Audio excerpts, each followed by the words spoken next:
galaxy. Inside of me. Don't wanna be your enemy. No, this fallacy, it's guiding me. As it takes me away from you. And I'm drifting away from you.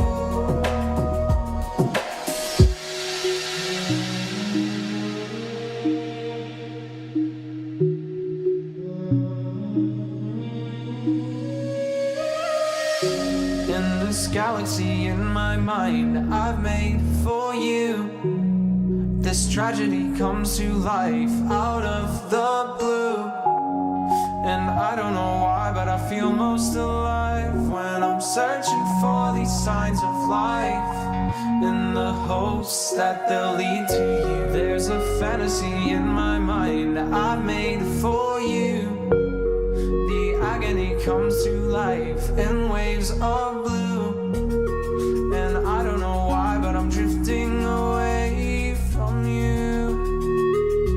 Oh, I'm drifting away from this galaxy inside of me. Don't wanna be your enemy. No, this fallacy, it's guiding me. As it takes me away from you. And I'm drifting away from you.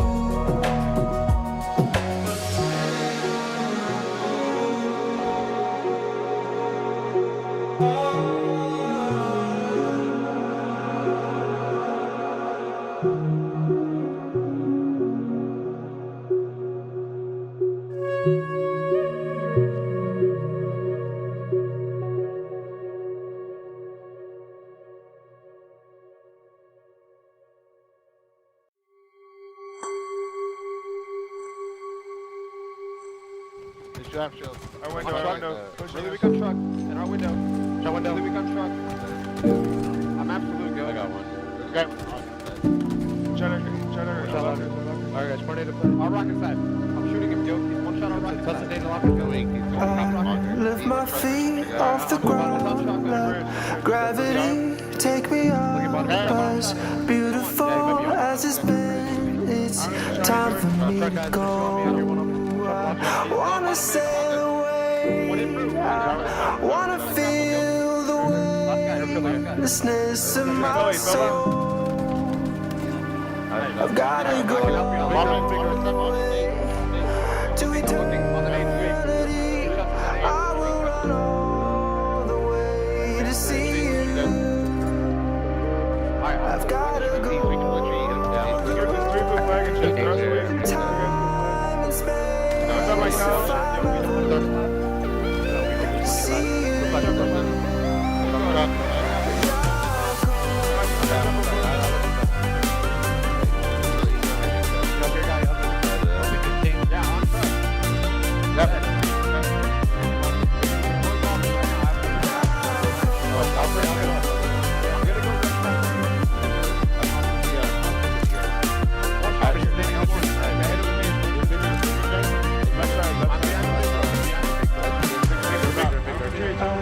Lift my feet off the ground, let gravity take me up, as beautiful as it's been, it's time for me to go. I wanna sail away, I wanna feel the weightlessness of my soul. I've gotta go all the way to eternity. I will run all the way to see you. I've gotta go all the way.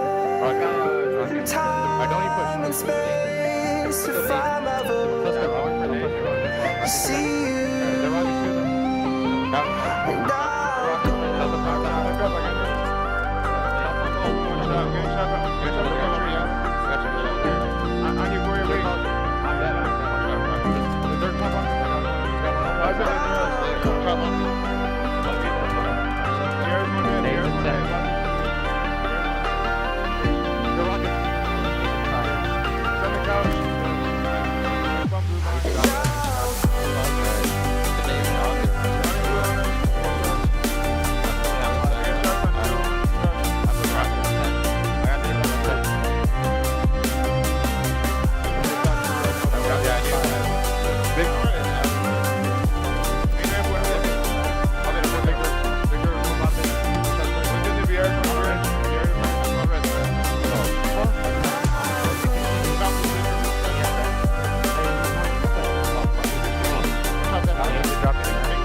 And I lift my feet off the ground, but gravity take me up. As beautiful as it's been, it's time for me to go.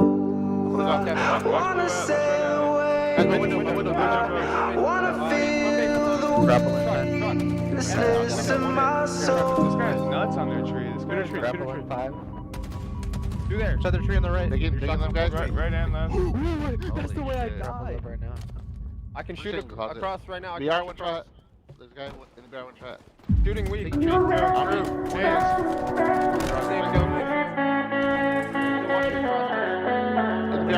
Back to cafe.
Do we play any, when do we play good people?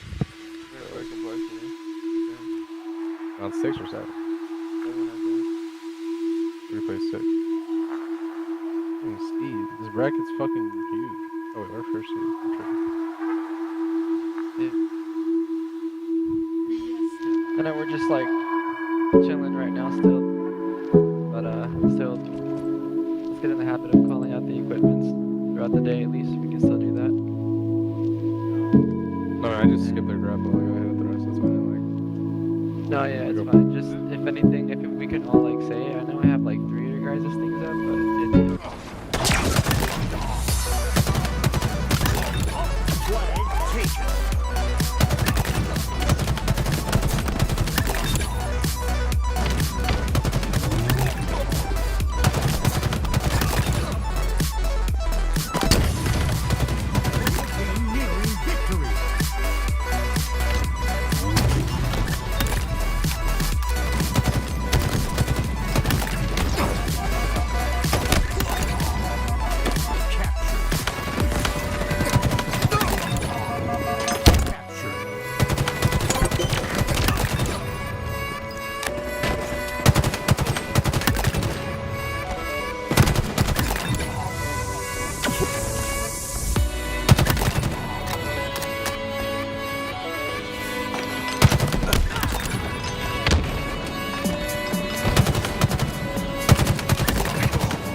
What's going on, guys, and welcome to the LVT HCS Open Watch Party. I'm here and we're casting this major event. 511 teams have signed up for this. It's a stacked tournament. There's a lot of teams in here that shouldn't be in here, in my opinion, but I've got to introduce someone, but I'm not going to do the intro for him. I'm going to bring on Tony. Yo, what's up, guys? This is Why Not Be Reckless, aka Why Not Be Casting, and I'm kind of a freaking big deal. If you don't know, now you know. And hold on, Tim, you started off pretty high. You said there's some teams that don't belong here. Tell me something, Tim. All right, well, G2 Esports is one of them, and honestly, Sab tweeted a little bit ago that, you know, something's got to change, that they've kept their roster that they've had throughout, you know, the last couple of Opens in the Pro Series. But I don't know what they're looking to change here. I'm sure they've done a lot of review. I'm sure they've looked at a lot of VODs. They've done a lot of talking. Another team I'm really curious about that's not in this tournament, Tony, is Optic. I'm not sure if maybe they've seeded already and they've got the points that they're ready for the next Pro Series. But they didn't place top 8 last tournament. So they should potentially be playing in this event, but they're not. So I'm not exactly sure the rule set on that. I would assume, I mean, being Optic, they've got the points and all of that, but we're going to watch Untrium versus H5 Settings Plz. And you might know some names on this Untrium squad, but Hunter JJX being one of them. He was on Complexity. Of course, Tony, they dropped him for Vetra. You know, Vetra being the FFA winner of Raleigh. I mean, you saw that guy play. He's disgusting. And, you know, they've made that change, but Hunter decided to team with the Untrium. He's got Arcanum, Yusa, and Reliable. What do you think of this team, Tony? It's a solid squad right there. That's a squad that you have to respect. And you know, it's funny because I really feel like this is the layout that we want to see. We want to see the old guard, if you will, the Halo 3 kids, and before going up against the newer guard, you know, the new kids on the block, being the team that actually really got popular towards Halo 5. And that there's probably no better 4 players that personify that than Persecute, Pyretic, and Demons. Like, these guys literally came up from Halo 5 and they took over by storm. So I'm really excited to see both of these teams kind of go at it, because we all know Arcanum, Reliable, and Hunter. These guys were way back in the day. Let me tell you, Halo 2, Halo 3, they straight up ran things. So excited to watch this matchup right here. I am too. I just want to give a quick update. I just saw in the chat that Muggsy had said the top 8 teams from Raleigh have actually secured pool play for Anaheim. Now, you guys know about Anaheim. Unfortunately, we're only going to see the top 16 teams play in Anaheim. No spectators allowed, and I actually respect that decision based off of how COVID is going. But, Tony, let's get into this game. Of course, this is going to be a big one. It's going to be Streets Oddball. This has become my favorite map in Halo Infinite, and it's just due to the fact that the lanes are they're just so strong. And I just feel like, you know, based off of what spawn you have, there are a little bit of discrepancies, but the round system in Oddball just makes it so interesting. Yeah, I'm really excited to watch this over towards Streets. I mean, I would say this is my second favorite map on the circuit. It was my first, but something about Live Fire really gets me going. Either way, no matter what it's oddball, stronghold, or slayer, it's a small quarters map. These guys are gonna really go at it and leave it all on the line, and it's all gonna be centralized around this rocket launcher. There's plenty of other goodies on the map, but if you can get those rockets and get away with it, get those 2 quick kills and put the enemy team on spawn cycle, you're gonna have a really good time. Meanwhile, Arcanum not having just as that, because he is gonna be taken down, goes down to 1 shot, but not able to secure that bulldog. Yeah, Muse is gonna secure the rockets here, shoots out 1, gets the kill. That's gonna be a dinger. Of course, gets taken out there. Pyretic with a stalker rifle, one of my favorite weapons in the game, honestly. Can be such a skillful weapon using it in the correct hands. Ball's gonna be down middle there, and right now Arcanum just playing his ankles. Arcanum staying alive over toward the bottom C side, but he is going to catch some early damage, and luckily the information is not there. There are no grenade hit markers, but he goes right in to challenge Evolving, forcing him to back down. Evolving, a newer player that I'm not too familiar with myself. I know about, I think I know all 7 out of 8 players in this lobby. Evolving being the X factor for me, but with that big win, I better learn that name. Oh, Evolving did such a good job there, Tony, staying alive on the cafe. Unfortunately, Pyretic didn't come through for him with the rocket, but either way, he won his 1v1, and of course, we see him on screen here, holding some ball time. It looks like there is going to be 1 dead so far for H5 Settings Plz, but he's getting a lot of time here on top A.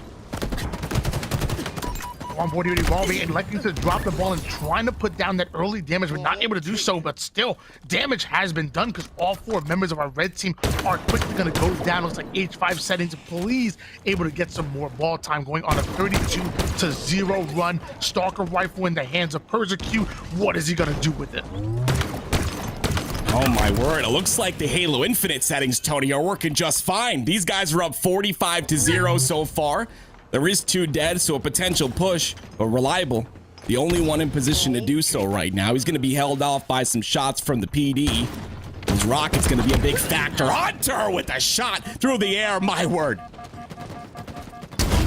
Still on board here with Hunter, ends up going in for the rocket, but not able to take down Evolving. 2 members for each of the teams are going to go down, back on board with Evolving himself, and this man quickly making a name for himself. We've seen him win some crucial gunfights already, and he's back here on the board, but he has to wait for his teammates to push up. Love the play to wait for Pyretic. Yeah, I mean, you can do a lot on your own. You can win those individual gunfights, but you cannot break a setup by yourself. It takes a team to do so, as Evolving now collapsing with the rest of his team. Big kill, not gonna go in for the double kill, taking down Reliable and going in for that triple, but Hunter wants no part of that. Yeah, Hunter's gonna back off, but he comes back and gets smacked down with the ball there. 49-16 so far. The push from Cafe is gonna happen here. Great job by Evolving to stay alive in this situation. Opts to push out, get some shots on a Hunter. Hunter's gonna jump up, get the kill. Pyretic cleans that one up, and the push comes through. That's gonna be 2 dead for each team. This is gonna be a crucial 2v2, Tony. Pyretic doing a great job of staying alive once again. His teammate is with them over toward the A side. So what does that mean? The collapse is coming in easy. Cleanup kill, taking down Arcanum. However, there is some pressure coming towards the midway point. 2 down, go Unintrium. Sorry if I pronounced that wrong. Ball still in the hands of H5 Settings Plz, and that's a 53-16 run going in favor of the boys in blue. I like this play here by Demon. Gets the back smack there. 20 seconds on the Rockets. Tries to stay alive there, but gets cross shot from Arcanum, who was on top C. But he's going to end up staying alive as well. Here comes the push through. Pyretic trying to make a play here. Hunter there on the side waiting for him. Great thruster usage there by Pyretic. And he's going to stay alive, but he gets taken out by Arcanum. The man comes from the H5 world, so you already knows he knows how to use that thruster pack and use it to perfection, really putting that player on skates. Meanwhile, Musa, the young man coming out of Canada, able to get the ball away, but has to go in for the challenge. The melee is going to come in. Both players will trade off, but numbers still going in favor of H5 Settings, Plz. H5 Settings doing a really good job, of course, of using the sandbox. Pyretic and Evolving, 11-6 and 10-5 right now for their KD. Here comes the shotty. Unfortunately, the Bulldog not going to work there. And Arcanum's going to end up staying alive. So a little bit of a number advantage here for Untitled. Maybe they can use that to get a little bit of time on the board. Arcanum going in for the challenge on Demon, and whoa, hitting him with the Bulls triangle offense. All 3 out of 4 players of Unintrium coming in and taking that player down, utilizing the Bulldog, putting the shot into the body, taking down Evolving, as 2 players are going to go down for each team. But still, the boys in red seem to have a problem getting those slays and getting that map control. They're allowing H5 Settings to come in and really do whatever they want and be as comfortable as possible. They have to create some kind of offense here, even if that means running in as 2s, kind of like how H5 Settings are doing. So this way you could bait and switch and not count on these individual 50-50 gunfights, but instead count on that teamwork, which we know they're so well set up for. And of course, Halo Infinite being the most team-oriented Halo, I think, out of all the Halos, arguably Halo 3, of course, being up there with that. But Halo Infinite requires so much teamwork, and even with the sandbox it has, and that just blows my mind, honestly. 17 seconds on these rockets, 93 seconds for H5 Settings Plz. It literally takes 1 quick setup here, and they can win this round. 1 minute and 30 seconds on the board left. That is not much time to play with. They need to make something happen right here, right now. Bulldog back in the hands of Persecute. He wants to get behind enemy lines, but instead they're going to like to back down, grab those rockets. That's going to be huge for them to secure the game. They only need 7 more seconds, Tim. This is still looking good. The ball's not in their hands, but Pyretic off the screen gets the double kill. That's going to be 3 down for the hands of Pyretic. The rocket finally going to finish off that last player. I don't even know if he even needed to do that. He probably could have just gone for the ball and let them run away, because tick, tick, H5 Settings, please take round number 1. Oh my goodness, they did such a good job in the slay department there. Pyretic had 18 kills in that game. We can continue this fire coming into the second round. I mean, we could see some trouble here for Unintrium. Hunter gonna go for this thruster pack off the start here, uses it defensively to get away, and he's gonna end up staying alive. They're gonna save that push for a second here, but those rockets are still up. We're seeing Hunter like actually go over towards the purple street, the B street side. Demon's by himself. Easy 1-2 combo that can bait and switch, but sadly Hunter gonna go in for the individual gunfight and trade off kills, and just like that, multiple players falling for the boys in red. Meanwhile, Reliable does end up getting himself a rocket launcher. That's great. He might be using that to create some separation as far as the numbers and take advantage of that, because they desperately need this ball time. They do not want to fall 0-1 in the series depth. Yeah, they definitely don't. And that push is coming through. And like you said, the rocket's being used there right away for the push. The melee comes through. There's the double. 1 more rocket to work with here. This value is going to be ginormous again for them to gain some more time in this game. And of course, he's looking for an opponent, not going to find one here. Just going to play a little bit of defense. All of H5 Settings is on C. That they are Reliable, well aware of that. Great call for that, because you notice as soon as you said that, Reliable starts to gravitate towards those spawns, ends up watching the cutoff, an easy kill, and the setup is being locked in out of Unintrium. Excuse me. I apologize if I'm butchering that name. I'm not good at words. It's all good. Unintrium is how I pronounce it. I could be wrong as well, but it sounds cool, so we're going to go with it. 12 seconds on the board here for Unintrium. They're going to try and rotate this over to Tram, and this could be a good setup here. This is the first time we've seen a Tram setup out of this team. Maybe this is where they're strong, and you see all of H5 Settings is on the B side, so they could be pushing through Pizza here. Arcanum's got to be careful.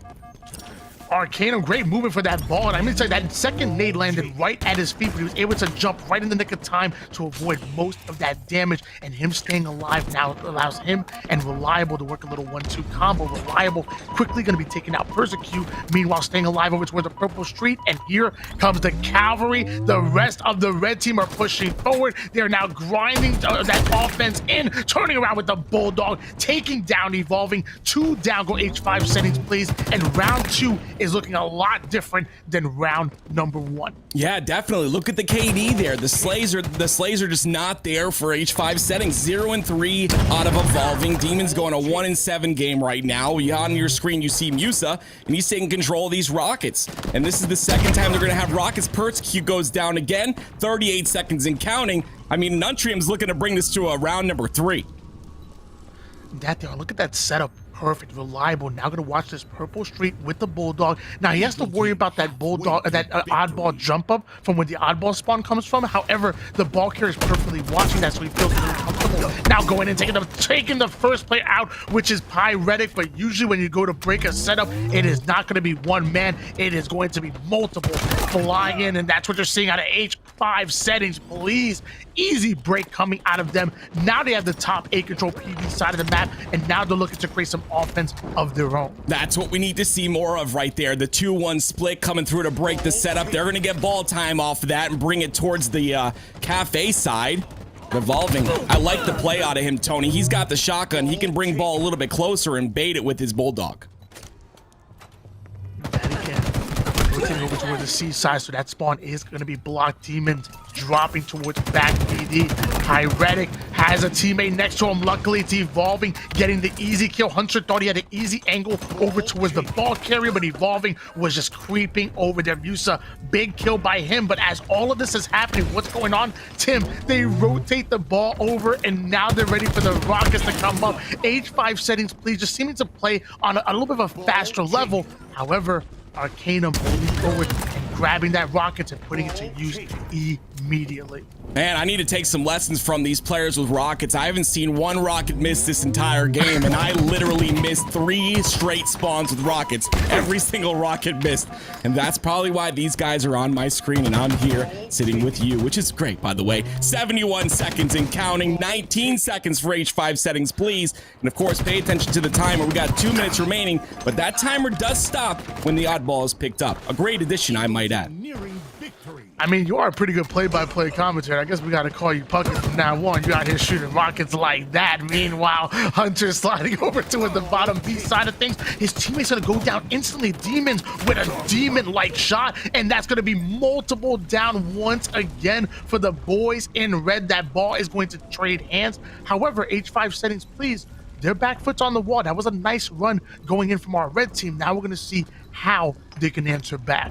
And it's off the back foot, a reliable 11-6. They've controlled rockets as well, and now it looks like Demon's trying to push in with his bulldog. They've got a little bit of a push on Musa. He's gonna go down. No, he's not. He's gonna get a kill, then go down. But the nade comes through to clean it up. That's gonna be 3 dead for H5 Settings. A potential push from Unintrium and a little bit of control coming here soon.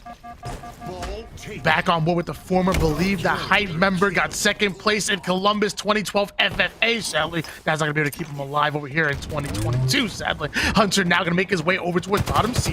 Has a player right in front of him, Evolving gonna drop like a ton of bricks, but Persecute gonna answer right back. Musa able to take him down. Everybody fighting for this bottom C control, because it so happens that the ball is there, and all 4 members go down for H5 Settings. That ball is back in the hands of the boys in red, and they are 10 seconds away from taking round number 2 and forcing that round number 3.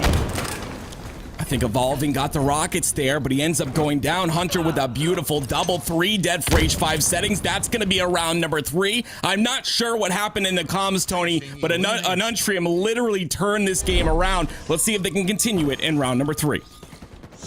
Just the way we scripted it. First game of the match going into game number 3. I'm totally joking, guys. It is not scripted whatsoever, but it seems that way because it is that perfect. Hunter starting things off with a big kill on Demons. Now going in for the double kill on Evolving. Sadly, was not able to keep Reliable alive, but they still have numbers, and now they're rotating that ball over toward the C side of the map. Be careful, though. There are 2 members looking to take them down, but easier said than done when you have a player like Musa on your team. Oh my gosh, Pyretic with a perfect there. That's going to be 2 dead for Unintrium. They're going to try to capitalize on that. Persecute trying to take this ball, though, and get some time. The scrappy time is kind of what's needed in this situation, but it looks like that scrap time is going to turn into a full setup. There is a push from Purple. We've really got to be careful of that, so watch on your screen. Here comes Arcanum with a pinch on Evolving. Evolving gets a big kill, gets traded out. He's got to drop the ball and try to shoot, but a play ball might be imminent here. Demons dropping right behind enemy lines. Easy back smack on Hunter and getting away with his life and having full shields at that. Meanwhile, Persecute gonna rotate exactly where that player went down at, and the setup is being held here by H5 Settings Plz. Let me tell you, our red team squad had a fantastic run in round number 2. However, it seems that H5 Settings Plz have found their footing, and now they're answering right back. And it's kind of that same dominance that we saw in the first round of this oddball match. Hunter with the push. There's the kill. He's got to stay alive here, though. Drops the drop wall. It's going to protect him a little bit here for a couple seconds. Pyretic's the only player left to deal with. This fight's going to be huge in order to continue to push this setup. Here's the 1v1. Pyretic, another huge kill. He's going to use that stalker rifle to potentially push back any pressure coming in from Unintrium, and it's going to be on the purple side from Musa. But a great job controlling the rockets once again. These rockets are going to be a game winner for this team. That they are, but it's going to change hands right away. Tim Hunter going to sneak away with it because you know he's greedy and he has multiple players now spawning towards the PD side. Arcanum goes down to one shot. So what does Hunter do? He passes that ball right over to him and then plays the front position where he can kind of meat shield. Sadly, maybe took a little too much damage as that meat shield because he's going to go down, evolving, answering right back off the screen by getting a double kill of his own. Pyretic upping the tempo, and just like that, 3 go down once again for the boys in red. And look at the scoreboard active. It ain't looking any better. Yeah, H5 Settings is really taking control here. Again, Tony, I brought it up a couple times, but look at the slays evolving 10-4 in this game. Once again, having an incredible game. And honestly, Tony, I agree. I haven't heard of this man just yet, but he's making a name for himself right now. Gets another 2 kills, another kill on the board. And they're going to be holding this cafe side. So much time being added here. Unintrium's got to make a break here, and they're going to do it from B. Persecute holding things down, and a beautiful pass coming in. Look at it. Look at it. Just looking like a basketball team moving the ball around. It's excellent ball movement. Almost like the Spurs back in their prime with that ball movement that we're seeing. However, off the screen, Musa ends up getting a big triple kill. Does Musa? Demon luckily going to shut him down, but the numbers advantage now going to go towards Unintrium, and they already have the ball in hands. Demon going to do everything he can to slow them down while also waiting for his team before they mount the push. That's a really good play by Demon there. He knows he cannot take a 1v2 or 3. Waits for his team to spawn, then goes for the push. And they've got the Bulldog in hand, but Persecute says, no, that Bulldog is garbage. Get it out of my face. But he actually takes it. And he's going to be using it to defend the ball carrier. Here comes the push from, the PD push. The shots come through. No, the Bulldog's not working for anybody today, Tony.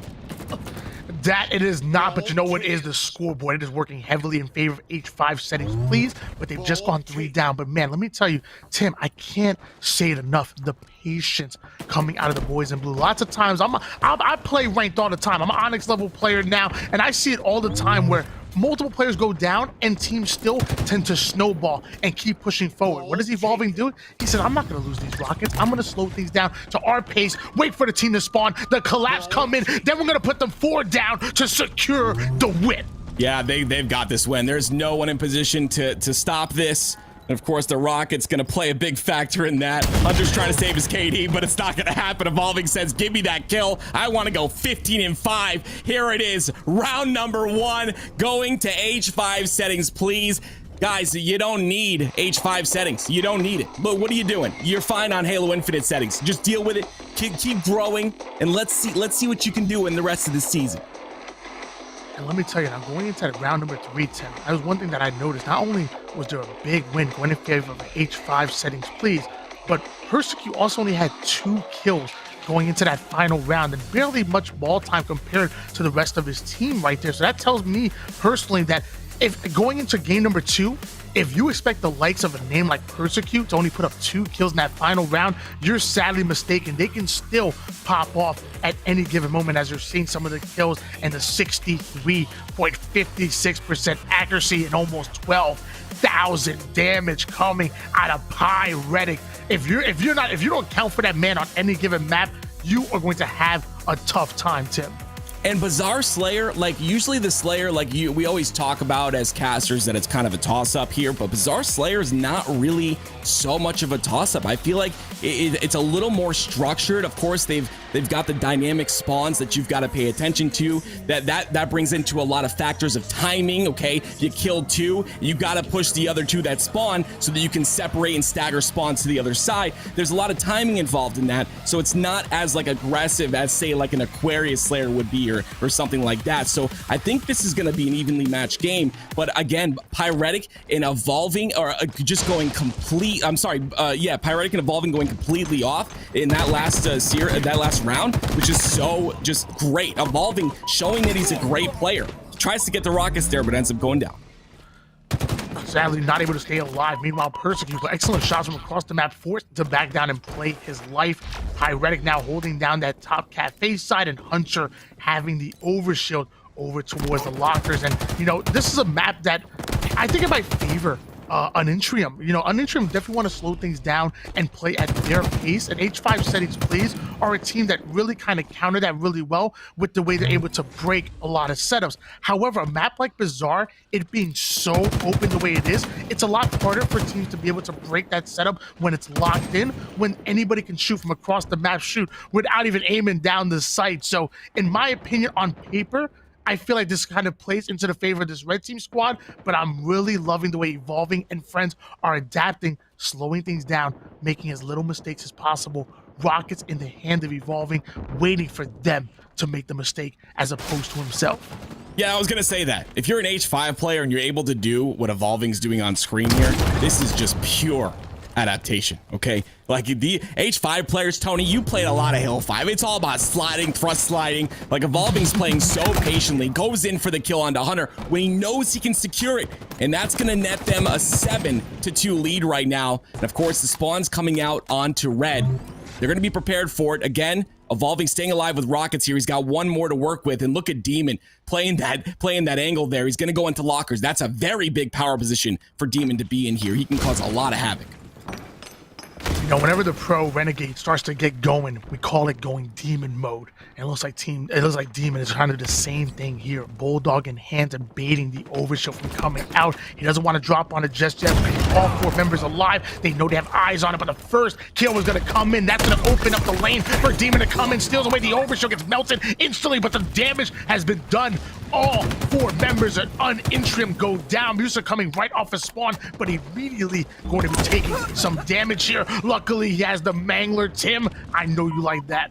Oh, the Mangler's so strong, and you see why right there, okay? Musa was in a position he was gonna get trapped by 3 different players who are collapsing on him, and he's able to get the Mangler on double doors and stay alive, and he's still alive right now. This gun's gotta get out of competitive, Tony. It's way too strong. You know what? I mean, I definitely agree with you to a point. I don't know if we need to get rid of it, but we definitely need to treat it as if it is a power weapon and have it not come up as quickly as it does.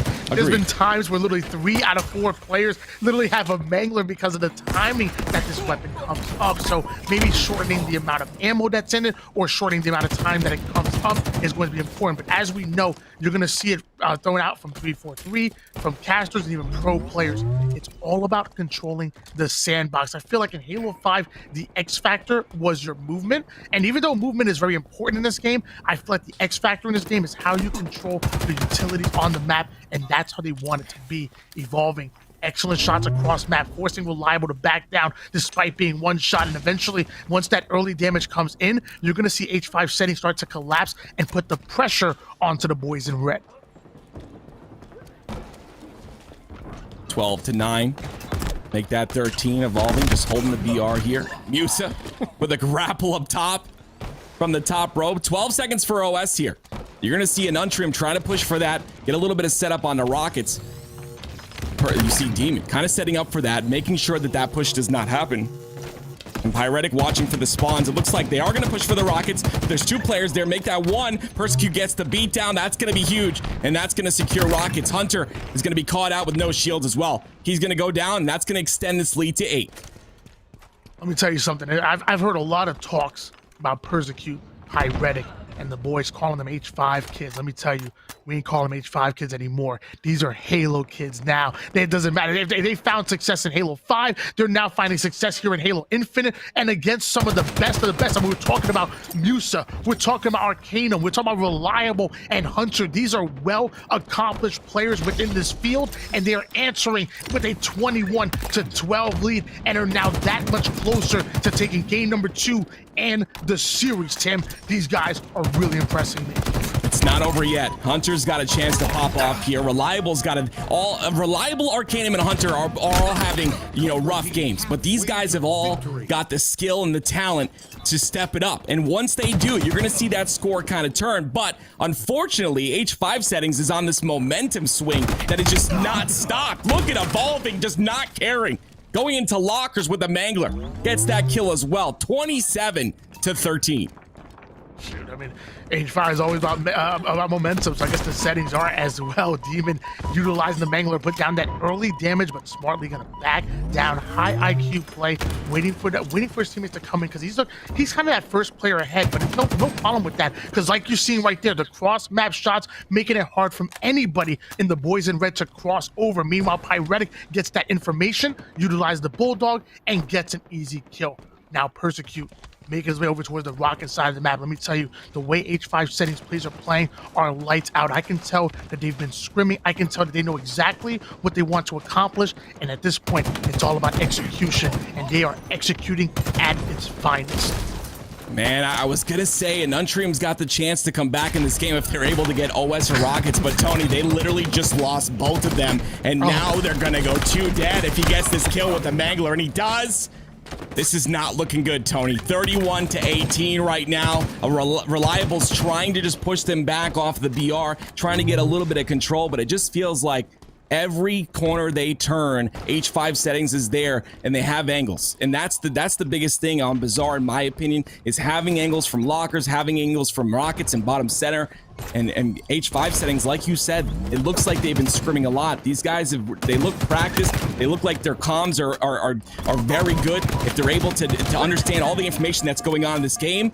But unfortunately, I mean, Untrium's got to make something happen here. They've got to start utilizing the sandbox a little more, and they also got to start utilizing getting those rockets in that OS. Ooh, Persecute putting it on Reliable right there. We caught the tail end of that. Meanwhile, Evolving getting the easy cleanup kill on Hunter. Arcanum trying to do everything he can to stop it. The Killjoy medals coming in, but the killing spree already is, obviously. And Arcanum just putting down the shots, jumping right in between enemy lines, having multiple players going to be singling him out. I can't imagine him staying alive for much longer over towards bottom mid. A really rough game for Arcanum here in this.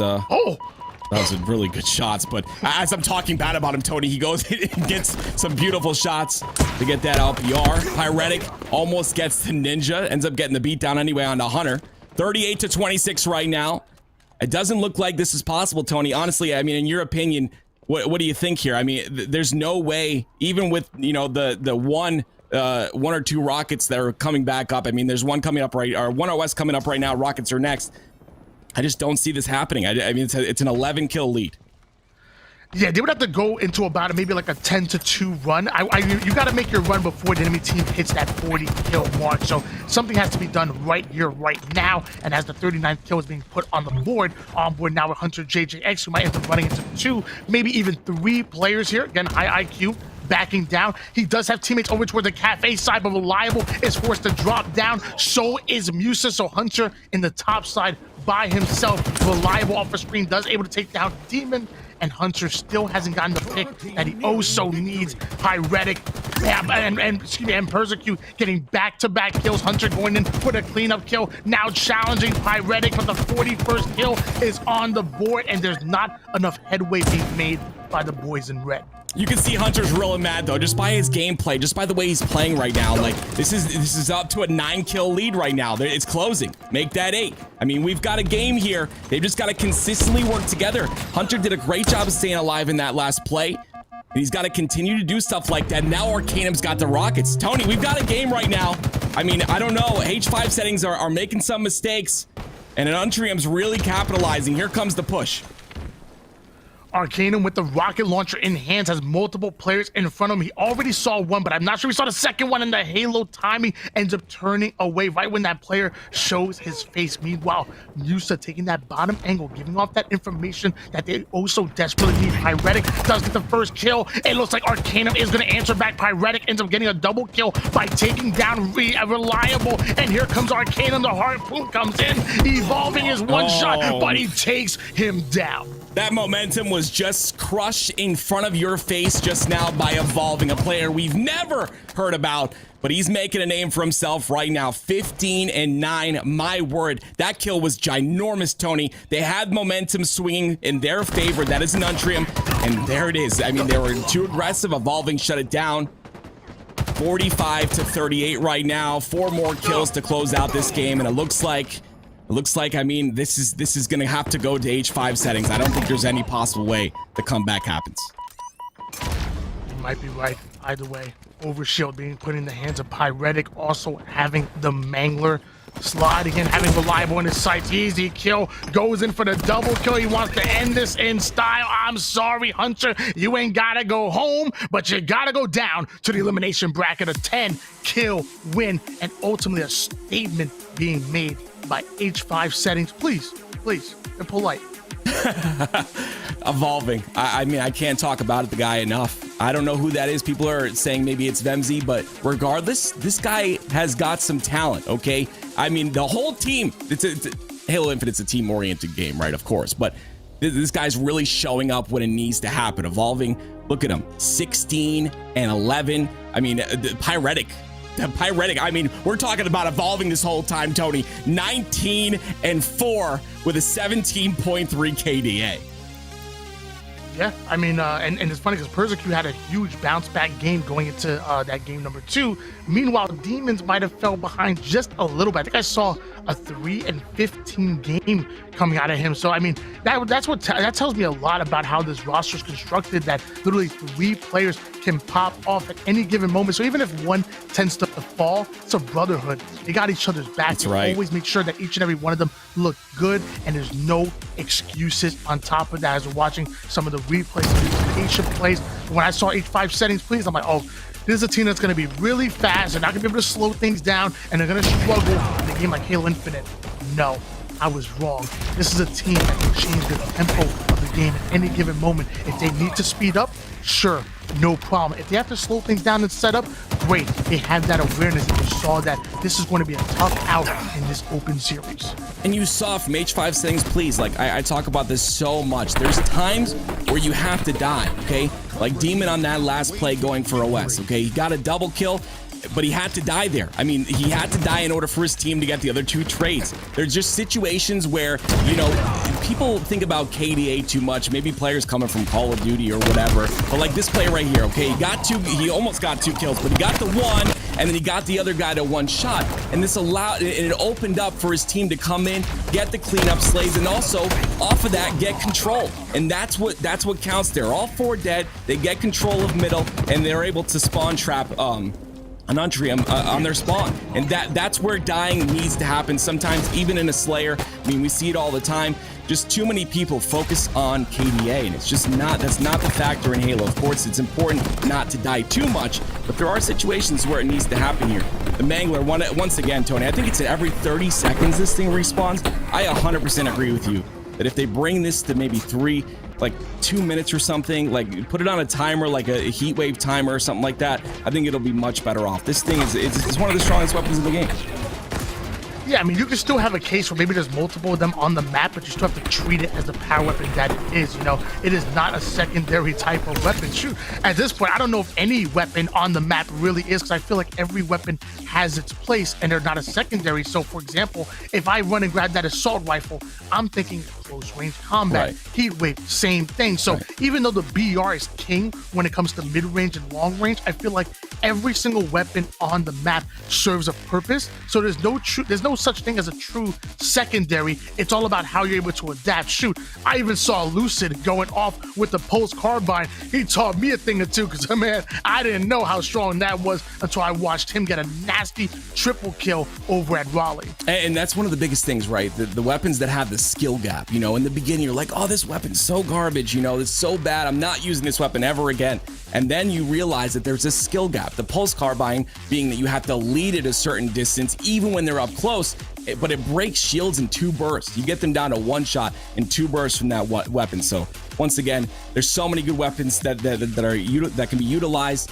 My question for you, Tony, while we're kind of filling here, is what do you think in terms of teams? Any teams you are looking forward to placing well in this open bracket? Of course, we've got G2.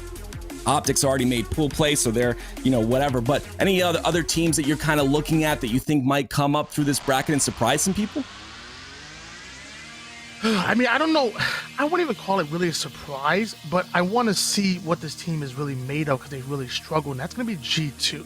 Okay. G2, you know, they went from getting 13-0'd by Sentinels and Optic to finally having something click towards this latter half here. I believe maybe Tusk might have been a good pickup for the squad, because my knowledge, I believe they dropped Arctic and picked up Tusk from SSG. SSG, oh, I mean, that was a team that literally had Tusk on there. They swapped him out for Formal, brought Tusk back in for Raleigh, and then I guess Tusk said, hey, you know what?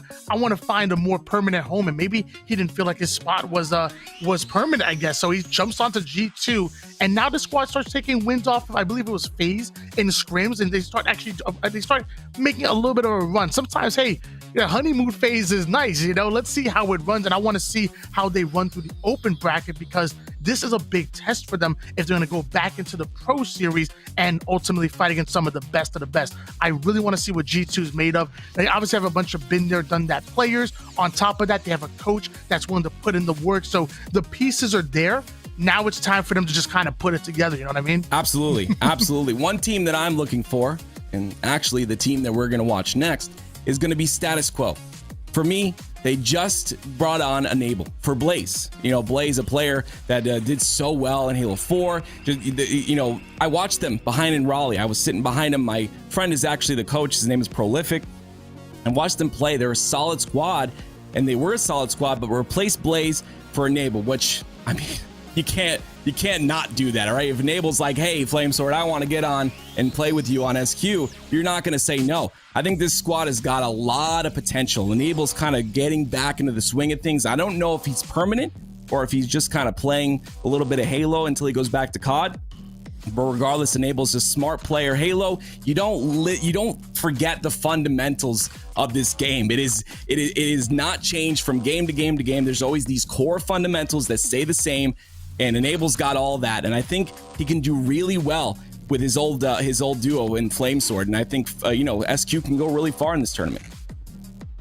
Yeah, we've seen Enable do some incredible things, and when it comes to picking up Enable on Status Quo, there's no way that I'm going to question Enable's skill, because I would be an absolute idiot. The man is a multi-game champion. He's gone into Halo and found massive success. Right. He's moved on to Call of Duty and almost replicated that same success. Some might even say even better. So I'm never going to question the pickup when it comes to Enable as far as skill-wise. What I want to make sure is this player committed to Halo? Right. Personally, that when I'm Flamesword, and then when it comes to signing a team, I'm not looking to make temporary moves. I'm looking to make permanent moves, and if Enable is committed to ultimately playing, scrimming, and staying with this team for the long run, I'm really excited to see what they do, because once again, this is a team made up of some strong players. And speaking of strong players, I mean, I believe we have Mental, we have Explosive, so these are some Gears of War guys, and then Miss Audi as well in the lobby. So this is going to be a really good matchup. I was watching Miss Audi stream the other day. She's got some talent, man. She's to the point like where it's like me when I'm in matchmaking, even when she's scrimming, where she gets aggravated when she sees a play that's supposed to happen in front of her and it just doesn't happen. We could really see her go far in Halo Infinite. And look at the shots. I mean, beautiful shots already. Great fundamentals. Gets that kill before dropping down for OS, and then picks up the thruster and uses it to get this next kill. It's funny you mentioned that. Like, so Miss Audi is very well known for raging on stream, and that's kind of been her persona. But let me tell you, I've actually had the pleasure of playing multiple matchmaking sessions with her, and me as a player that's just honestly not on her skill level. She's a really good IGL, and she is nothing like that online persona. She's very, I guess, a gentle-footed, if you will, for lack of a better term. Like, if I'm struggling, she's like, oh wait, don't worry, let's go, put some shots, stay alive, let's play in twos. Like, very confident and really able to make me as a player feel better, even though I'm struggling. Love that. And on top of that, she's the one slaying out. So just a really good IGL, knowing how to man the troops, knowing exactly how to play. And then on top of that, knowing how to communicate effectively with her teammates here, as that beautiful nade is going to come in. I'm a big fan of Miss Audi. Let me tell you, she has a bright future ahead of her. I think 22 years old, coming out of Northern Kentucky, and quickly has become a been there, done that type of player. And you had mentioned some Gears of War players. I mean, again, I want to reiterate this, that having players from other games coming in here. I'd mentioned this in our green room before the broadcast that, last week we were limited in terms of teams numbers, and now this week it's been opened up, and I didn't expect to see us reach a cap. because I figured, last week was just a little bit of hype. People were just kind of getting in and all of that. And now this week we're at 511 teams. It's just great to see all these players from different games coming in. I feel bad for the other games because we're taking everyone's players. Call of Duty, Gears of War, everyone's coming here. So I kind of feel bad because I don't like to see a scene die. I know exactly what that feels like, but regardless, it's really cool to see. And like you said, Miss Saudi, I mean, she's got the talent to go far, and it's really cool to see, her team with Gears of War players. They're doing really well in this game so far. I mean, it's 23, I can't really see, but it's 23 to like 27, it looks like. And they're keeping the game close. Hopefully we can see them kind of close this gap a little bit here. Yeah, the barrier of entry to get into Halo hasn't been any lower than what we're seeing here right now.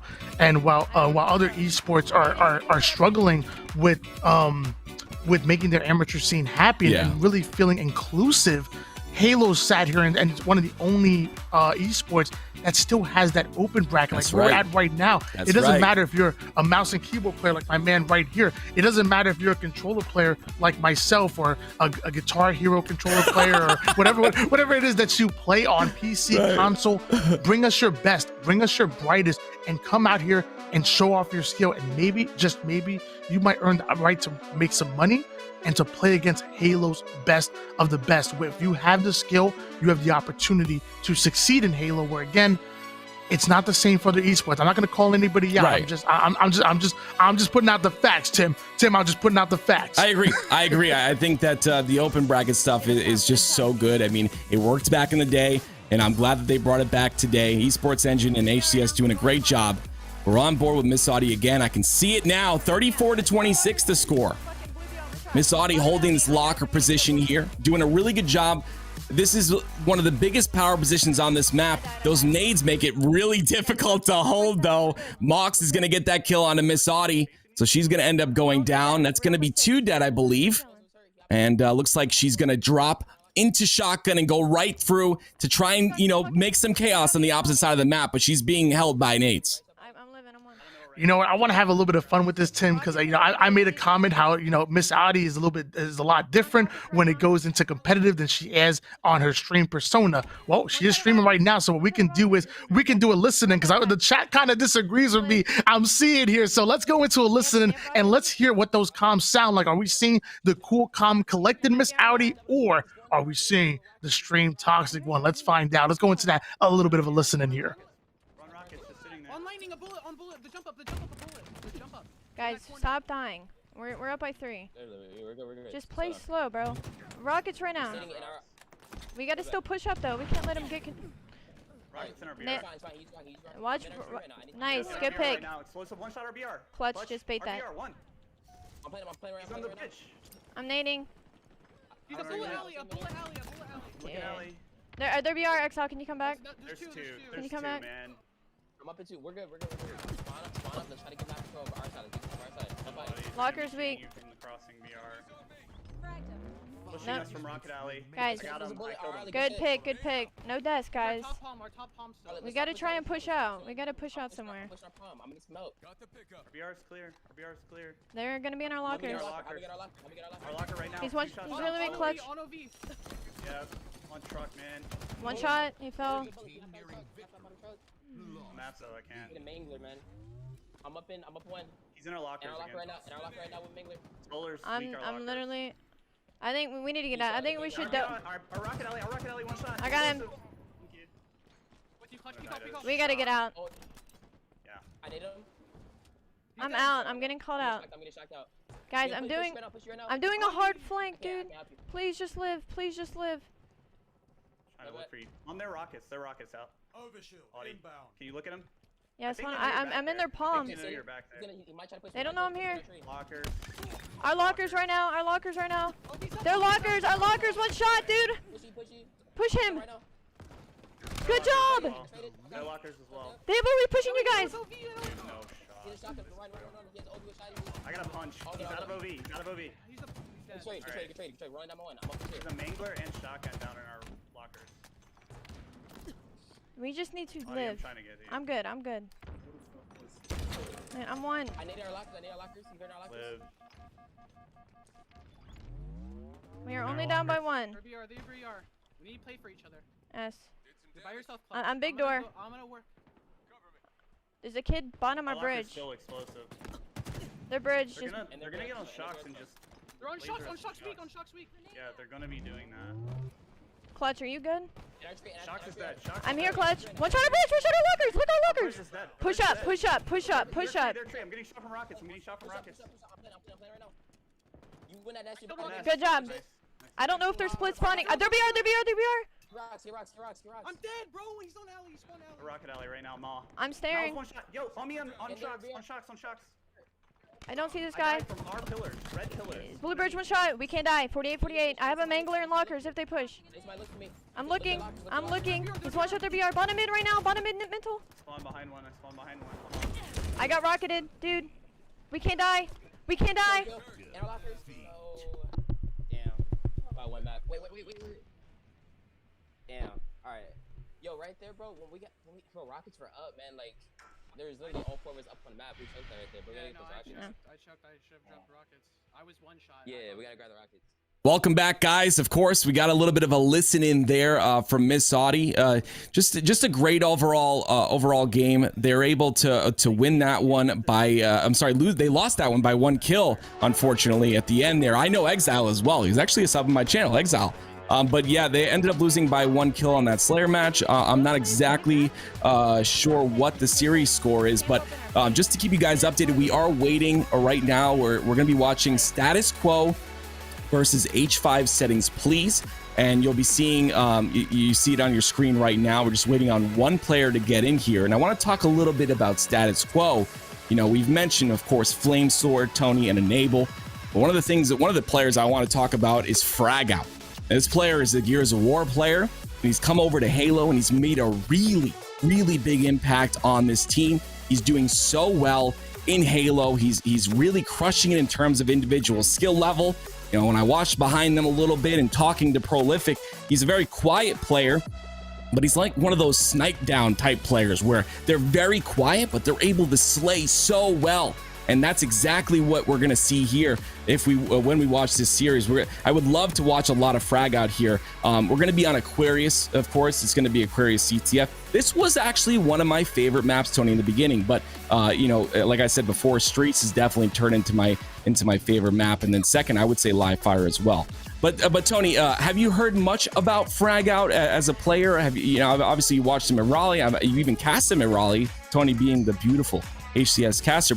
But is there anything that you've seen out of him during Raleigh that you want to point out? Yeah, I mean, the young man actually won the Astro Breakout Player of the tournament. So I mean, not only did he impress me, but also the entire judging staff for that, the casters, and even the audience as well. Because man, this man was literally fragging out, and when you combine that with a player like Flame Sword, you know, we built from Jersey, we built different, you already know. You combine it with a player like Flame Sword, I've been there, done that, player who's just has a great mind and a great IQ for the game. You know they're going to find success because Frag Out comes from Gears of War. The one thing that we have, or that they have as Gears of War, is their communication. Communication from Gears of War is literally probably the most important thing within the game. I would say when Halo plays with a Call of Duty, they're always impressed by our communication, but when Gears of War kids come to Halo, it is on another level. It's right then and there. So when you combine the communication coming out of Frag Out and that fragging out ability with the veteranship of Flame Sword, you just have the pieces to success. And then, I mean, don't get me started on Enable, like we kind of talked about before. Enable can pop off at any given moment. He was known for winning almost all of his individual 50-50 gunfights, and I promise you that hasn't changed much going into Halo Infinite. Aquarius is going to be an interesting one. Definitely a map that, you know, SQ has done well in the past. And of course, we're going to start off with Enable on your screen, putting some shots in towards utility, but he gets shoved from the top. Great nade for that trade. And back on board with the Captain Flame Sword himself. I'd follow him to hell and back, and look like I might have to here because Evolving ends up taking him down. Back on board with the Astro Breakout Player of the tournament, and that's going to be Frag Out, going all the way down to one shot, utilizing that movement to be unpredictable, but somehow Pyretic still able to hunt him down. Okay, so H5 Settings is coming off a great series last one, and they're going to be using that momentum forward. It looks like I'm not sure if, you know, SQ had played a match just before this. I believe they did, but it looks like H5 Settings coming off this rip a lot stronger. They're going to pull the first flag into utility, and Fragout's trying to make a stop here, but, you know, Persecute's there to help him as well. But they're going to get this all. I'm sorry, Persecute's there to pull the flag through. He's not going to be able to stop him. Now Persecute just trying to stay alive, but look at this reroute here by him. He's going to go towards the Hydro 2, gets the double, the cleanup, going for that triple as well, and he gets that 2. That's going to be 3 dead. Make that 4 dead for Status Quo. Persecute getting the great triple kill, which really opens things up. However, he missed the clamber, so he wasn't able to get that early pull. Either way, the flag cap goes in. H5 Settings Plz are on a roll, and Naval has to answer back with friends on the defense. It looks like he's able to do so. Goes right in for the challenge on Demon, who puts him on skates. Demon getting a clutch double kill to answer right back. H5 Settings is looking hot in this game already. They've got 1 cap on the board. Under 10 seconds for that camo to come up here. Demon playing some defense. These nades going to utility are going to do so much damage, and that's going to secure the camo for Pyretic. Great play out of Demon to secure that camo.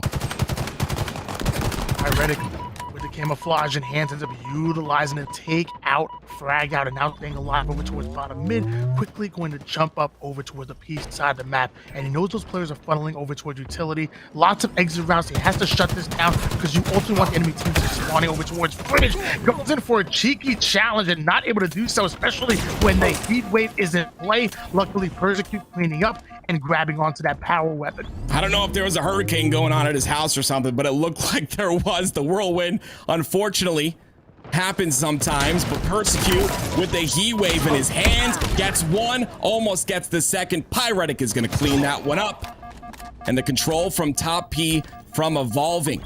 3 and 3 out of him, but Persecute with a 9 and 2 KD right now. Just a great job out of him to get these slays. Evolving going to step back here. He knows the pressure's coming from P2. Gets some shots on to Burton.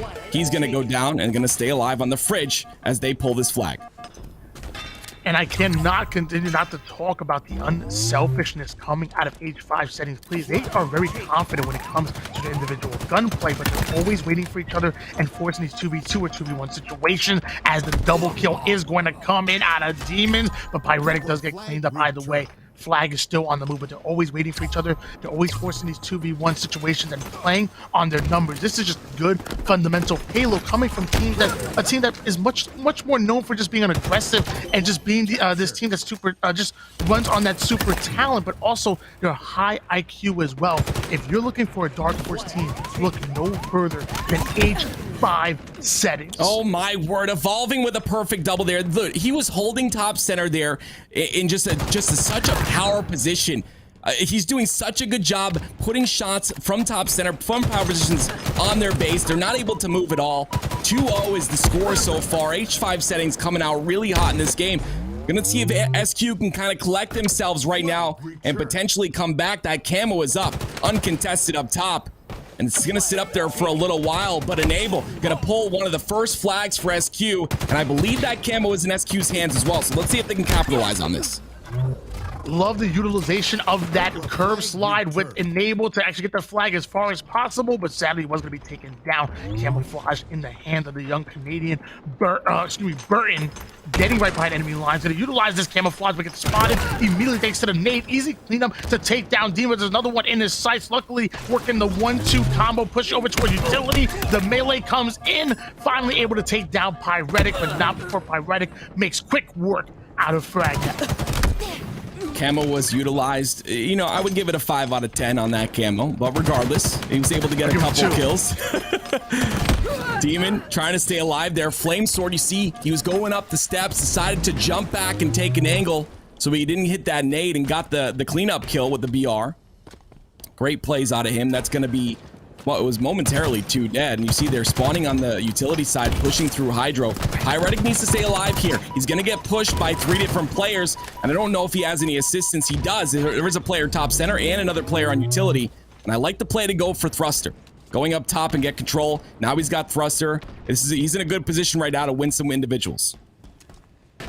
That he is, and Pyretic going right over toward the utility side of the map because runs into Burton and loses the first shot, but luckily his teammate Demon is going to get his back. The cleanup kill comes in easily and the flag has already been started, but they need a second round of slays before they're going to be able to commit to this. 2 dead so far for SQ. Camo comes up, evolving, gonna secure himself another camo. Actually ends up dropping it, but it's even more dangerous in Demon's hands as he does have a heat wave. He's gonna try and utilize that for this defensive, for this push here. He's actually getting aggressive. Persecute is in the utility. He ends up getting that kill. Pyretic gets his own kill. That's gonna be 3 dead right now with that kill from Demon onto Burton. And they're going to potentially pull his flag through utility. Watch the spawns on the fridge now. Persecute going to be putting some cross shots in, and they're going to get this over to Hydra.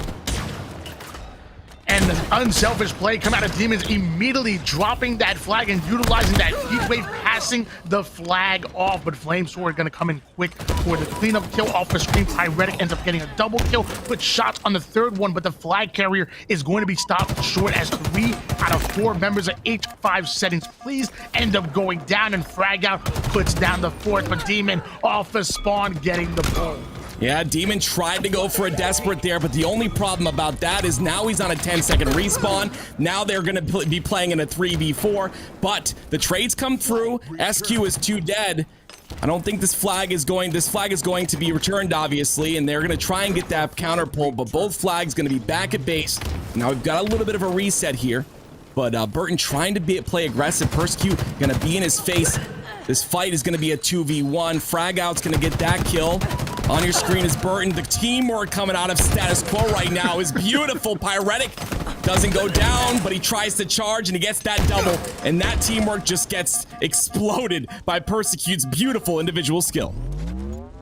That it doesn't. 3 out of 4 members going down for Status Quo, but I thought it was really funny that Frag Out was just hiding in that generator and just waiting for the right time, seemingly coming out of nowhere and getting the easy kill. But H5 Settings always seemingly answering back off the screen. Enable taking down Demon.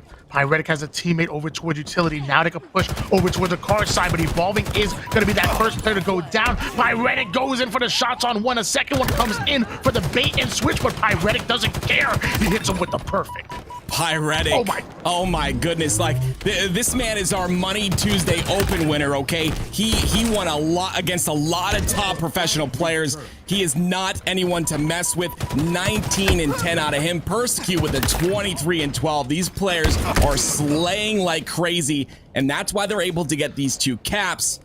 1 go down for SQ so far. Flamesword stuck at Hydra 2 on the nades. He's going to use one of them. So he's got 1 more in his pocket. I like the idea to save that. Looks like they're trying to make a push on the Persecute here, but Pyretic is there as well. Flamesword's got to come out and help Frag Out. Frag Out is 1 shot, but Burton up top with the assist. Great job. They've got 2 dead for H5 Settings, but unfortunately, they're not slaying enough to get that pull to go anywhere. Burton now simply staying alive over toward the back base. He understands that he needs to slay out before they can commit to this flag once again. That's one thing about Halo Infinite. Back in Halo 5, 1 round of slays, the movement was so cracked out that you could run a flag off of 2 or 3 down without any contention. Halo Infinite, sometimes you need that second round of slays, especially when it comes to those staggered spawns. You've seen that right here. Frag Out now going to be advancing that flag forward, ends up going down to 1 shot, and a beautiful nade coming out of Pyretic. Enable ends up cleaning up that pull, getting the relay, but 2 go down for Status Quo. Oh my word, make that 3. Fly's gonna make it towards the middle here. This could be the 3rd cap, which I think would put a nail in the coffin. There's still 2 minutes remaining, so anything is possible at this point. But when you're slaying like H5 Settings, I mean, Status Quo's in just a really bad spot. They're not able to get the kills that they need. You know, there was 1 play there from utility and top center that they were able to get angles, and they got 2 dead momentarily, but it just wasn't enough. They've got to slay a lot faster here. Finally, Enable gets that kill. That's going to be 1 dead for H5 Settings, and he's putting some pressure on their base. But with 1 dead, Frag Out's going to end up pulling this through. I believe he just feels strongly about his position here. But a lot of players are going to be looking at him, and this is the problem, Tony. It could turn into a counter cap here if they're overzealous. And I really need Status Quo to step up right here, right now, because, I mean, my magic number is usually about a minute and 10 seconds. That's how much time I believe you need per flag cap to make a good round around the slays, pushing forward, maybe a second round of slays, and continue to run that flag across the map. Obviously, you can run it from edge to edge in faster than a minute, but to get those slays along with it, especially against the top tier talent, I think you need about a minute and 10 seconds for each of those pulls at a minimum. And as of right now, there's not even a minute and 10 seconds on the clock that you're seeing here. Status Quo might just be out of it. What you need is for like Pyretic to like get a sprain in his thumb or Persecute to stub his toe. That's the only thing that's going to prevent this team from winning, because right now those guys are 27-17 and 28-15, and because of that, they're going to secure this third cap. 37 seconds remaining on the scoreboard. There's no way SQ comes back from this. This is going to be game number 1 in favor of H5 Settings Plz. And let me tell you, man, they're doing against the best of the retirement home. I mean, we're talking about a flamethrower, we're talking about a Enable. I mean, you're going to get Hunter and Reliable and whatnot. Let me tell you, man, they coming out the best against the retirement home and showing it that they have what it takes. Like you said, Pyretic really fragging out right now with almost 30 kills and even chucking up 14 assists as well. So really going off. They're going to be taking game number 1. But the question is, I always say, and keep that same energy. You can come out of game number 1 against some of the best and really look good, but the great teams are able to put that nail on the coffin. So keep that same energy coming into game number 2. Pedal to the metal. Don't let up. Yeah, Recharge Slayer is going to be game number 2. And I mean, when you're putting up numbers like that, Tony, how, even in a Slayer game, on Recharge, like, very fast paced, in my opinion. You got the shock rifle. They're going to be able to utilize that. I mean, I don't know. Fragout's a crazy shock rifle player, so maybe he comes through and just has the game of his life. But H5 Settings is in another world right now. They're playing really well. The retirement home comment really got me. I can't stop thinking about it. It was very funny. But regardless, I mean, they've got a chance here. SQ's got a chance in the Slayer to kind of collect themselves, be able to pull through. But I mean, Pyretic and Persecute just playing so well in that game. No, I was totally joking, but no, these guys are fantastic, and obviously they're legends in their own right. You know, Enable and Flame Sword, and I expect them to bounce back, especially going into a Slayer. We're talking about a change of pace game. We're also talking about against a team like H5 Settings Plz, who don't mind changing the pace. It seems like they can slow things down at any given time. When they're ready to speed it up, they are ready to do so. Take a look at some of these replays. That kill was so. I'm sorry. Can we rewind that? Rewind that first kill, because on the surface, it doesn't look that good. Thank you so much, dude. I appreciate it. But he got the first shot on that player towards Tom and Burton. Then there was an E coming in out of Enable. This is 9 times out of 10 is winning that gunfight, because there's a change of targets. You know, auto aim is, or aim assist is nice, but it's not that fast. But what I love for the fact is that he comes in out of Burton, the real quick change of targets, and also the stability to hit your shots for the perfect kill. Man, is he not the real deal? Tim, am I going crazy? Is that young man not the real deal? I'm gonna tell you right now, I mean, to hit those shots on Enable as he's doing that crouch strafe right there, I mean, I could never do that on mouse and keyboard, but regardless, even doing it on controller is just really difficult, especially in a high pressure situation where you're getting someone off a top mid like that. Just a great overall job by this team, though. I mean, there was a lot of individual fights, Tony, right? But there was so much teamwork as well. Their ability to pinch and just pressure this SQ squad. Look at that. Like, he's shooting some guy bottom center. He's bottom center, which is, you know, not the most advantageous position you could be in, but he knows he has a teammate in utility. You know, these guys are coming from Halo 5. And in Halo 5, you had a radar that showed you where your teammates were. Like, you knew where they were. In this game, you've got little tiny dots on your screen, and they're still able to have that awareness. Like, that to me is why they were able to win that first game. Their awareness, their teamwork, and of course, you can't talk any more about the slayability. Their ability to get almost 30 kills each is just insane.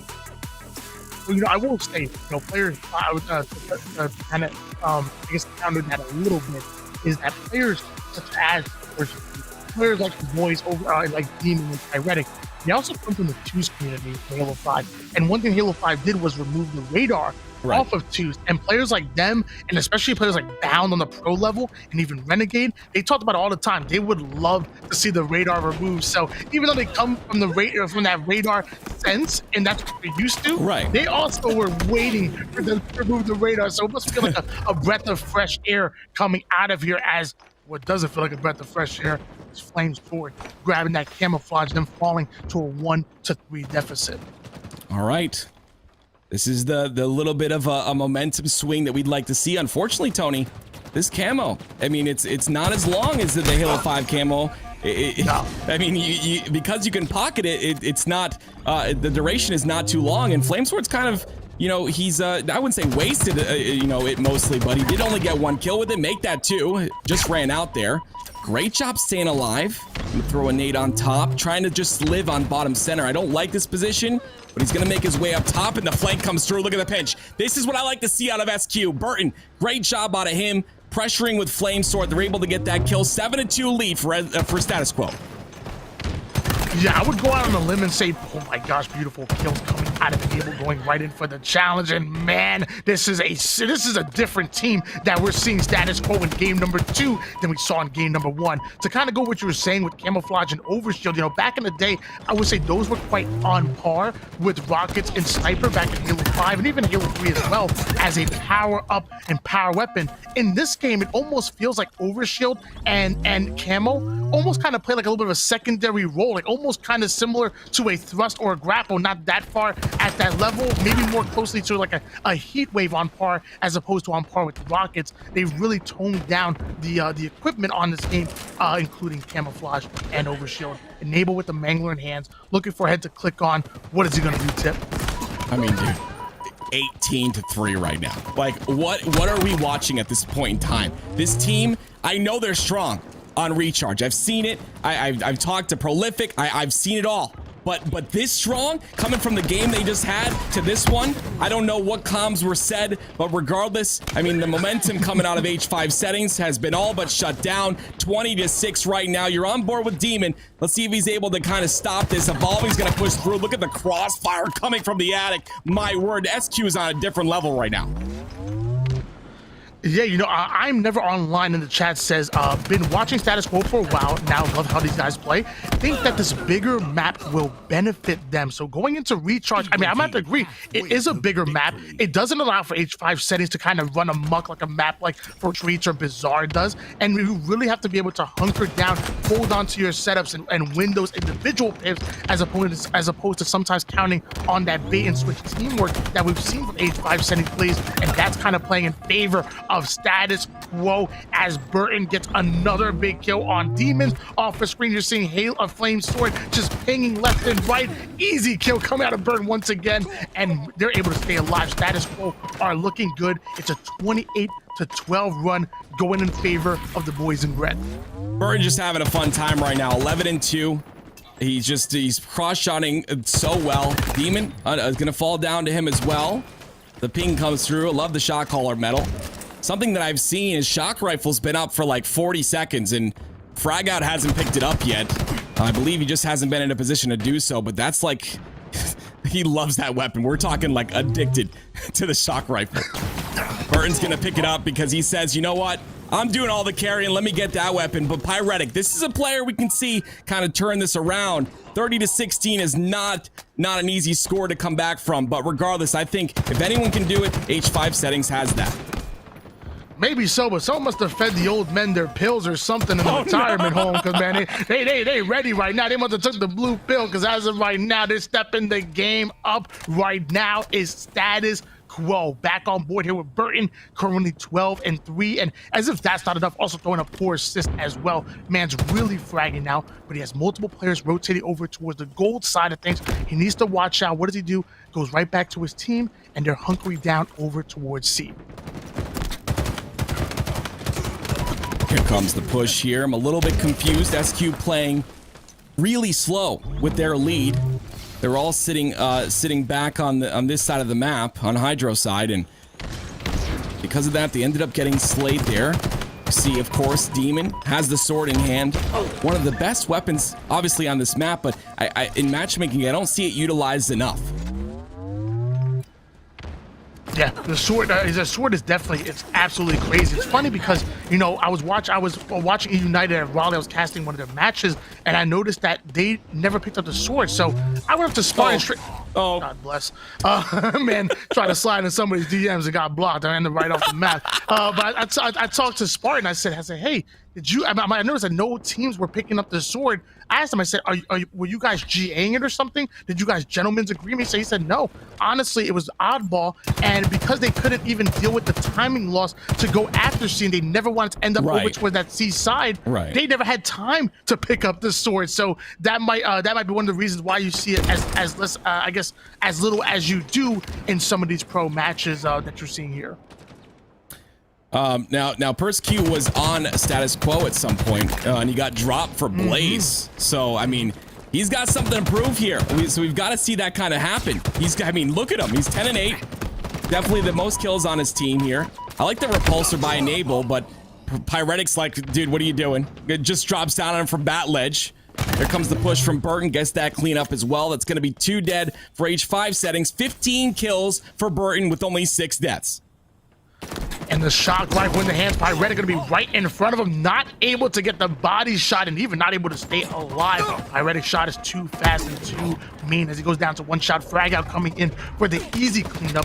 Having the camouflage in hands, gets himself a double kill, but ends up being taken down 39-20 to make that a 40th kill being put on the board here in favor of Status Quo, and Burton is still going on.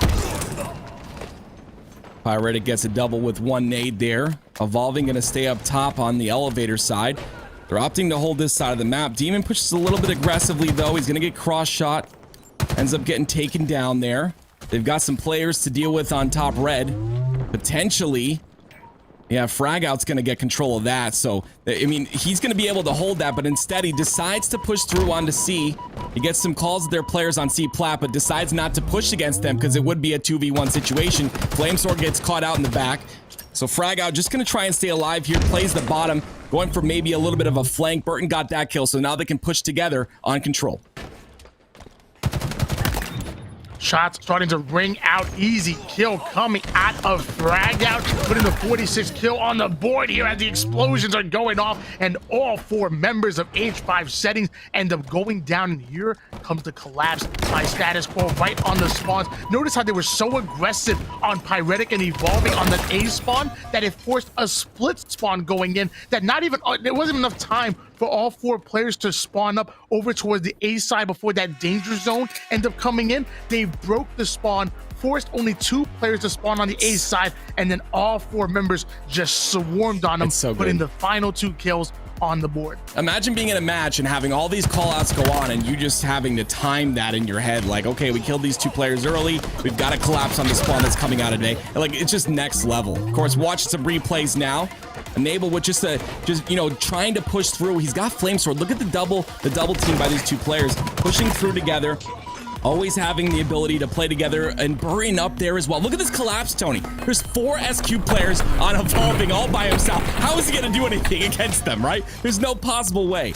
Just a great collapse, like you said. Great job timing the spawns. SQ showing us they've got some potential here. The next game being Live Fire Oddball. Tony, what do you think about this next match? I mean, these 2 teams, I think, are pretty strong on this map. I've seen SQ play it multiple times. I have not seen H5 Settings play it, but, I mean, I think we got a good match on our hands. We're going to a game number 3.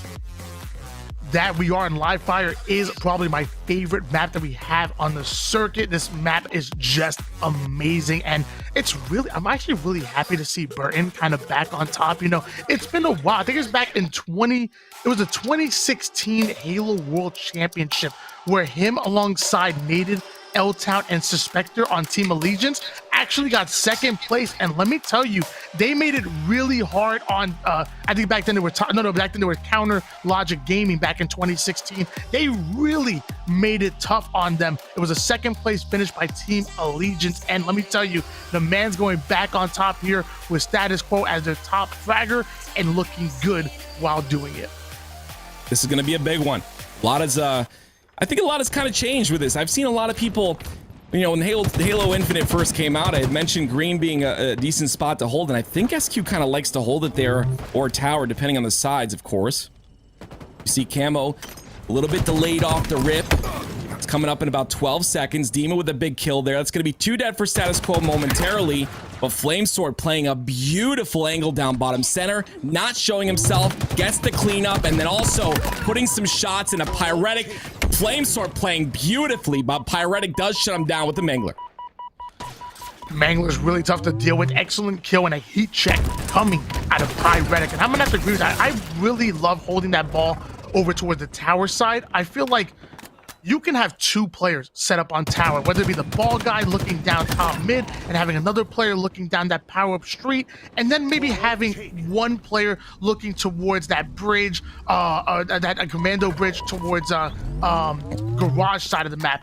And those 2 players are able to hold down the entire side of the map. And again, one of them can even be the ball. That ball can watch from top tower, look top mid, look power up street. 1 more player watches the garage side, and they have the map locked down as far as lines of sights and can then man the troops. So I really like this tower side. Plus, I mean, if things get dicey, what do? You play the ball on the map and simply reset the situation. Dropping down with a big back smack does Evolving. Yeah, Evolving's a player I want to look out for in this game. The last game, he had a little bit of a quiet game, you know, not what we're expected to see out of this man already. Without even knowing his name, he's just performed so well since we started watching. 4-1 in this game, though. The Flamesword trying to hold on to the ball. Frag out with a big kill. That's huge right there. He's going to be able to play that because of that kill. Evolving with some beautiful shots from B. Persecute's going to clean that one up. And now Enable kind of stuck on the green here. He has to try and stay alive. He's going to pull a little bit of a flank onto the sandbags up top. Camo's coming up. He's aware of it, so he's trying to get a position.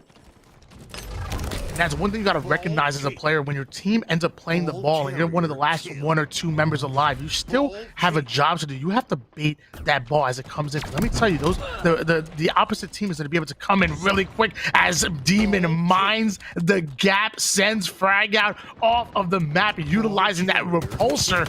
Beautiful play coming out of him. But yeah, that final 1 or 2 players, you have to be able to bait the ball and stop the enemy team from getting that early pull. Otherwise, they're going to get set up right back on you, and things are not going to be good, not going to be kosher, if you will.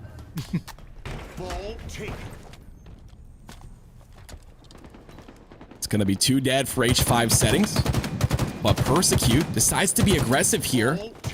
I believe he didn't even get the kill. He gets the spawn for his team onto green, though. This is a advantageous spawn for them if they're able to get out of there, but the problem is it's so easily nadeable.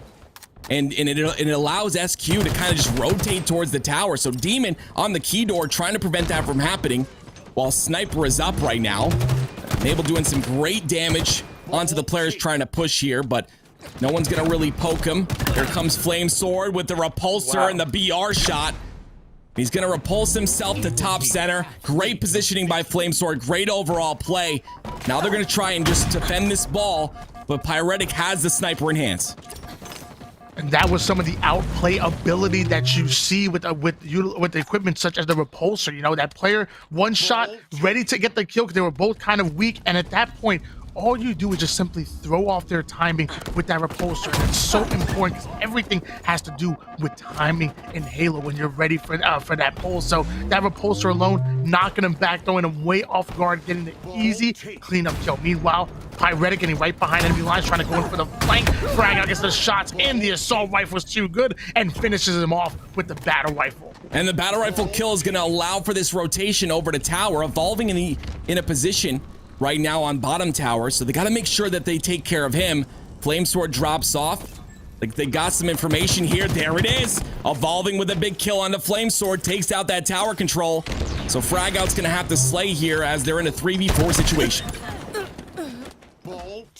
And mind you guys, this is game number 3, and this best of 3. It is do or die. Either you advance forward into winner's bracket round number 5, or you fall into an elimination bracket playing for your tournament lives. And I promise neither one of these teams want to do that. It's a 79 to 35 run going in favor of Status Quo. However, we're seeing the boys in blue start to answer back with a setup of their own. They're putting some good points on the board. Evolving it, Pyretic working a little 1-2 combo over towards Enable. Pyretic chasing down Flamesword, making sure he goes down, so the setup is locked in by H5 Settings Plz.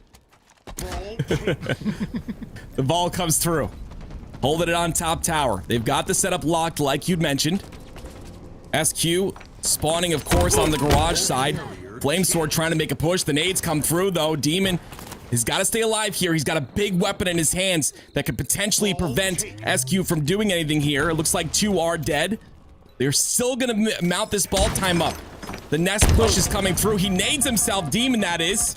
Tries to drop down and stay alive, but they're getting kills here. This is good for SQ. They're able to stop that push. 1 alive left for H5 Settings. He's going to get a trade, but, you know, some more time potentially for Status Quo.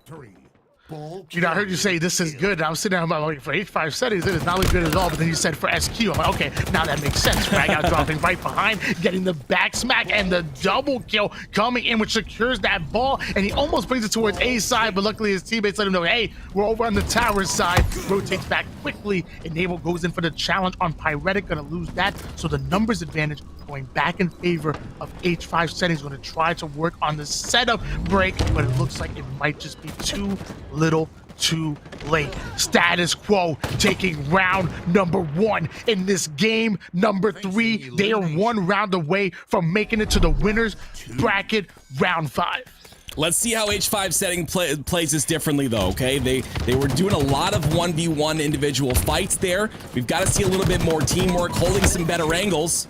Flamesword is going to get a kill there, Evolving. Going to get his own kill. It's going to be 3 dead, though, for H5 Settings. And it's like deja vu. We're back at the tower once again. Burton holding the objective here, but he's got some pushes coming up on the top and from Nest. Great job to stay alive. Throws the ball to Enable, telling him, hey, rotate that over. And they've got some presence here on the bottom center of the map. Yeah, I'll be honest, I'm not sure what's going on with H5 Settings Plz. I mean, when we saw that game number 1, they were dominant, and they were still in it in game number 2, only losing by 10 kills in that Slayer. But in this game, they're kind of being outclassed here by Status Quo. Yeah, they've already got 13 seconds on the board. If this camo goes in the hands of Status Quo, it could be a problem, but Evolving says no. He's got Sniper. So let's see if he's able to make some plays with this Sniper. Definitely a difficult weapon to use, but it feels like some players definitely getting more comfortable with it. First cube goes for the push. The ball is going to go down there. It's going to be 1 dead for Status Quo. Demon ends up getting a kill there as well. A little bit of a turnaround here in terms of momentum, but they're not able to capitalize on any ball time. These slays are important, but Demon knows he has to stay alive as he has top center control. And Evolving having the sniper rifle, and that's gonna be a Quigley being earned by Evolving, a 2-for-1. Back in the day in Halo 2, there was a man by the name of Joseph Quigley, a Bungie employee, a former professional player, and he was the first one to get a sniper shot to the dome, and they named it a Quigley after him. I'm totally making up the story. The story's totally made up. That is not true. I'm sorry. I'm so sorry. Oh, I love that. I love it. Burton on the nest there. Doing a really good job of staying alive, and I like the rotation, but they've got to get these slays on the sandbags. Persecute somehow makes it through there. I'm not sure how. He's going to be alive, just being a nuisance right now. Burton's in a position to stop Evolving. He does.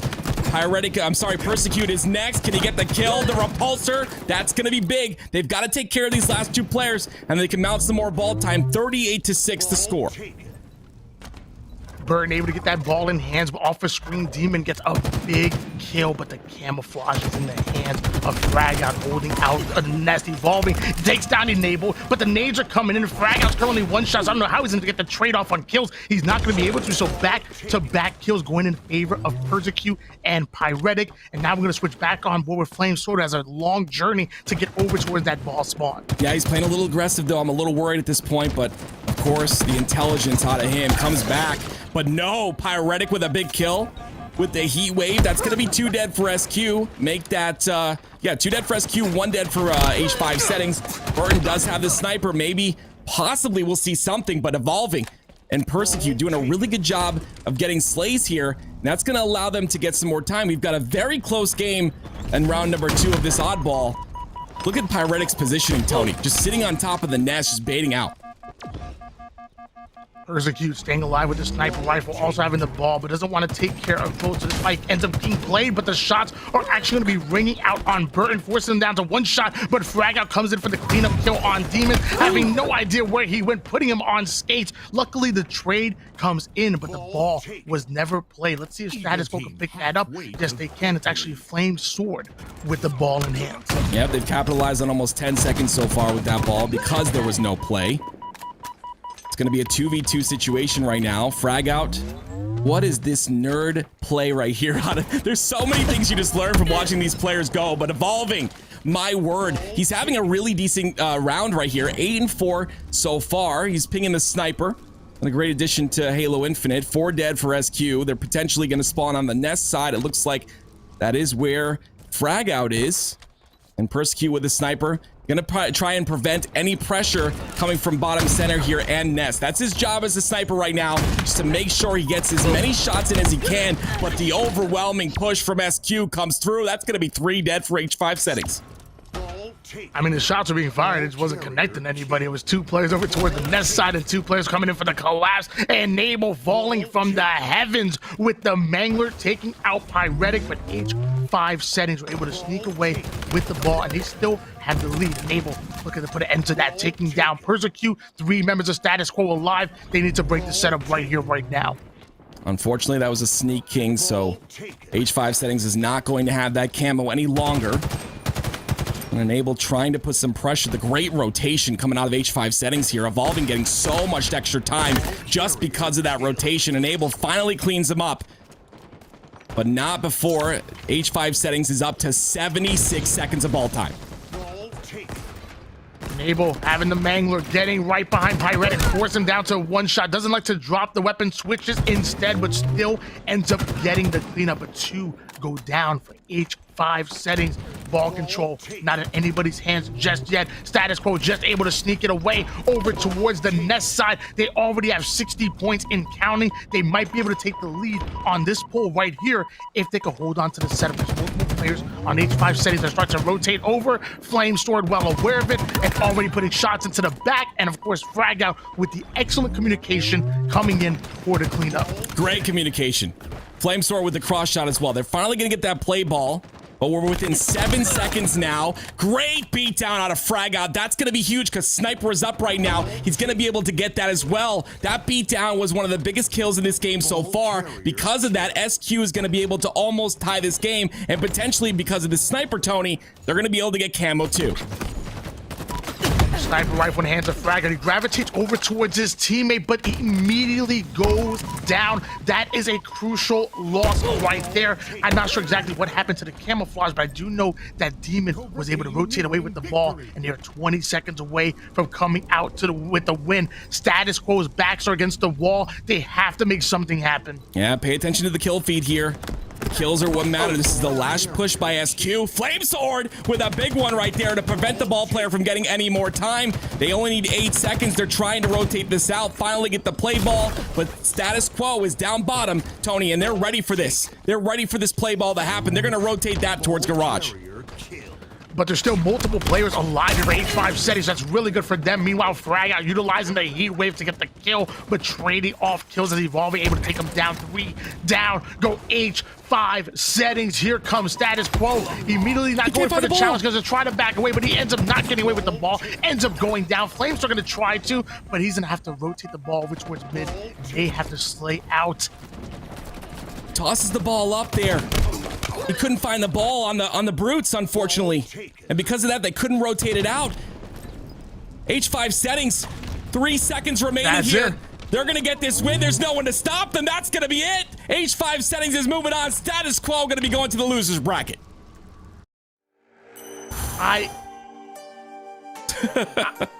H5 Settings literally steal that win away. And let me tell you, it wasn't pretty, it wasn't perfect. There was mistakes being made on both sides, but taking out 2 of the retirement hold champions is insane.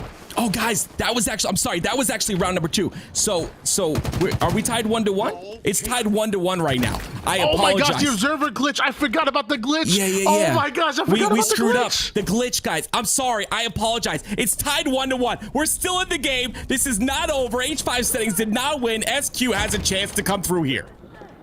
Oh my gosh, I'm so sorry about that. We are still in with round number 3 here of Oddball. It is not over yet. But either way, H5 Settings were able to steal that win away. Meanwhile, Pyretic tries to stay alive with the heat wave, not able to do so. Earns himself the wingman, and Status Quo rotating that ball away. Those darn bugs, man. Get them off my lawn, okay? Get those bugs off my lawn. Frag out, trying to get some kills here. That's going to be 3 dead for each team. 3 dead for H5 Settings. SQ has some ball time here, actually. They're doing a great job. Enable has the ball player in front of them. Look at the push, though, Tony. It's coming from bottom center and from B. This could potentially be a stop here. The rotation's got to come through. Look at the intelligent rotation from Enable, knowing that there'd be a player on key door. Tries to get that kill, but Persecute, such a good job with the heat wave. And Flame Sword is going to be a top center, and he's going to try to stay alive here. 17-12 lead going in favor of Status Quo, but that's not much of a lead here in Oddball, especially as Enable going to be the first player to go down. Luckily, Flame Sword ends up rotating that ball away. They're still over towards the A side of things, so things are still looking very good if you're a fan of Status Quo. And he's actually going for a long rotation all the way towards pillars, and the nades are flying in towards bottom, mid. Finally, someone going to be able to contest him, but man, look at the scoreboard and look at Flame Sword shot. Oh, Flame Sword. I mean, they're all 4 dead right now, and that's going to give the H5 Settings a chance to hold this on the green. But something from SQ that I will mention is their communication is really, just really good. Flame Sword's one of the best communicators, I believe, in this game, aside from Formal. And just, I think that's what's really doing them well here. 3 dead right now for H5 Settings. Of course, Pyretic gonna have to play this ball. Enable, great job staying alive there, but he close back the challenge. And because of that, he's gonna go down. But a great kill to trade out there. Back on board now with Persecute with the heat wave in hand. The nades are starting to fly over towards bottom mid. Just barely going to miss out on the first heat wave shot, and that's going to cost him a life right there, not even getting the trade. Meanwhile, Burton has that magnet in hands. Easy kill on Demons, taking minimal damage. Frag Out has the camouflage. That's going to be easy kill, taking down Evolving, and the setup is locked in for Status Quo. They've got a great setup on Garage. You see Enable there on the green side. He's going to be pinging for some help on the Pyretic. He ends up getting him. Great kill there. Now they're going to rotate this towards green a little bit. I really like the green setup still. I mean, I've been talking about this forever. I think it's just a great place to hold ball. You can hold the guy at Nest as well as the guy at Big Door and the guy top center on Sandbag. Just, you can hold every single angle, and also forcing the spawns there on the open field on bottom. And because of that, SQ is going to get so much time. They're going to get 2 slays once again. Evolving is going to be pushed back. Great job by Enable to not be too overconfident there, right? He doesn't go for the out BR, just pushes him back and gets his shields back. That he does. Excellent awareness and IQ coming out of Enable. Meanwhile, Frag Out having the sniper rifle in hands, and a beautiful denial nade is coming in, but Bird is down to 1 shot. Persic gonna get the initial kill on Enable. Frag Out is gonna go down as well. Bird gonna be the 3rd out of 4th player down, and now Demon ends up getting a sniper and camouflage because of this. So if there's any chance for them to put some points on the board and mount a comeback, it might be right here, right now, as he trades that sniper out for a heat wave and allowing one of his teammates to take advantage of that. Yeah, that timing on that break was perfect. They were able to get all the power weapons. Now they have a setup off of it. And of course, 2 dead for Status Quo here. Evolving has the ball in hand. We're going to have another close one on our hands, guys. But whoever wins this one is going to win the series, okay? 1 go down. 3, 4 go down for SQ. They're just, for Status Quo. And H5 Settings going to continue to mount this comeback right now. 7 seconds remaining, and they'll tie the game. And we're on board now with Persecute holding down the Sandbag side. The information is coming in that there's multiple players rotating over toward the power side. So what happens? They change their direction. Pyretic gets the first kill. Persecute taking down Enable, but the pressure's coming in. The nades are doing that early damage that is necessary. Now Persecute has to back down and play his life. He's the final player alive, and they can't allow this ball to change hands.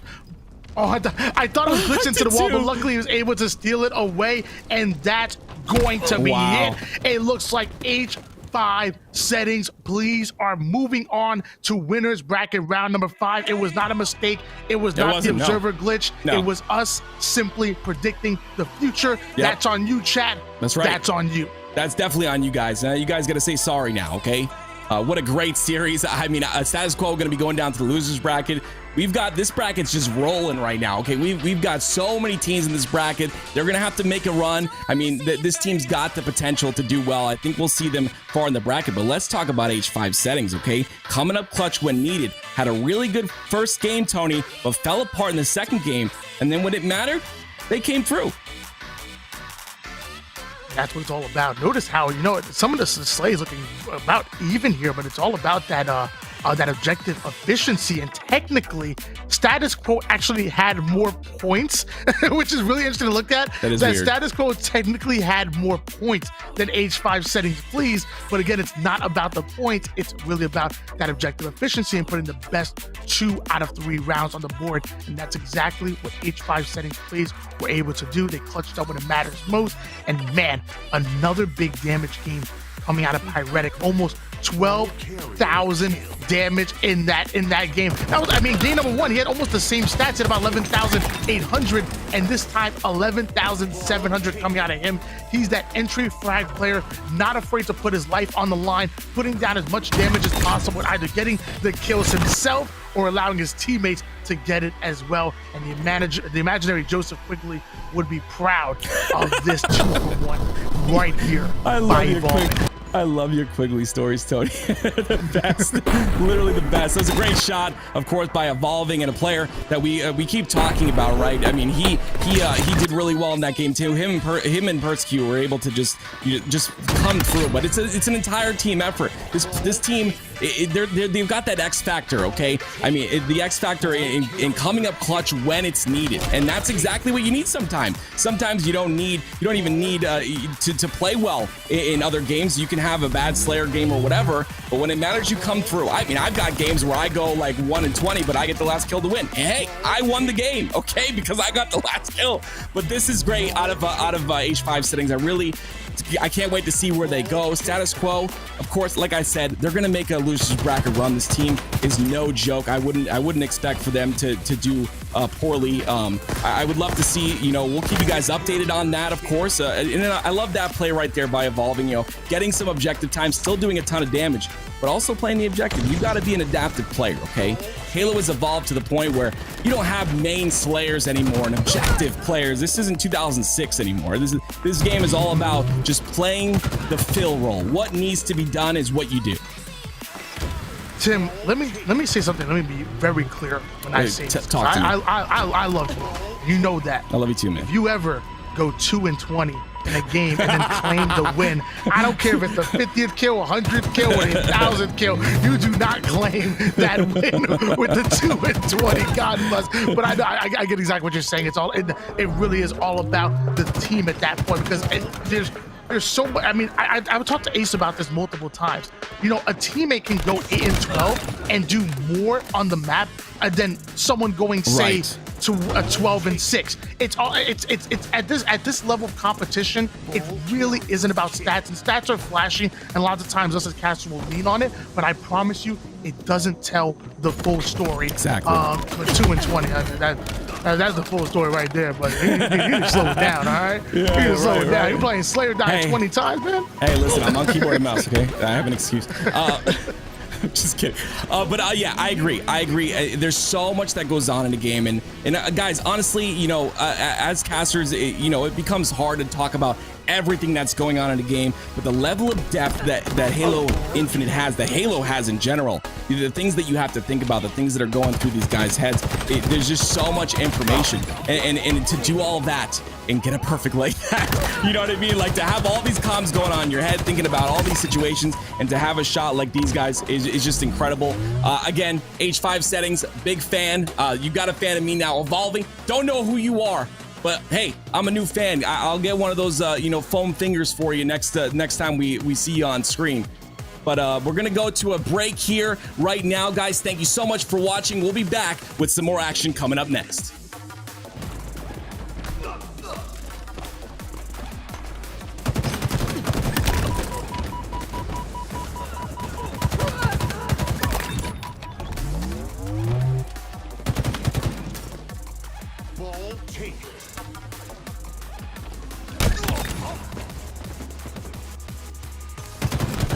Carrier kill. Ball taken.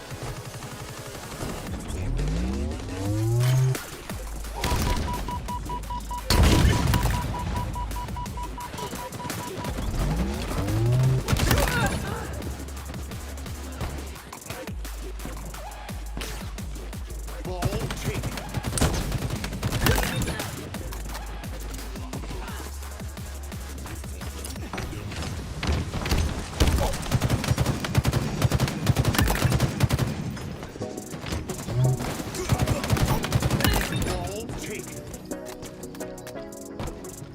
Ball taken. Ball taken.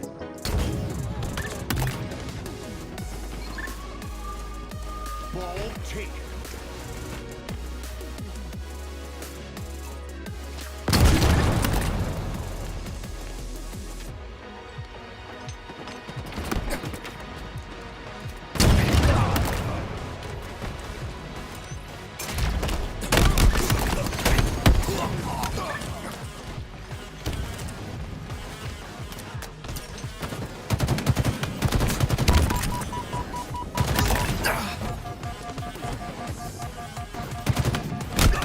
Cobra team halfway to victory.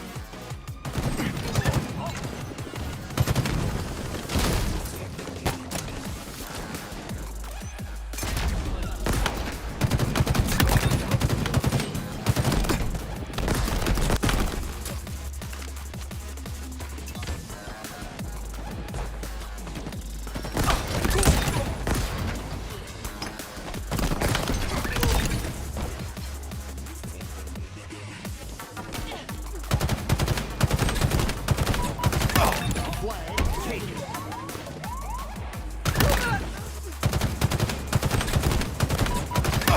Flag taken.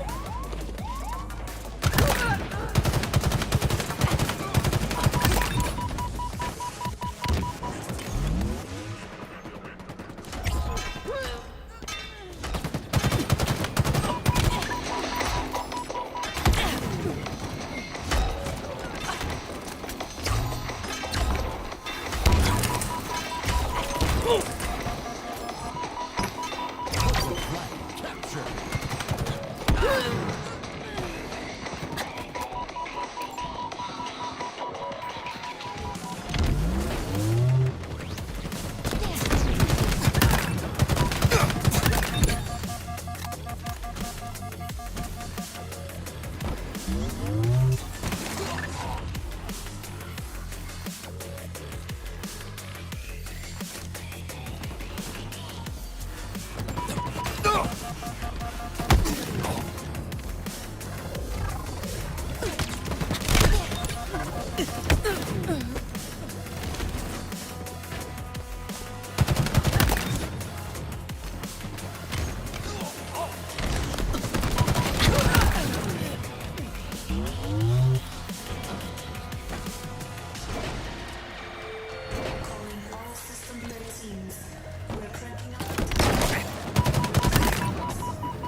Ball carrier kill.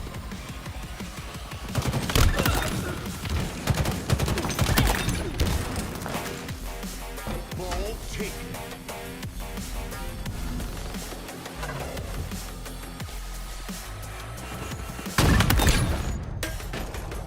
Ball taken.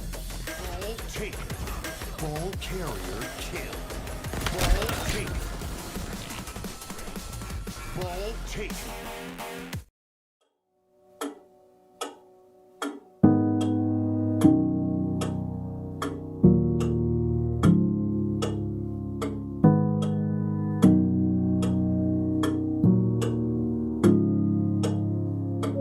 Deep in my heart, I hear you calling, but I won't let you in.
Welcome back, everyone. I know I'm not Tony. I'm not active. I can't be as handsome as those. But you know what? My co-commentator is. I'm joined with Brody, and we're going to be taking over for the next little bit. But guess what? We're staying on with the same team. These Halo 5, I guess their name is Halo 5 Settings Plz. I'm going to call them the H5 kids because these guys were grinders back in Halo 5, and they absolutely made a name for themselves. And it looks like they could be making a name for themselves in this tournament. Hey, I think this team has top 8 potential. I'm a huge fan of Persecute in particular.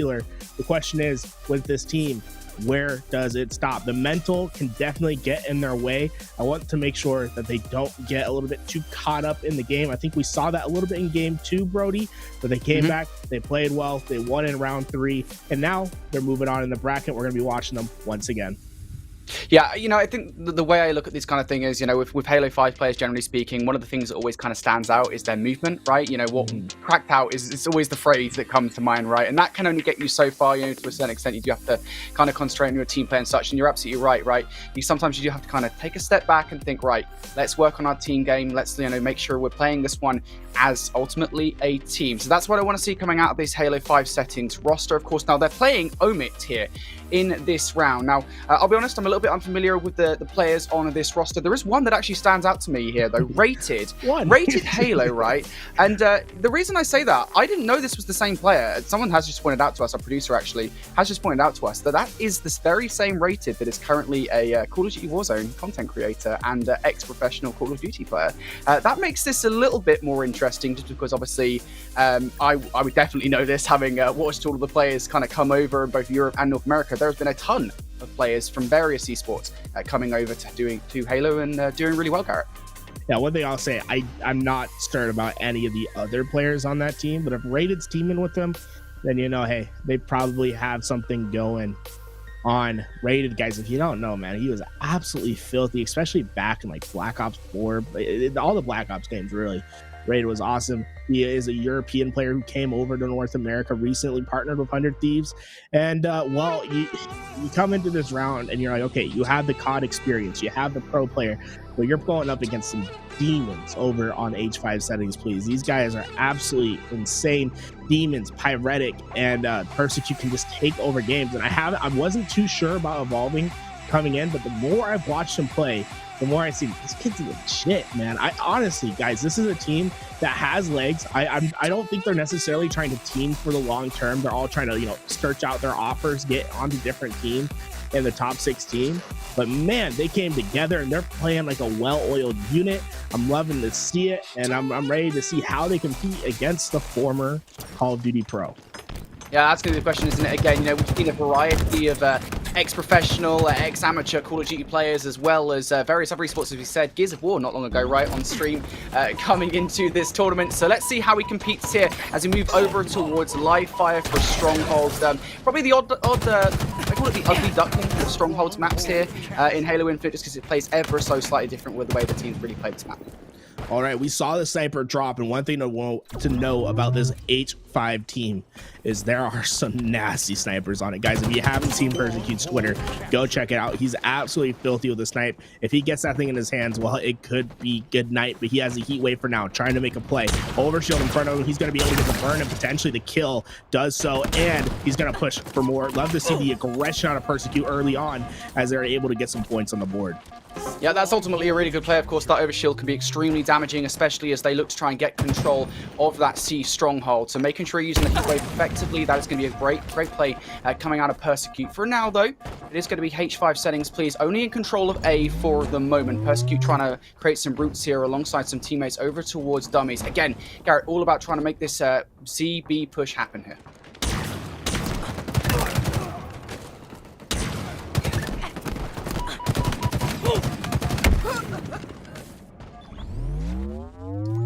Stronghold captured.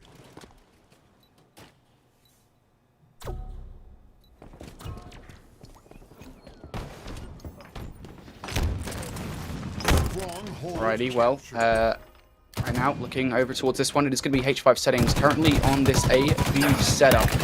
The kill is a nice one coming in from Pyretic. Persecute now as well, looking to get that kill. He does do so inside the kill feed. So this is going to be a good setup coming in from H5 Settings as well, and I really like the players. They recognize that, hey, that overshield is going to be up, and unfortunately for Evolving, isn't actually going to be able to pop that one. So Life Alert, that's a massive kill from him. Now the real question is, can they get it before Dimonsu gets it? Absolutely not is the answer. And I didn't even realize this, Garrett. Right now, Dimonsu hasn't even died in this game so far. A 7-0 start for this man, and of course, rescuing the overshield from the depths of hell there, as he now gets that, and C is in the hands for Halo 5 Settings. Team scoring. Alrighty, well, Halo 5 Settings now on this A strongholds. Let's see what they're able to do. This is a brilliant setup from Halo 5 Settings, and we were kind of wondering how would this game go between Halo 5 Settings and Omit, you know, not really knowing all that much about this Omit roster. Well, here is our answer right out the gate. It seems like Halo 5 Settings, for, I would say, a pretty prolonged period of time there, able to hold on to all 3 strongholds. Of course, you get a ton of points off the back of that as the seconds tick by. And even still, even now that they've lost C, that Omit finally have a footing back into this game, they've got themselves a massive advantage early on in this one, just 3 minutes into this game. So really at this point, I'm really looking for Omit to kind of take a step back here, regroup as a roster, and come back into this game where they can. Just try and get a foothold on one of these 2 stronghold points and do it as a roster first and foremost. And this is it from Rated. Now it's going to be Omit onto this B strongholds. They need to hold him to see though, Garrett.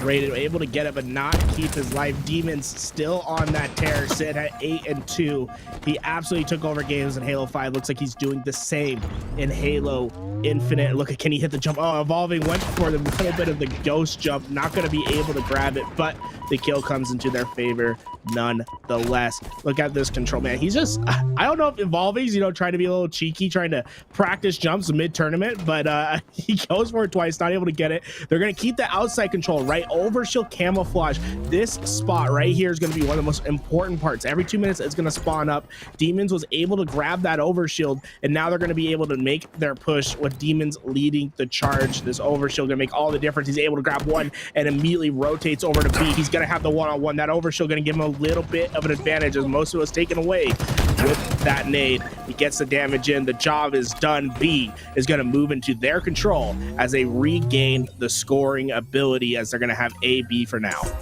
Well, that was a good hold, though, I would say, from it, right? I mean, you got to think, what, they were down by about 80 to 90 points not that long ago, Garrett. So now the scoreline being 118 to 85. This is not a terrible position for Omit to find themselves in, but they just need to continue to have that consistent pacing in this game, because right now, H5 Settings, it seems like they've got the advantage, not just in terms of map control, but also in terms of the sandbox control as well. I mean, what? 2 out of 3 times we've seen that overshield on the map has been in the hands of Halo 5 Settings. So keep an eye on them going forward, but for now, looking to get control of B is going to be of Demon trying to get it with the repulsor. Unfortunately, he won't be able to repulse that player off the map. It doesn't matter any, he is traded out. Look at this. While all that damage is happening at B, Pyretic makes the flank towards A. So they're going to swap out strongholds for now. Actually, Pyretic opts to move towards B. And this could, okay, so they're going to delay it for a second. The trip cap will only be momentary as Pyretic's able to grab A. And really, ideally, what you want on this map is you want C, right? That tower control is going to play such an impact. You have great angles onto sandbags, and it looks like that's exactly what H5 Settings is able to do. They're going to grab C, they're going to have A, and they'll have each other's help for the long. And Pyretic already working on B as they lose C. And then you're going to see quick rotations. But as long as you can be on top of the rotations and you're not rotating against the enemy team, that you're rotating ahead of them, you're going to be able to maintain control and keep a cyclical nature on the map. And Demons is going to be able to grab this sniper rifle for the team, and this could be the first overshield that goes over to Omit instead of H5 Settings. Yeah, well, H5 Settings, see whether or not they are able to grab that one. Regardless, though, the sniper rifle for a Demon, this is going to be a problem for Omit, and it's going to be not dealt with, at least initially. Nice headshot coming in with the BR from Demon, as they now look to capture this C-zone and go for complete domination here in Strongholds. Nobody from Omit going anywhere else. Looking for the snipe. The body shot will come through, as well as the headshot with the BR. And again, this is what you really see. I've seen a lot of players do this. Just go for the body shot with the sniper rifle, follow it up with a BR burst as well to the head. It's much easier than trying to go for the headshot, and Demon working it to a T at the moment, staying onto this spree as well as Halo 5 Settings make their way onto the A stronghold. Now, one thing to point out, guys, you can go look at the slays.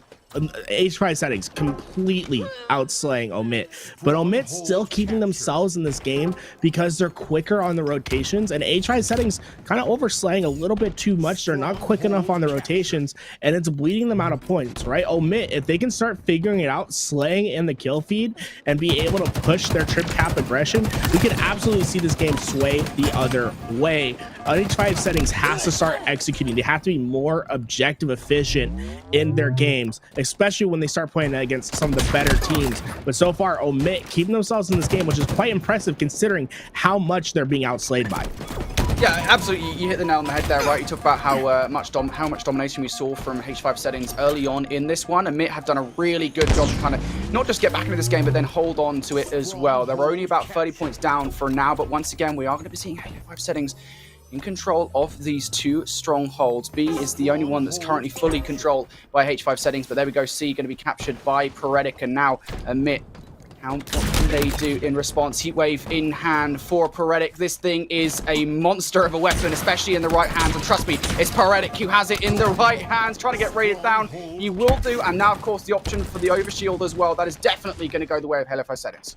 Well, Paretic put his life on the line, right? Got the double assist for Persecute, and then said, hey, let me take the shot so you can get this overshield and get it away. Now the thing for Persecute, he's behind enemy lines. He doesn't have any help. He needs to execute on the fight, and he's not able to do so. Gonna make that player one shot, but is taken down, and that's gonna allow C Control to maintain Omit's hands. And now they're making the push towards B. Evolving gonna go down, and this is the opportunity that Omit was looking for. You got H5 Settings on their back foot, spawning A, completely trapped. They're gonna have to break through, and it looks like they're gonna opt for the underground push. If they can come out this door and surprise Huss at the tower, it could be the moment H5 Settings has been looking for to regain their control. Pyretic finds the first big demons, taking that opportunity to push on back, and see starting to slowly take over the H5 spot, but Life Alert comes up big with the double of his own. And look at this, they're only 40 seconds away from tying this game up, even though they've been heavily outslayed this entire game.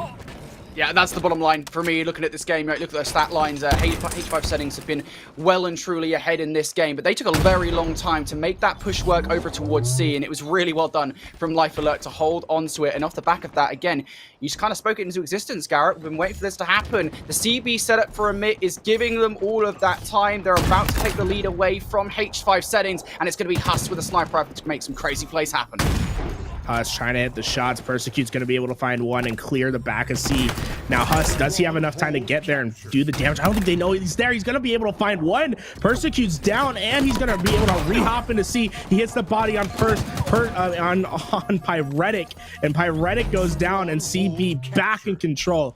Guys, the map lives through C. Huss was able to stay alive, get behind those players, and maintain their control for now. It's a slow tick, but it's a sure tick as they're getting themselves closer to victory. Overshield up. Pyretic trying to do his best to grab this. It's so important for his team. He's able to win a massive one, and Demons is going to be able to push out. This will secure the overshield for the team as they're able to get B, and all of a sudden we're looking at trip cap potential for H5 Settings. Pyretic trying to get into the fray, looking for one. That player at tower has died, I believe, so he's going to be able to get this to himself. A does flip control, but the BC control is in favor of H5 Settings. This is what you want to see. Pyretic's going to be able to find another, and this game has turned on its head. All of a sudden, H5 Settings are in control of the map and their destiny. Yeah, this is a very close game right now. 230 to 222 and counting. For Halo 5 Settings, just 20 seconds more and they will get a dub. And look at that bottom strongholds placement. A, B, C, all highlighted blue. C will go the way of Omit, but that doesn't matter. The score will continue rising now for H5 Setting, and maybe they even want a piece of the pie over towards C as well to keep those rotations through strongholds going on. Looking like Demon Su now will end up falling. Now on B, Paretic with this manga. It can be deadly in the right hands. Unfortunately, not this time. Omit, they're not done yet, Garrett. No, they have to hold it for another 25 seconds. Life Alert. He has the Mangler in the prime position. He can basically hold down B by himself. And it looks like they could be rotating bottom down towards C. Oh, but this is okay. No, this is evolving. He's coming back to help with Pyretic. They're gonna have 10 seconds to break in. The setup's there. Demons is on the flank. Demons gets taken out. They have to start contesting at least. Oh, Evolving's gonna take the shot. He's gonna give his life, and this could be a throw. And I believe. Oh no, see what's taking for a second, and this is it. Omit, get it done. Way. They're able. I mean, dude, did anyone from H5 go neg? No. This is the biggest outslay I've ever seen not go for a team. And honestly, it's H5 overslaying. It's H5 not understanding the rotations quite enough. That's their weakest part of their game. They're gonna eventually clean it up, but Omit takes advantage and they take game one, a well-deserved victory. I mean, that is the most decisive victory I've seen when you've been outslayed by, I don't know, 20 kills. I think the thing is about it, right? It's not just the outslaying. I would argue there that Omit were not the ones in control of the sandbox for the large majority of the time, right? You talk about the amount of times we saw Overshield, the amount of times we saw the sniper in the hands of players on Halo 5 settings. Like, that is an incredible win. You know, that is everything against you. Again, we look at these stats, it is just insane the amount of damage, the amount of kills that Halo 5 settings were able to get there in that game, and they just couldn't come out on top. And you kind of mentioned it, right? About halfway through the game, Garrett, you talked about the efficiency, you talked about, you know, that these guys are not making the best of the situations that they're getting. And that is just absolutely correct. The highlight reel, I mean, they just, I'm kind of just shocked. I don't know how to explain how that happened, to be honest. Well, honestly, what came down is that we saw a fantastic CB hold from the guys over on Omit, and they were able just to hold CB. They never really tried to overextend their pressure, which is something when you're not quite sure how the game works or if you're going to be able to slay enough to try to maintain trip cap presence, that you just hold your two and you try to make it work, and they were able to do so. They made it just so hard to break into B.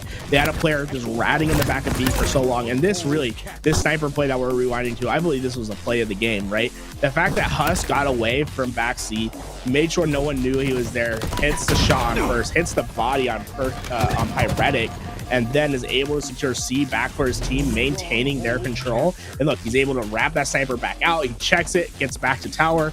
He's able just to help his team. And really, to me, that is what determined the victory of this game. Although, you know, they did eventually lose it. That's going to happen when you're getting outslayed as you are. But it's about scrapping away those 20, 30 seconds at a time. And that's what Omit was so effective at. They scrapped any time that they could. They got behind people. They got kills that they shouldn't have. And although they weren't able to outslay in the kill feed, their slays were effective and they were able to secure them points. While H5 was always slaying, trying to get into the point, getting there, not getting the cap.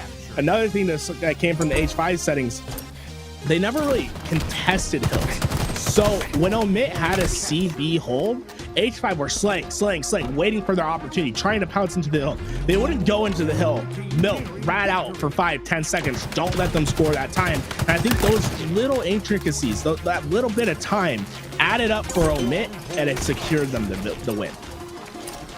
Just incredible. That really is just an incredible achievement. I think Omit, you know, in the back of their minds in the team comms right now would be like, we kind of got away with that one, you know, that's getting away with murder, in my opinion, looking at that game. Game number one, just an incredible performance overall from Omit. And, you know, I was going to say throughout, I was thoroughly impressed with the individual plays that we were seeing out of Halo 5 settings, right? I think that's the big thing for me, is they were making some really cool plays. It really felt like early on, especially given the fact of what they were up by, like 80 points or something, like right out the gate, basically, off the back of that 2 cap and 3 cap. Just overall, really well played from Halo 5 settings, you know, or really well played, from Omit. Awesome start to them, and really, I mean, that's got to be a big mental knock going into game number 2 as well, right, Garrett? Because you've got to think, Halo 5 settings would be kicking themselves with that one. They should have won that game. Yeah, I mean, honestly, there's no real excuse. Like, we can praise Omit for how they played effectively and efficiently, but they're in 99 out of 100 situations you're gonna lose that game if you don't slay out. I mean, there's a reason why you don't see slay differentials go like that ever, and like, you can't ever win games like that. That's a 1% chance of winning a game, and they took advantage of not the inexperience of H5, because they have plenty of experience in Halo. They took advantage of their undisciplined nature. They're overslayers. You have 3 main slayers on that team. They're trying to do too much with the BR. Sometimes you just gotta go get into the hill, try to make something happen, even if it is a little bit more scrappy than you're used to. You can't always have that ideal 3, 4 down and trust yourself to win every piv. You got to play a little bit more scrappy, though we are moving into the Slayer, and then, you know, with how the slaying went in that game, hey, you never know. One thing to say though, Omit, we saw them be very effective with the objective, right? They were efficient. Well, guess what? The objective this time is to find slays, and I'm gonna guess that they're gonna be pretty damn efficient at it. Yeah, look, I don't know how this is gonna go. I'm probably gonna put my money, if I had to say, if someone told me, right, put a bet on this map, who are you going to choose? I'm probably going to say H5 Settings just because of what the slaying was like in that game number 1. It would be super ironic if Halo 5 Settings were now going to lose game number 2. Of course, I suppose it does depend, maybe, you know, if the map that they get in the map board here, maybe it doesn't favor them. We really don't know. Maybe it's like, oh, it's the one map that they don't seem to be able to get down in Slayer. It's just, for some reason, that's their Achilles heel. Maybe that will happen. But for sure, I mean, everything on paper is saying that this should be a Halo 5 Settings win, despite what we saw from Omit there. But you're absolutely right. There is still a path here, even just based away from raw gun skill, that Omit can just play this Slayer as a team and work really well to end up winning the game. They could choose it. Who really knows, honestly? I'm super excited to get into it. Of course, the map will be Aquarius. And Garrett, why don't you kind of talk us through here what we're working with, what's available in the sandbox for these teams to really play around with it? Yeah, Aquarius really going to run through the heat wave and the camouflage that spawns at top mid. Now, it's not going to make or break the game if you get away with those camouflages. It can absolutely change the swing of the nature. What's really important is controlling this heat wave and getting players up high and just being aware of the spawns in general. Now, you'll see it on flag, right? It's all about the car control, making sure you're running it through car. P absolutely plays an impact on Slayer. You need to just have control of both high points and be dictating the pace of the map. If the heat wave is going to spawn at bottom P, you want to make sure you're on top of that. And so far, H5 Settings coming out and doing the same in game 1. It's slay after slay as Conspiracy's last alive, and he's getting pushed by 2. Demon's going to get in and get the smack and stay alive for now. The trade out eventually comes, but you can't ask for a better start for H5 Settings, please. Yeah, nice start coming in from H5 Settings, of course. So something we don't usually see there. Conspiracy picking up that Commando and using it as his primary weapon. That weapon got a hell of a nerf after the insider games that you saw before the game release. But regardless, it is going to be just 2 kills for now for Omit. And I'm kind of curious here, Garrett, as we get into this one, to see the team play that we do see out of Omit overall. For H5 Settings, I kind of expect that in a way, given what we already saw in the prior match to this one. But for Omit specifically, I want to see them pushing things as duos, as trios, not like what we're seeing right now for Conspiracy. He decides to just run through court and take Evolving head on. Yeah, I mean, this is the thing, right? With Omit, you have to play as a team. This is where, if you're not from a Halo background, you can absolutely get punished. There's not really these opportunities just to go out by yourself and absolutely just take over a game and slay, get a 2-piece, get a 3-piece, just all by your lonesome, like you see Scumpy do so often in the Call of Duty League. That's not going to happen in this. You're going to have to play as a team. You're going to have each other's sight lines, and you're going to have to team shot the opposing team. You see Ray, he pops out. He's getting shot by 2 different players. He has to back out. Well, guess what? They already have escaped. Fortunately for him, his teammates there, but his teammates taking the brunt of the damage. And look at this. Demon's just maintaining himself for now. Conspiracy comes out over the top. Conspiracy able to put in the damage necessary, and they're able to clap back. Beautiful job by Omit by staying alive and getting on the clap back. But Demons answers back. He has that heat wave, and man, it can make all the difference. They're down by 7. Camos coming up. Omit needs to find an answer. Yeah, this is going to be tough for Rated because I think he's the only one over here at the moment. The players are coming up from utility, but this fight for camo will be an important one overall. You can do a hell of a lot of damage with that camo as long as the players aren't tracking you at the back of getting it. All right, going to win that 1v1. Look at the second as well. Lovely. Really well done with the double slap down for the double. Nobody, Garrett, has grabbed that camo yet. The fight's still ongoing for it, and finally, Rated able to get it, and I think crucially here, Garrett doesn't get tracked away from it. He's able to get away with his life. The question is, what kind of play can he make with it, right? The camo is not necessarily a free push, right? You could absolutely get spotted out. It's going to give you that first shot half the time, but you have to be able to take advantage. Persecute's going to push. He's going to go down. That's Pyretic able to keep his life for now, but Pyretic, I thought Pyretic would be aware of the camouflage after the kill just went down. No, Rated going to be able to get a 2-kill swing with this camouflage. That's you know, making a 3-kill swing after he kills Demons right here, after a couple of shaky shots, after losing his aim assist with the thrust.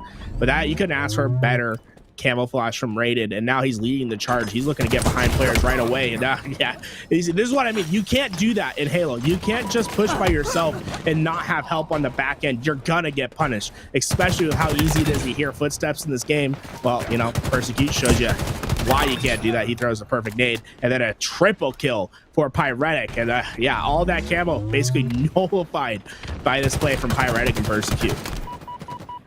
Yeah, it would have been a nice camo, wouldn't it, from Rated if he did a little bit more of it, but of course some heroics from H5 Settings mean that the scoreline currently sits at 23-14, and it is growing in favor of H5 Settings. It's what you and I kind of expected coming into this one based on what we saw in that live fire stronghold. But for now, there's still an opportunity for Omit to come back into this game. They just have to start as a team more. Looking at Persecute on screen, though, unfortunately, will find himself in a 1 versus 2. And Garrett, it's not like we're not seeing it right now, right? I mean, Omit have had these flashes where they are playing as a team, where they are trying to push stuff together, like Utility earlier on, like that particular 2 versus 1. They're definitely knowledgeable on what they need to do. Yeah, the question is the execution, right? And so far, they're just having too many trades where they should be coming out on top. Like, Life Alert, you got to stay alive right there. Evolving, I don't know if Evolving necessarily knew he was there. He had decided to take that fight from a bottom position. It's going to cost his life, and that camouflage could be the catalyst of them getting back into this game. Unfortunately, it goes down. They need to stop the trades. They need to value their life, and they need to work together. So far, when you're playing against a team like H5 Settings, they're going to trade out. They're just players that are absolutely gross individually. They can win every one-on-one you put them in. They're at least going to trade out. You have to be able to take advantage of their undisciplined nature and use that to win games. Rated going to be caught that P1. He has 2 other teammates there. Look at Evolving. He de-challenges. But Conspiracy, he has the escape. That's 3 down for Omit as they're trying to find themselves back into this game. It's only a 6-kill differential for now. You can see all the players from this H5 team spawning up in the same spot, and Pyretic is the first one to go down. Demons, he's going to be the next to take the challenge. He's going to back up for now, but this is looking great for Omit. They have them all trapped in the back of the base. They need to push, get the slays, and turn around before the splits come to spell their doom. Yeah, now we've got Life Alert with a heat wave. This is going to be damage potential. You've got to imagine looking for the kills. It is actually going to be Huss who's able to get both there. Rated with number 3. Garrett, he kind of saw them spawn up in their initial. They were kind of worried that, hey, look, Omit, they're really impressive. They knew that they had the heat wave, that dangerous weapon we were talking about. And off the back of it, well, hey, there's another few set of kills that will be going the way of Omit. And this deficit now down to just 5 kills between these 2 rosters. H5 Settings, they do still have a lead, but it is shrinking by the second. Omit starting to play more and more as a team as each second goes on. But now we're on board for Persecute and Pyretic in close proximity. They're looking for these kills towards the back of that spawn, and they will be able to get them. Oh, I love this play from Purse. He takes an aggressive ego challenge on Huss. It's just a missed shot. If he doesn't miss that shot, he gets the kill on Huss. I love the play, the fast thinking from Persecute, as he's been having a little bit of a rougher game compared to what we normally see from him. But they've been able to maintain this 4 to 7 kill lead. They've come in danger of slipping up and losing it a couple times. But every time they answer back, they're able to find the kills, and they find Omit out of position.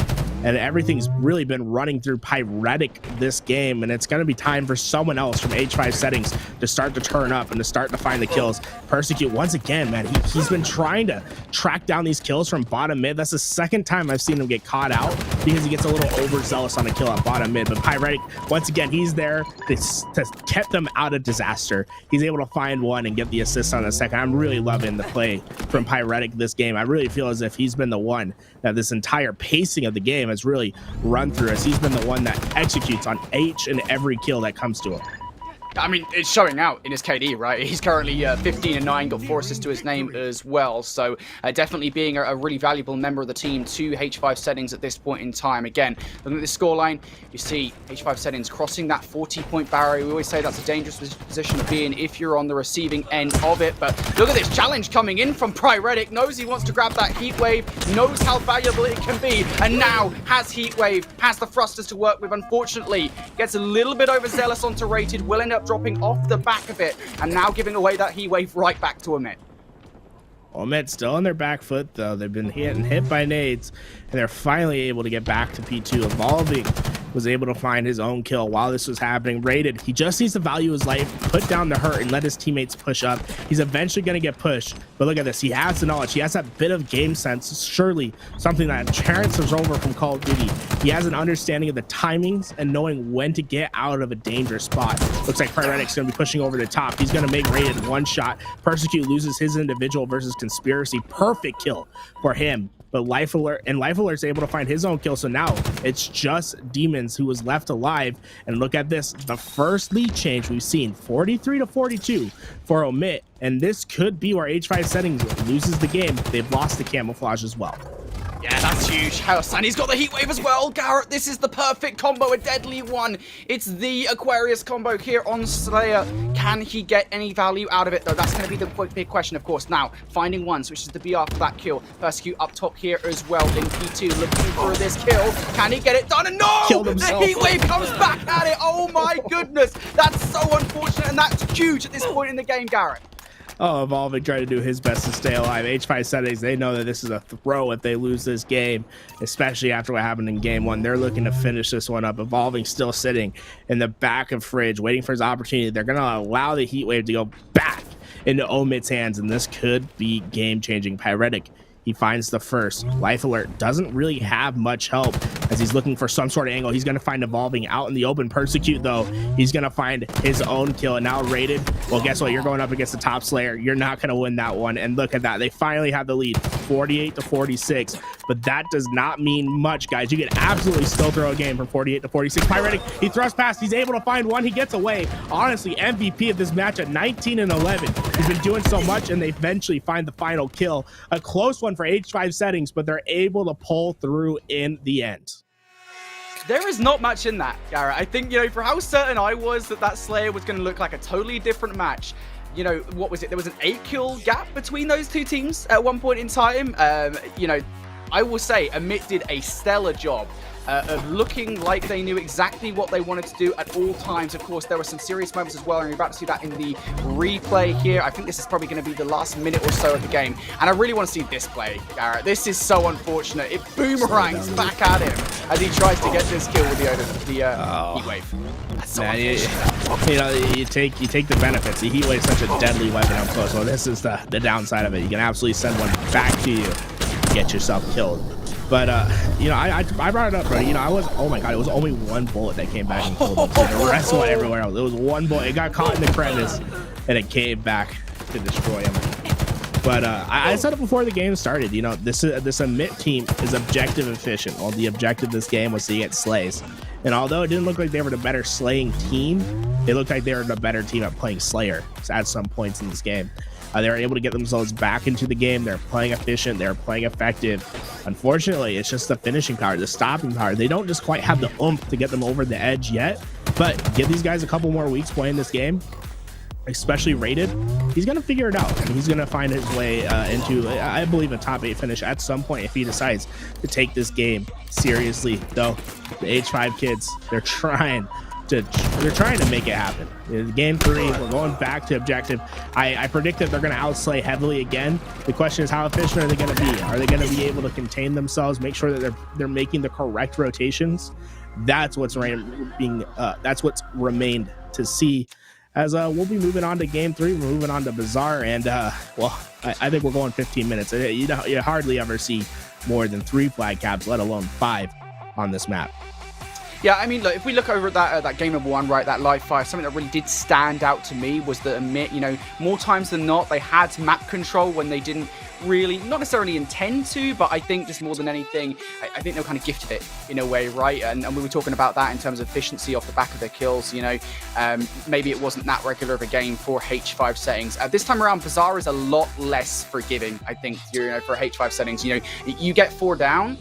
For Omit, H5 Settings are going to be right in your face if they're playing it properly. That is, of course, you control the power weapons in the middle of the map as well. You've got to talk about the fact that you've got the rockets, which are so huge here on CTF. Honestly, I feel like they need to just continue to do what they did in map number 1, but this time they've just got to follow through with it. They can't just, if they get 4 down, you just got to go for it. You got to make sure you continue to push the opposition back into their spawn, get another wave of kills, get that flag out of there. This has to be basic Halo, at least from what I'm seeing from this H5 Settings team. One player to watch over on Omit, though, I've been really enjoying the gameplay of Huss. He was the only player to go positive in game 1. I saw him make some critical plays in game 2. Unfortunately, he threw away his life a couple too many times. You're only allowed, what is it? I think it's 13. Yeah, you're only allowed you're allowed 12 deaths, right? If you get over 12 deaths, then you've gone over your surplus and you're the reason you lost. That's usually it's pretty brutal to say it that way, but that's how you got to think of it, right? You're allotted 12 deaths in a Slayer. Every single player on your team can get 12 deaths. If you go over, well, then you're probably detrimental to your team. We're moving on over the flag. You don't have to worry about your deaths here. Well, I shouldn't say that. You got to worry about dying, but hey, your deaths don't quite count for as much. Bazaar is a map where you're going to have to slay out multiple times, Brody. It's going to be about getting the mid control, pushing into the opposing base, finding another set of slays, and then usually you're going to have to slay one more time on the way back because the overextension spawns happen so often in this game that they're already going to be meeting you at the 50-yard line as soon as you get that flag back and out. So slaying prowess is going to be #1 on your priority list, as well as keeping control of the power weapons that spawn on this map. Absolutely, and I'll tell you what else is on this map. That grapple hook that can be deadly, can get you in some really nice positions. Rated has just sort of slipped through. I think he's, getting flashbacks to like Call of Duty Ghost Blitz at the moment. This guy's just slipped on through the defensive side. Thought, yeah, I'm not going to bother getting any kills right out the gate. I'm just going to get into the base and see what damage I can do. But regardless, he will get taken down. H5 going to sniff him out. And yeah, Garrett, just talk about this for a second, right? That grapple hook can get you some mean places on Bazaar.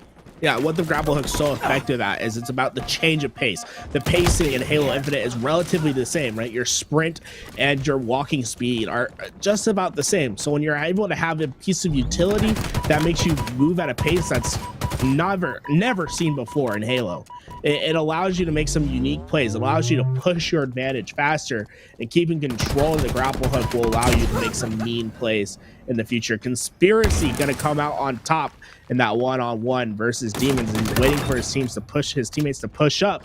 Look at this. Evolving is gonna take Conspiracy out of his base and earn himself the grapple back for his team. Yeah, again, this grapple can make some serious plays, but at the moment you can see H5 Settings kind of on defensive mode, and I'll be honest, again, maybe I'm underestimating Omit still, but this is just not how I expected this to go. It feels like H5 Settings have been on their side of the map for pretty much the entirety of this game thus far, the first 4 or so minutes. But for Omit now, see what they can do on the defense. As H5 Settings going to start to put together a push. This Bulldog can be deadly, Garrett, and of course, it is in the right hands here with Revolving. The thing about this H5 squad is that when they get kills, they're not going to be afraid to push their advantage. That's something that they learned from their 5 year, I guess it was 6 years of playing Halo Infinite. Really, they were playing it, for playing Halo 5. They're playing it for so long, and that's one thing that gets ingrained in you when you play that game is you have to push your advantages. When you get slays, you push forward, and that's something that you're going to have to see on this map in particular, because like I said, there's so many slaying opportunities. You have to try to cheat your way in, find your next opportunity, get a little bit closer, and then use those slays to get into the base. If you're slaying but not pushing forward, you're going to find yourself in trouble. Yeah, absolutely. And now pushing forward again in this tug-of-war game on CTF Bazaar. Well, it's going to be H5 Settings in the defensive hold, and Omit's actually brought this flag all the way through Cafe. They surely have got it over towards Lockers at this point in time. And can H5 Settings put a stop to this before it gets any further? Huss is going to try to make sure he gets some kills before this flag goes any further. Garrett, those rocks going to be up in a second as well. That could be crucial to stopping this if you're Halo 5 Settings, but I don't actually think there is any stopping this. Huss has got this all the way through double doors. You look at the kill feed, Life Alert did actually pick up those rockets as well, managed to get 1 or 2 kills of it, and the supporting kills being there means that Omit gonna get that flag in. Look at that, Life Alert. He had both the rockets and the shotgun. Something you love to see, and they're gonna rally a second flag right down through the middle. Love to see it. They're playing aggressive with their slays. They're making sure they're getting this flag out, and finally Life Alert goes down. That Bulldog will remain right next to that flag. But yeah, this is looking great for Omit, and it's about being efficient with their slays, and so far that's what we've seen. They get the slays, they get into the base, they're ready to pull flags right away. That's why they're able to get the first one, and that's why they have the second one out. They're not going to be able to cap the second one, but that's the kind of gameplay that we need to be seeing, taking advantage of your slays. And so far, it's a different story from game 1. They're keeping up with the slaying pace of H5 Settings, in fact, outslaying them at the moment. Oh, nice play coming in from Pyretic. Realizes that his life is pretty short at the moment. Might as well just go and use that grapple hook one last time to get that kill. Also good awareness here from Revolving. Spots out Conspiracy around the other side of the door, trying to corner camp, but it's not to be as Evolving sniffs him out and uses the grapple hook once again for an advantageous position. And here we go, Evolving! That Commando is really hard to wrangle. Evolving doing it with ease there as he takes Raiden out the backline. It is just Conspiracy and Life Alert up for the moment. And off the back of that, Garrett, we are going to see Halo 5 Settings get their first pull here on Bazaar. Okay. One thing to point out, man, is there's not that many players that use the commando effectively yet. What we saw from Evolving, we were seeing all game. We've seen that particularly from some of the more cracked out Halo 5 players. Like Arctic is another player that uses that commando to great effect. But man, if you're able to hit your shots and control the spread, that thing kills faster than anything else in the game when it comes to primary weapons, you know, tier 2 weapons. It is absolutely devastating life where it's going to be able to hear, persecute, and find that kill. But using the commando effectively can absolutely make a difference in the game, as it's going to allow you to have an edge in your mid gunfights.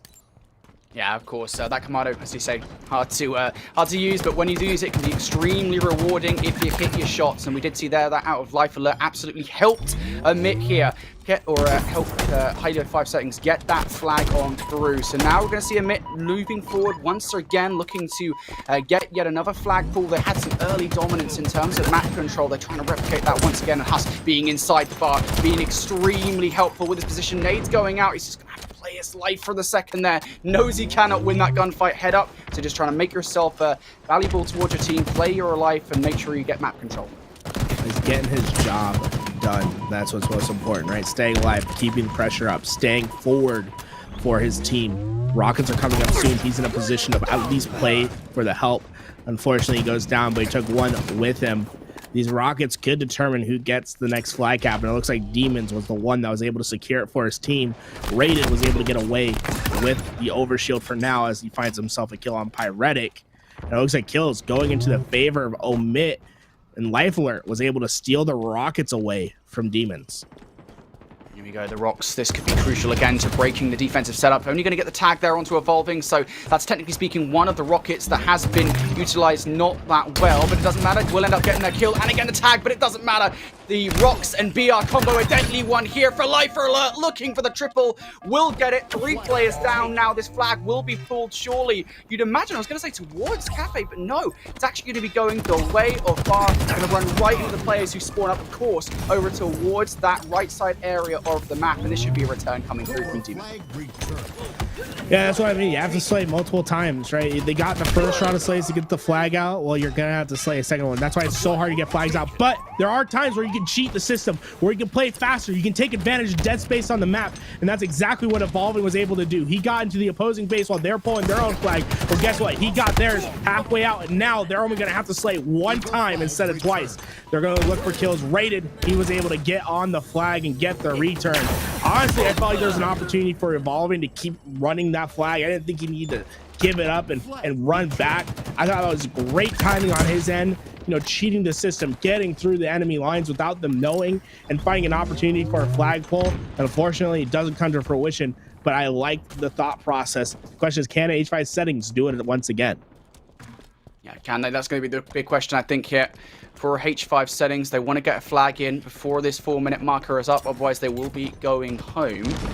As H5 Settings now Evolving with the shotgun. Big kill to make. 360 from him there, looking for Life Alert as well. This is basically the last kill you need to get before you make that flag pull. Arguably speaking, should be going towards Lockers, but Life Alert wins the 1v1. Now Paretic can see him with the overshield. This needs to be a good use of it, Garrett.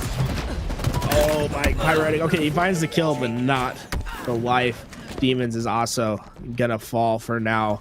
They have still, 3 minutes and 30 seconds to get this job done. Persecute still push forward, getting shots across the map. He's waiting for his opportunity to get through, and I would have liked to maybe try to get into their trees. He knows better than I do. He's going to find one unsuspecting player trying to rotate back out, but who else? Huss going to be able to stop that one short.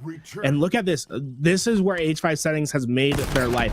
They're pushing through bottom rocks consistently and methodically, but they haven't been quite able to execute on the kills. Evolving. Oh, man, he just took down the grapple player. He thought the grapple was like, hey, I got the advantage. Well, no, Evolving said, not today, as he's going to be able to find 2 in his team's favor. And look at that, getting right up. This is where you want to live if you're Evolving. Wait for your teammates to get up, find your kills, and make sure you maintain the pressure. Pyretic is going to go down, but Rockets are in the base. One going to go down from the Rockets, the other made weak. Huss trying his best to stay alive. Persecute's going down for the kill, and the flag is out. and away, but he's gonna have to deal with 2 players. They spawned over at the mid. Unfortunately, I think he was expecting a rocket spawn. It doesn't come to fruition, but because they had to go back and play for that flag, it's gonna give map control to H5 Settings, so if they can slay it, they can do it once again.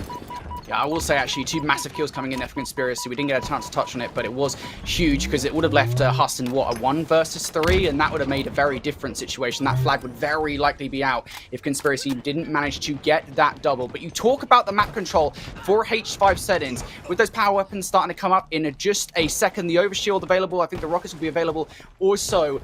This should be a good opportunity again for H5 Settings to use the sandbox to their advantage. The overshield now in the hands for a Persecute. We need to see a crazy good play coming out from him. There's the first kill, looking for the second as well versus Life Alert. Just this double should be enough to open up a lane for H5 Settings, and there it is. Yeah, unfortunately for Persecute, he is going to go down. Pyretic trying to clean up Rated just ratting himself in that base. He eventually does go down. The flag is out. Evolving has it to the 50. Can he stay alive? Conspiracy is going to be the first one to fight on that flag. Evolving doing his best to stay alive. Throwing the shock nades to get Life Alert weak. Persecute cleaning up. Oh, man, he choked on the flag, and now this could spell disaster. They don't have the positioning anymore. They don't have the timing. Oh, fortunately enough for them, they get the kills. This is, oh my God, Evolving, you gotta work on this. This is just unacceptable on this level. They are gonna get that flag back, but Evolving, you got some flag reps to do after this tournament, homie. That is just some not clean flag running. We're tied up 1-1. 50 seconds left. Who can get a flag out at the last second and stop us from going to overtime? Otherwise, we're gonna have another 5 minutes of this beautiful map. Yeah, you did say, didn't you, Garrett, that, well, we might be going to a very long CTF here as well. I think you might well be right. Just 40 seconds remaining. H5 Settings trying to keep up the aggression here, to keep up the pressure, where Omit just been stuck in their base for, what, the last 3 to 4 minutes of this game.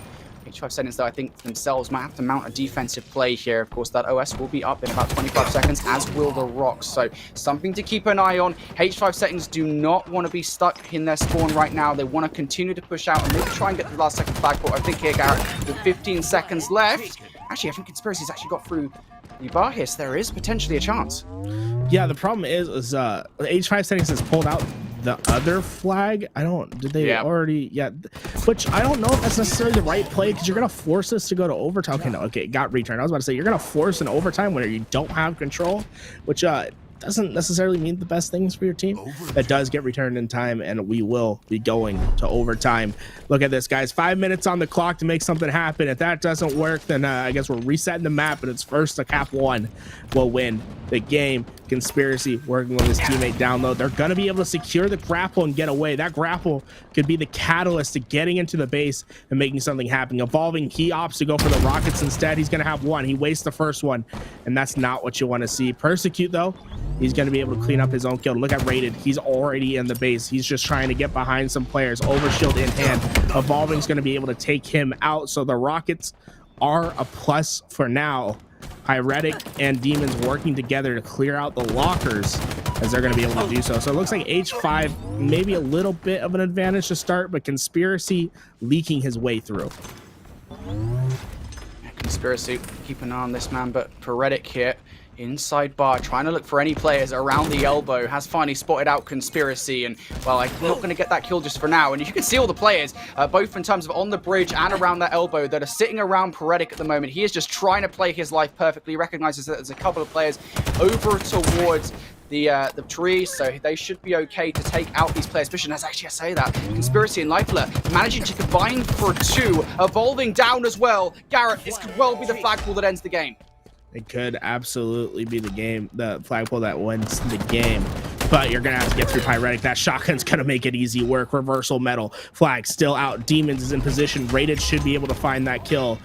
Evolving gets the kill on Rated. There should be 1 player that could potentially stop this. No, okay, that's it. Beautiful job by Omit. And they just showed themselves to be way more effective and efficient in the slays when it comes to the objective. H5 Settings has to be kicking themselves. Losing that game 1, especially after the slaying prowess that you showed, that's devastating. And it's going to be tough for them, because this is a team where my only concern comes from their mental fortitude. Can they handle losing big games, losing series like this where they have no business losing? They just beat Status Quo. They're on top of the world. Persecute gets his revenge. and then they play a really lackluster series versus, you know, not even Halo players, you know, former Call of Duty pro, players that, you know, I really don't know that much about. Life Alert, shout out to him. He played absolutely wonderful throughout this entire game, but that's an unfortunate swing for H5 Settings, because they look like a team that could absolutely make top 8 for the winner's side. Now they're going to have to be going through a loser's bracket run. Congratulations to Rated and the crew for, you know, winning a game where they were heavily outslayed and finding their footing and time for game 3. Yeah, I think ultimately, you know, in terms of that slaying factor, just very quickly, looking at the damage there, look at Life Alert, man. He had a hell of a game. 9.2k damage on the board there at the end of that one as we look over towards the replays. I think, you know, this is going to be a series that really does come back to bite H5 Settings in terms of the mental game, of course. You know, this isn't over, right? There is still a lower bracket, as you say, and, you know, I'm kind of interested to see where the mental game is at for this team now, because that lower bracket is extremely grueling, I think, overall, right? It's much longer, obviously, than the path you would have to take to qualify via the upper bracket, so I'm kind of curious to see how they do get on. But taking a look at our highlight reel here in this game, it really felt like a game of kind of chunks in a way, right? At the very beginning, you know, we saw Omit really oppressive against H5 Settings, but H5 Settings, they did have their own moments where they were kind of playing extremely well in the Omit base. Man, I guess I want to see what's going on in the bracket. What's next for that H5 team? I wonder how their losers bracket run's gonna look. But yeah, it's they just played the slaying game better. Like they slayed, they pushed forward, they got their opportunities. One thing that H5 Settings did was they heavily valued the rock side, trying to push and get to the enemy side by going through underneath rocks and using that lane. They were effective at getting behind enemy lines, but they weren't effective about getting kills and then translating them into control of the map. And I think that's really where their downfall was, right? It wasn't about getting on the opponent's side or having their opportunities. It was about controlling the map and controlling the pacing of the game. And that's something where I really just never felt that H5 Settings had a foothold ever in this entire series.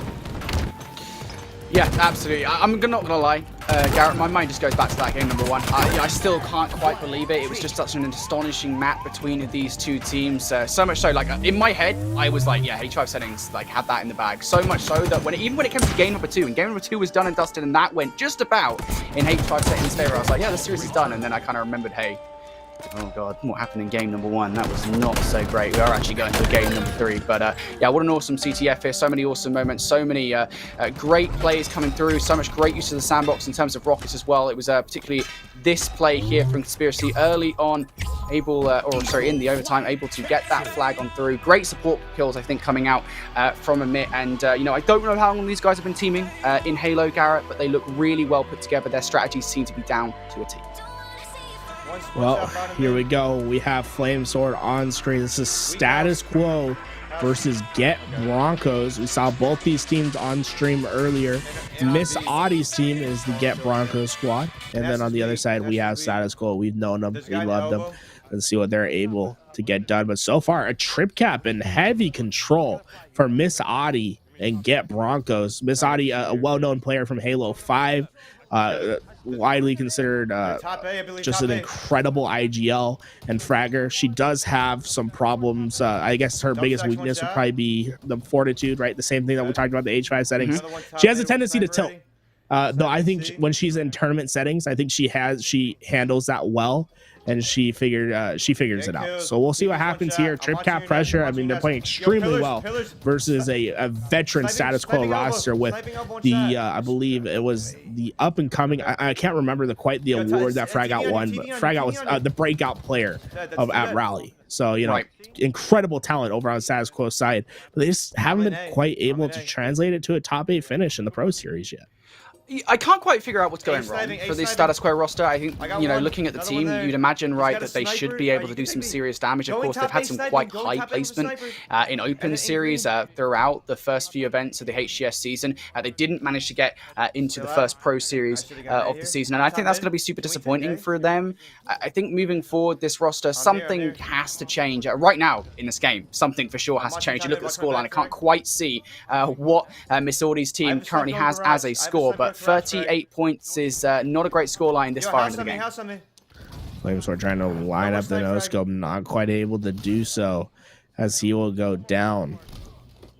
and more kills will go into Miss Adi's team's favor. Get Broncos look like they're trying to get dubs today as they're finding kill after kill, and Flame Sword goes down, and they just honestly, I think what's been happening with the Status Quo roster is they're not top heavy enough on the slays. They oftentimes are having to play a more efficient game, and sometimes you just want to rely on the slaying power, and so far we just haven't seen that from the Status Quo roster. It doesn't feel as if they can just out-muscle another team in a game. They're always going to have to play clean. They're always going to have to play efficient. And yes, that gets it done on the highest level, but sometimes when you're playing against teams that aren't pro teams, you should just be able to out-muscle them and outslay and just force your will. So far, it's looking like the opposite. Get Broncos absolutely just wiping the floor with Status Quo early on in this game. Yeah, indeed they are. It looks like a really good game from Get Bronco, of course. B and A control in favor for them. Flamesword looks a little bit uncertain where he wants to go from this nest position, and will finally jump down, looking for a 2K here. Would be nice for him to get it, and that's pretty well played. Of course, Flamesword having the advantage in that gunfight with the back and more health, but now going to be capturing this B stronghold, and maybe the start of a comeback here. I don't want to get ahead of myself, but finally they get a B control and they're getting points on the board again. They just need to make sure that these guys do not get out of sync. I just want to say, not directly related with the game, but Flamesword, I don't know how you see the score with the bright yellow. I understand that Status Quo's colors are red and yellow, but sometimes you gotta be able to read the score. Maybe that's why you're down by so much, buddy. You haven't put it into gear because you can't see that your opponents are past 200 points. Well, we'll see Flamesword. He's getting in to try to stop A. He's able to do so at the last second. Finds that kill. They have AC control, trapping the enemy team at back B. This is an effective hold for now. And if they can find another bit of a slay out, they're going to be able to push out. Now, Miss Adi, she's trying to find a way to get back into control in this game as she's holding down the pillars, and they're going to be able to find this pick over at Sandbags, and this could be the catalyst needed to break themselves out of B. Yeah, absolutely. Looking to get out of B right now. It is going to be Flamesword and Co. on a Status Quo, currently scoring for the first time in this game in an elongated manner. But I mean, look at those strongholds at the moment. Miss Audi and Co. on this Get Bronco roster, now in control of all three strongholds. Sorry, it's actually going to be Status Quo that's in control of all three strongholds. The colors are messing me up, but it doesn't matter anyway. This is a good opportunity for Status Quo to get back into this game. This is the first time they've managed to hold all three strongholds at once. And now for Miss Audi and Co, I'm kind of intrigued. They were ahead for the longest time in this game. How did they get back into it, Garrett?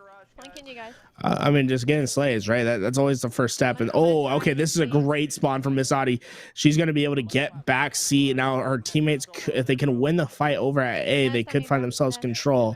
Unfortunately for them, that's not going to happen. When you get those split spawns and your teammates can find the kills, that can often spell a complete swap of the control on the map. Unfortunately, not going to happen. Miss Adi is able to get away with the camouflage. They need to stick a player still at back C as they rotate to A. It looks like they didn't do that, right? You see how all three of them push back towards A with each other? Well, that allows a huge gap in the presence at C, and it looks like Status Quo, they take advantage, and they're going to neutralize the camouflage right away. So they're slowly clawing themselves back into this game. And it's little mistakes like that are going to cost these inexperienced teams.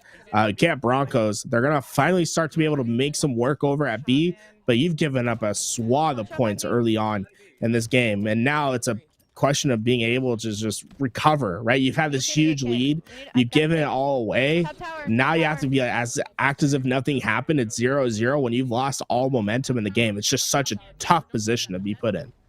Hey, this is an incredible comeback from Status Quo, right? We said that they were having a really rough game. Well, look at the scoreline now. They had control of the strongholds in this game for pretty much the longest time. And while Get Bronco, they do rotate over towards C, of course. It is going to be Status Quo rotating back over towards A. Now, finally, BC set up once again. You are going to see Get Bronco scoring once more, and Miss Audi around this tower with the heat wave causing some serious damage towards this Status Quo roster. In a great position, has a couple of players to deal with in front of though. There's another heat wave kill. Once again, it's going to be Miss Audi with a nice double around the tower. This is her tower in control of C, now capping A as well. And we were talking about Get Bronco getting back into the driver's seat in this game.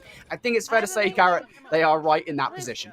Yeah, I love to see this. And as this game ends, I'd love to just open up the comms of Miss Audio. Let's see if we can hear a little bit of the game. So I don't want to hear the pop off towards the end, as these guys are going to be able to finish out this game. A is going to go away. So you know what? Let's just go into a listen for a second as Status Quo is starting to fight for their lives. Let's hear what Miss Audie and the crew have to say as they're trying to close out this game. I'm playing for camo, guys. They're gonna flash early. I got camo. I'm coming at C. Nest on you, one shot. Get B, and then top mid. Let's go! Let's go, baby! Let's go! Oh my god, let's fucking go! One more map, Let's go, baby! Let's go, bro. Let's go. One more map. Let's go. Let's Let's go. go. Come Oh on. my god, we take this map. We take this map. Let's go. Nah, bro. I'm dead ass tweaking on these kids right now. Let's go. Oh my god. Head, I'm in their head. Oh my god. Literally in their head right now, bro. They're like, bro, what is going on right now? Kids are getting shitted on, bro. Let's go, bro. Bro, I made a bad pick. Well, I heard Miss Audie pop off. She said, "Let's go, baby." I tried to reference, you know. That was great, Garrett. Hey, you know what? Bro, that's how I sound when I win games. And Abel tries his best. Look at him with the 6K damage.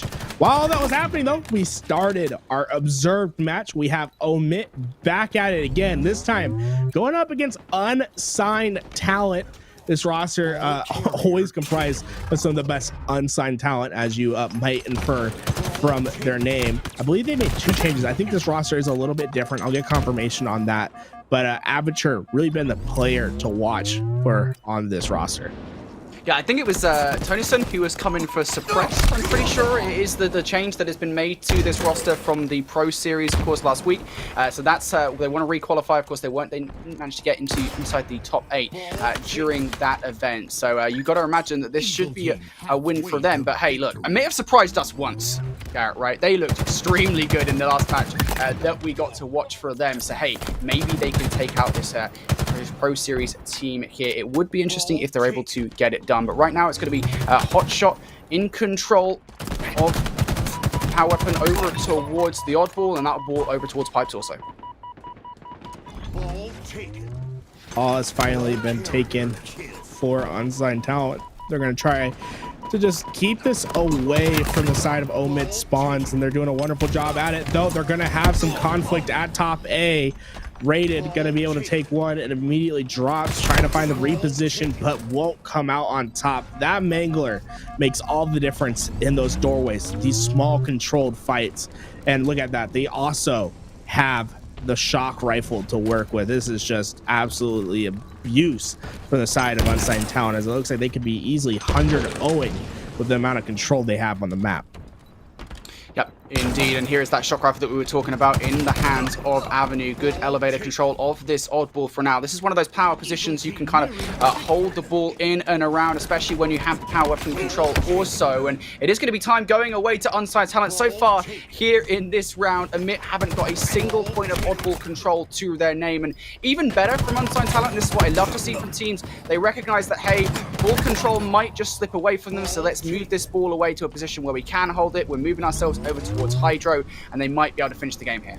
Okay, that Aperture drops out. He sees the player trying to push from underneath. He's going to play this ball at the last possible second. He gets it to 99 before he falls off the map. Guys, you know, you're probably familiar with the named Unsigned Talent. They made it to the Pro Series last week, but we do have some team changes to talk about. We're used to seeing Suppress and Claim on the roster. This time, not present, as it's going to be Tony and Hot Shot Ghost that take those positions. So although the same team name, and it still does reign true because this is some of the best unsigned talent in the game, we are seeing a little bit of a roster swap on this side, and that's something that, you know, I appreciate. They're trying to do their best to maintain competitive edge. We'll see if this roster swap does the best, but here we go. Omit trying to finally get a little bit of time as they're rapidly approaching the 30-second threshold, although they're gonna have to play perfect. You don't have 1 second to give up anymore, and it's gonna be so tough to do as Conspiracy's been made one shot, and he's the last line of defense on this flag. I mean, on this ball. Lonesome for a second, rated of course over towards the long haul, and it's going to be a sword play coming on through there. Doesn't actually get it. Us comes in, picks up 2. Nobody from Unsigned Talent being allowed to touch this Oddball just yet. Now remember, that sword did also get dropped in and around that area, so that should be available for Omit to use here.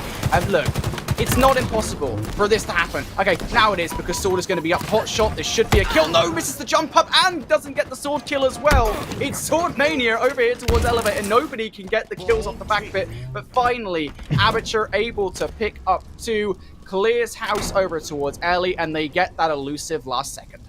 Well, you know, you do all that work. You get all, you know, all those kills, and you pick up ball, and it's just 1 second at a time. It's a little bit anticlimactic. It's like, yeah, they finally got control, and it's like, oh, the game's over. That's all they had to do. Camouflage going to be going over to Aperture. The Sword could be his top priority. And what I like to see, right? He hasn't popped this camo.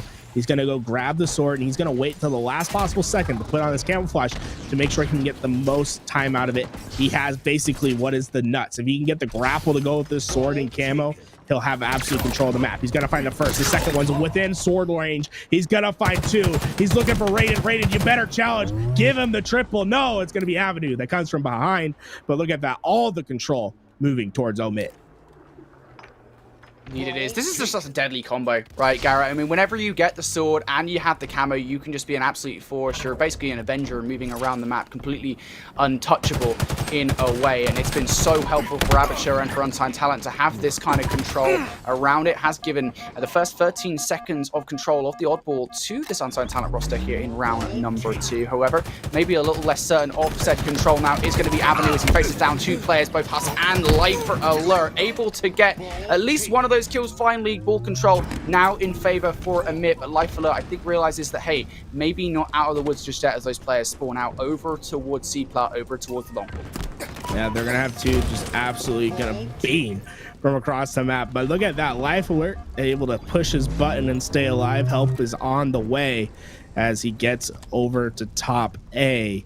2 players gonna be pushing Conspiracy, gonna be the one to take him on. Actually, oh no, they do. I was about to say Conspiracy can find himself an easy back smack. That doesn't happen. In fact, he gets double upped, and now Tony gets behind the ball, and control goes back on over to Unsigned Talent. It looked like a promising setup for Omit, but they didn't quite have any angles to stop the push from Unsigned Talent. You know, 2 push through the pipes, and 1 gets the top A unseen. And you just can't make those mistakes versus a roster like Unsigned Talent, a roster that has seen multiple top 8 finishes in these pro series and found themselves in the pro bracket last week. Unfortunately, they did drop they got double first round. Let's just be honest about it. They won 1 game versus Space Station Gaming, but it just wasn't a pretty performance, which I think is why we probably see a different roster today than we did last week.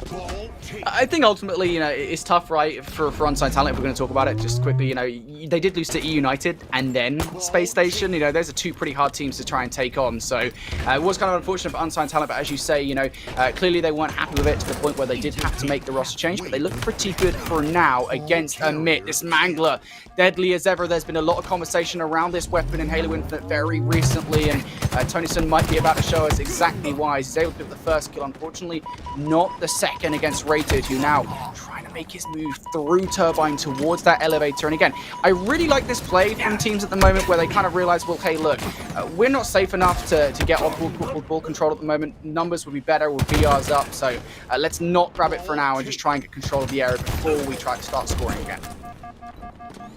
Avenue working his best to stay alive as damage came through. Look at this push from Life Alert. He's going to be leading the charge. Conspiracy trying to coordinate through control, but Aperture's there to meet him, and Aperture comes out on top, and that's going to keep Unsigned Talent's flank nice and secure. The ball will rotate as they give up A for the safety of C, as their teammates are there to fight, but Huss was able to get 1 and away. And look at that, Rated coordinates with Huss, and they are able to break the setup of Unsigned Talent.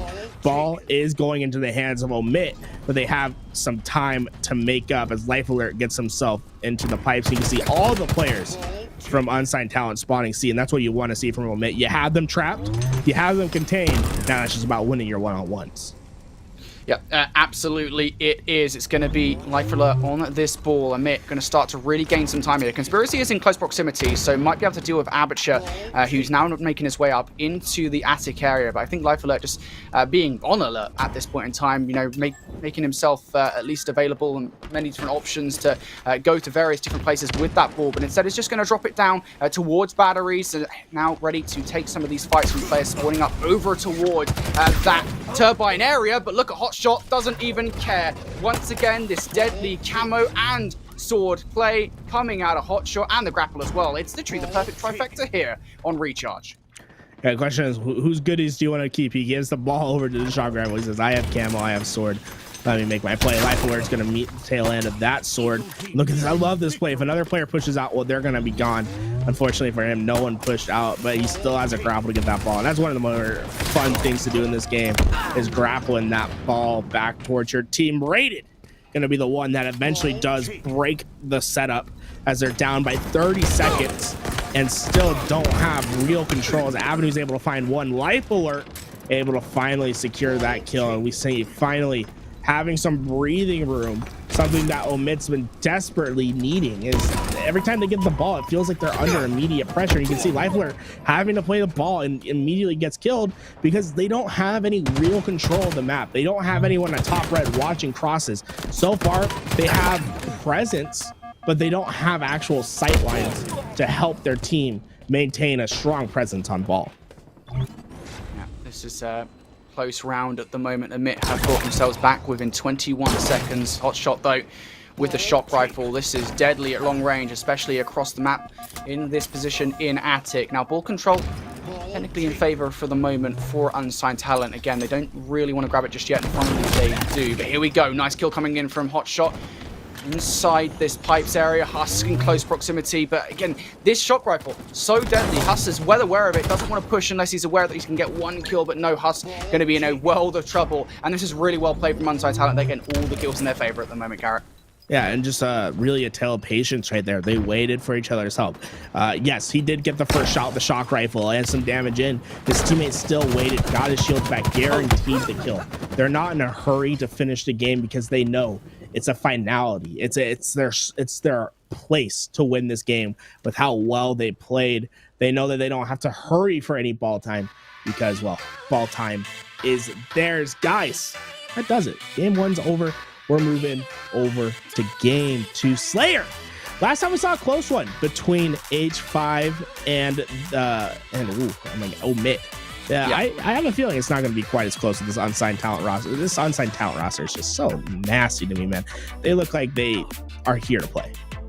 Yeah, I think it's a whole different kettle of fish when you're literally playing a team that has just played in the Pro Series, right? I mean, ultimately that is what you're trying to get here in today's Open. But regardless, different team, regardless. And then H5 Settings. So that was actually game number 2 now. I think it's game number 3 for a different matchup. But regardless, talking about this Slayer coming up, I guess the one thing that I would say is, maybe this Unsigned Talent roster isn't quite as good as they maybe could be, just because of the fact they've recently made a roster change. Garrett, I'm trying to find a positive here to look at. If you're Omit, that really is the only thing I can think of, is that maybe they haven't quite got their Slayer strategies as a new foursome down. That would be really all I could say. Then there is still hope, of course. It is going to be Live Fire Slayer though, and interesting map to see here for map number 2. Okay, Sniper gonna be on the map. The question is who takes that in their hands and who takes control of the map. I love Live Fire because it's really the only map that we see of a true sniper. Recharge is a bit of fun to watch with the charge rifle, but yeah, this is gonna be an interesting one to see. And I just love Live Fire, guys. You have the heat wave, you have the sniper, you have the combination of either camo or overshield depending on your game type. Plenty of goodies to work with around the map. And one of my favorite things is that you still have the opportunity to push someone off the map with that man, what is it? The repulse. Love the repulse plays that you can see over at B or in back tower. We'll have to see what these teams opt for. One thing to point out though, Brody, tower control going to be so important. Making sure you keep that sniper in the tower, or just having a presence over at tower to make sure that you can watch the crosses. You can get cross shots on sandbags. You can try to trap over at B. You can be aware of the dummy spawn. I think a lot of this map lives through tower control. Yeah, you're absolutely right. I mean, I've seen it so many times looking over at Live Fire Slayer. I've seen it, to be fair, so many times in various different game modes on Live Fire. People just grab this tap, they grab the sniper rifle, they get up in tower, and they just watch the mid. You know, you get so many different POVs from that area of the map. But I believe we're going to take a look at the match we were looking at just a second ago. This is, of course, a Status Quo against the Bronco team. And we did see Get Bronco win that earlier Strongholds matchup. Now, of course, we're on CTF. Not too sure how the Slayer went in this best of 3, but regardless, we talk about that recharge, right? It was a really good map between the two teams. It looked like Get Bronco were going to dominate it, but actually, to be fair to Status Quo, they made it close in the end. Yeah, Status Quo made the comeback, and it looked like they maintained that momentum in the game too, as they have forced a third and final game. Overshield moving on over to Broncos, but Flamesword in a great spot to get damage down, but the damage not enough, as none of his teammates are there to get the trade outs, and in fact, he's going to lose his life, and now they're all on their back foot. They've lost map control, and this could spell disaster.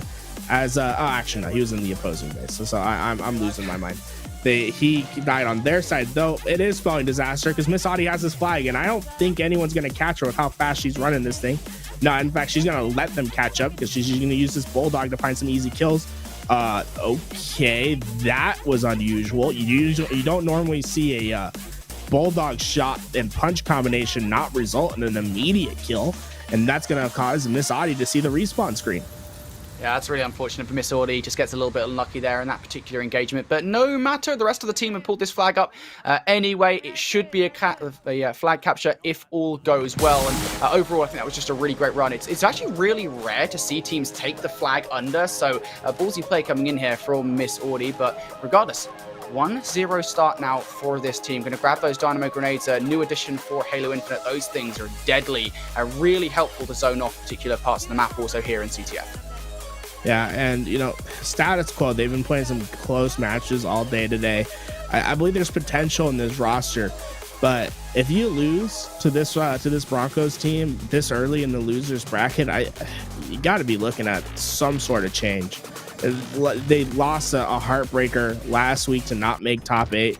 This week they're looking like potentially not going to even be able to get like top 32. I'm not sure what the results are over in the losers bracket, but they're not even close to the qualifying round yet. And if they lose that game, it could spell some changes over there.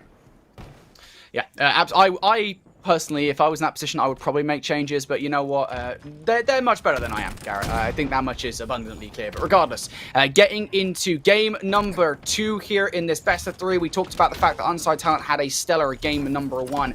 Omit, they did a really good job at keeping the Slayer versus H5 settings close.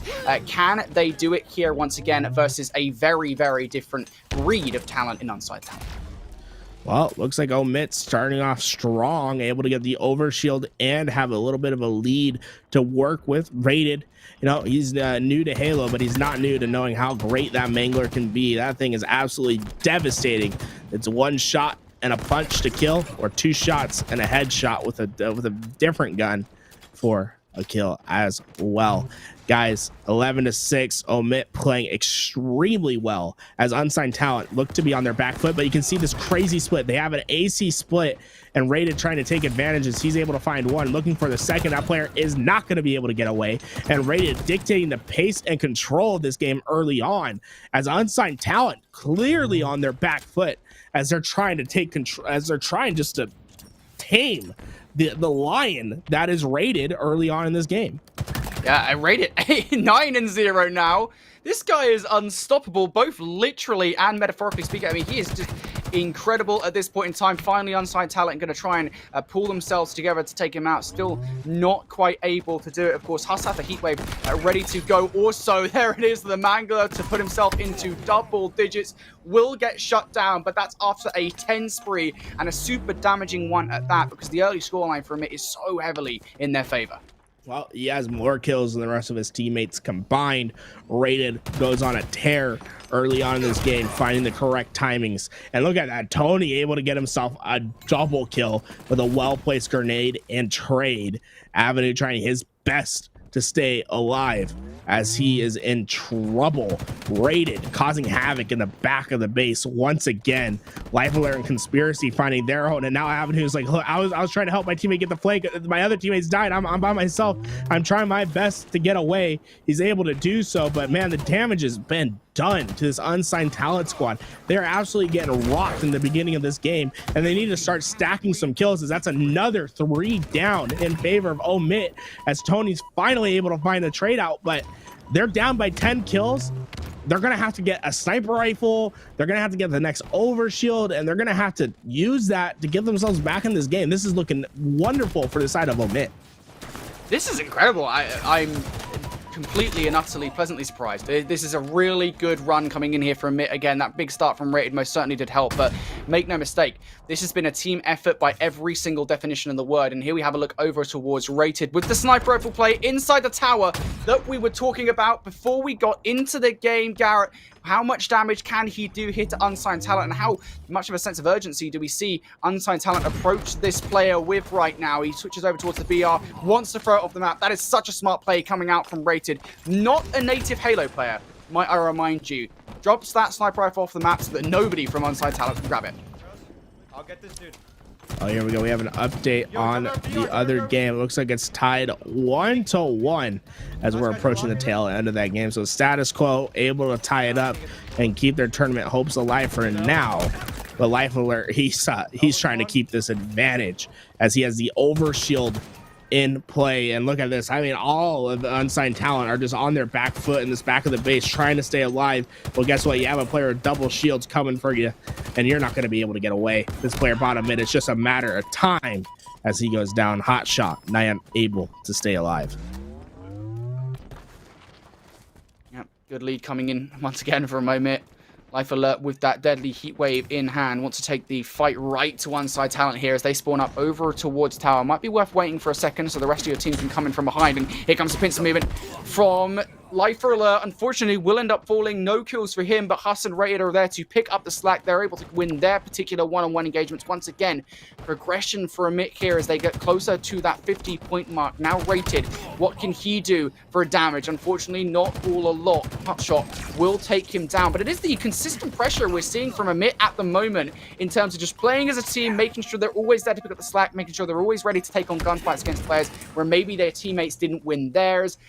Really well played as a team for Omit at the moment. Unfortunately, this is going to be actually a wave of kills, though, for Unsigned Talent. Here we go. Finally, a lead in favor of Status Quo. They get it done. And now it's Team Broncos. They had it all to start, and it looks like they're giving it away, to be honest. I mean, when you have a 1-0 lead on Bazaar, that most of the time that's just enough. Now they're gonna have to figure something out in the next 3 minutes. Those rockets gonna be important to the play. Tony's gonna be able to find himself a back smack on the top left of your screen as that game is basically over. I think Omit is gonna clearly run away with that. Flame Sword, he has control of the goodies. This Bulldog, the map can run through it because it just gets you out of so many precarious spots. You can play your corners and you can find kills. Unfortunately for him, he misses the Bulldog shot, and that could be opportunity knocking for this Broncos squad.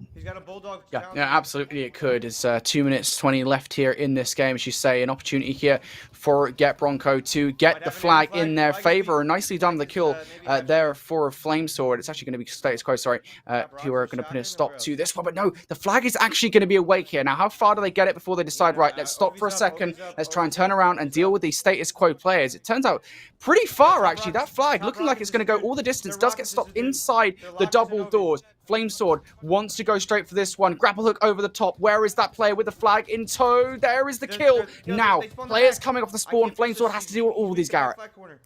Yeah, Flame Sword's in a great position, though. He's not very weak, and he has a great angle. And Overshield's in their favor. Overshield going to pull out the flag. The team help is coming, and it will secure this return. Talk about a goal line stand as Status Quo maintain their namesake as their lead will grow and continue as this flag looks like it's gonna be capped. Flag is taken, so they are gonna have to play on the slaybacks. This is an opportunity for overtime, right? Even if both flags are out, if the game is within one, it will go to an overtime. So opportunity still there for Broncos as Flame Sword's taken down. but Status Quo with clear map control and clear momentum coming into the late game. Yeah, really well played overall from Flamesword and Co. at the moment. Just 50 seconds left here in this game. We still see in our picture-in-picture, we can see Omit edging close to that 50-point mark. And there it is as they finish up that one and tying up the best of 3 at 1-1. But once again, Flamesword with the flag in hand wants to kind of bring this at least to the base so they can solidify this stalemate. Their flag over in sewers. I think Fragout might actually be able to turn it, and there it is. Flamesword getting this one in. Probably going to nail in the coffin for this series. Yeah, I mean, you can basically put down your controllers at this point with only 20 seconds left to capture a flag, especially on a map like Bazaar.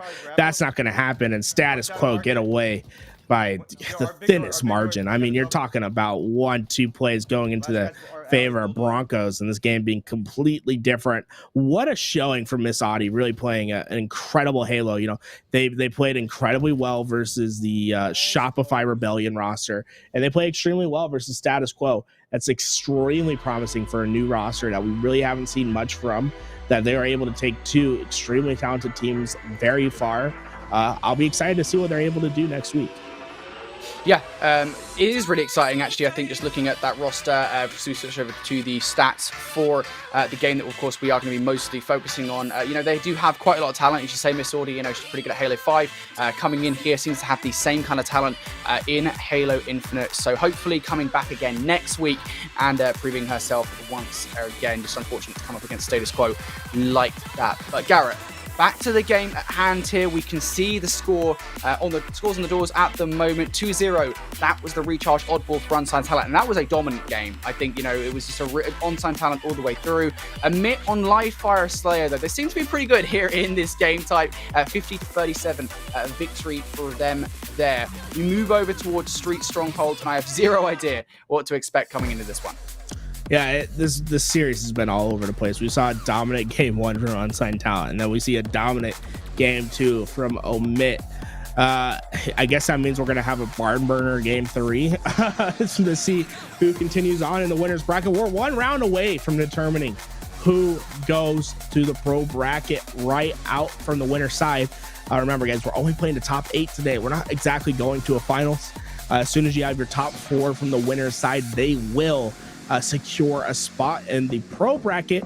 That will be this Thursday, while the losers bracket will play until the bottom 4 are able to make their way into the pro bracket. 8 teams in total. Shotgun goes in the hands of Aperture. He tries the strat of putting out the shield to give yourself a little bit of breathing room. Unfortunately, the shield goes out a little bit too far. The player's pushed up too much, and that's going to be a shotgun in Omit's favor for now, as they look to be in control of this game early on, in my opinion. Although they're not getting points, they've gotten the spawns that they want. They have the weapon control that they want, and they're getting A, and they soon will be getting B. They just have to find these kills in the back of A.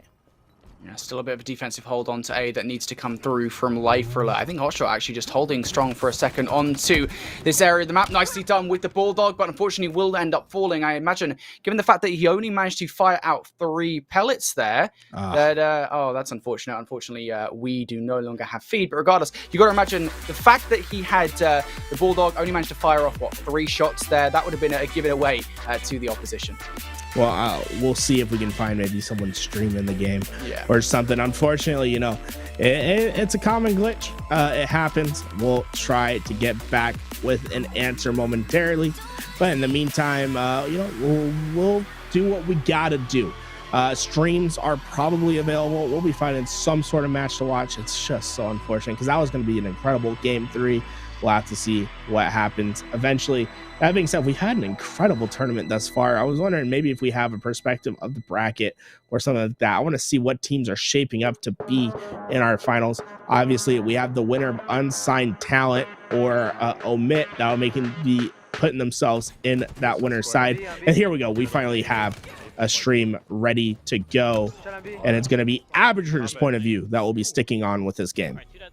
Yeah, Aperture's POV, so we're going to be seeing this from the side of Unsigned Talent, and right now currently in the lead here in this game, 28-22. So it's not a large one, but now in control of this CB setup as well. Now, Garrett, in the past, you've said before when it comes to street stronghold, you want to see trip caps where possible. That is what you said last time around. Do you still stick by that? Yeah, I mean, if you have the 3-4 down, you have the coordination, then yes, all the time, push your trip cap advantage. What we're going to have to see is finding those kills, finding those opportunities. Obviously, if you don't have the opportunities, if you don't have the coordination, you shouldn't be going for your trip caps. But on this level, you should be trying to apply the pressure for trip caps whenever you can, especially with how easy it is to predict the spawns on this map. As long as you're aware of what's open and what you're controlling, then you should be able to fairly predict spawns with fairly great accuracy. As we see a 2-cap B and C in control of Unsigned Talent for now, keeping them at back A, but 2 go down, and this is their opportunity. They're looking for the rotation back towards C as their players mount in a push towards PD. And I like this. He's going back towards C. He's waiting for some sort of person to push. The push is there. They're going to get A. They're going to give up C for now, but if they can just slay out once again, they'll just reapply the pressure. They'll refill Avenue. He has a player right next to him. He's going to be able to find that kill. And you can see the push slowly starting to happen towards C. They're Aperture trying his best to stay alive, and he's able to do his way out and get behind this player at red. Can he find this kill at B? Yes, he does. What a play from Aperture, looking for the triple kill. Come on, get the double melon. Triple kill. Aperture, you monster. Trip cap is in effect. A going over to Omit, but for how long? The pressure is so severe. Unsigned Talent playing out of their minds in our third game. That's crazy from Amateur. To even get that third kill, Ray is going to be a bit unhappy with that one. Of course, inside B, effectively solo hold onto that B stronghold, and that is bearing out now into the scoreline as well. Just look at how dominant this game has been for Unsigned Talent, only giving 22 points away in total. That is how many seconds of control of it, 2 or more points Omit has had here in this game, and now starting to look a little bit flustered are this Omit roster. And surely for Unsigned Talent on the opposite side of that, you're going to see momentum swing in their favor, and I don't imagine Aperture's going to stop anytime soon as well. I think he's got a lot of intent on his mind at the moment, especially with this Bulldog in his hand. This Bulldog at back A is absolutely filthy, right? Especially when you have a teammate that can control Cafe by themselves. They just gonna watch the PD side, and if someone comes, they're gonna be gone. They're able to find kill after kill. A player finally does leak into A, but hot shot from across the map. He's gonna be able to stop that, and guess what? B's all for his taking. He's gonna start the initial push, and he'll find another one. So hot shot finding 2 great kills to break into B while they lose A to continue the scoring trend that we've seen. And my God, we've seen an incredibly clean game, I think is the best way to describe it from this roster. It looks like a lag out did happen. Rated going to be saying goodbye. So 56 kills, 56 points needed for this roster, while the other team, has 230, 238 to get, something like that, 228, 228 to get for the other roster.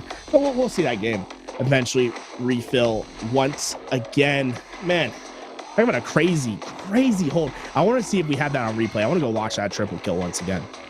Yeah, that was crazy. It's just the fact that he managed to get the first 2 kills alone, right? Because he was weak as well. He managed to get away. I did not think he was going to escape through the driveway. Get away in the manner that he did. Found the route to get out of that position. Then get the kills onto Conspiracy. I think it was another player on the B steps as well. It's the third kill against Rated that does it for me, though, Garrett. It's the fact that he manages to stay alive, uses the thruster to get out of that situation.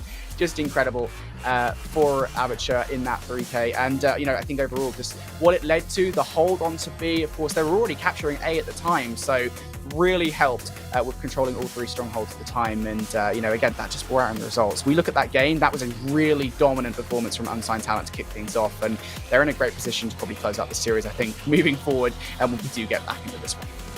Yeah, it'll just be a second. You guys, don't go anywhere. Oh, you know what? Oh, no, we have the replay. Finally, this is it. Okay, look, the first. He's going to find 2. You got to remember, this is him running away from a player that had him dead to rights at front C. If you go all the way back to the beginning, this whole sequence is so crazy, right? Because he's in a very exposed spot at trash. He's going to get shot by top benches. He's going to immediately wrap He's like, okay, well, you know, new route, new opportunity. I'm gonna find the first after getting so many great shots. The second is already made weak, and the third, well, I'm just gonna do something nasty. Reversal triple kill on the former Call of Duty pro. Man, what a play from Aperture. Those are the plays that really make the difference in games. That can really just, I mean, what? They never scored again after that point. After that triple kill, they never scored again. It was well before that, right? That's the thing. These guys were doing really well before this play, but I think this really was just hitting this game home, really, that this was an incredible performance coming out from these guys. And as I said, you know, it did give them a few seconds of trip cap before finally their opposition in Omit were able to get onto that B arcade point. But Aperture just having an incredible game. And I love this as well, right? Off the back of the play, finally he gets shut down. He's like, right, well, I'm going to spawn up over the cafe. Here's a shotgun. Here's a bulldog up. I'm just going to take out Rated while I'm over here as well. As you already pointed out during the play as well, player spawns out closer, comes over towards him to help out on cafe, and continuing to play this position to perfection to hold onto A for his team. It's a masterclass in play coming out from Aperture. Yeah, what I'm curious is how he got flanked right there. I guess it was just good timing, right? Tony's son died. Yeah, Tony's son died to a backsmack though, so it looks like they did a 2-2 split. 2 at B and then 2 push for A, and they were just depending on one of the pushes to work. The B push failed, the A push worked, but fortunately for them, because only one worked, you're just essentially flipping out a base, which I guess you could prefer A, right? You have more access to different routes. But yeah, it's just unfortunate when plays happen that way. I'm sure we'll be back in this game momentarily. While we wait for that, we'll go to a quick break. We'll get this game back up, and maybe we'll have an observer mode this time because the whole lobby's there. So let's hope for the best.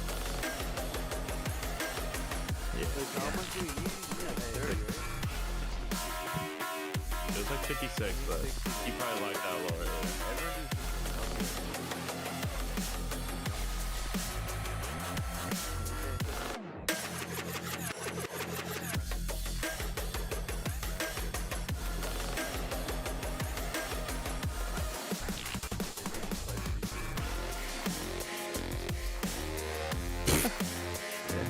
You talking about Omit GG? No, he was gonna play with, it was Cherish, Tire Iron, and who? Complexion. I'm proud of them. Happy they got a spot too, because I really felt bad. What do you mean happy you got a spot? Like for what? The tournament, because I had to kick them out to join you guys. Oh. Yeah. No. So basically, complexion is filling your spot, right? No one said nothing about complexion, bro. Someone said complexion's name, I think. No one's calling it for me, bro. I'm a free agent right now. I don't think complexion is on that team. No, he is, dude. He is. Dude, why would I be lying, bro? What team? What are you talking about? The one he was on, Cherished, Dark Matter, and Did you pre-nade last time, Ab, or no? Yeah, but they 3-peaked me, and the one-shot guy was nowhere to be found. Okay. Welcome back. Aperture ready to take them all on with his roster of Unsigned Talent. Look, this is a familiar start. He's going to throw out this shield, maybe a little bit closer this time. And look at this. This is why you do it. They can't really get the shots in on him. He's going to be able to get shotgun with most of his life. Unfortunately, a well-placed nade still will take him out. But I love that starting strat, getting that shield out, getting that shotgun for your team. Oftentimes, you can see that turn 1-2 kills in their team's favor and shotgun away. But they will be able to get B. They are losing A and C, so they're going to be trapped at B. They're going to have to find slaves and get themselves back out. Remember, guys, it's only going to be 54 points for this Unsigned Talent roster. Yeah, it's not really much of a target at all, is it? Let's be honest. And they do have quite a bit of breathing room because the opposition only got 22 points, I think it was. So they've got quite a way to go before they win this game. That being said, Omit currently sitting with 3 strongholds in their favor. Aperture, who has been an absolute beast, though, is going to be a POV for the remainder of this game. Of course, did get that earlier spree. The shotgun was part of that play. Now with a Stalker Rifle, let's see what what he can do. Conspiracy right in front of him. The nice nade to land on that one. Huss trying to play his life, but now just going to trust the rest of his teammates to capture that B stronghold while he stays driveway. I'll stay C. I will stay C. They are working on B, and look at that. Life alert pops his head. He's going to get hit twice with that stalker rifle, and then another 2 times with the BR for the kill. Looks like they're going to be trying to coordinate a push through purple. Look at this nerdy spot. Aperture. Oh, people take out the notepads. That is so filthy. Look, he finds one. They don't know he's behind the wall. Well, guess what? He knows exactly where you're at. He's going to find that kill. One of the nerdiest plays we'll see today. There it is. A nice play coming in. That's the kind of thing where if you're in Call of Duty, they'd be like, no, turn off the stream. Turn off the stream. We don't want nobody to see that. But that's a beautiful play coming out of Aperture. Somebody will definitely have written that down. Coaching staff of one of these teams certainly admit as right now, things aren't exactly looking good for them. They're about 20 seconds away from being sent down to the lower bracket. And for Aperture and Co, just 20 seconds away from victory and a move forward in the upper bracket. Aperture continuing to do bits for this team. Nice slap down onto Conspiracy in a very similar spot from where he was in just a second, trying to help out his team on B, but it's actually C that he needs to be concerned about, as it is going to be Omit capturing this point, and now they're going to have to earn it back, Garrett. His teammate is behind him. Oh, unfortunately, Rockets will spell the end of his life. Looks like they might be coordinating towards an A push, but 2 push tires, and they will find that kill. It's going to be down to a huge one-on-one, and that one-on-one just went in Tony's favor. He's going to be able to get C for his team. Oh, unfortunately, I speak too soon. C will not go in his team's favor. B immediately being pressured by this Omit squad, but the skill gap is in the hands of Aperture. Nope, he is going to go down as well. But they're on quick rotations. We've seen it time and time again. As soon as they die, they're already going for the next. Unfortunately, you have to get kills to go in your favor for that to be an effective strat, and they just haven't been able to get one in what seems like the last minute and a half. Yeah, again, I get a feeling that right now they're kind of comfortable. They're just like, right, well, we know we've got a lot of breathing room to work with, so we can have a few mistakes before we eventually close up this game. I mean, what, Garrett, they're only 4 points away or something like that? Like, it's not a lot from getting the victory here in this game. They're actually continuing to 62 points now and rising as they want to finish this one up. And there it is, the end of the game. Says defeat on your screen, but that is not what happened at all, of course, off the back of the reset from that game. It is not going to be a bit moving through here. They're going to go down to the lower bracket, and Unsigned Talent, they're going to move on. Yeah, I mean, Omit was doing what they had to try to get back into that game. They pushed trip cap advantages early. The question is maintaining the slaying power. Aperture and the crew, they just proved to be too much, but that is a promising showing for Rated and the boys over at Omit for being, I believe this is their first, or Rated's first tournament playing. I haven't seen them before. I feel like we would have seen them in the past. So they're going to be able to continue on in the losers bracket, try to potentially still make top 8. But you got to say, first time playing in the tournament, you're looking pretty damn good going up against Unsigned Talent. You had your opportunity. Unfortunately, it just slips away after a lackluster game 3 on their side. But man, I'm still going to remember that game 2. They dominated game 2, Brody. Yeah, they absolutely did. It was a great performance coming out there from Omit. And I think that is the key thing here. If you're Omit, you know, yes, you've done extremely well. As we look at that live fire slayer, that's really going to be a botch, I think, on the game score for Unsigned Talent. They won't be happy with that one. They will be extremely happy with the strong, however. But yeah, Omit did extremely well there, not just in this series, but of course the series prior where they were able to take out Status Quo. They've been on a hell of a run, and it's not over just yet, Garrett, of course, because they do have a lower bracket to work with. There is still an opportunity for us to see them in the Pro Series this coming week. Yeah, I mean, the losers bracket, you never know what's going to happen down there, guys. It's a bit of a whirlwind, to be sure. We'll have to see who continues on. You know, when you're talking about best of 3s, right? You know, obviously there's no other option. When we're talking about 512 teams and 1 day of tournament play, you don't really have any other option than do best of 3s. But it can be a whirlwind of a series when you're best of 3. But here we are. We're with G2 as we're on the point of view of Gilkey. He finally has his new PC. He finally has a stream, so we're able to finally watch this roster.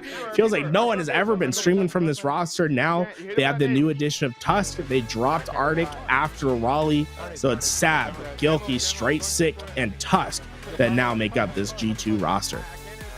Yeah, and they look pretty good at the moment. Of course, top 12 in that Pro Series with Tusk, so hopefully looking to have a better placement the next turnaround, so they don't have to play in the Open to get in there. Regardless, though, currently having a good go of things here on CTF, grabbing that camo. I will say, it's not really a surprise at this point, Garrett, is it? I mean, a team of this caliber at this point in the bracket, they should be okay without any problems to keep on moving through. One thing I'll say, this roster on the other side, am I seeing a wild tire iron? I feel like it's been a minute since I've seen that name. We also have Dark Matter and Gunplexion, two grinders from back in Halo 5. Gunplexion, a player well known for his champ streams.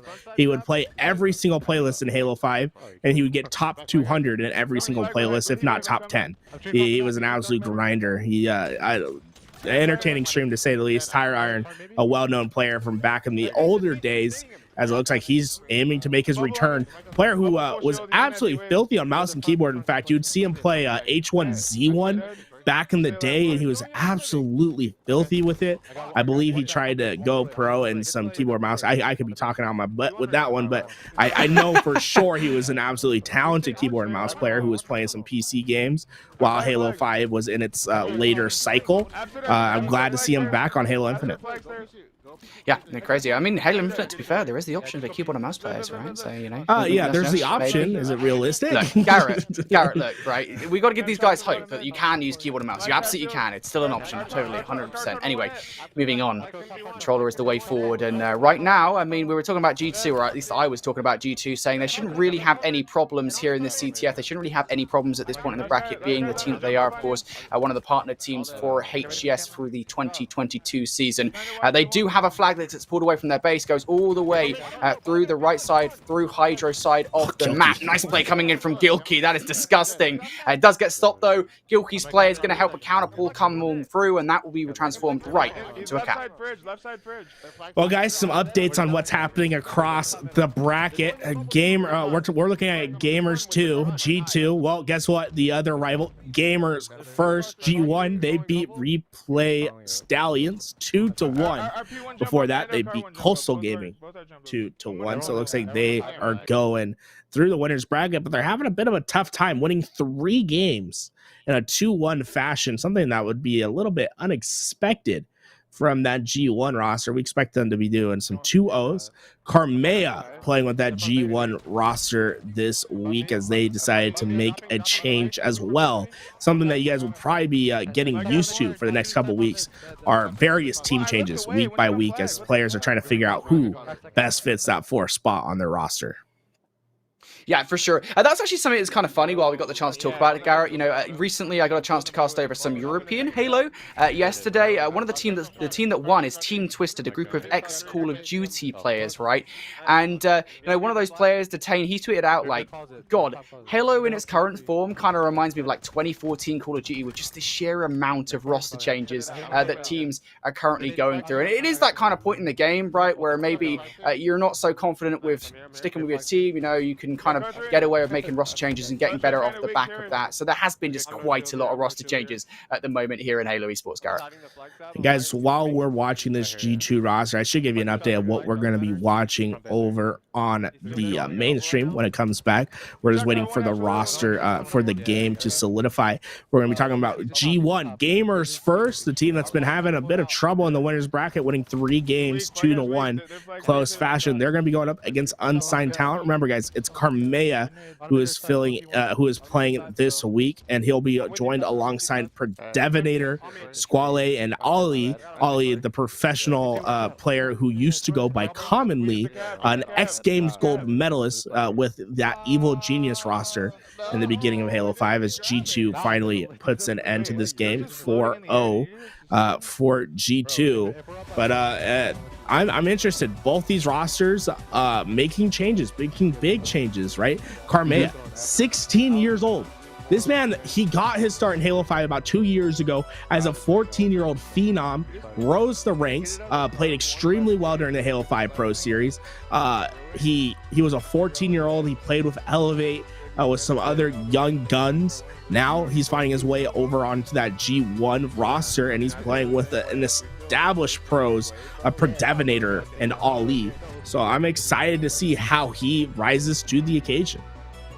Yeah, well, you know, you look at this game as first roster, of course, again, last week in the Pro Series, top 12 placement for them, albeit, again, different roster, as you say, they make a roster change coming through, and that is very much the same case for this Unsigned Talent team, right? So they're two teams in very similar spots. You know, they didn't manage to stay into the Pro Series. You know, they have to qualify for it again in this week's Open Series, both wanting to say, hey, look, well, we're not happy with that top 12 placement. We know we can be a top 8 team. Let's make a couple of changes, and sometimes that's just the way it crumbles.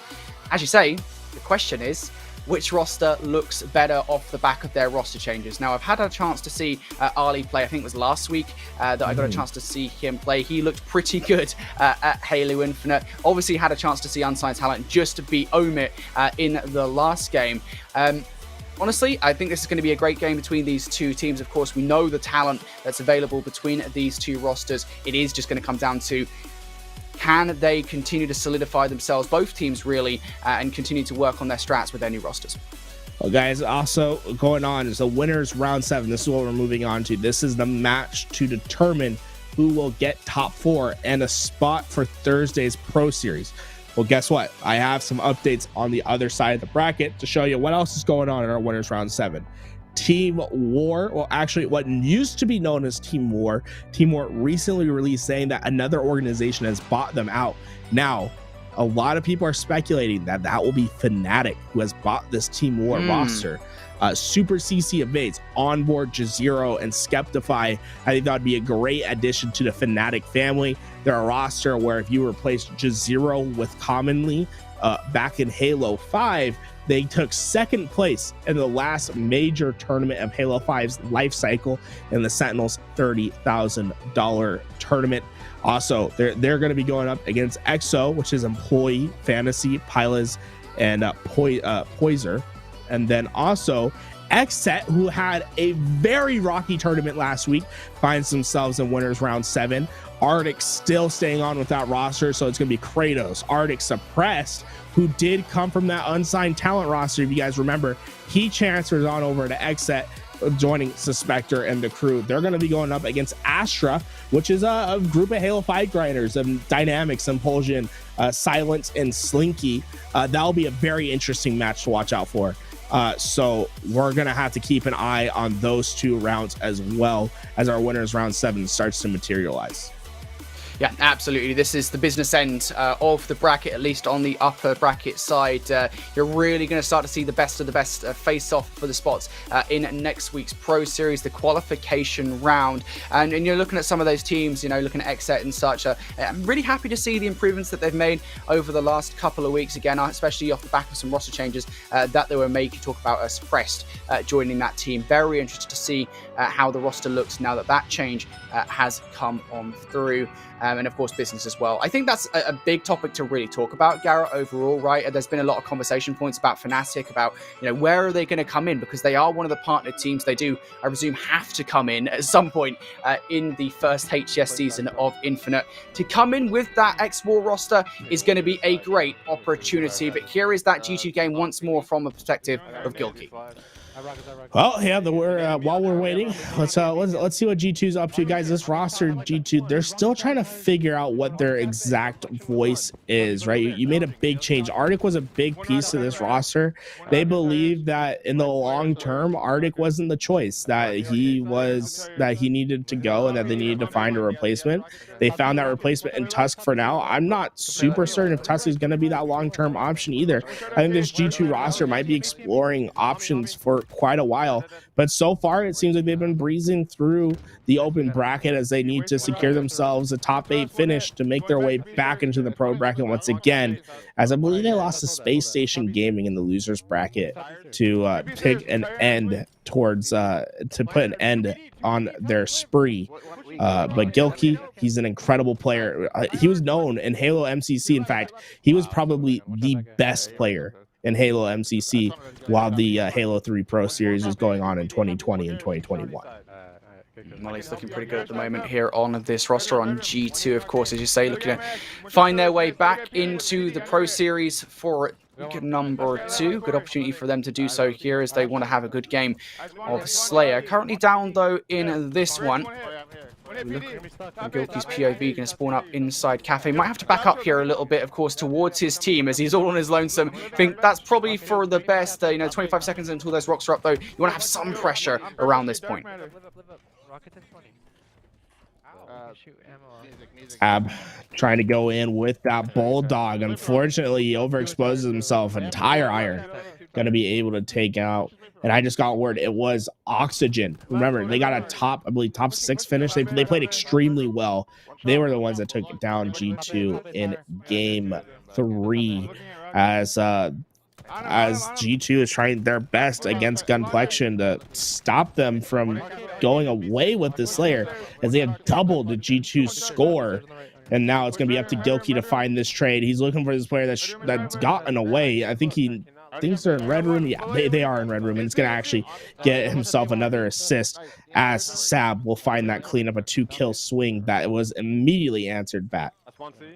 Yeah, he does actually have the Bulldog, though, ready to go. Only 7 pellets ready to be used here. That's about 2 kills ready to go. Nicely done, though, with the BR. Is going to be Gilky trying to shoot across towards Purple Street as well. Unfortunately, will not be able to get that kill, but should be information called out here to his teammates. And I really like the surge across the map here coming from both Sab and Gilky. Sab on the other side towards Cafe, able to win that kill. And there we go, 13-17 at the moment. Current score between these two teams. That's a good wave of kills overall from G2. And we'll keep an eye on this match, guys, but our G1, we'll leave G2 for G1 as they're going to be up against Unsigned Talent. Aquarius CTF going to be our first match. And this could be a barn burner, guys. These rosters play so fast. And what you have to remember, Unsigned Talent, they were playing with oh my god, I'm forgetting his name for a second. I will remember it right now. They oh man, they were playing with one of the players on G1 this last week. I don't know why I can't remember his name right now. I'll see it in the thing. They were playing with Ali Khmer. I don't know what I'm saying. I'm losing my mind. We'll move on. G1 going up against Unsigned Talent. Both these rosters making new additions. Remember, Carmea, he's the player to look out for on the G1 roster. A 16-year-old phenom who got his start as a young 14-year-old in Halo 5.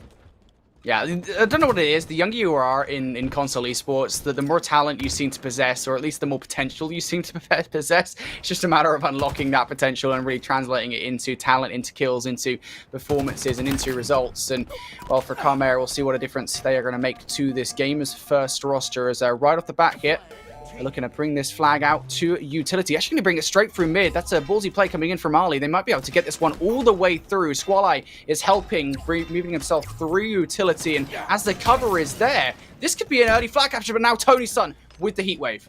And Tony made a huge play with the heat wave, and then he hit Predeminator with a beautiful nade in order to get 2 down. Squally opting to push it back for the time being, but he's gonna find him. I don't know how you don't expect that avenue, but he's gonna get caught out, and that's a double kill. Oh man, what a play. He stops the flag and keeps his alive, and that's gonna be the first flag cap in G1's favor. Massive play from Squally and is continuing to stay alive as well. That's beautifully done from Gamers First right out the gate here in this game of CTF. You know, they pulled the flag all the way through to their utility, and now obviously able to save it is going to be Squally. But as far as the start goes, that's the best that you can ask for Gamers First. They've got that flag on through, and now it's about holding strong, getting the wave of kills, and moving forward for yet another one. The camera will be up in about 10 seconds or so. A potential opportunity here for Tony's son, or at least somebody else from Unsigned Talent, to grab that, use it to assault the Gamers First base and pull that flag away. Yeah, Tony needs to be this line of defense. He needs to be the one keeping the players off the camo until his teammate can get there. Unfortunately, he took a couple too many shots. Aperture and his teammate do trade up at 2, and camo went into the hands of Avenue. Squally was able to get the angle, but not the kill, as flag is out of the way. Aperture trying to stop it, but it's Ollie that comes out on top. Unfortunately, not able to keep his life, but the camo could come back to hurt G1 right here, as Unsigned Talent was able to get it, and I don't believe they got the kill. That it was Avenue who was able to get that camouflage, and he's trying to find some sort of angle to get this flag back for his team. Oh, can they get the touch before this get returns? The answer will probably be yes, especially as Ali picks up that kill against Avenue. Just needs to bring this flag home now. probably going to be able to do it. Is relatively weak, but it doesn't really matter for Squall A. That's yet another flag, and that was off the back of quite a lot of aggression as well from Unsigned Talent, right, Garrett? We talk about the importance of use of what's around to be used in the sandbox, talk about the importance of the camo as a thing to be used to get inside the enemy base, and unfortunately for Avenue, didn't get that much use out of it whatsoever, and even Game is first able to get yet another flag in here. So 2-0, and once again, as another kill comes in the base, it might well be Karmea bringing that flag out towards utility. And G1 has just been absolutely taking it to Unsigned Talent. And honestly, I don't know if this changes from Unsigned Talent have benefited them. It just doesn't seem as if they have as much slaying power as they used to with Claim. And now their flag is just so close to being returned. The young man can't get it done. Karmea will go to time out for the time being. Flag is being pulled, but for Devonator keeping it alive. Aperture gets up close. He got the triple K in the game before with a similar play. This time he's got a whip on both melees, and this flag's still alive for Devonator, but he has another player to deal with. Camouflage going to be coming up soon, and both these teams not really in a great position to take advantage. I believe it could be Avenue that got away with the camouflage, as I believe I saw him shining over at the top, but I believe this Unsigned Talent roster has the camo to work with. Yeah, again, this is what we were talking about, right? You get the camo, you use it to a good extent, and you're able to get the return off the back of that. But can Avenue make the plays with this camo to get it done? There's the first kill against Karmea, looking for more as well. If you can get one more, it would be absolutely huge, because those Gamers First players are going to be spawning up relatively close. Going straight for it, of course, has the help of Aperture in tow. This should be a return, and this should be a cap. There we go. Final, the return. But no, okay, Aperture still has the flag. He got the flag out, and flag is being ran from both sides now. And you can see how much of the map, how much presence is needed on this car side. Whenever we're seeing gunfights, I'd say about half of them. I wish there was a heat map that we could look at. I think half the gunfights happen over on the car side in flag on this map. Karmea, though, he's able to answer from down low and trying to stay alive. Unfortunately, a player is chasing him from behind. He gets the touch to keep that flag alive for just a bit longer, trying to make the most out of his life, as his team is still in position to run this flag. Squall by himself now, made one shot. It's going to be a miracle if he can stop this flag. He gets one kill. He's still alive. He's going to get the touch as well. Oh, but not the back smack. He didn't have to pick it up, guys. Remember, if you're in the circle, they can't return it. That flag's still alive, but not for long, as it finally gets returned. But G1, talking about playing scrappy at the opposite utils. Oh my God, Squall, I mean, yeah, a bit of a mistake there, I think, not to just go for the back slap and then grab the flag once again. But it doesn't matter too much. That 2-0 start to this game apparently has been preserved. Gamers First still now looking for another flag here. Would be nice if they could get this one done. Unsigned Talent going to allow the camo to go the way of Ali 2. Yep, he's going to grab it. Misses it the first time around, but now we'll grab it and we'll get away with his life. Should be able to stop this push coming in from Hotshot, but no, Avenue's actually tracked Ali there, sees him through the camo. It is not effective, and now, of course, still potential for this return to actually not come through. I think it probably will, if anything, though. There it is. Aperture going to help that one, or Aperture, sorry, going to get the kill, but it will go through regardless. Well, that is the third flag cap on board, and Unsigned Talent, they've had, what, maybe 2 opportunities that they haven't executed on now. Otherwise, it's been all G1, and you can see why. They have firm car control. They've been able to get into the opponent's utilities over and over and over again,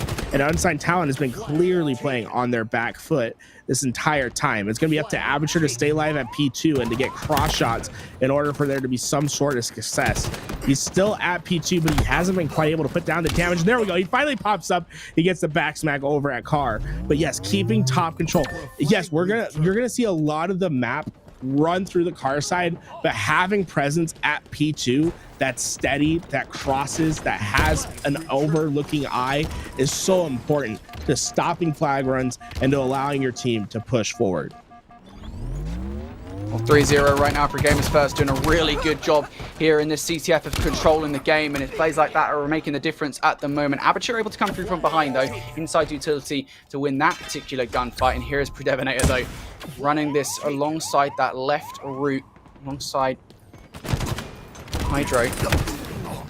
Amateur unfortunately falling on the other side though, and again it's just the kill feed consistently red. You got to imagine for gamers first. They also did pull that flag ever so slightly out. Not sure if they'll be able to get it before it does get returned by Hotshot. They will not. But if you're looking at the map positioning right now for gamers first, they are still set up here for yet another pull. Camo in the hands of Ali, former X Games gold medalist, IGL, probably one of the best IGLs that was available when he announced his return. Now trying to make a play for his team. Remember, he's gonna be this line of, I guess, like, I want to say defense, but he's so far up, right? He's going back. He's gonna keep this flag alive for his team. And look at that. I just love this play from Ali. You know, he didn't get a lot of damage down on the map, but what he did was get into the opponent's base, make them have to turn around, and allow his team to start pushing forward and to start playing and be able to return their flag for the time being. Dynamo grenade going out, wanting to take out Hotshot. Needs to be careful though. Yeah, it will actually deplete before it affects him. So Ali will get this return away now. Now looking to take out Tonystone, unfortunately not gonna be, but the flag actually has been taken here for Aperture, so need to be careful of that one, but it will be an immediate return. It's unfortunate for Aperture as Carmel lands a nade right on him. Flags just being taken consistently for both these two rosters at the moment. We'll see whether or not anything can actually come of it. Yeah, Aperture made a huge play right there, right? If he doesn't get that flag out and the return, that's going to be another cap. And when you're down 4-0, I just feel like it's too much. You could still definitely make a comeback down 3-0 on Aquarius with how fast these flags can run. But at 4-0, you're talking about some sustained pressure that is just so hard to maintain. But we can see Unsigned Talent deciding to push through the P side as the car side run did come from G1, and Aperture could find some unsuspecting players as he makes the underneath flank. Unfortunately for him, there's a player watching from behind. The shock nade comes out, makes him weak, but Hotshot was able to grab two, and Devonator was the last person up, but he makes the big play. He gets into the base, he finds a kill, and stabilizes his team for now. I think more importantly here as well, Devonator gets out with the flag. He has a heat wave ready to go as well. Unfortunately, nice nades coming in from Avenue will put him at a stop just short of their utility. Now, for Unsigned Talent, can they put a stop to this? Well, the answer probably not, to be honest. Squale coming out to help his teammate here in this position to try and put a stop to Hotshot before he can put a stop to the flag capture, and that is exactly what very likely will happen. Aperture is still over here. Can they play spoiler? No, no is the answer. Aperture even gets slapped away by Predevonator in the play. Ali finds another kill. He's been absolutely lighting up the kill feed. Now, a lot of players know Ali as this objective-focused IGL player, but he can absolutely turn up the slaying when he needs to. And on this roster, he's been showing it time and time again as he finds this 26th kill on the map. He's over double positive. He's been doing what is necessary for his team to have such a dominant scoreline at 4-0 with just a minute remaining. It's all but over as Carmea finally goes down. But what just a beautiful game from Gamers First. They're going to take this all the way to 15 minutes, but it never really looked close. Unsigned Talent had, I think, like 3 opportunities this entire game. Really just G1 controlling the entire car side of the map, always being in the opponent's utilities, making them have to fight back through their base, and it just proved to be too much for them at the end of the day. Yeah, really well good slaying as well. You know, look at the stats at the end of the game here with 20 seconds to go. Look at Ali, right? I mean, you were talking about him. You know, people presume he's this objectively based player. Well, he's slaying out right now at 27 and 13. Might have an opportunity to hit 30 before the end of the game, but more likely than not will not happen. But nonetheless, great game coming out overall from Gamers First. They'll be more than happy with that one. And as far as game number 1 go and what is going to be a best of 5, this is a great start to the series. It will afford them, I think, a ton of momentum moving forward as well, which is something that very often I think goes unnoticed, doesn't get talked about enough. You know, you have a good game like that in game number 1, Garrett. That's going to give them a lot of momentum moving forward in the series. I love to see this from Ali. And Carmea, he came out pretty strong. 19 and 18, going +1 in the kill feed. We got to remember, he's brand new to the roster. He's coming in as this young gun who has this sort of cracked out sense to him, right? We're talking about a player who really thrives on the micro gameplay. And I think it's just such a great addition for this roster. I really love the fact that Carmea is getting his chance. He was one of those players that you could just tell he looked at the game differently than others. He's not your traditional Halo player. He's gonna, you know, he's gonna make some reckless plays at some times, but you get him because when his back's against the wall, he's gonna do some sort of micro strafe. He's gonna find some sort of angle, find himself a double kill, and win the game. But Ollie and Squale were really the two to look out for on this game. They absolutely dominated the map. They put down so much pressure. They accumulated so much damage. And that's really the main reason that these guys were able to win 4-0, was that those two working together and just laying down the hurt as they did proved to be just way too much for this unsigned talent roster to deal with. And this unsigned talent roster, they lost 2 players. Remember, they're playing with 2 brand new players. It's going to take them a second to look as if they are in their final form that we saw them from last week. Yeah, indeed it will. And that does go, I guess, to a certain extent for your Gamers First roster here as well, you know. But Sue, let's look over at this map set. Street Slayer is going to be next up in what is going to be a best of 5. Remember, this is a qualification round for the HCS Pro Series. Of course, the winner of this one does move on to that next week.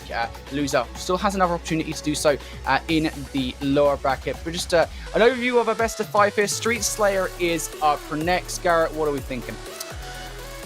Streets, I think Gamers First just looks too good. If I had to really guess, I'd say it's a 3-0, but you got to remember what we saw from G1 and their last 3 rounds were 2-1 victories. They've been having trouble throughout this winner's bracket. You wouldn't know it after watching that first game, but we'll see if Unsigned Talent can put the screws to them. Remember, a lot of this map is going to run through the Bulldog. Yes, the Rockets are on the map. They're going to be impactful. They're going to allow you to break setups. They're going to allow you to maintain or to expand your control. But the Bulldog is what wins you the game in the long run, in my opinion. The way it's just so good around these corners. There's so many little nooks and crannies on this map where you can use the Bulldog to great effect. As we see Squall join, I believe that was Ollie, as they both regain their shields in the corner. Indeed they do. Sentinel beam in the back pocket as well. This thing can be really deadly, of course. But switching to the main preferred weapon of the BR for now is going to be Squally. This has been a great start overall for Gamers First. Is currently 7-3 advantage here in this game. And Squally notices that, hey, there's a Bulldog on the ground. I think I want a piece of that action. Is going to get to grab it, and now a good opportunity to use it effectively as well. As Unsigned Talent going to spawn up over towards the train station. Unfortunately for Squally, gets a little bit overzealous and punished for it as well. Don't know if I agree with the push, especially when your teammates aren't really around you in that position, but nonetheless, it was a heroic effort and unfortunately just doesn't amount to anything. I like the aggression for the push, but there's a term that a lot of people throw around, and it's called timing, right? The timing just wasn't right. You had them all trapped at the bag of C, but you gave them too much time to set up. They are able to predict the push. They had a well-placed nade, and it takes down your most important weapon, the Bulldog, before it can even be used. And look at this, Tony. He's on the flank, and he's got a Bulldog to work with. It's going to be an easy one for Ollie. His teammates find another 2. They've broken the setup. He's going to push the cafe, and they're going to force the C spawn. And now what we just saw, like how the shotgun was given up before, we could see again. Rockets are spawning up, so these players at C are going to be playing for them, as Tony finds 1, and that's a fast kill for Devastator, trying to get away with his life. He's able to do so, but Rockets into the hands of Aperture, and he's, you're in trouble. This is looking beautiful from Unsigned Talent as they've gotten themselves back into this game.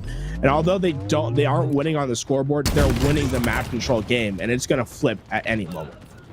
Yeah, control of the shotgun and control of the rockets here for Unsigned Talent. You're absolutely right. It wasn't a great start for them, but they've brought themselves right back into this game, and now they've got the tools to bring themselves into the lead. Look at Aperture at the moment, just sitting here waiting for somebody to turn that corner. You've got to imagine somebody from Gamers First is going to do it in a moment. Carmea is just round the corner. I think maybe thinking about this one, making sure that, hey, look, I think Aperture might still be there, trying to get the kills with the Rockets. Is just going to drop it, though, Aperture, for a second to try and help out his team, because I think, there is a kind of point where you're sitting there for so long that you're not actually really helping your team. You're leaving them in a 3 versus 4.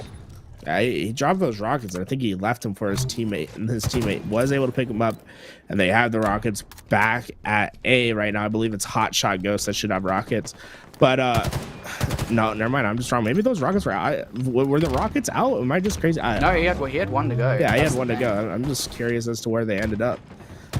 So looks like G1 trying to push out a B together. This is a strange push, right? You're putting yourself at low ground, and that just does not work out. G1, this is probably where they need the most help, is when they're completely on their back foot, getting spawn trapped, how they're going to opt to break out.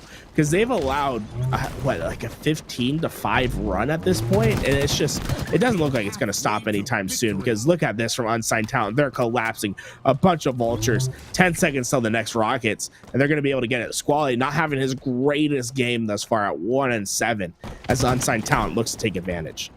It's really impressive at the moment the way Unsigned Talent are playing this. They've started to get momentum on their side, started to really be able to run around the map in completely uncontested. Ali able to win that gunfight against Tony Sun. Finally some pushback here from Gamers first, but this is seriously damage done.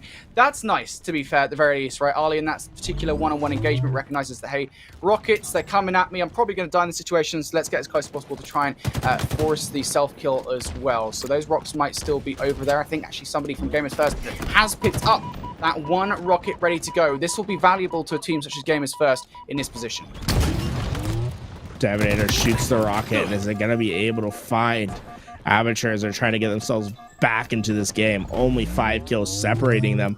You can see Hot Shots by his lonesome. His job is just to stay alive for as long as possible, and it doesn't look like he's going to be able to stay alive for much longer, as Ollie has a great cutoff, but it looks like Hot Shot was able to get away, and he has the skill gap in his hand, and he's going to keep it there, trying to shoot it across the way, and he's going to be able to find one with the help of Tony. Gotta love the help, and he did his job, right? His job was to stay alive and wait for the help. He was able to do so, reposition, regain A control, and it looks like he's been able to really stabilize that push. G1 could have absolutely gotten 3-4 unanswered kills if he goes down right there. He stays alive, keeps the presence, and allows his team to regain A control. They do. A control in control for this roster for now. Gamers First, though, still looking to come back into this one. Will they be allowed to do so, though? Hotshot placing down a few players coming from that arcade side of the map. Somebody pushing him into PD, and I think just trying to get away. Might have actually outplayed both of these players. The AR, how effective is it for this man? Hotshot, really well played here. Still in danger, but manages to repulse her away. Not for a long. Will get taken down, but that's a massive 2-piece there for Hotshot. Man, you gotta love when the skill gap shows itself right there. That AR just so different as he finds the double kill. Oh man, the AR is a little funky to deal with sometimes. So effective. You know, we thought the Halo 5 AR would be the best it ever got, but Halo Infinite's AR is just so good. And here we go, Predevator able to find one with the rockets, and it's always been this 5 to 6 kill differential between these two teams, and Predevator's trying to finally make the push forward, find the pick necessary for this G1 roster to start stacking up some kills, as Avenues by his lonesome. He's the singular push over at B, and Predevator is actually in trouble as he didn't have anywhere to run to, and he's going to lose those rockets for his team. And this to me spells the end of the game, as Tony was able to find that kill, prevent them from going any further, and grab the Bulldog back in his hand. Unsigned Talent playing a very strong game too. Slayers, they've always had each other's helps, and they've always been able to find the trade outs, as that Sticky gets them one step closer to ending this game. This has been a great game from Unsigned Talent. You kind of called it earlier on here. So just looking for a kill number. You called it earlier on in this one that it was that responded to set of kills they managed to get. I think it was about 2 minutes in. They were down, then they managed to come up about 10 to 15 kills. Relatively unanswered. Gamers First, of course, did manage to get a couple, but it just wasn't that much. And from there on out, Unsigned Talent, they've just looked so good here. And there it is, the end of that one. Kill number 50 does come through, and Gamers First going to lose this map. It's all tied up here. Woo, man, you know, we saw that G1 had lost one game in the previous 3 rounds, you know, 2-1, 2-1, 2-1. I have a suspecting feeling that it was probably Slayers that they lost, because the Slayers weren't looking that great, guys. Yeah, I mean, it wouldn't surprise me. I mean, really, what did they do wrong there, you know, in that game? Because it did really feel like not necessarily they were doing so much wrong, just that the game that they lost, their opposition just came out and started playing so well. They're so well connected as a team, you know, pushing everything together, taking team shots where they can. I mean, the opposition just started getting on fire, right? You know, it happens at some point. It just one moment in the game can make all the difference. And I think G1 got the beginning rockets, but after that I felt like rockets were always in like Aperture or Tony's hands. And there was that one moment where Predevinator got the rockets at the end of the game, and he wasn't able to translate those into kills. And momentum changing plays can be happened with those rockets. And when the momentum is clearly in one team's favor the entire time, and you're not able to get rockets to break that momentum, well, it makes all the difference. I like this, you know. I'm just gonna go in a minute. The AR, bro, it's a little too good, bro. You just, oh man, that thing shreds. Let's take a look at this. He pulls out the skill gap. And look at that, just shot after shot. It just doesn't matter. Oh man, I mean, what are you supposed to do against this thing? It's just so good, and that's something that we saw a lot from this Unsigned Talent roster. Is they would pick that thing up. You know, they would make sure they had the weapons that give you advantages in gunfights, and they'd use them. And I think that could have been a big difference maker in that game. We're moving on to live fire sniper on the map, as we have 3 rounds potentially of oddball. First to 2 will win. Yeah, of course, and you're going to be seeing these teams take the oddball to the power positions. Of course, most commonly you do see it teams taking it towards tower, towards the very back of that, so you can play ball it if necessary. Game is first, having a hell of a start to this game though.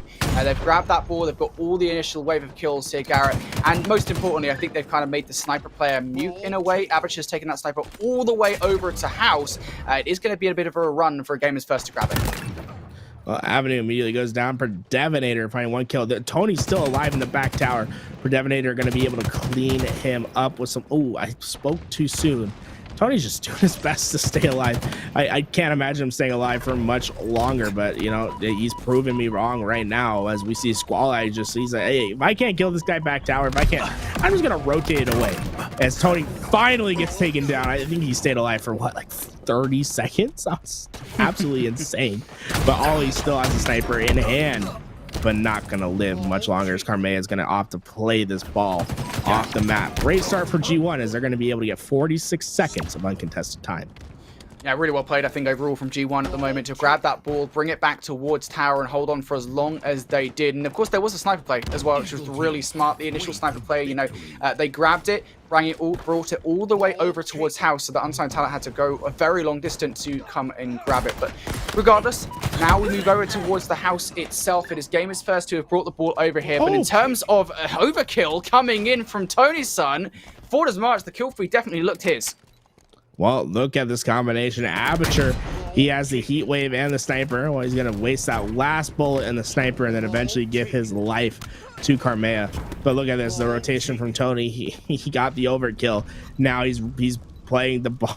Sorry, I can't say that on broadcast. He's playing the good ball players position as he's just getting time for his team. Unfortunately, there's no one to be that point of defense. There's no one ahead of him, and he wasn't able to get the ball off the map. When you have ball, you normally want to be in the sandwich. You want to be, you know, the meat and have the bread to your left and to your right. Unfortunately, he was that sole piece of rye just hanging over at B, and well, G1, they took their big first bite. Yeah, G1 now going to grab the ball once again. 60-22 is the current scoreline, and it's going to be G1 right off the rip who are able to grab that ball, going to bring it all the way back here to house. Now it's going to be Tony's son up top. It's the Mangler in hand, and Garrett, we know what players can be doing with this thing, especially a player such as Tony. Can he get any kills though? Unfortunately, the answer is going to be no. Gamers First, just too strong. Predevinator able to pick up 2, and off the back of that, it will be Squall and Gamers First holding on to ball control. Guys, an update from the other side of the bracket. We have our first team that has qualified for next Thursday. It's going to be the team formerly known as Team War. They recently just got bought out of their contracts by a mysterious org, as Squall is going to get it to 2 seconds away, but they are going to be your team that continues on to Thursday. A lot of people suspecting that roster has been picked up by Fnatic, so keep an eye on that as G1 takes round 1. Squall only getting 1 kill that entire round for his team, and they're still able to come out with the victory. Predevinator leading the kill column with 9 kills to his 6 deaths. Yeah, I suspect the reason that Squale only got 1 kill is because that he's at 80 seconds with the ball. Like, he was literally just sitting there with the ball for the majority of that round, playing the OBJ role. And to be fair to him, doing it to perfection, as Gamers First will be able to take round number 1. We've got to see something special coming out of Unsigned Talent here to stop that from happening again. It is going to be Gamers First trying to push on through. Squale doubles up his kill total here right at the start of this round. All right, Camouflage is coming up soon. It looks like Tony's son is in position. Carmea needs to hit the shot. Oh, look at that. He takes down, wasting a sniper bullet to give him a window of opportunity. Unfortunately, it doesn't matter at the end of the day as he rotates this ball away. He's eventually gonna want a teammate to come take this from him, as he does have the sniper rifle in his hands. And look at this, Aperture is making a push through to dummies, it looks like. So this ball carrier could be in trouble momentarily. The new combo comes out, but not gonna find its connection. And we talked about how you want to be in a sandwich. Well, Carmea, he's a stranded piece of garnish on the plate because he is just so far away from his teammates. Fortunately enough for him, he does get the help from Squale after the spawn comes in, but looked at that, Unsigned Talent wasn't able to take advantage of any of it. His teammates so far away from him, did not matter because they were winning their individual fights across the map. They eventually do lose some fights. Well, throw the ball out in the middle. We'll play for the reset. We're able to get 22 seconds of time. Now Unsigned Talent trying to do their best to get away with the ball. I gotta say, Karma played that really well, to be honest, despite the fact that he was all on his loans for a very long time. Played extremely well. Now that we have Hot Shot with the sniper rifle and BR coming, not able to get that kill versus Ali. That's so unfortunate, especially considering he did actually get the first shot off with the sniper rifle. But for Unsigned Talent, it's not that much of a problem. They still have the numbers over here to continue to hold ball control. And this is just one of those hot spots at the moment, right, Garrett, where you hold the ball over here as Gamers First is going to continue to spawn over towards the tower. It will give them a lot of time with the ball. I mean, you got to be careful. Aperture, he has the ball, but look at his backpack right there. He has the skill cap ready to go if you decide to push him, as he has the ball bottom mid. And this is looking great from Unsigned Talent. They have great control. Avenue finds himself a triple kill, and look at that. He's going to be able to find Aperture finds another one with the AR, and Tony's in a great position. If they don't check this corner, he's going to find himself an easy kill. And you can hear him, he's just listening, waiting for someone to come. But Aperture, he's just all by himself in the corner. They're gonna have to fight through the entirety of Unsigned Talent to get this kill, and Protevinator is gonna go down. Carmea immediately finds a double of his own though, as he had him to the back, and he's already pushing for the triple kill. He's gonna find it and get some ball time for his team. Not long ago, as Avenue, last alive, was able to find the kill. Alrighty, well, the ball is now in the hands of Gamers First. Ali going to have this at the back of house. Keep an eye for that sniper that has just spawned up, but more importantly, keep an eye for Hot Shot and Tony, who have managed to bring their way through Garage. Good on Squale for recognizing the play that was happening and coming in from behind to deal with it. And I think if you're Gamers First at the moment, with the pressure filtering on through that dummy side grass, they might want to consider a rotation out towards green. I think that might well be the play coming in, but Ali, with the sniper rifle in hand here, again, this is going to be one of those power weapons. We'll see what he can do with it. Waiting for his opportunity. He's listening. Oh, gonna miss that first shot, and he's going up against the Mangler, and the Mangler gonna win that most of the time. And now he's gonna be able to upgrade that Mangler into the sniper rifle as we're coming to the end of game. Look at this, Unsigned Talent inching their way closer to finishing this one out, though the camouflage is coming up in 10 seconds and it could make the difference. G1 doesn't have that much time to waste to kill that ball, so they're gonna have to give up the camouflage to Unsigned Talent. Yeah, indeed they will. Aperture going to grab this one. Now, the question is, do they deal with it? Yes, they do. It did get burned, but it doesn't really matter too much for Carmea. That's a good choice from Gamers First. You said it, you know, they're going to have to give up the camo to grab this ball. It works out for them in the end because they still have ball control, and Aperture no longer has that camo. Good rotation now coming in from Gamers First as well, as they want to bring this over towards tower, towards that playable spot. Did he just catch that ball? He caught it? He caught it. They God. tried to play it. He said, nope, I'm gonna grab this thing with my fingertips. They're only 5 seconds away. Carmea trying to do his best, but Avenue just put himself in a spot that's so hard to kill. And eventually that ball time will go to Unsigned Talent. So we're going to round 3 as the first round went to Gamers First. Oh man, we're gonna be talking about a close one, as it looks for gamers first going to be having what in my opinion is the more advantageous spawn, as you have quick access to the mangler and the goodies on the other side. It's going to be 1-1 now here in this oddball back and forth series overall. Unsigned Talent, let's see whether or not they can grab that ball first. What they can grab is the sniper rifle. Tony has it in hand. Unfortunately, not going to hit any shots with it. We'll have to just go back to the old faithful in the BR to get something going. And now for a second as well versus Squally. Looking for the snipe. Nicely done. The no-scope for the kill was already made him weak, but that's not an achievement anyway. We'll be able to get that kill, and the pressure from Tony's son continue to mount him. You can see why he takes that name. I mean, because every time I see him hit a snipe shot, I'm like, Tony's son? You can't be doing that. Oh, man, this man can absolutely pop off with the sniper rifle.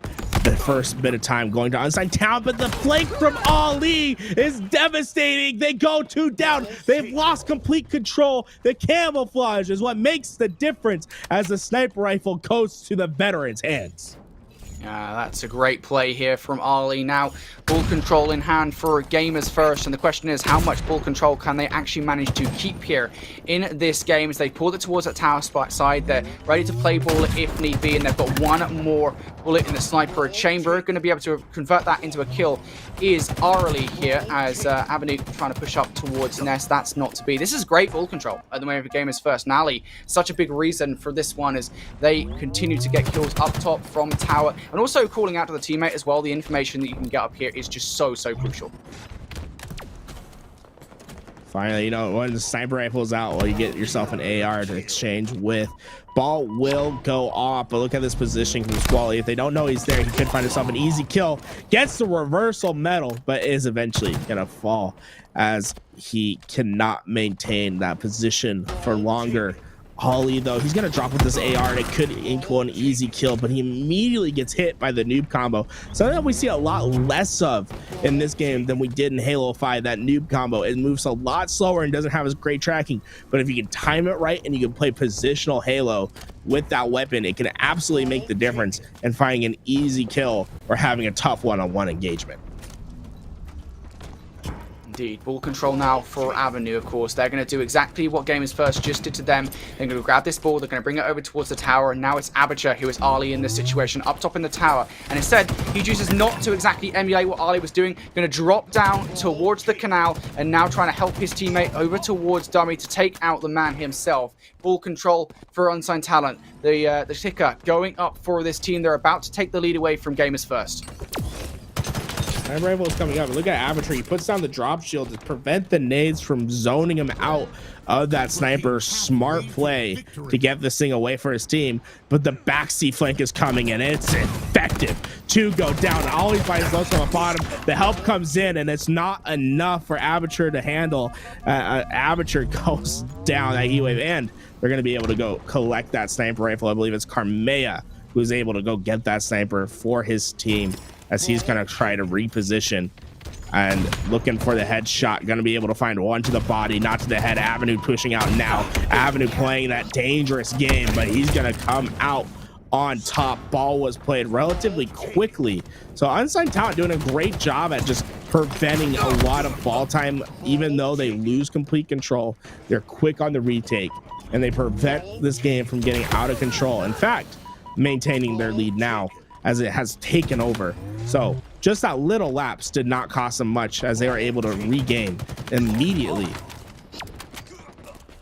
When you say that, how quickly are Gamers First able to regain? I thought for a second there that Tony's son might falter in the nest. He will anyway, but regardless, Gamers First are going to be able to grab this ball and bring it over towards green. I think that might be well be their target here if they can take out Aperture, and they will do exactly now. Now this ball's going to be pulled back towards the tower.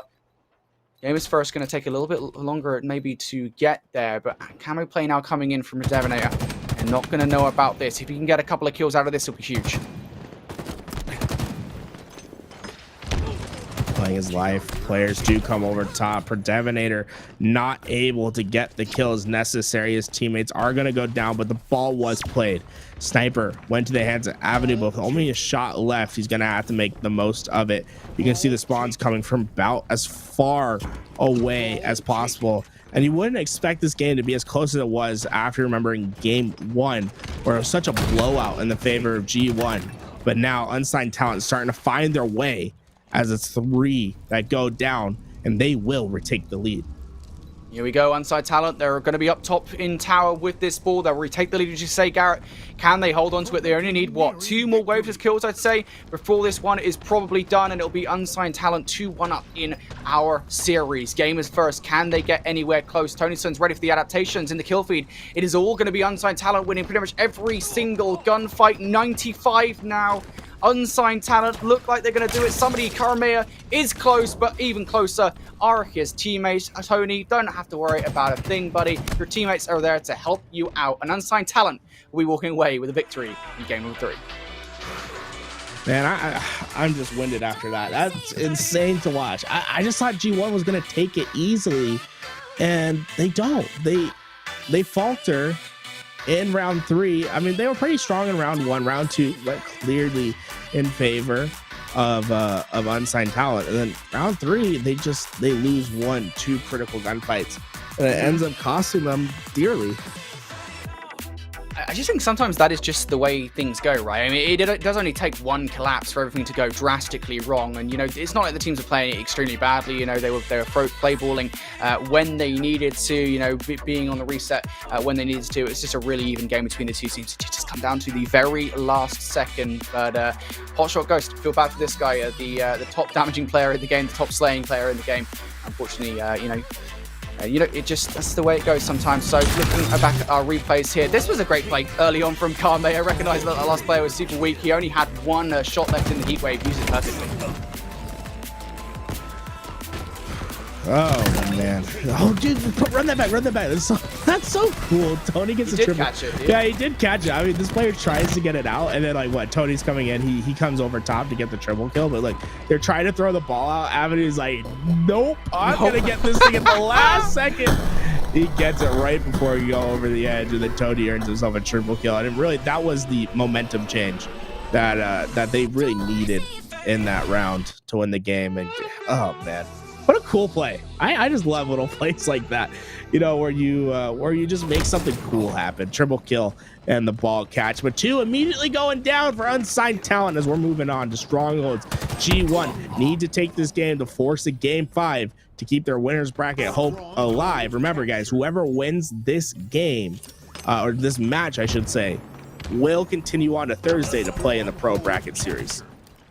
Indeed, that is the case. This could be one more map win. Unsigned Talent make their way back into the Pro Series. Of course, both of these two teams did play there. Both of them, albeit, you know, with slightly different rosters, did place top 12. So something to keep in mind here moving forward. For now, though, it's going to be gamers first, scoring first in this one. Luckily for Unsigned Talent, though, they don't have exactly the major dominant hold of that AB setup that can be very deadly. Ollie does have the shock rifle. Now, guys, you haven't seen, some players are very effective with this gun. Ollie gonna miss his first shot, but reposition himself. He's gonna give that information to his team. B is gonna be lost for the time being, but if Ollie can stay alive, he can absolutely retake it at a heart moment. A and C rotating into the favor of G1, and look at Ollie. He gets back into B, but is he aware of the player that'll be coming from the back? Oh yes, he is. He heard the clamber, but not able to get the kill for now. Aperture staying alive and earning himself the shock rifle to work with, and immediately tags up Carmea. Trying to play his life here, able to get a nade out. Unfortunately, it will not hit Squale, and this shock rifle continues to trade hands here. Oh my goodness me, it's had a lot of owners so far in this game of Strongholds on recharge. For now, though, C and B are both in favor for gamers first. It won't be that long, though, before they decide to change their efforts towards A. Now, this shock rifle should be a good tool here for Squale to zone off control. Unfortunately, I don't think it's going to be that long before he faces the pressure right up close of Aperture, who's able to get through. Crossfire forces Squale back into the very, very far corner, and off the back of that, Aperture is able to win the one. Guys, just an update over on the other side of the bracket. That XSET roster, they saw an early exit last week. Well, they're going to survive for a little bit longer. Unfortunately, not able to win their winners bracket round 7 as they did fall to Astra the Astra roster, guys, remember a bunch of the Halo 5 heads from back in the day. Dynamics, Impulsion, Silence, and Slinky, as they're going to make their way into the pro bracket from their side of the bracket. XSET falling down into the losers. Indeed. Well, looking at this at the moment, look at the strongholds on our screens. A, B, and C all in favor of Unsigned Talent. They've swung this game right back into their favor. This has just been an incredible turn of events early on here in this game of strongholds. Of course, shock rifle in the hands of Hot Shot. What can he do with it? Unfortunately, getting naded out of the power position for the second. And well, off the back of that, Ali will be able to grab this. Of course, you can see in the kill feed as well, Carmea does have the energy sword ready to go also. Ali, formerly known as Commonly, with this shock rifle, going to be able to get B and now gets the power position. The question is, can he hit the shots? Avatar going to be able to get away with his life, just missing the headshot as he's able to get into A. But CB control in favor of G1 for now. C slowly taking on over to Unsigned Talent. But that's okay as long as you keep Ollie alive in the back and let him make plays with the shock rifle. You're going to be fine. It's okay to give up your control for a little bit as long as you value the angles and your life in the most important power positions on the map. And that's exactly what Ollie's doing. He's staying alive where he needs to stay alive, even though he could have pushed out quickly for an A or C push to try to stop it. He says, no, I need to stay here. I need to be able to watch the crosses with the shock rifle, and it's working out dividends because he's able to find two. Unfortunately, Hot Shot was able to get away with the camo, but it looks like Predevinator able to take him out as well, and G1 starting to take control of this game. That's a huge moment, of course. Doesn't get away with the camo there, do Unsigned Talent. Of course, that could have been really deadly for the player over towards A. That's very likely where that camo would have gone. But this is what I was talking about at the very start of this game, right? A and B. This is a setup that can be extremely damaging to the team that's facing down the on the rear end of it. Unfortunately, for Unsigned Talent here, they are going to be able to get onto B. They've even filtered on through control to get onto A also. So huge gunfights coming out from Unsigned Talent to get out of that spawn trap. And now they are the ones in control of A. Not in control of B just yet, though. They've still got their hands on C. Tony, with the sword, you know, when you have a sword in your hands, it allows you to have the presence of mind, just the relief of pressure, because you can just hold a point all by yourself. You can see they have so much confidence in Tony just to stay over at C. He eventually does make his push over to C, and that's where it cuts him down. You know, and I don't think your sword should be leading the push through control side, because they're going to be well positioned to take that on as Carmea, you know, he waves goodbye as he reloads his Mangler. He takes Hot Shot off the map. But that sword, you want to keep it around corners. You don't want to have to charge into the open. And yes, control is a confined space, but as soon as you're pushing into C from control, that's where your sword kind of becomes useless. And if you don't have a grapple or something to move you in fast, it can absolutely spell your demise. And that's what happened to his Unsigned Talent roster. Tony loses the sword at bottom control, and now it's led to a huge swing in G1's favor. Yeah, G1 have not the biggest lead so far in this game. They're now going to get B as well. For a moment, they have all 3 points, but it will be taken away by Unsigned Talent here, who are going to grab that A zone. Now B and C in control for a game as first, and perhaps more importantly, Ali has this camo ready to go, wants to make sure that nobody is able to grab B. Camo on it, just playing with Avenue at the moment, playing around, making sure that Avenue isn't able to locate him. That camo will be extremely useful, but not for long. He plays a little bit too long with his suit. Aperture comes and slaps him down, but regardless, I think jobs are good, and he's managed to hold on to B. And now, even better, game is first, have an opportunity to grab A. Now, Louis, I want you to clip that for a second. I want to go back to that at the end of this game, because that could be a huge swing for G1. They're finally able to get the trip cap in effect, and look, they're able to push C right away. Tony played well, right? He didn't stay in C. He went behind to go get a better angle and play for the kills, and that's going to allow them to get C for now. They are going to have to deal with the pressure that's mounting through pipes and they aren't able to do so as Aperture is going to be taken out, and B goes back to G1's favor.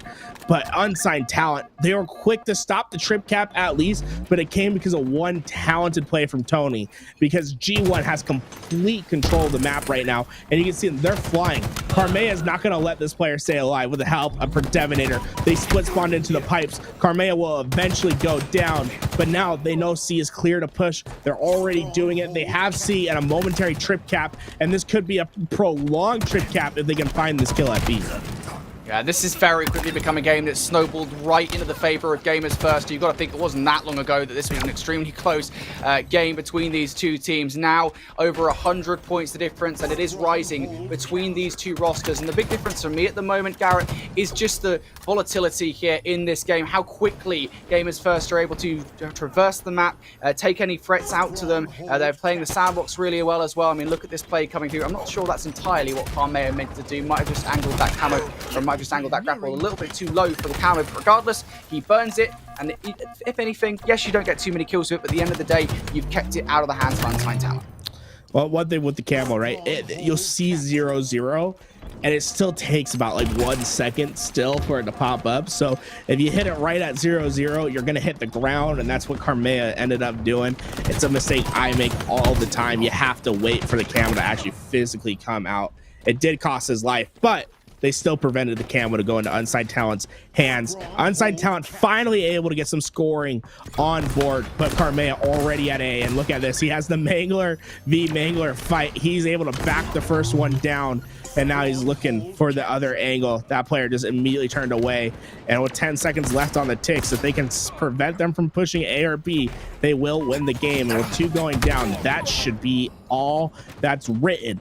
Unsigned Talent gonna fall in game 4. G1 forcing a 5th and final game to determine who will be going Thursday to our Pro Series final.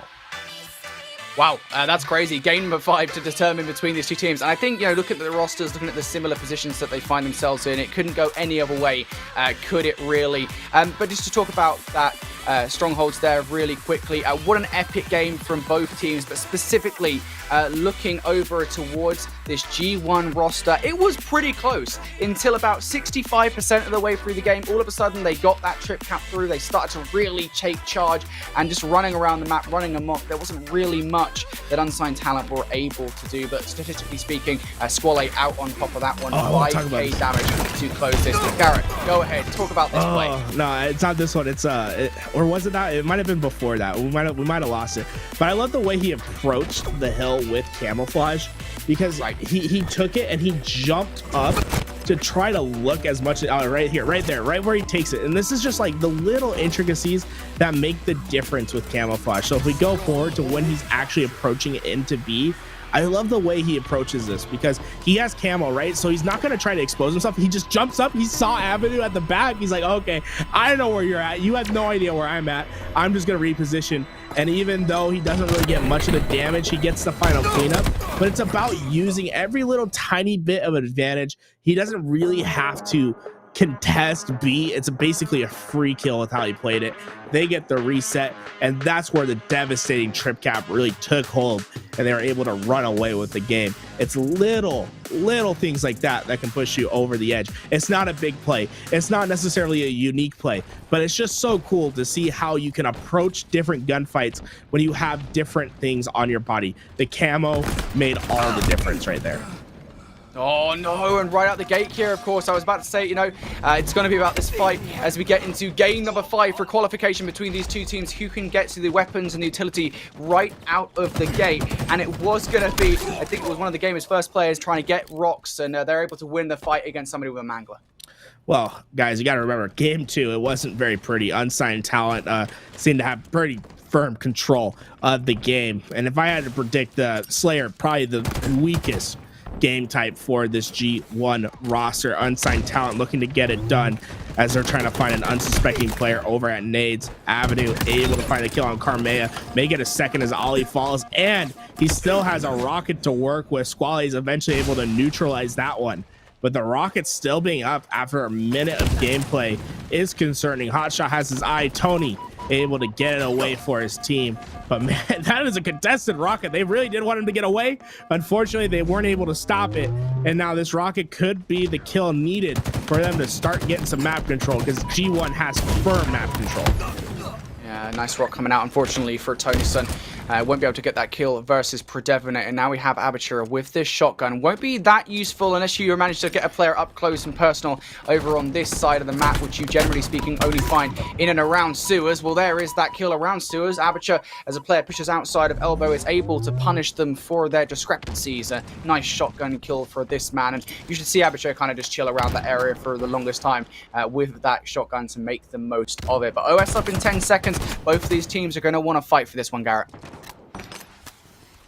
Overshield would be so important, right? It can allow you to make some sort of to make any kind of push, to just be the tip of the spear for your team. Unfortunately, Ollie not able to get that on his body, but neither is Unsigned Talent. Predevinator gonna get taken down. Hotshot eventually gets the overshield on, and now this is what they've been waiting for. Unfortunately, Hotshot, I think he thought they were going to spawn on the other side. They didn't. And this overshield looks to be all for naught. It's going to give him a one-shot advantage, and he's not going to be able to live. Stuck in the lockers by himself, as that overshield really doesn't make much of an impact, as Ollie tries quickly to get over to his, take control of the opposite locker. You can see the setup from G1 is nasty. They have 2 at each locker, and they have 2 at rock side. If they can just get control of the high side, they'll be able to take control of the map. Unfortunately, you have to be splintered to start, and if you're not able to find the pip kills to start, you're gonna lose your entire setup. And that's what happens. Predevinator by his lonesome over at bottom rocks. Predevinator actually going to back up towards his teammates here, as Aperture will be getting the rocks off the back of that. And I really like the play actually from Predevinator just to get out of Hell's Dodge there. You don't want to be in a problem position. You don't want to give away free kills with the rocks. You at least want to make Aperture work for it, and Aperture's working for it right now, folks. He's able to pick up that first kill against Squale. Player inside bar as well, ready for him to get it, and nicely done. Good reactions against Ali, who jumps out into the sky. And the best bit about this play is Aperture. He already knows this area. He's been around it for basically the entirety of the game so far. He probably knows there's a bulldog up, and he goes right for it. The bulldog can make all the difference in any map, really. People talk about how good the mangler is, and I agree, the mangler is really good. I would take a bulldog over a mangler all day, and you're going to see why. It can absolutely make a difference at this range. Gets 1 kill and is able just to take control of the complete rock side, and Ollie's in trouble. Oh, is Ollie in trouble? Is Ollie in trouble? Is Ollie in trouble? Aperture, is Ollie in trouble? No, Ollie stays alive for now. Eventually, Avenue finds a double kill. My God, that wall put in work, guys. Oh my. He made that wall out of vibranium. Nothing was getting through that, as Ali survives through just a little bit longer than maybe Aperture would have liked. And now we take a look at the man himself, who's been using the sandbox really well throughout this game. Grabs that overshield, unfortunately will die before he can really do all that much of it. But regardless, if anything, as we always say, even if you don't make the best use of the weapons or the abilities that you pick up, you know, at the end of the day, as long as the opposition team isn't getting it, well, hey, you're doing pretty well. For Unsigned Talent at the moment here, as we reach the halfway point in this game, 26 kills to Unsigned Talent's roster at the moment. They've given themselves a solid advantage here, Garrett. Rockside control in favor of G1 as they're trying to push into both sides. And while that was happening, Tony got distracted, and that's going to cost his life as the shotgun goes down. Predevinator still has the angle to go grab that shotgun, but he has to be weary of the opposite locker player that is Hotshot. He is going to be able to get the shotgun back for his team and be able to keep his life, as he's going to be able to get Avenue as well. Did he see Aperture? It looks like Squally is going to be... No, did Aperture get away? Aperture gets away, and he's on the flank. That's going to force out the split spawns for sure. And now it could be Aperture that makes a big play, as he's able to get the stick on the player that he got behind. That's why you make plays like that, right? Although his team lost control, he was able to salvage at least 1 kill, and now he's looking for the second, and he's able to do so. Aperture's life turns into 2 for his roster, and rockside control for now. I just can't believe the amount we've been watching Aperture's POV, and there's a big reason for that. 12-3 right now. He faces down 3 players from Game of First, and you know, if you've ever seen a physical impression of nope, that is it right there from Aperture. He sees all 3 of those players, gets the hell out of dodge, and now goes straight for the spanker as well. This side of the map, carrot is Abacha's. He has been here so many times, time and time again. Gonna get a double kill there with the rocks. Will die, but it doesn't really matter, of course. The value has been found. It is just constant from Abacha, a massive reason why Unsigned Talent have the lead at the moment. Well, I think Abacha wants this game probably more than anyone else right now. He's sitting at 14-5 as he finally falls once again. But man, Unsigned Talent coming out strong in the Slayers. Remember, game 2, it wasn't particularly close, and this game 5 looking not very close as well, as they're starting to run away with it. A 12-kill lead. The thrust makes the difference as Tony gets another one, and you can see G1, they're split, they're fractured, they're trying their best to get back into this game. With only 10 kills remaining for Unsigned Talent, the task may be too daunting. Oh, indeed. Gamers first, they are very far behind, and you know what we would say, you know, you approach that 40-point mark, it's really tough to come back from, especially when Gamers first only on 28 kills currently. But hey, you're never quite out of it until the game is done.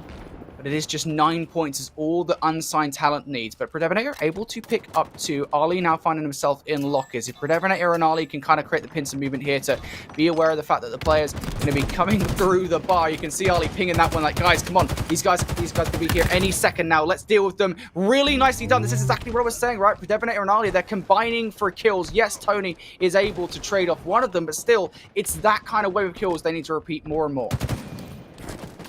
Well, 2 more go down for G1 as Unsigned Talent are able to pull away some kills. It was looking promising for just a bit of time, but now all of a sudden it's looking devastating as Abacha goes down. And Ali, I don't think he meant to drop his BR, and he was in a precarious spot. He had a Needler and a noob combo to work with. It just wasn't quite enough. There are 2 grapples on the map at the same time as Hotshot steals the overshield away from his own teammate, and he's gonna find a double with it. And now they're only 2 kills away. Ollie is a little overexposed, and you can see with the overshield, he just feels confident enough to push forward. Those nades will prevent the push for now, but it's just a matter of time as he's looking for this kill. Carmea doing his best to stay alive, but it's going to be tough as Hotshot's taking every angle. He's taking about this fight 6 different ways, and it'll be the final one to go. Oh man, what a game from this Unsigned Talent roster. We saw some rough objective games at first, but when it comes to the Slayers, they're just so icy. They get it done. Yeah, Abacha, extremely great game out of him. You know, yes, he finished this, I think it's double positive at 16-8, but early on, that was all him. I mean, he dominated that position. He dominated top rocks. He dominated down in the sewers as well, you know, and controlling the combination there of both the rockets whenever they managed to spawn up. For some reason, every single time it was Abacha that somehow managed to get it, and then every single time as well when he ran out of those rocks, he went straight down to grab the shotgun. Brilliant positioning out of Abacha. Massive reason why earlier on they're able to get map control of that area, and of course then control of the game too. As we take a highlight reel, I imagine a lot of this will be Abacha, but also Avenue to kick us off. Yeah, Abacha had an incredible game, but yeah, Avenue, he uses that commando. I love the commando. It's gonna see more play as the year progresses and people learn how to use the game, use the sandbox a little bit more effectively, especially the weapon pool, because the commando makes all the difference. But if we can back this one back like way up, I don't know how much tail we have on this one right here, but the way that Abacha was able to stay alive, I think it was over here. You see Abacha on the flank before all this happens. G1, look how close this game is. We're talking about a 4-kill differential. They're taking control of the map. They're collapsing on the spawns. You can see Abacha, he came through grapple and went behind everyone over on the rock side. Well, guess what? Predevinator and Ollie, they're gonna find the easy kill on Tony, and they're like, oh, we have it. They're gonna spawn off the side of the map. Well, guess what? Abacha, he was able to find the sticky kill to start. He prevents them from getting control of the rock side. They're wrapping back. Well, Abacha, he already has the great angle. The spike grenades find 1, and now he's pushing in, and he finds 3. That's 3 kills in his team's favor because he stayed alive. He played low presence, and he was able to make the difference for his team. Those are the types of plays that win you the game. Yep, indeed. Really well played overall. Nice grapples out of Avenue there to close us out. And there you go. You can see the final few kills now coming in. Hot shot as well, you know, grabbing the overshield. That's something that really did stand out to me as well. Yeah, it was Arbitrary controlling that right side of the map, but it was also the side with the overshield as well. It seemed pretty consistently that it was going to be Unsigned Talent who managed to grab it time and time again. And a massive reason why Slayer was in their favor. Garrett, you kind of noted that you had a feeling that following 3 matches subsequently, where Gamers First had to go to game number 3, that Slayer might well have been their Achilles heel. I think that is probably correct given what we saw in that game number 5. No, I mean, their Slayers were just lackluster to start, and they're gonna have to figure it out in the losers bracket, because you can't be losing Slayers to teams that aren't on the same tier as you, and that's what seemed to be happening in the winners bracket. But congratulations to Unsigned Talent, right? They're going to be joining G2, Team War, or what used to be Team War, assigned but not known, Fnatic, and then Astra as our winners bracket top 4. So they will be playing on Thursday. So if you liked them, well, you'll get to see some more of them later on this week.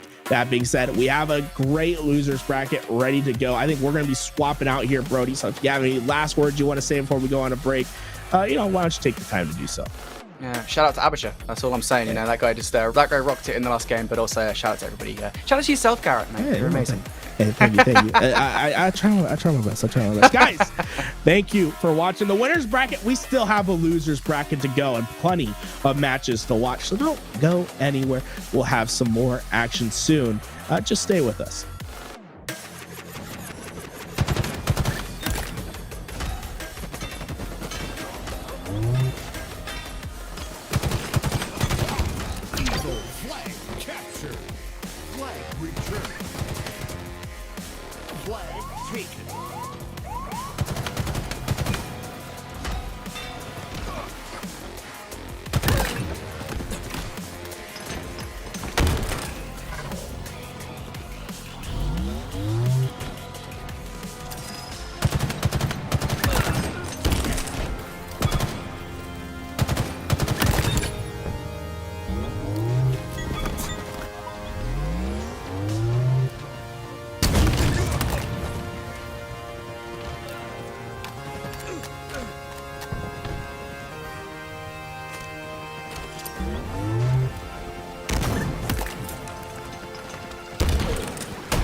shot, Jaren, one shot, Aaron. Behind me, PD. He's getting B, he's getting down B. Tires is one. Pillars. He's going B steps. He's Bottom B flowers, steps. he's Bottom B steps. Got one. Behind Caesar, turn. Yo, One shot planters. Two one shot planters. Two one. Yeah, let's get one shot Push him, Mike, tires. push him, Mike. Fucking, dude, these kids suck, bro. Let's go, man. Nice, One shot. let's go. Push A, push Hey, A. they're gonna spawn back A. Gonna spawn back A. I'm pushing up cafe. Yep, spawn A. Yeah, back A, Jaren. I'm coming. Nice, more back to Jaren. Yeah, we can take A. We can take A. Get it. Alright. Johnny just spawned. Go to B now. B now. Watch these nades. One shot B, 2 and B, one's one shot. Chobo's right for one shot. I got See? him. Yep. I'm getting chased, guys. Yo, planters, one shot. Go with tires. One shot tires. Love you, Mike. In red room, one shot. In red room, one shot. I got reset. Okay, there's gonna be 2 on B. We're Right, right. Yo and Jingo. Yeah, we got. Yep, we got. One shot pizza, one shot pizza. In C, one shot. One on A. One shot on A. He's Macchio. on the right, he's on the right side. He's got shotgun in A. One shot. Nice, Mike. Go B. Arcade Jaren. Arcade Spawn Jaren. C. Work with each other here, boys. We're solo pushing a lot. C again. Oh, you see pizza, Mike. Pizza, Mike. Pizza weak.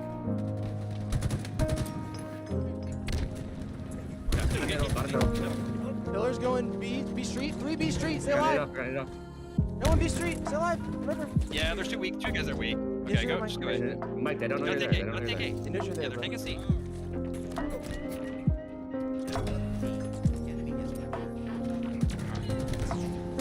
Work together here. Go heaven one. I died. Yeah, finish A, one shot. Yep. Go on. Okay. I'm on up. Top pitch, rock. Overlook. Nice, stay I alive. got him. There's gonna be one top C. Help him, Mike. They're already pushing B. Already pushing B. Yep. Red Go room help Jaren. him. 3 shots. 3 shots. One shot on driveway. He's sitting on a caution. In the caution sneaky. Rockets are coming up. B stairs now, Mike.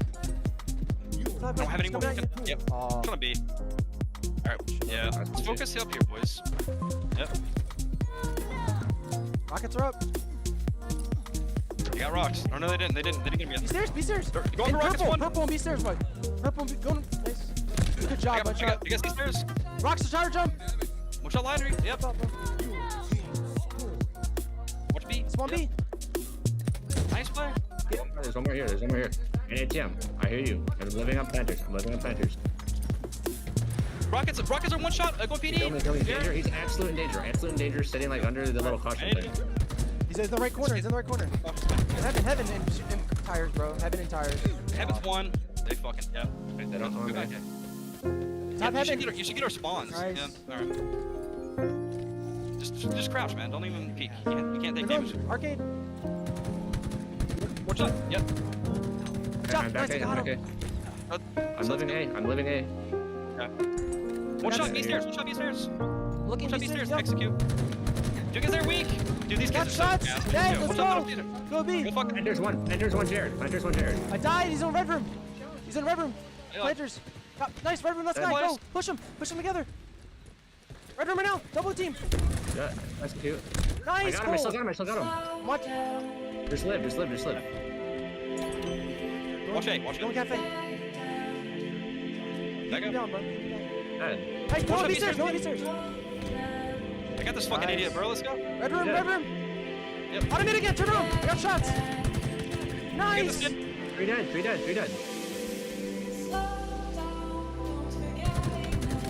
Push me in C. Push on C. Macchio.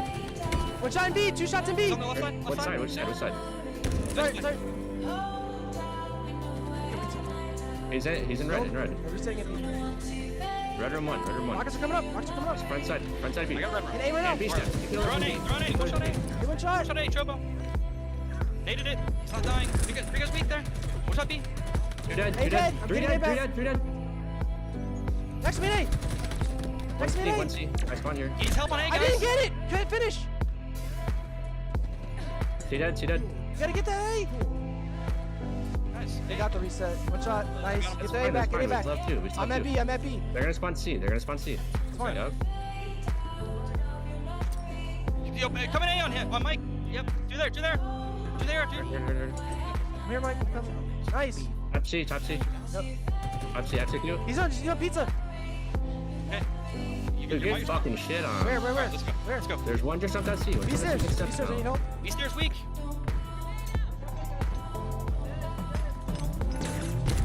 Top balcony.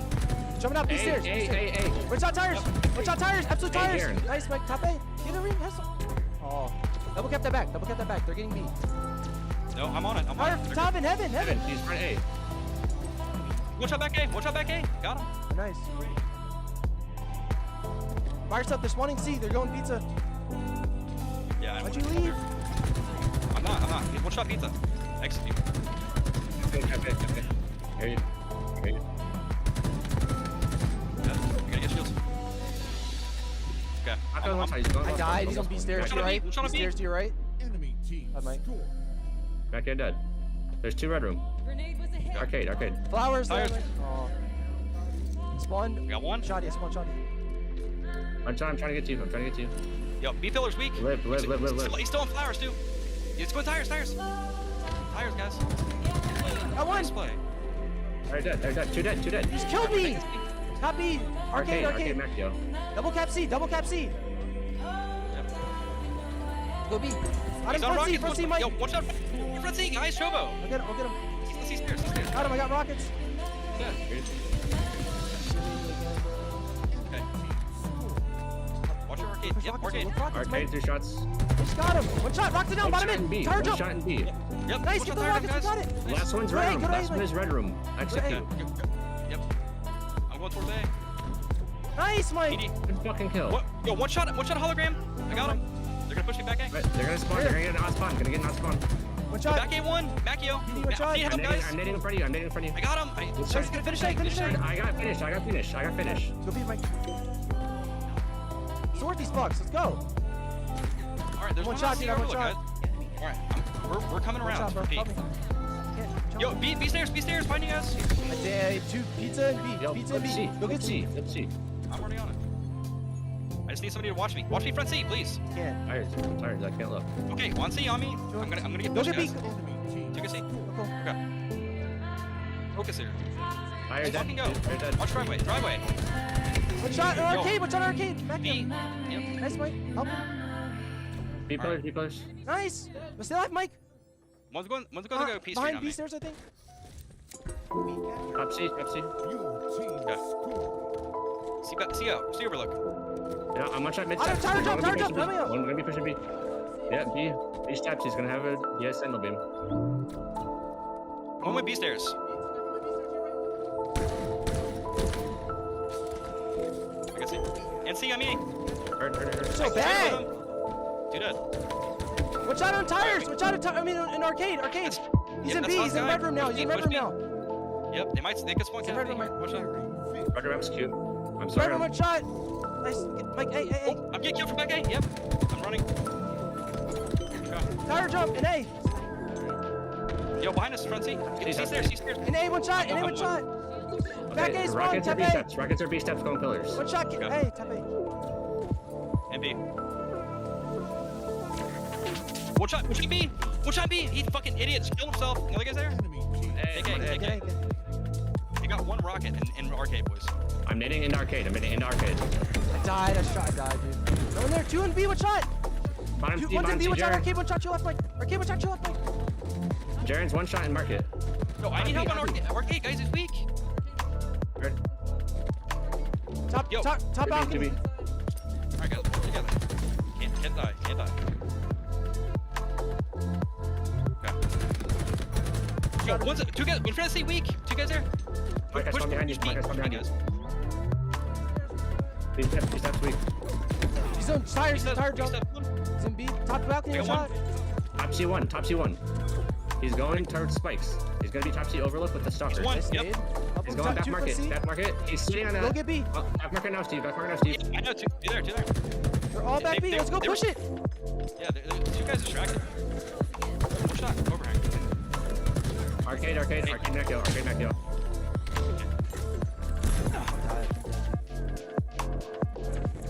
What are we pushing, boys? One shot, tires. Top balcony. One dead. Yo, one shot on B. B pillars. Top balcony, last guy. There's 2 dead. Last one's planters. Planners, weak. I spawn C. I'm going back to A. Got him.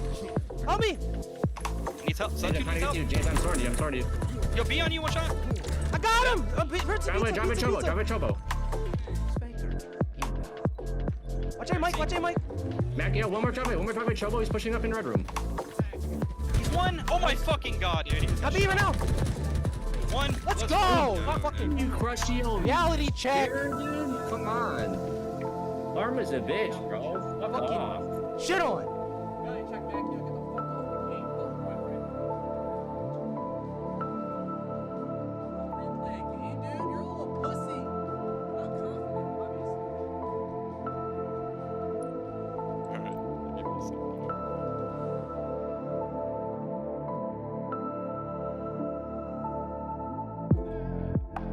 Somebody just sent me a weird message. Hold on.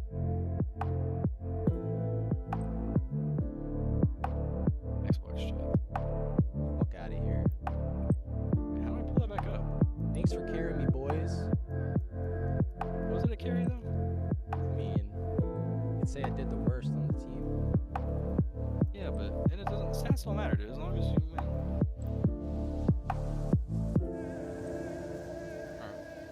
Look at this message, dude. Somebody sent me a fucking weirdo message. Don't matter, bro. I'm worried about no fucking messages from anybody.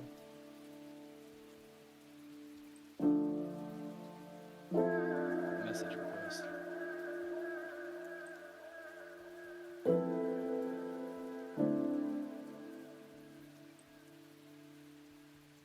Beast 1, I did not do that. If you're watching the side stream, bro. I don't know who you're confusing me with, but that wasn't me.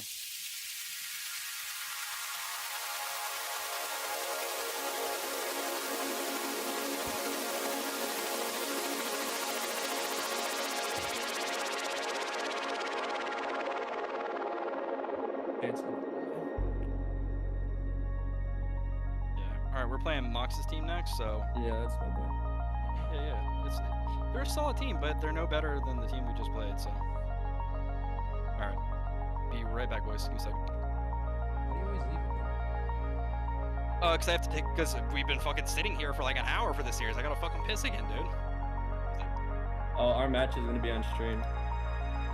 What stream? For Louis V Titan. Oh, okay. Cool. You're right.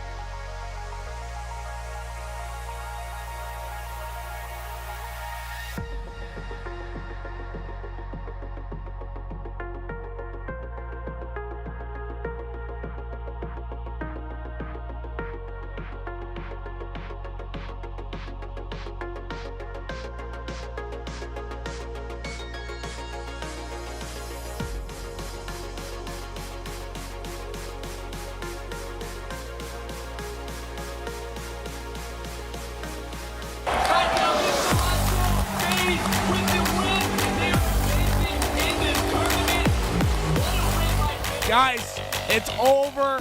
FaZe Clan has done it. 3-2 over the Pioneers. And guys, if you didn't see the Game 5, well, I don't know what you missed because Bounds, he did it all. I was seeing some, a little bit of disrespect at the end, Bound. How does it feel? A lot of shit talking going both ways. How does it feel to finish it out in Game 5? Dude, to win in that fashion was great. We lost the overtime Bazaar. We kind of lost full, but we regained fast. And to win those next two, especially the Game 5 by 20, 23 kills, whatever, it felt amazing. It was a great feeling. Really a statement game. You guys have had a bit of a rough start to the tournament. Lost 3-0 versus G2. You come back today. You get it done, 3-2 versus G2. You've been running through this bracket. How does it feel? This is your first LAN. You had a bit of a rocky start, but now you're playing for top 4. What does the regain look like? How are you able to do it?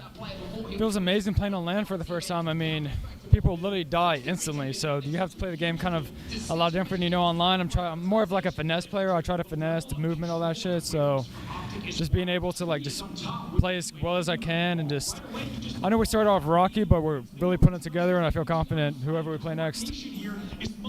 All right, hey, for years, you've been around in the scene. Everyone knows you're the cracked out god. We've finally been able to see your face. You're here at your first LAN. People have been seeing you, dapping you up, all that fun stuff. How is this for your first LAN experience? Dude, it's awesome getting to meet everyone. I've been cool with everyone forever.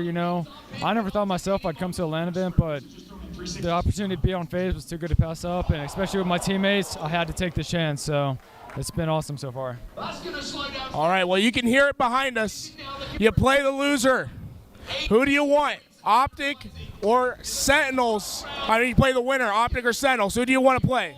I'd rather play Optic just because Optic is, you know, they're kind of known for being the best team right now, and they're also kind of feeling themselves.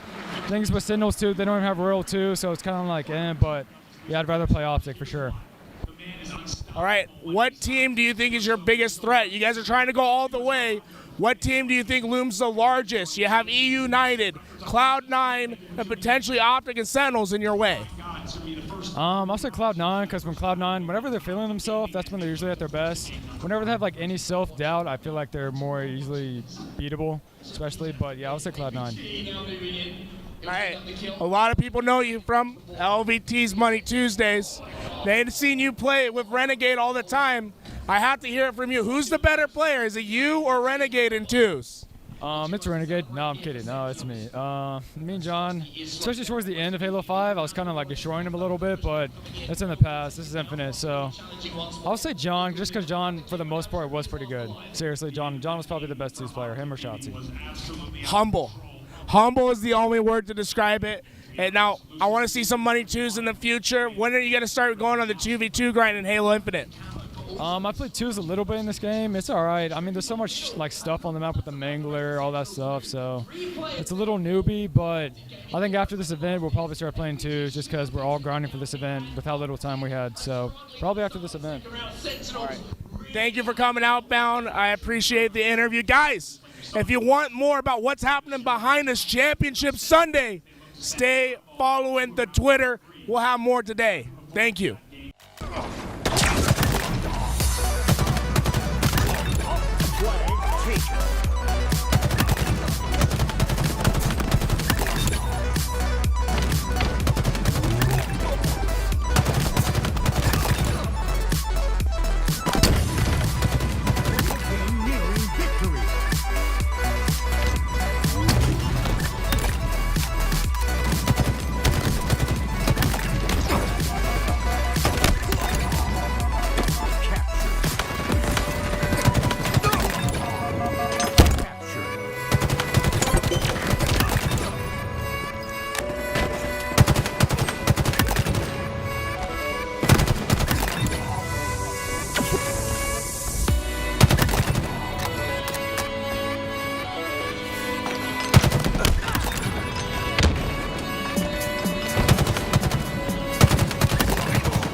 What's up, everybody? Welcome back to the LVT coverage of NA Open Series number 4. My name is Proper, and we got ourselves another banger of a matchup. We are taking our coverage down into the lower bracket to see which other teams are going to then join the current ones that have already qualified to play in the Pro Series this upcoming Thursday. But that said, I can't do it alone. I'm going to have my fantastic Canadian friend with me, Colin. It is so awesome to be able to have you. Seymour, welcome to the show. Proper, I am happy to be here. I'm thankful for the opportunity to cast over some top-tier Halo play, especially looking at the teams that we do have. We are in the Passion Pit now, inside that gauntlet that is the lower bracket. This is where, honestly, this is where legends are born. This is where you make that run to make your name.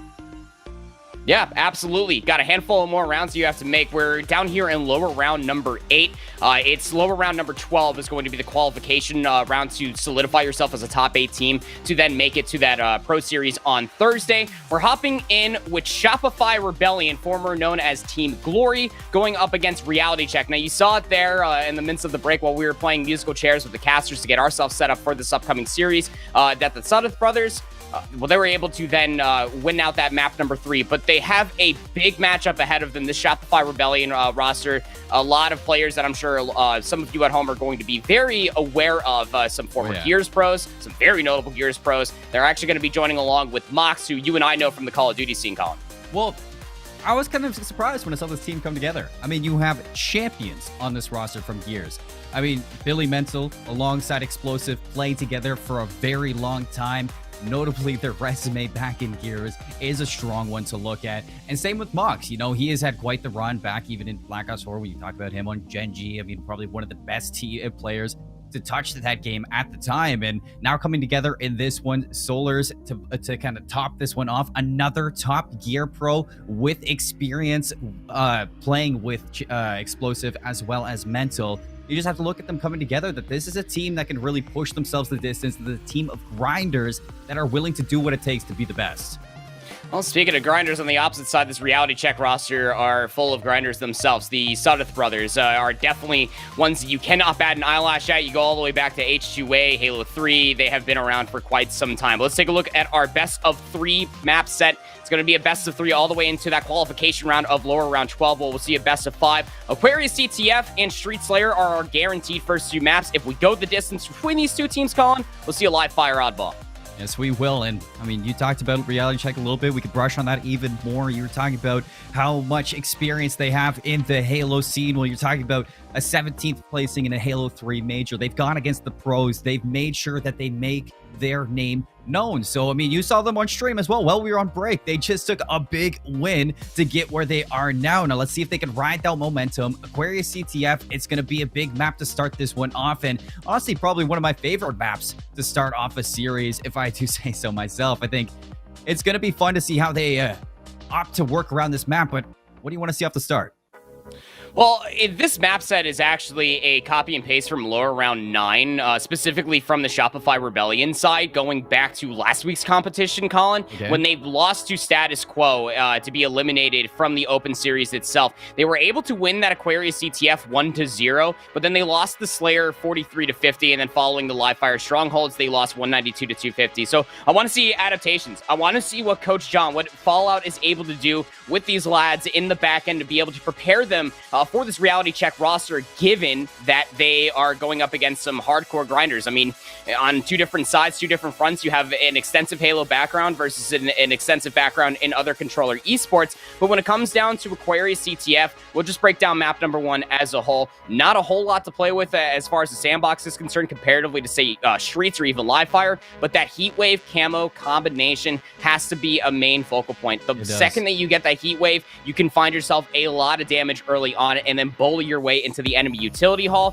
From there on out, it's just a slay. It's just a slay fest. If you can continuously keep your enemy team down, well, that flag capture could definitely work its way through that utility hall pretty darn quickly. I mean, that camo is nothing to look over. It is the pillar of changing the momentum for your whole team in Aquarius. I was watching EU Halo yesterday over in the Europa stream and watching the team just dominate that power tool, dominate getting that active camo was enabling the team to push back their opponents, slay them out, and get map control, which is huge in CTF. You want to make sure, especially on the Aquarius, that you get a crisp 4 down, get that flag out, and run it safely through utility for the fastest rep. But honestly, if you're dominating on that camo, you can take it one step further and just slay out that team and hold them in a trap. So it's going to be interesting to see who is going to dominate the sandbox in that end. But when you're looking over at Street Slayer even, it's where you're kind of moving away from the lesser of the power weapons in the sandbox, and Streets has a lot to offer. Notably, the Rockets, the Bulldog, you have a Mangler. There's so much to work with in this map.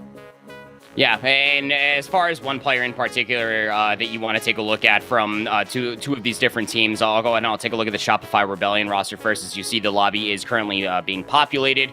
We will be hopping into this map number 1 for lower round 8 in between these two teams very shortly, but I'm definitely going to be keeping a close eye on Billy. Mental is that cracked out player for the Shopify Rebellion roster that is always just making ends meet. I mean, Mox had themselves a fantastic series back and forth. Going back to last week, I think it was in lower round 8 actually that Mox went like 26-11 on a Strongholds on street, the inevitable win 250 to 155. But when the competition got a lot more heavy, that's when we got to see Mental come alive, when they were able to play with the sandbox, even going straight down to that Aquarius CTF. If you give this kid a thruster, the BR battles become so much more of a finesse game that Billy comes out on top of.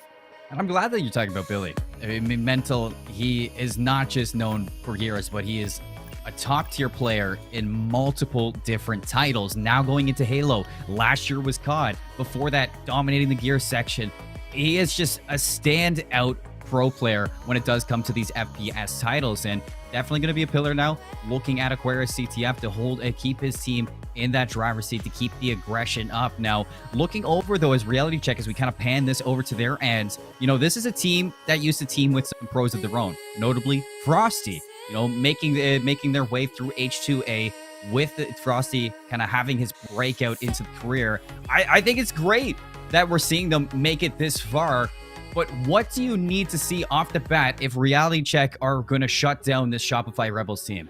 I think it's going to continuously be a question of pace in between these two teams. I mean, I'm sure that they probably face each other, whether it's in a scrimmage or maybe another tournament, maybe in an earlier bracket. Regardless of the matter, it's always going to be a question of pace for me when it comes down to these two different teams. Is that when one team starts to really get the ball rolling, how does one team kind of show the resilience in that factor, right? How do they end up bouncing back from that when they are down horrendously as far as the sandbox is concerned, when they don't have that camo, when they don't have that heat wave? I want to be able to see the identical twins of the South brothers really be able to bring into the limelight of what they can offer from all that experience that we were talking about, to be able to deal with these very notable players that we have on the opposite side, given the fact that you have so much good Gears potential on the back end of Solars, Explosive, and Mental, championships in their own right, and then Mox as well for how many ships that they were able to find in Call of Duty. This 4-player squad, they know what it takes to be able to get the job done.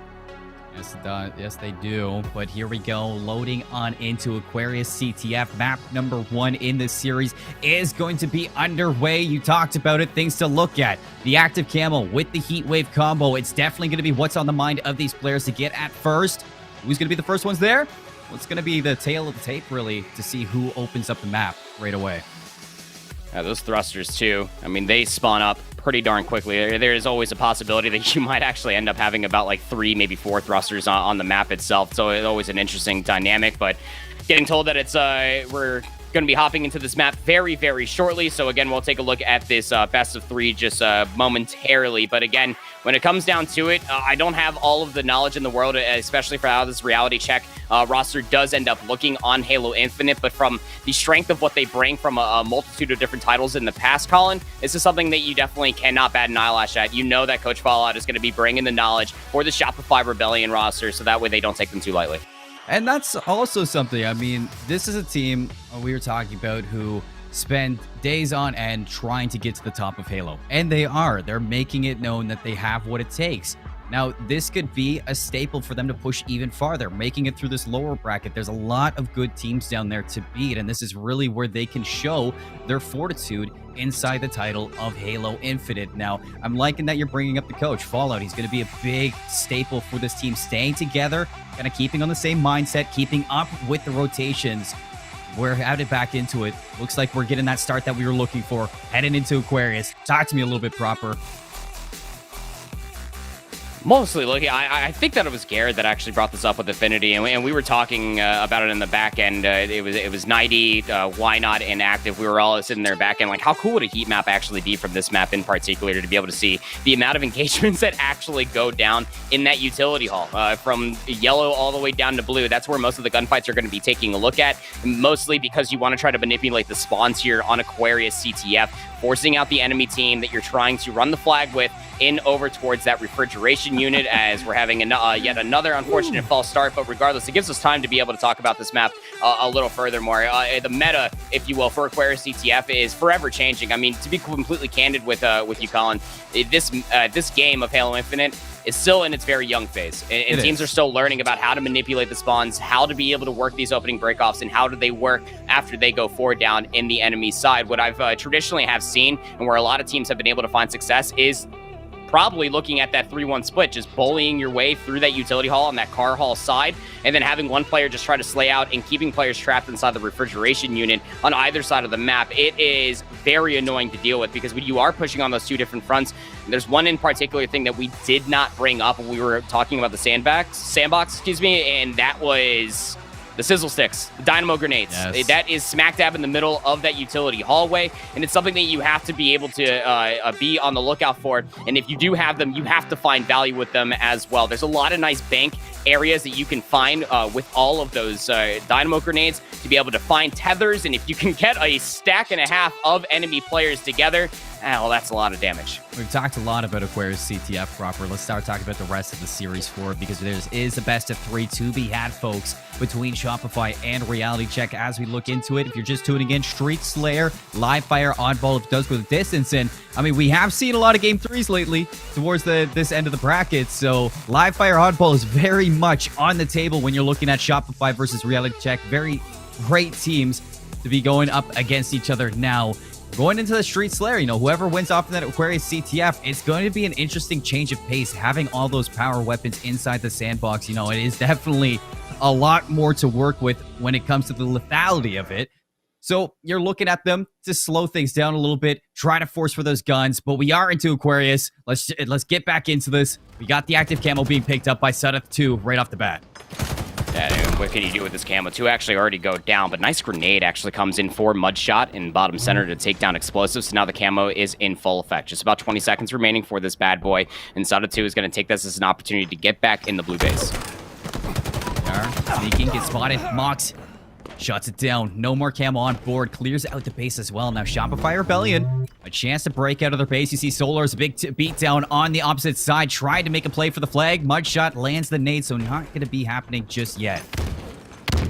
Mox is just going to look to play this position inside of the yellow utility hall. Actually eats a nade from behind. Not too much damage to really speak of, but now you feel like their position has been more than scouted out at this point. It's actually a 2-pronged attack. You see it coming around the opposite side, and the side kick used to a high degree. Yeah, they got the back smack there at the end of it, but that's 3 dead for Reality Check, so the flagpole might come through, but Sudeth 1 is right in front of Mox. Still takes this as an opportunity to get that flag mid-map. And he's actually got a lot of real estate with that. Sudeth 1 almost got a chance to shut him down before he exited the base with the miss pull from Mox, but out of battle. Bottom white here. Get the nade onto Solar's. Mental for the trade. The dynamos come out. That's an open flag. Not yet gone. Explosive gets the touch on it. You still have Sudeth 1 making the play. Mox is going to shut him down. That should be home free for this if they can get the run past this halfway point into the back of the base. Shopify looking for the first flag cap. And they're should be able to surely cap this one in. And yeah, there it is. A 1-0 lead so far for Shopify Rebellion off of a fantastic push on 2 different fronts. Now, while that was all happening, we got to break it down real quickly, just because Shopify Rebellion actually had 2 players over on the P stairs right outside of the yellow refrigeration unit. That's why we ended up seeing Reality Check have some members over by the fridge. But here comes the snowball effect, Colin. 2 more kills come through for Shopify Rebellion. Now, it's a 1-for-1 trade at the end of it all, so it's just going to be a positional advantage for the time being. You see Explosive putting a lot of emphasis on this closet hold, making sure that they have the exit route of that flagpole available for them for the comfort inside utility.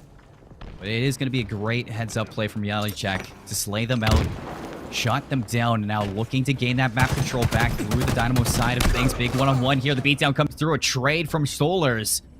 And yet to get something rolling is Reality Check, still having trouble getting through that halfway mark. Mental just trying to play their life, just trying to maybe see if they can find themselves a free pick. But while all that was happening, Reality Check were able to work their way through the car hallway, and that means that they're going to be able to work this flagpole. Nice shots there to take down Billy Mental from the yellow flag, and this should surely be a flag capture. Look at Sudeth 2 just so nicely just running this flag. Not a fumble to speak of. Surely going to tie things up one apiece, and yes, they will. Quick guys could be. That's the experience that we were talking about from these Halo players. Not going to skip a beat whatsoever now. on the breakout, looking to set up this rally. 2 kills go their way, so the Shopify Rebellion are going to have to play on the defense a little bit from the top rope. Sudeth hits the beatdown, but it's too late. Mental on the trade. You are going to have these respawns coming in for Shopify, so they are going to have the reinforcements inside their base, but you still have reality check getting these kills proper, and this is dangerous. It's absolutely dangerous too. Explosive has to go big. Luckily enough that Mox is back here to try to help things out. But now Sudeth 2 quite literally going up creek without a paddle, and is going to bite a grenade there. Unfortunate to say the least that he will go 2 down for reality check. So Shopify Rebellion now with the numbers advantage, looking to take mid-map as Camo is about to be coming around. 25 seconds on that. You have to keep your eyes on that one. Last time around is Mox to pick it up early into this game. Not sure who's going to be getting it this time around. 8 minutes and 16 seconds. Plenty of CTF to be had. Now 11 seconds on this one as Shopify Rebellion taking control of this P2 side. 2 kills down for reality check. So now they're going to be putting some pressure on this Camo, and Shopify Rebellion with that great setup, it gets broken. Get broken, and the Camo's actually going to get picked up by Sudeth 2. They were the one that actually picked it up at the beginning of this map, but they'll go down, unfortunate to say, because the Camo will be burned, not the utmost value that you're going to be looking for. But essentially, with all these trades in the middle of the map, the entirety of this map has been reset. 7 minutes and 40 seconds left to play, and we're back to the scrappiness that is this car hallway. Solars, working utility, has a teammate with him. You see a player for reality check deep inside their base. They do find a kill onto one. They are trying to get that break up into the courtyard. You can spot up the player inside utility. That is going to need to call for the reinforcements to come in. Explosive finds one onto that player. Is going to get the double kill now. Solars to help him out. That should be an opening now with Mox finding 3 down. If they can get this last player, Sodeth 1 down, it would be big, except Sodeth 1 goes huge. A big kill inside their base. This is going to slow down Shopify Rebellion again. And Mox on this killing spree, just going to have to play their life for the time being. Very unfortunate positioning there, especially for Solars previous to that. Then dropping down back inside of utility meant that Sudeth 1 was going to spawn in the back flag. Mental still going big, though. Another 1v1 inside of utility. Big win for Mox. That is number 6 in a row for them. They have some help behind, too. Haven't been able to get a touch on this flag yet proper. Need a couple more kills to make it happen. Explosive with the help. He's going to find Sodeth 2. 1 still alive. The flagpole is going to be coming into this closet area through util. You do have the rally coming out for Explosive. Can he get it across in time? It is going to be free now. Big fight into Fridge. Solars clearing out their base. This flag, it's going to be crossing. Here come the nades. Looking for 2 is Shopify. And it looks like we're about to get it. Yeah, nice little teamwork there as well, making sure that you preserve your life. Explosive just kind of threw that flag right onto the pedestal for Shopify Rebellion and allowed their teammates just to be able to work back over there, and Mox is going to be able to get that score. So a 2-1 lead as we have 6 minutes left to play here. Reality check versus Shopify Rebellion. Reality check looking to make this push happen. They got 2 players inside the utility. They're getting right in Explosive's face. The Dynamo Grenade's right behind, but it's great help coming through from Explosive to be able to get that kill, and Mox finds Sudeth 2 on the return end of things as well, and Camo gets picked up by Mental. So this is surely looking like a pretty darn strong push for Shopify Rebellion. Even though they're 2 down, they still have a positional advantage. Ooh. Oh, Mental! That's a huge kill now. They have control of utility. You can start working their way in. Still has this Camo up as well. The first time we see Shopify receive this Camo. Solar's a 3rd down now for reality check. Can they get this flagpole? It looks like Mental making the heads up play. Looking to solidify this control deep into the base of reality check. Find a few more kills. They get spot out. Mudshot shuts them down. Trade inside the yellow base is going to be good for reality check, but the problem with it all is that they're finding trades on their side of the map. They really need to start finding more value and working their way through the middle of the map. We haven't been able to see them do that in about a solid minute and a half, almost 2 minutes or so. It's been solo, one-pronged attacks on 2 different sides. Both Sudeth twins, they go down on 2 different one-on-one engagements, and now this battle over by the Dynamo Grenades, we will end up seeing at least Explosive go down. So the middle of the map looking to be held here for reality check, but Mudshot will take down Mental on the return. So with 3 dead for Shopify Rebellion, this is the best look that we have for reality check to be able to work their way for this flag. It gets pulled. It's coming on the utility side.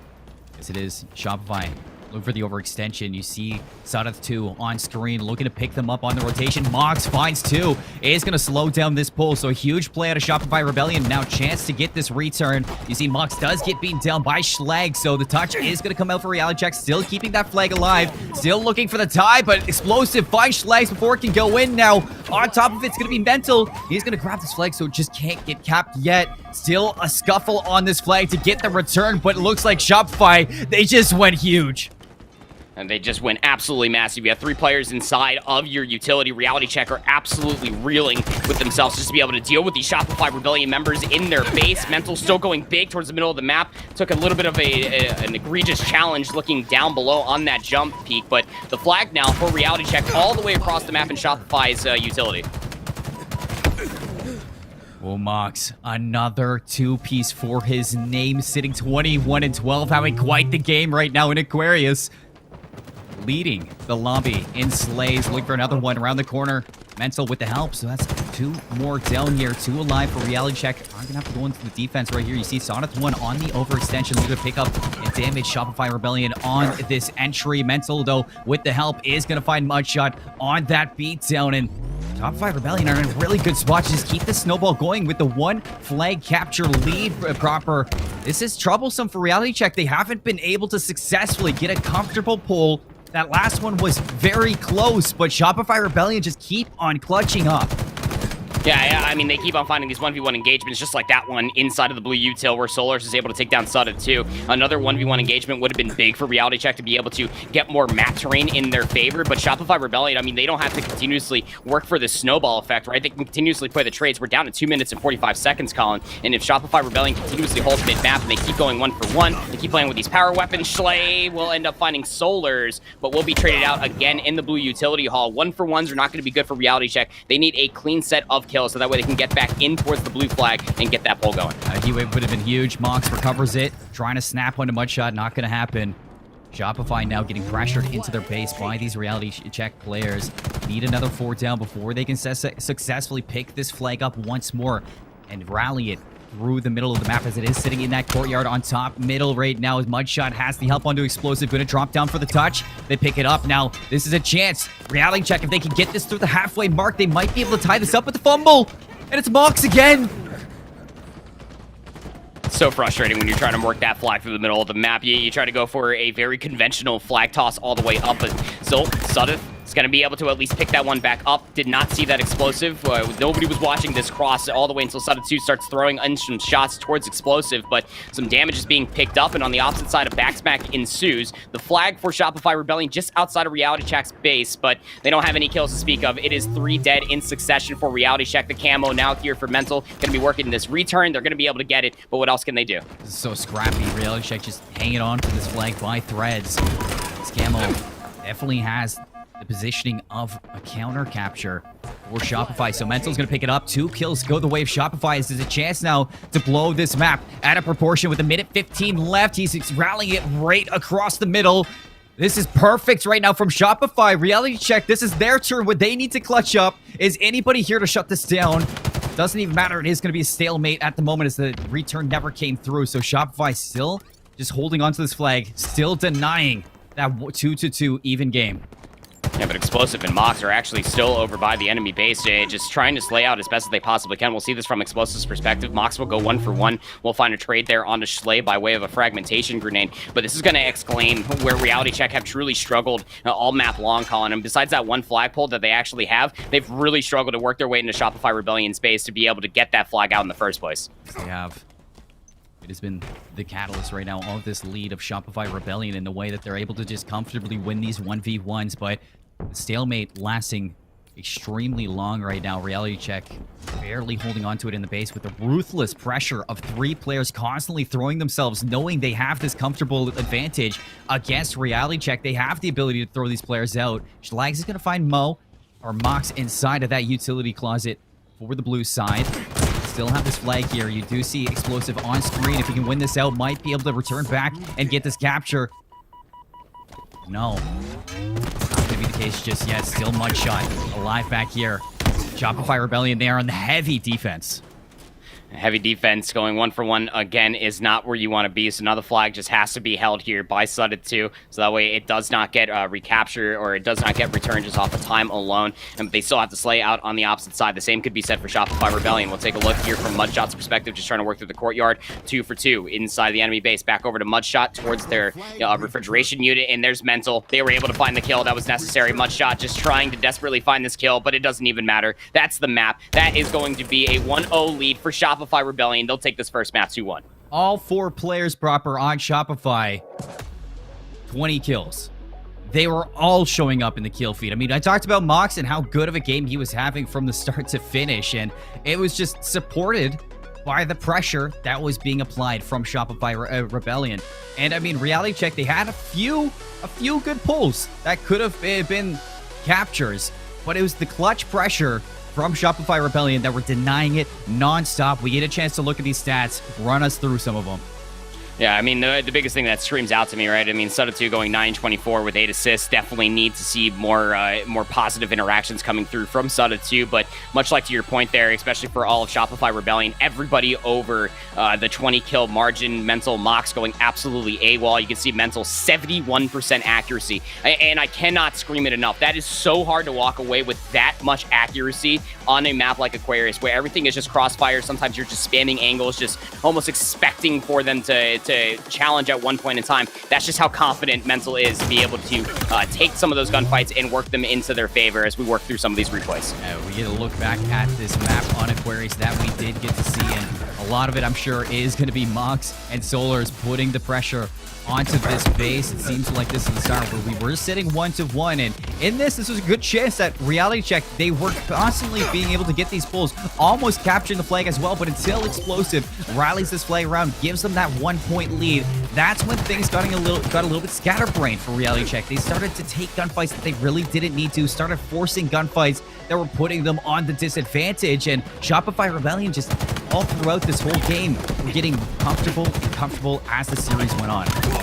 Yeah, I think what you're mostly looking at, especially from Shopify Rebellion versus Reality Check, one thing that definitely kind of stretches out to me as well is the cohesion comparatively from Shopify Rebellion against Reality Check. It was a lot of those solo pushes that we were talking about, that especially for Reality Check, found themselves in isolated 1v1s. More often than not, it was 2v1s, because you always had these Shopify Rebellion members, Mental, Mox, Explosive, Solars, always doubling along with each other. It was never a set duo at all, but what they did so well, Colin, off of the respawn, they continuously read which one is my closer teammate, where is the push going to be coming from, how can I help out my teammate that is pushed up towards the enemy flag. And it's that little nuance right there, especially for Aquarius CTF, that is going to win you more maps than not. I mean, it's parallel to just highlight the amount of time and experience, not just in Halo, that Solars, Mental, and Explosive have had together, and just building that cohesion as definitely reflecting inside Halo Infinite. And you add Mox to it, I mean, he's no slouch. He's been around the block in Call of Duty, and he has been at the top of the game for a very long time. Making the transition to Halo Infinite, he's been putting in the hours, and you can see it translate now into that Aquarius CTF. Streets Slayer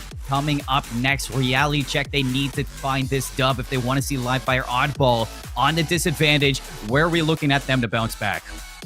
Yeah, I mean, you could be feeling a little bit better if you are Reality Check, whether they know this or not. This map mode combo was actually where it started the end for Shopify Rebellion, going back towards open number 3 just last weekend, Colin, where they actually lost this 43-50 Street Slayer versus Status Quo at that current juncture of time. Now, none of those teams obviously ended up qualifying to be top 8 for the Pro Series that just concluded this past Thursday, but it's that one simple fact in its own self that Shopify Rebellion actually fell a little bit of accustomed to what we were just talking about from Reality Check, that they were putting themselves in a lot of isolated 1v1s. That was at that point where I believe Explosive went like 9-13. They only dropped like maybe like 3,500 damage. They did not get as much participation as I'm sure that they would once hope. And by all of that as well, everything just kind of spiraled out of control. They barely ever got towards the M41 Spanker. They barely even got control of some of the power positions that we know and love. Even that Stalker rifle can be quite potent on this map, like Streets, if you do start down on that tram side. So my biggest thing to take away for Reality Check going forward, coming into the Streets Team Slayer, just make sure that at least you are looking for these team shots. Make sure that you're doing those team shots while you are looking around for some of these power weapons, even right down to the plasma grenades in the arcades, those fruit grenades that are also there inside of the outside of the C stairs. All of these things need to be extremely looked at for this Reality Check roster if they want to take this Team Slayer and stay alive here in open number 4. And I know Jules was highlighting it over earlier when we were watching Streets get played, and that drop shield as well, the drop wall being utilized right off the bat to just to get safer control of that sandbox. It's very good, especially if you're getting that A side spawn. You just push it with the drop wall, get that bulldog, and then you just allow yourself to have even more pressure onto that rocket launcher right off the bat. So there's plenty of non-lethal utility that can help this out, that can help these teams out in streets as well. This is what I saw. Well, as we're waiting to hop into the Streets Team Slayer, map number 2 of Lower Round A between Shopify Rebellion and Reality Check, we are currently looking at Sutta 2's perspective as they are going through the theater mode just to be able to collect themselves and talk to their teammates about what they can possibly do. So let's hop in and listen in until we're ready for map number 2 here with Sutta 2. On my screen, he turned to the left, right. Go back. Look at that! Y'all saw that, right? For the split second, it turned his body to the right. Either that's some some desync bullshit. Hold on. Either that's a fucking shitty desync glitch because I've been getting desynced this whole fucking game, or y'all saw his body go to the right, right?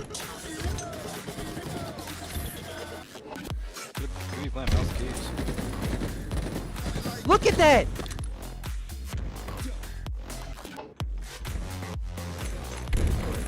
What the hell? What? Don't tell me! Don't tell me! You're saying that's desync. He just randomly looks a different direction. Yeah, I mean that's probably decent, but That don't even make sense. I've never seen that happen before.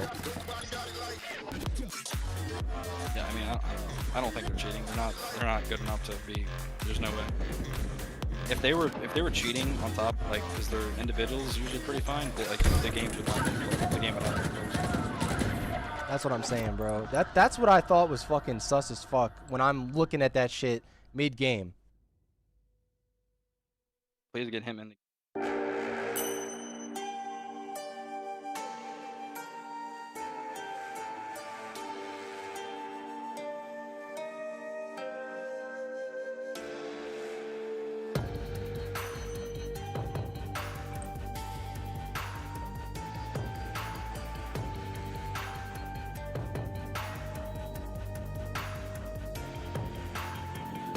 What's up, everybody? Welcome back to the NA Open 4 coverage here on the LVT stream. My name is Proper. Joined with me is Seymour, and we have ourselves a 1-0 lead here in lower round 8 for Shopify Rebellion versus Reality Check. They were able to win that Aquarius, capture the flag, did Shopify Rebellion 2-1 off of a very early flag capture, and then an even better flag capture once they started to really manipulate the middle of the map, though. Colin, we are setting ourselves up for a Street Slayer, the second and potential final map in this best of 3. This is going to be an interesting map as well, because as I stated, you know, it's very different moving from CTF over to Slayer, especially a Slayer with as much sandbox as Streets applies. So you're looking now for the teams to slow things down, really get control of the map so that they can safely pick up these weapons, use them to their advantage, and then blow their lead even farther. So this is going to be an interesting change of pace here in Street Slayer. I'm excited to see if Reality Check can bounce back. We got live fire on ball for that map 3 if they can, but it's going to have to be Street Slayer where they step up to the plate. Street Slayer is a very interesting map to be able to talk about. I mean, you got the drop wall on the backside of Soda. You have the thruster pack just outside of Pizza. A lot of different utility to be able to manipulate your gunfights. This is all going to end up accumulating to some of the bigger power weapons that we have here in Halo Infinite, specifically smack dab in the middle of that mid-street, that M41 Spanker. It should guarantee you 2 kills at the bare minimum if you can play the Rocket Blast radius to a fine tee. Probably going to end up seeing that from all 8 players inside these lobbies, but what I'm mostly looking at is actually that Stalker rifle that spawns on the top side of Train. And the thing about that, having any sniper on the map, it's always been Mental's go-to. And no matter the game, no matter the title that we see Mental playing, you get this young buck, that sniper rifle, no matter how many shots it takes, he'll probably find value with it. It was the same in Gears, it was the same in COD. I expect it to be the same here in Halo. It never really changes when it's Billy Mental using that sniper. And I don't think the Stalker rifle gets as much love as it deserves, Proper. I think that gun definitely is a tool to push yourself even farther. You know, 2 shots to the body, 1 shot to the head. It can burn the enemies pretty fast. Even chip damage across the map just to help out your teammates who are pushing the lanes. I think it's huge to see how it's going to be utilized for these teams. But once again, folks who are just tuning in, it is Shopify Rebellion who are leading this series 1-0 after an Aquarius Slayer 3-1 victory, or Aquarius CTF 3-1 victory. We're looking at Streets in the overview. We're getting ready for this game 2 proper. It's going to be a good one. Another weapon that doesn't get as much highlight, not unless Lucid is on the screen, is actually that Sentinel Beam that spawns smack dab in the middle of those B stairs, and the Pulse Carbine that's actually inside of the PD as well. Both is sufficient damage that you can end up finding to be able to absolutely whittle down your enemy shields. As we are underway, I believe that we should be getting a little bit of a reset of the lobby, as Sudden 2 is actually already left, and while Mudshot is just crab walking their way inside the generator just outside the cafe. So yeah, we'll probably end up getting a reset there for that Slayer there on Streets. It gives us a little bit further time to be able to talk about some of the different items that is offered to us here on Streets. Something that we didn't end up seeing is that the Pulse Carbine does exist on the Aquarius CTF, but a lot of players are kind of straying away from using it. I kind of get immediate flashbacks to what we've seen Lucid be able to do with that Pulse Carbine, but immediately as a callback from this map mode combo, in this specific best of 3 that I was quoting between Status Quo and the former Glory roster, now known as Shopify Rebellion, just last week, Colin, on Street Slayer, Enable was a phenom with that Pulse Carbine. It is pulse damage, so it's a 2-shot burst to be able to then break your enemy shields. It gives you the upper hand to be able to win those 1v1s in those cross-map duels a little bit easier. It's just a little bit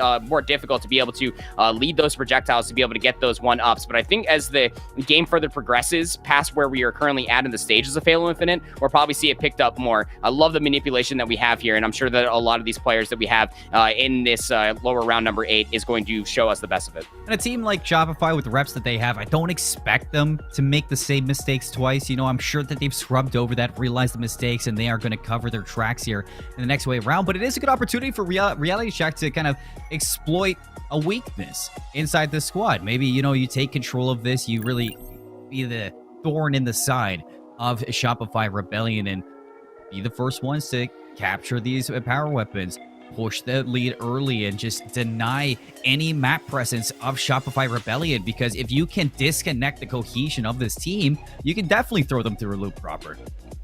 Oh, absolutely. Anything to be able to get the upper hand in a 1v1, right? Especially when it comes down to these isolated 1v1s. When you are thinking about a traditional setup, when you do get that 3 or 4 down and you completely reset the team, and you are starting to try to think about, or at least fish out the information where these players are coming from. The Bulldog is another weapon that we have yet to highlight.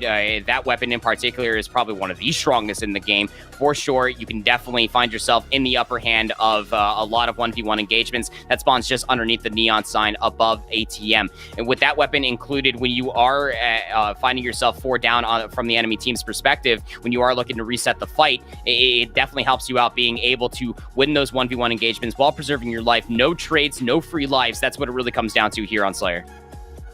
Let's talk about live fire oddball proper. If Reality Check are able to push this to a map number 3, it's definitely going to be a strong map for both teams. I mean, it's kind of like the best of both worlds. You have the power, you have the active camo, you have the S7 sniper. It's really trying to make sure that you can get both at the same time, because if you're not, it's definitely going to be trading between both of these teams. So talk to me a little bit about live fire oddball. If this does go to the distance, what are you expecting? Well, live fire oddball is definitely an interesting one. I don't think anybody's going to be able to upsell the one fact that we saw earlier, when Aperture literally like a right outfielder playing baseball caught the oddball to keep their team alive for Unsigned Talent, a top 8 team already on the day through winners bracket. We'll see them compete on Thursday in the Pro Series again. But live fire oddball offers a lot of different nuances. You do have that big old sniper that spawns in the middle of the map to find value with when you are talking about your house setups or your top tower setups over by the siege strongholds. You can also find yourself in a lot of interesting rotations when the enemy team is spawning over by green or over in the open field. There's definitely a lot more rotation opportunities to say on live fire comparatively to some other maps in our map pool here for Halo Infinite. But we're underway here. We're got all of our 8 players inside the lobby, I believe, for real this time. So what we're going to end up seeing here is the Street Slayer. And to your point there, Colin, Reality Check being 1 down in this best of 3, desperately need to win the Streets Team Slayers. That way they can force out a map 3 and stay alive in open number 4. Burns a rocket, is going to lose their life, but his first one there almost had the chance to utilize that to open up with the first. Mud shot for the trade, but look at Shopify. They double back, they unify, and they find 2 the other way. Now 3-1 victory right off the bat. Strong start here from Shopify. Let's see if they can convert this. That's a lot of presence, actually. A lot of red players over for Reality Check on this top rails area. Drops into a grenade. Wonderfully placed there for Solars. We'll hold this 2-kill lead so far. 5-3. Shopify Rebellion just going to take this reprieve and set themselves up in tramp. Very passive out of Shopify. You can see how much they want to play together here and break out as one. 3 players now pushing up streets. There is somebody lurking inside arcade. Looks like it's going to be Schlaggy, or Schlags, as it is explosive to sneak in behind, find him. Mox to trade out another one. So 2 players down for Reality Check. A lot of map presence from Shopify Rebellion as they're just working together, doing exactly like they did on Aquarius. An overwhelming Reality Check with this 2-on-1. Yeah, it almost looked like a full-on veteran move. It really was, if you're looking at it from Shopify Rebellion's perspective, just to be able to wait for all of your players and then reset yourself, go back through that B street, and then put yourself on what is probably arguably the more favorite side of the map. Under immediate pressure, though, Mox will see 2 players put themselves over by the purple street, will lose their life because of it, but it's still a 5-kill lead. Make that number 6 explosive, nice shots. They'll be able to take down 1 more player. 3 dead for Reality Check. 13v6. Shopify Rebellion have the lead. Solars has that Bulldog in the back pocket. That shot punch that is provided for the beatdown is going to be quite lethal for this overextension fight inside Neon. You look at the response for Reality Check. Stuck now into driveways. They're trying to push some semblance of control up through that B flag stronghold. Explosive is going to drop, so Schlags is working his magic, but not enough to keep past on the separate one-on-one. Mental's going to find that. You do have the Rockets up. First one there is going to be Solars. Can he finesse his way out? No, he can't. That's Rockets down. 15v9, 2 quick kills come through for Reality Check, and now Sada 2 is going to be able to pick up that M41 Spanker. There's the first onto Explosive, still has another rocket in the chamber, just barely gets up the tires from that generator hit. No, they're going to see 1 more player inside of PD. Nice shots are going to be coming through to be able to take down Mox. 1 more player down towards Pizza as Solars will preserve their life for now. Reality Check doing a great job at slowing things down and playing more together now. Shopify was exploiting that inexperience. Now we can see differentiate between the 2 of them. Reality Check really making it known that they're trying to grow now into Street Slayer. Mental's going to find another one. Nice shots onto Sonath 1. He has the rifle in hand, but Sonath sneaks in through. Is going to be able to take down Mental eventually now. And you look at Reality Check now trying to fly. Just a 4-kill lead now. As to your point, Reality Check are doing a much better job, at least trying to double challenge, clean up after one another. Sada 2 is going to get caught out inside of tires. Here's that drop ball that I was talking about. Will help you more often than not in VR 1v1s, at least guarding yourself from that 1 shot. Nice play coming out from Mudshot. Will be able to find the double. Yes, they will. 1 shot onto Mox, and then the beatdown fire from that. Will they be able to find number 3? Absolutely gets the killing spree as well. Where's number 4? Well, they're shooting you in the back. No overkill to speak of. That was flawless. At a mud shot right now. You look at Reality Check now, flipping the tides here. 21-19, only 2-kill lead for Shopify Rebellion. You see Mox pushing through red, is going to find 1 on Solid 2. Trapped behind here is going to be Mudshot trying to finesse his way around. Somehow still alive. Goes for the beats out, actually gets it off, and allows Sawtooth 1 to get the trade. Rockets up in about 3 seconds or so. Going to be looking towards this mid-street coverage to see which one of these teams are going to be able to get it. Players are weak inside of PD. Schley is going to be able to work their way inside of PD. Now Solars all by their lonesome down here in bottom A, and we got ourselves a lead swap. We got ourselves a game. We got ourselves a series. Even Reality Check going to be back into the driver's seat here. Let's see if they can expand. The Sentinel Beam is going to rip through Schlag's armor. Take him down with the help of Mox. It is going to be Saucy, and the follow-up too with spikes to take him down. Mental trades on out, puts Shopify back in a 1-kill lead. Now you see Shopify slowing things down, trying to play their life. Oh, Mox is just stuck up here. They need some help, and well, that help is going to be looked at marginally here for Mental, but is now going to take this opportunity to push through the Neon Street. Solars is here. Nice team shots coming through. Mental across the lane will end up picking up a double kill. There's number 3 as Mox will take down Son of 2. Mudshot did find Mental on the return, but a 3-for-1 trade, definitely not where you want to be. Last player will be up on top of A. That's going to be Mudshot, and now the lead is starting to grow yet again by 5 for Shopify Rebellion. You see the communication thriving once more for Shopify as they are once again in a cohesive unit. calling things out, tagging the damage, and finishing up the kills together. Sonnet 1 in no man's land. Mox gonna snap to him, take him down. Now 33 to 27. You have some players in Courtyard. Slay finds Solars, but Modshot early for that trade to go down. Explosive finds 2. Shopify, they're winning some key gunfights right now, Proper, and Reality Check are falling back into the same form that we saw earlier. The Zay-kill lead is really starting to feel itself now if you are Shopify Rebellion, just isolating a lot of players. Sutta 2 drop down to 1 shot, and while Mox is just going to hold the angle, leaves Mudshot 1 more bullet away from their demise. But you can see what this is doing from Reality Check, the respect that it's called for. They are forced to slow things up and play for a pick so that way they can start flooding. Mental on the opposite side, though, is actually pushing it with the Stalker Rifle of all things. Looks mid-street, will find that double kill and a perfect to boot. Wanted to see him take this one out. Well, here it is. Now, eyes towards Arcade. Modshot, gotta watch your head right now. You have the pincer as well for Shopify forming. Mental from below inside the driveway finds Sonnet. Mox with the rockets. 3 down. Can they find all 4 here? The nade for Slay keeps them alive momentarily, but Solar's able to clean things up. Very low energy on that Stalker Rifle. Will opt in to pick up the Bulldog. Instead is Mox now 11-7. Mental up to 15-9. Just need 6 more kills to be able to solidify yourself a ticket towards lower round number 9. Some great shots coming through in top A. Just posted up. Mental Solars put this game within 4 to close it out. This could be a 2-0 right now. Find the drop ball, Schley. Trying to dance. Mental finally cleans it up. 47-3. Kills left. You can see the overextension through that Neon. You can see some players in Arcade. Mental's gonna find 1 to beat down onto 2. 1 kill left, and it's gonna be Shopify Rebellion to move on. Mental's gonna find it. A triple kill, a killing spree. They're going through this bracket even farther.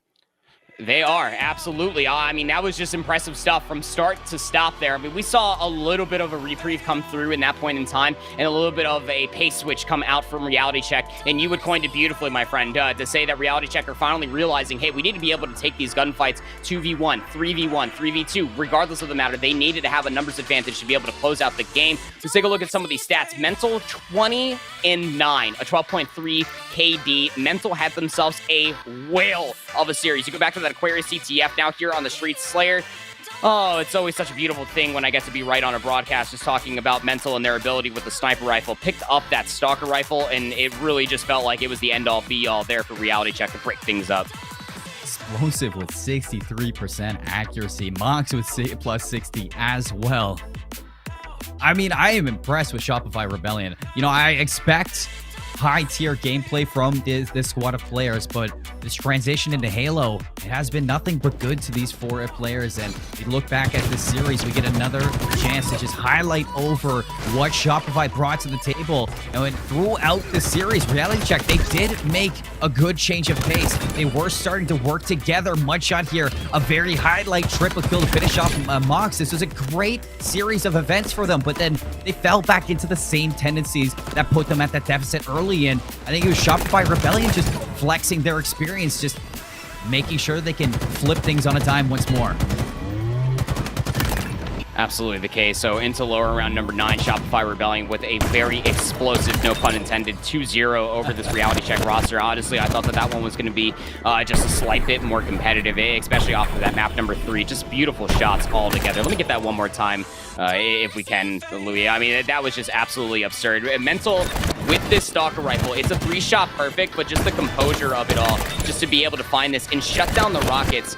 You almost have to put it in consideration, too, that if Sutta 2 almost gets away with these rockets, it could have been a swing kill that they may have found over in top ATM. You can see Mox is in that position to potentially clean up off of that damage. But as far as the swing is concerned from that power weapons, that could have been the final moment and the final nail in the coffin for Reality Check. The amount of value that Mental was truly finding with the Stalker Rifle, just continuing on, almost walked away with a triple here outside of red. With the amount of times in Aquarius that we saw them walk away with the active camo, with the amount of times they're getting that spanker in straights, you can really see Fallout doing a phenomenal job at drilling the timings for these weapons into the minds of Shopify Rebellion.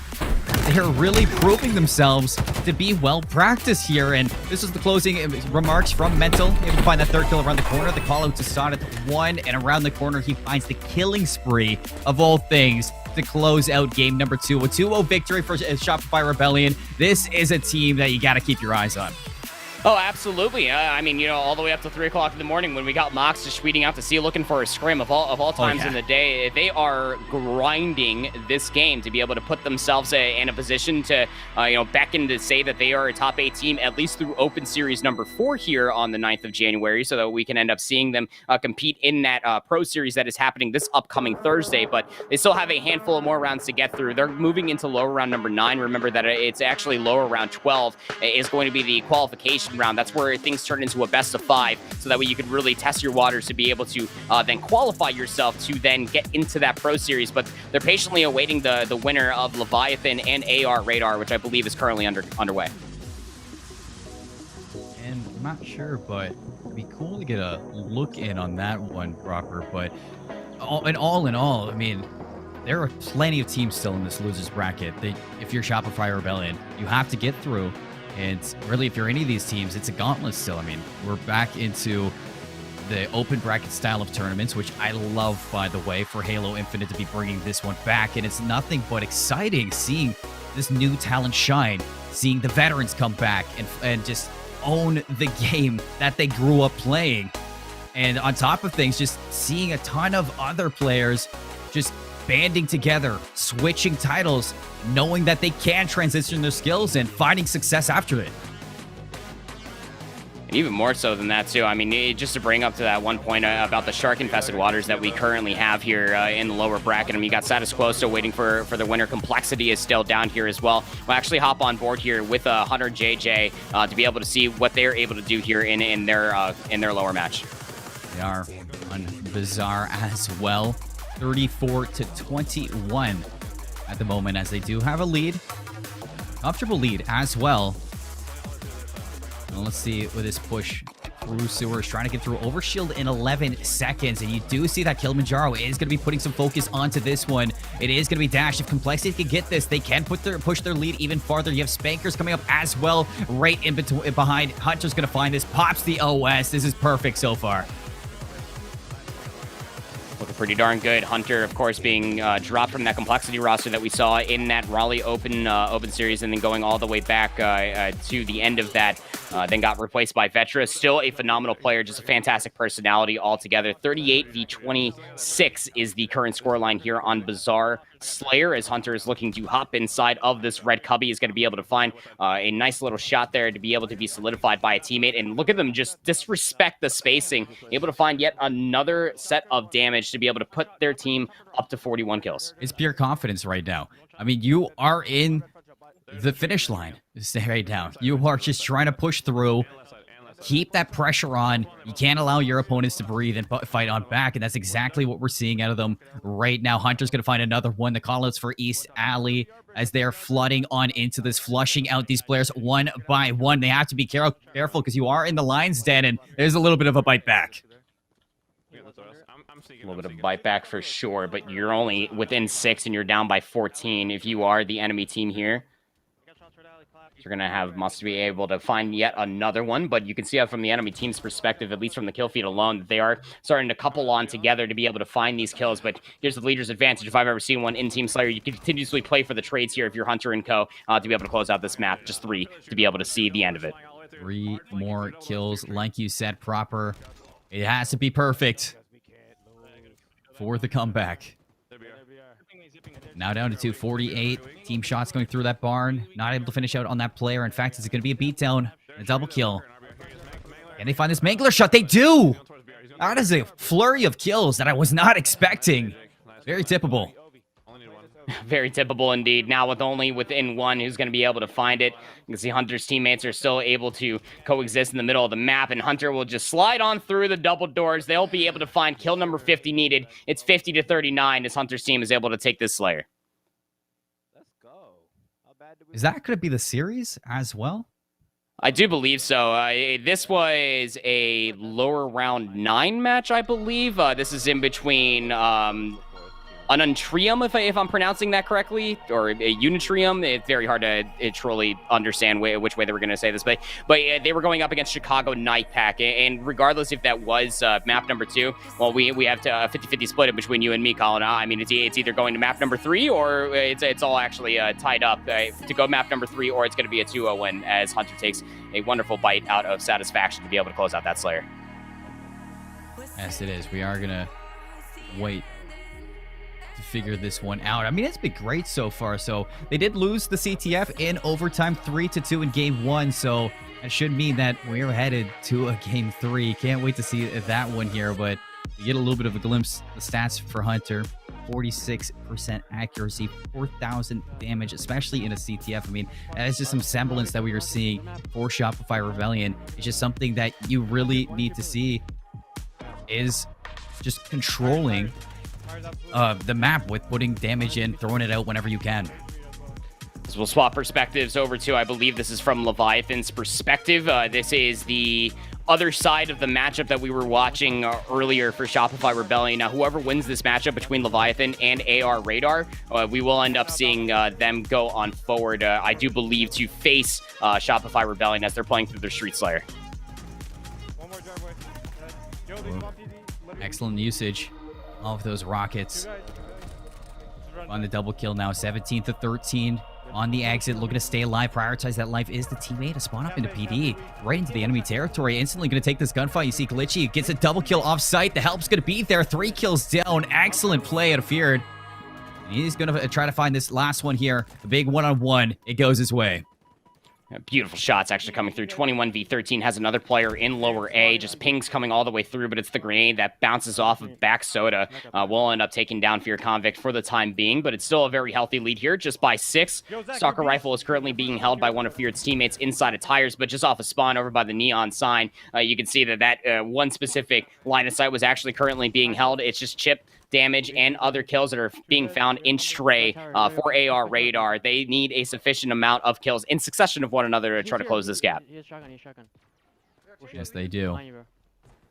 Now flying on in into Cafe. You can see the players going to be there. A few shots. The nade is going to be there inside Soda. Shots are going to land. Feared finds another flying for the second. You can see how tagged up his shields are. Trying to finish this one off. The help comes in, but it's a 2-on-1. Not much help to be had. Another one around the corner.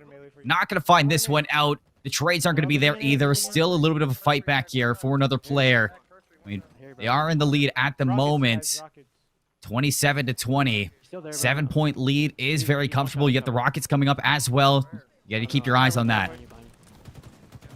You have to, but you got to slay out first before you can just drop down and grab that M41 Spanker. A very awkward engagement going on over by the B pillars. We'll see an unfortunate demise there for Feared Convict as they got shot from that C balcony where the Stalker Rifle does spawn in at. Rockets, I do believe, have been actually scooped all the way up. Don't know who ends up having that, but regardless, we haven't seen it in the kill feed. One more player breaking down inside of ATM. Glitchy will end up taking down one. One player dropped down over here by Caution, and Feared Convict will be able to at least find that kill, growing their lead all the more so. 32v26. Ooh, the bunch comes through. Not able to find the beatdown. The trade. Players able to stay alive inside tires. Will with that Bulldog. Is going to find one his way. 33-27. Glitchy. Another one to push this lead even farther. Team shots coming on in. They finish up on that player. Glitchy, though, to trade out. As things just keep falling back and forth. And it's exactly what you're okay with right now. If you're a Feared Convict, you know, with this lead, you're happy to trade. Yeah, absolutely. That's that leader's advantage in Team Slayer, that you can continuously play the trade game, but it doesn't necessarily mean that you can become complacent as far as your positioning is concerned, as 2 more kills actually come through for AR Radar, trying to at least encroach on this lead. Now it's only within 5.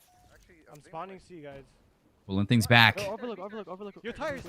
They're back off that respawn. Excellent shots there, able to finish him off. The double kill as well, pushing this lead once more. If you're looking at your opponents, it's going to be very important for Leviathan to pull things back in their own now.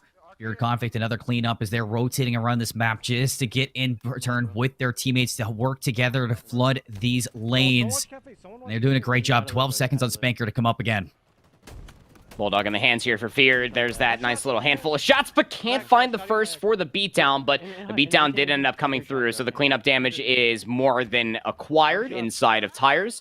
Now 7 kills away from this Leviathan team from closing out this Team Slayer. Rockets have now spawned the Overwatch, if you will, here for Feared. Taking a look at that tram side, they will lose one of their teammates inside of that tram push. Menus actually ended up lagging out there, so interesting to see what this one might end up coming to be if they continue to play this in a 3v4. They only need 6 kills. I mean, it's definitely doable. I believe that Rockets were end up being picked up, but AR Radar still able to at least make their presence felt. Still within 7, though. A lot more work has to be done. It's still winnable, bro. 6 kills.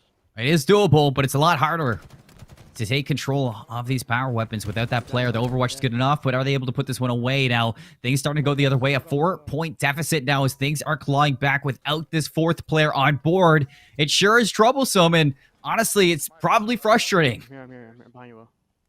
Oh, it absolutely is, right? Because now if you're AR Radar, you picked up that M41 Spanker. You were able to then double on down, being able to overwhelm any one of these players for Leviathan in a 2v1 engagement. Sufficient damage, and well, as soon as Fear tries to drop down, they're actually going to be pinched up. That's from the top side of C Balcony. There's 2 players up here. Glitchy takes a challenge. They will go down as well. Now the game's within 1. It's falling apart at this. It's so hard to play your numbers when there's just a player down. Because opponents are just flying at you. The stick. Oh, he does get the trade off of it. So still in that 1-point lead. The Bulldog is going to find the equalizer now, 45-45. Will is going to find 46 for his team. So barely staying in this advantage. This is a close game. You said it's doable. Well, they need to step up to these gunfights. Feared. Oh, he can't put it away. Valuing his life. This is the smart way to play it. It absolutely is. Now within 3. And the enemy team, enemy team, yeah, and that's the one thing that you do have as an option, especially in these custom lobbies, that Menu can end up joining all the way back. They join back with authority. They find that kill. Now it's all just within 1, so that way Leviathan can end up closing out this map. They find the kill. Man, that got a little awkward there, but Menu dropping back inside the lobby was able to find the last sufficient amount of damage, so that way we saw them, the Street Slayer, going in the way of Leviathan. And what I'm being told is that the first map actually went in the favor of AR Radar. So this series is all tied up one apiece here, Colin. Remember that the winner of this match will then go on forward to face Shopify Rebellion in that lower round 9 match. So you know that they're probably watching this, just trying to at least study as much as they possibly can to see what their adversaries have to offer. And it was a CTF game in OT. So if that doesn't tell you how close these two teams are in skill, I don't know what will. I mean, you're definitely wiping off some sweat from your forehead. That very well could have been a 2-0 proper, but they're able to get Menus back, and I think that is just a blessing for the side of Leviathan. Able to push now to a Game 3, come out on top. This is going to be a big one. I think if doing so, they should feel very comfortable, because when Menus was in that, I mean, they had a 7, maybe 8-point lead for a majority of that, so they're slaying. It's good. Back to the objectives, though. We need to see if they can overcome this AR Radar team and find an objective victory where they lost in that CTF early.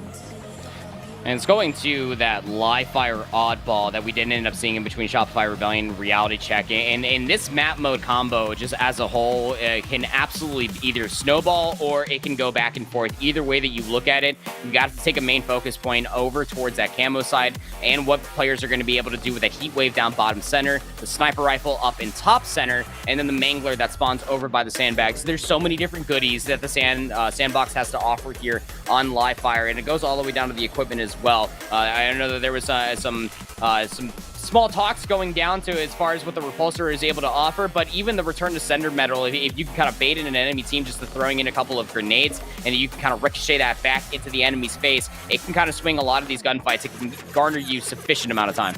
I love the changes to Oddball that we see into Infinite. I mean, I talk about it very often, but it's just because it's become probably one of my favorite game modes in this whole thing. Adding the round system, you know, Halo 5, it was interesting seeing Oddball come into it, but now adding the rounds for this game mode, it just seems like it has really come to terms as a solid core game mode here in the Halo competitive scene. Now, you're looking at live fire to be almost a resemblance of how we would play in Strongholds. You're definitely not going to be seeing as much of a rotation battle as the strongholds would be, but that oddball is definitely going to be strong in influencing the rotations of your enemy. Are you going to keep it in that top third area? Are you going to push it into garage? There's two very strong areas to hold this oddball in. Even so, you can rotate it over to back green in case you want to play ball. Yeah, I think it's also interesting as a conversation point just to talk about live fire as a whole for Oddball as we're about to be getting underway. We are watching this from Fear Convict's perspective, of course, that it's going to call for a lot of teams to either be very proactive or it's going to call them out for not being proactive enough, being able to communicate towards the rest of their teammates where they are spawning in at, whether or not the ball is currently being picked up by by one team or another, so that way those rotations can come through, Colin. All of these things we're going to be taking a very close eye on for these teams. Loading into map number 3, Leviathan versus AR Radar. Winner of this matchup, remember, we'll go to lower round 9 to face Shopify Rebellion in a best of 3. Here we go. One is going to move on. One's going to dip on out. We got our eyes on Feared Convict for this stream now, pushing on through the extension into Plasma.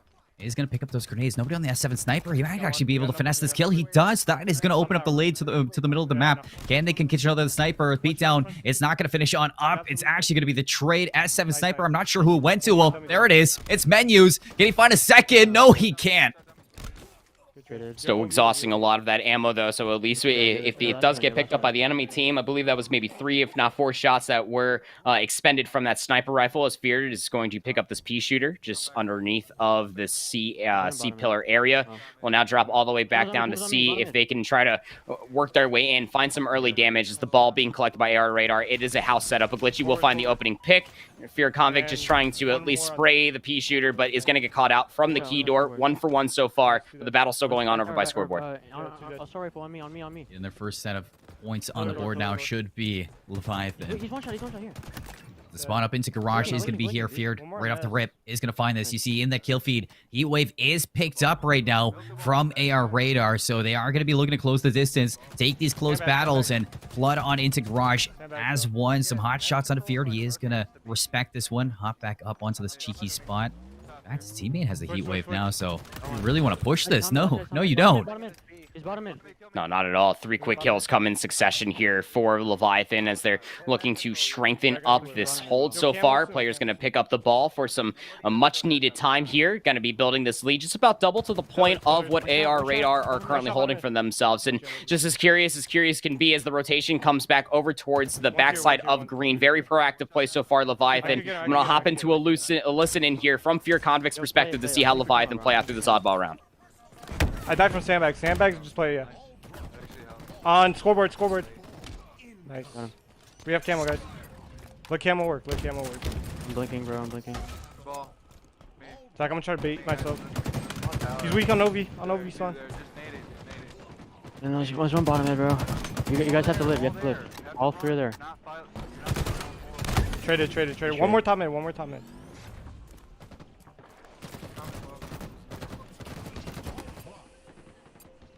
Nice, huge kill. One shot, not back there. Probably got it. Weak. Play aggressive on this good. Nice. High ball. Low garage. Top tower, Zach. Don't play the ball, bro. Don't get shit on. Top tower, Zach. He's on me. One shot. Drop it and play. I threw it off. Nice. He's dead. They have snipe, Thomas. My ass right now. Hey, he's chasing. I couldn't play snipe. There's 2 guys dummy door. 2 guys dummy door. Two. Yeah, I spawned B. More training. Training weak. What's pushing ball? I think. Yeah, he's literally on training on the sneaky. Bottom mid on me. 3 bottom mid. Another one. Top mid on C flat. Sniper's on max. That's the last guy. 10 seconds. You cannot die, Mo. Okay, I can make the jump. Spawning across. It's off the map. Get it. Play for camo. Me bottom mid. 3 Three, bottom mid, 3. Bro, you shouldn't have 2 on me. What? Yo, 2 guys on tower. Yo, just play your guys' life. Wait for all They're of gonna us have to spawn. camo. Literally wait for all of us to spawn. Push together. Make them push together. Top mid. Nice. I'm playing bottom mid, Ethan. Kill the ball. Camo's bottom. Guys. Low tower, low tower. Side. One shot, low tower. Two. Traded. I like that. Good stuff. Yo, literally just hold the tower every time. They're not gonna outplay us, trust. I'm going. We're going Yo, next. I'm going sandbag. Literally going sandbag. Coming with you, Fear. Low garage. Numbers. One shot top mid. I have snipe. Nobody on your back. They ball. I'm gonna scoreboard. Yo, pillars what he wait. Two guys just kill. Pillars? Yeah, you're all bottom mid. Get out of there. Zach, I naded you, bro. You're good. Camo, guys. I'm going camo. What? Top mid weak and one's in your garage. Will I couldn't burn it. On bottom mid. Throw it out. Camo's still up. Nice shot, bro. 2 dead, guys. We're 2 dead. One shot bottom mid. You gotta live. Zach. Your last up. You come bottom mid on you, Zach. Both weak, bro. Yeah, let me know where you guys spawn. Jokes. Just hold on tower. We are collabing together. Yeah. Literally just playing my life. Got one. We got numbers. Nice. We gotta pick. Just go. Everyone go. One more bottom mid with heat wave. He literally has heat wave in a garage. Sniping top garage. 3 top garage. You have to wait. We're 2 dead. Above you. Enemy has the ball. On AR. Slow it down, man. Slow down. Yeah, slow down. Don't We got me. He's one shot. Nice. 2 dead. Weak. One bottom mid. He's just literally sitting bottom mid. Back up. He's good. Yeah, you're chill. Top mid. I'm pushing garage. On the balcony. One shot. Hit it top Bottom mid. Don't die to this kid. Nice. Scoreboard, one shot. One more. He's full shields, man. I don't know where he is. I got buff. Play for camo, guys. I'm playing tower. Yeah, after we slip, we gotta rotate towards tower. Come tower with the ball. Play camo, man. I'm playing for camo. Yeah, Zach, grab camo. Do that, nice. Bottom. Tower. Bottom mid, Will. Bottom mid. Let me know when you guys are. Hold on. Yo, cuts. Yo, dummies on me. I got you. Nice. Dead. Yo, outside. Literally outside. 2 on me. One more one shot. Nice. 2 dead. Where's the? I might be getting pushed actually. Who's the guy? Watch my nest. Just watch my nest. There's a mall in bottom middle if anybody wants to grab it. Top mid. Whoever's top middle, go grab that mall with bottom middle. It's on the. I'm one shot, bro. I can't grab it. I can't. I might die cuts. Where Ethan top? Outside B. Top mid weak. I died with heat wave, yo. One shot top mid. Just get ready to play. Play it. Now. Yo, who's last life? Ethan, just You're live, last bro, life. just live. Good eyes on it, bro. Why you want cuts into the top? No, you're good. Top mid weak. Top mid. Zach, I'm here. I got him. You got him?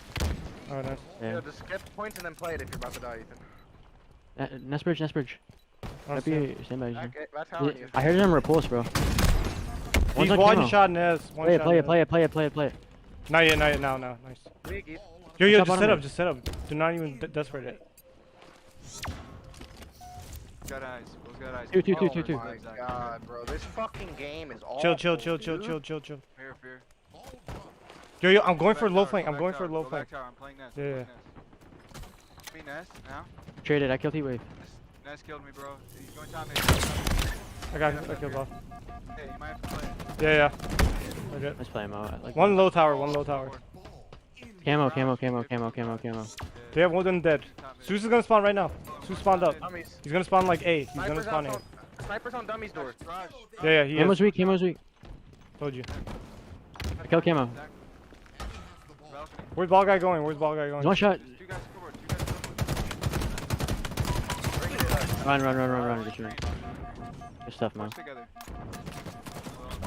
Dude, one more top A, top A. Got God made it, bro. One shot. Here. Shot with the ball. Left you, bro. I got one. One here. Back tower. In garage, in garage, in garage. Nice, one more. Let's get something. Hey, assault rifle, assault rifle. God made it, man. Chill, relax. Yeah, throw that ball I can't. There's two on me. There's two on me. That was better. Two. Tomid blinking. Oh my god. Ball is one shot. Yo, they have one dead only. Just stay your lives. Just stay alive. Me, I'm dead. Bottom mid, two bottom mid. Push together. I killed the ball guy. There you go. Bottom mid on me. One shot bottom mid going scoreboard behind you, Mo. Behind you. Dead. Listen. Heat wave on me. Garage. Top garage on me with heat waves. Dead. Last guy's weak. Nice. Grab ball. Sniper, get the ball. There's heat wave too. On me. Yo, low garage. You're good. Slay, we have to slay. God, easy, Zach. Whoa, rotate towards me. Just rotate towards me. Throw it out. One shot bottom mid. Behind us, cut, dummy. Shot, dummy. One shot on the scoreboard as well. Alright, we got one last push. No, we got time. Literally, we got time. Okay, snipe. Camo. You have to milk. They saw me, bro. Mid, one shot, top mid. On the green, I'm coming, Zach. Traded. That was sweet. Yo, we can get this camo. Scoreboard. Good ball. Just use your BR. Don't snipe. Just don't snipe. On it. Yeah, he's Nice, I got ball. He's throwing. That's camo snipe. Ethan. Yeah. Here, come back, get up top. 20 seconds, guys. 20 seconds. I need someone to come out of my garage, bro. I'm coming, Zach. Open out your garage. Garage. And score. Yo, two guys on top. Three guys top A. Yeah, voice is good. Yo, just slow down. Chill. 20 seconds. We're gonna have snipe. We cannot die.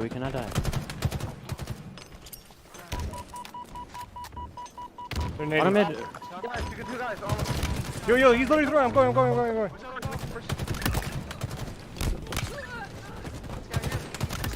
Nice, good Here we shit, go, bro. guys. Nah, they didn't deserve that, bro. They don't deserve that. Bro, y'all should not have won that ass. No, they didn't deserve that. Yeah, they shouldn't even won the first game, bro. No, bro. I don't.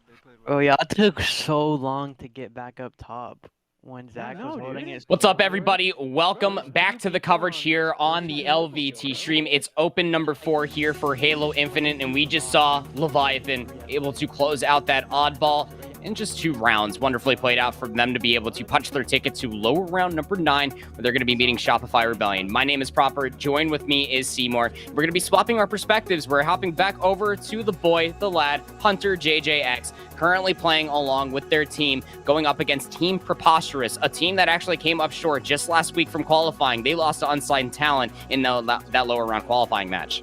We got an Untrium against Preposterous here. Recharge is going to be the battleground, and man, if this isn't a battleground to be sought out for, this is a playground in a sandbox. For the tools that you can use to get even farther, you can see that Arcanum with that Mangler is going to find one. A little bit of control here. You got to keep your eyes on whenever that active camo is going to be spawning, because that Mangler, that sword, there's a lot of combos that can lead to a deadly advantage.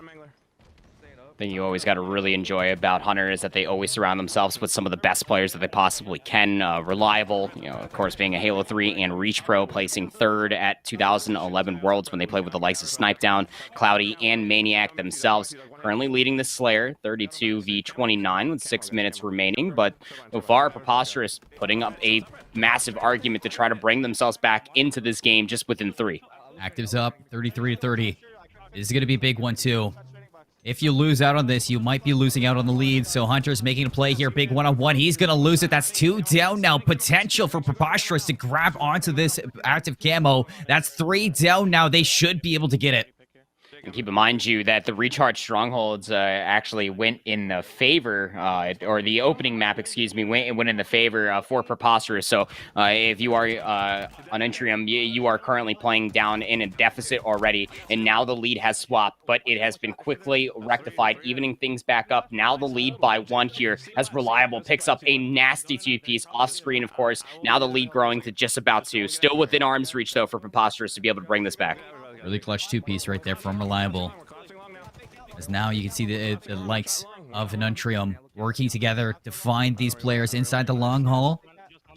Somebody's actually slipped through. They lost track of him, so not sure where that guy went, but you can see that Preposterous, or the likes of Untrium, are just going to double back once more. Work together as both of these. That is a nade to back him up, but Arcanum is going to pick up where he left off, find that kill into C2. He does drop, but Hunter's able to pick up where he left off. 41 v 36, just 9 more kills are needed. 1 more player here at the C stronghold, and Hunter's going to be able to lock down that play. Wonderfully done by them so far, and they have some teammates help from behind to be able to keep their life for now. 1 more player up and sneaky will now take that reprieve to actually bring themselves back inside of long haul. A little bit of a reprieve coming through here for Preposterous, trying to count their numbers so that way they can maybe work a pick and then work their way back into this game.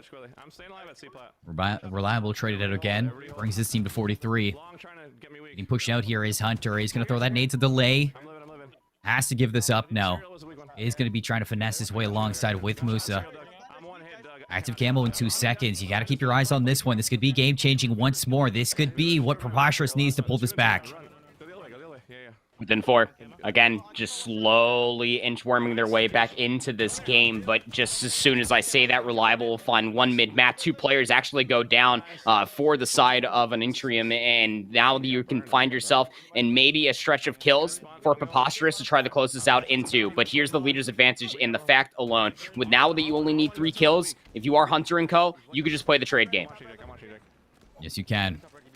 47 to 43. Doubled back into control right now. Arcanum's going to throw some shots out, calling for the help. Reliables is going to be that guy. Finds a big kill on there. Trying to find a double right now. Hunter is going to get it. The trade comes through. They are going to have the information on another, but right now I like this play from Unintrium. They need 1 kill left. They are going to slide on back. Arcanum is going to get overwhelmed, and Hunter, he's going to hit the road. He doesn't want to give his life up. Doesn't want to give his life up, not even at all. Want to be able to fish out this last kill.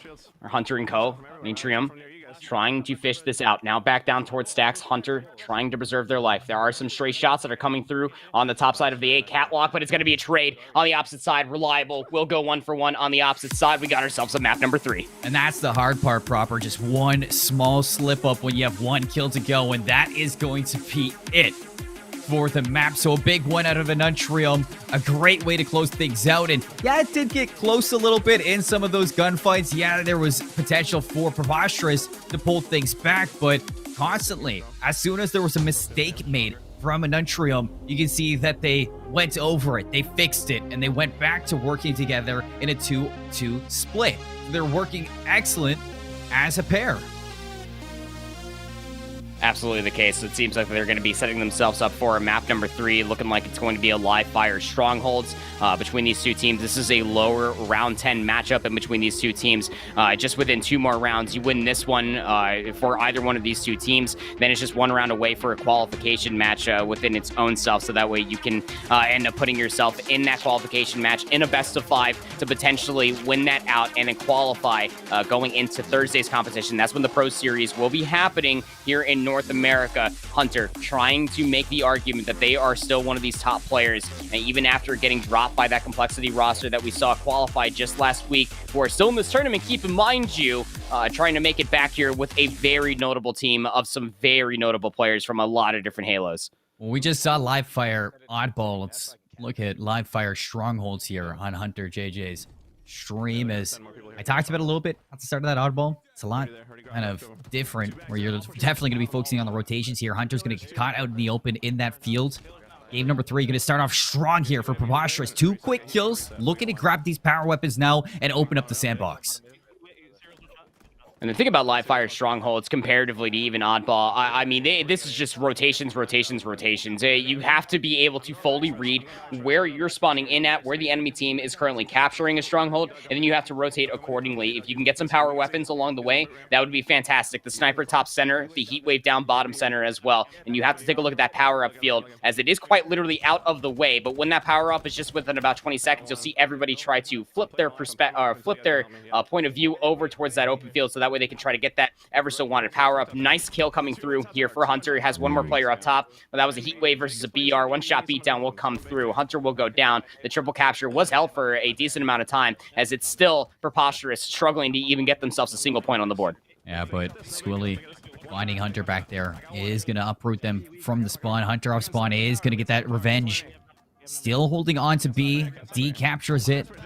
Pressure to A as well is going to be coming through, but right now you're looking at an Untrium doing a phenomenal job at slaying these lanes, denying any map control, and look at that. It looks like we're headed for a triple cap. If Hunter can win these fights, he's going to find one with the help. The second is down. Hunter doing it all. Trying to do it all for their team. Triple capture was then end up ensuing back over towards the C stronghold. Now Preposterous will spawn back over towards that C tower, just trying to at least get themselves one stronghold in their name. It's a split spawn, keep in mind you. So the rest of Unintrium actually ended up flooding back all the way through towards the C stronghold. Kept that in their favor. Reliable picked up the sniper, found two, but that's not going to completely negate the fact that Nick Clay was able to find themselves a double within their own right in the middle of the map. The A stronghold will finally flip over in Preposterous' favor, but they need more than just that one column. They still don't have a single point on the board. It is 106 and ticking up very quickly here on Unintrium to the 0 points of Preposterous. Yeah, and Untrium have eclipsed that triple digits. A perfect. And a Hunter looking to clear off C. There's the active camo player. Gonna pop on through it. Oh, Serial. Okay. Comes out on top of that. They cap C now. They're gonna get points on the board. Look how the tables have turned. A triple cap the other way. The biggest question, I hear Garrett, I hear Tools in the back part of my mind. You got to go for the triple captures if you want to successfully get yourself a strongholds victory. But the biggest problem with it is that you're playing from a deficit, are Preposterous. You desperately need to get yourself either this triple cap or this double capture and hold it for a sufficient amount of time. And look at Preposterous. They've quite literally flipped the script, holding this triple capture with relative ease, it seems like. Still keeping all of Hunter's team off of that A stronghold. It is not flipped on over, and just in a blink of an eye, all of Preposterous have already tacked on about 70 points. They've really flipped the switch here, Proper. It's amazing to see just how much energy they can swing the other way now.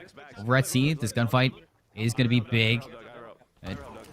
Musa is going to back off of that. Just get that C capture. Deny the points coming through because there's players on B and A as well. So that's going to really throw Preposterous through a loop now. They have to dedicate some players to some separate sites, and it is going to guarantee 2 sites to be captured momentarily for the likes of an Untrium.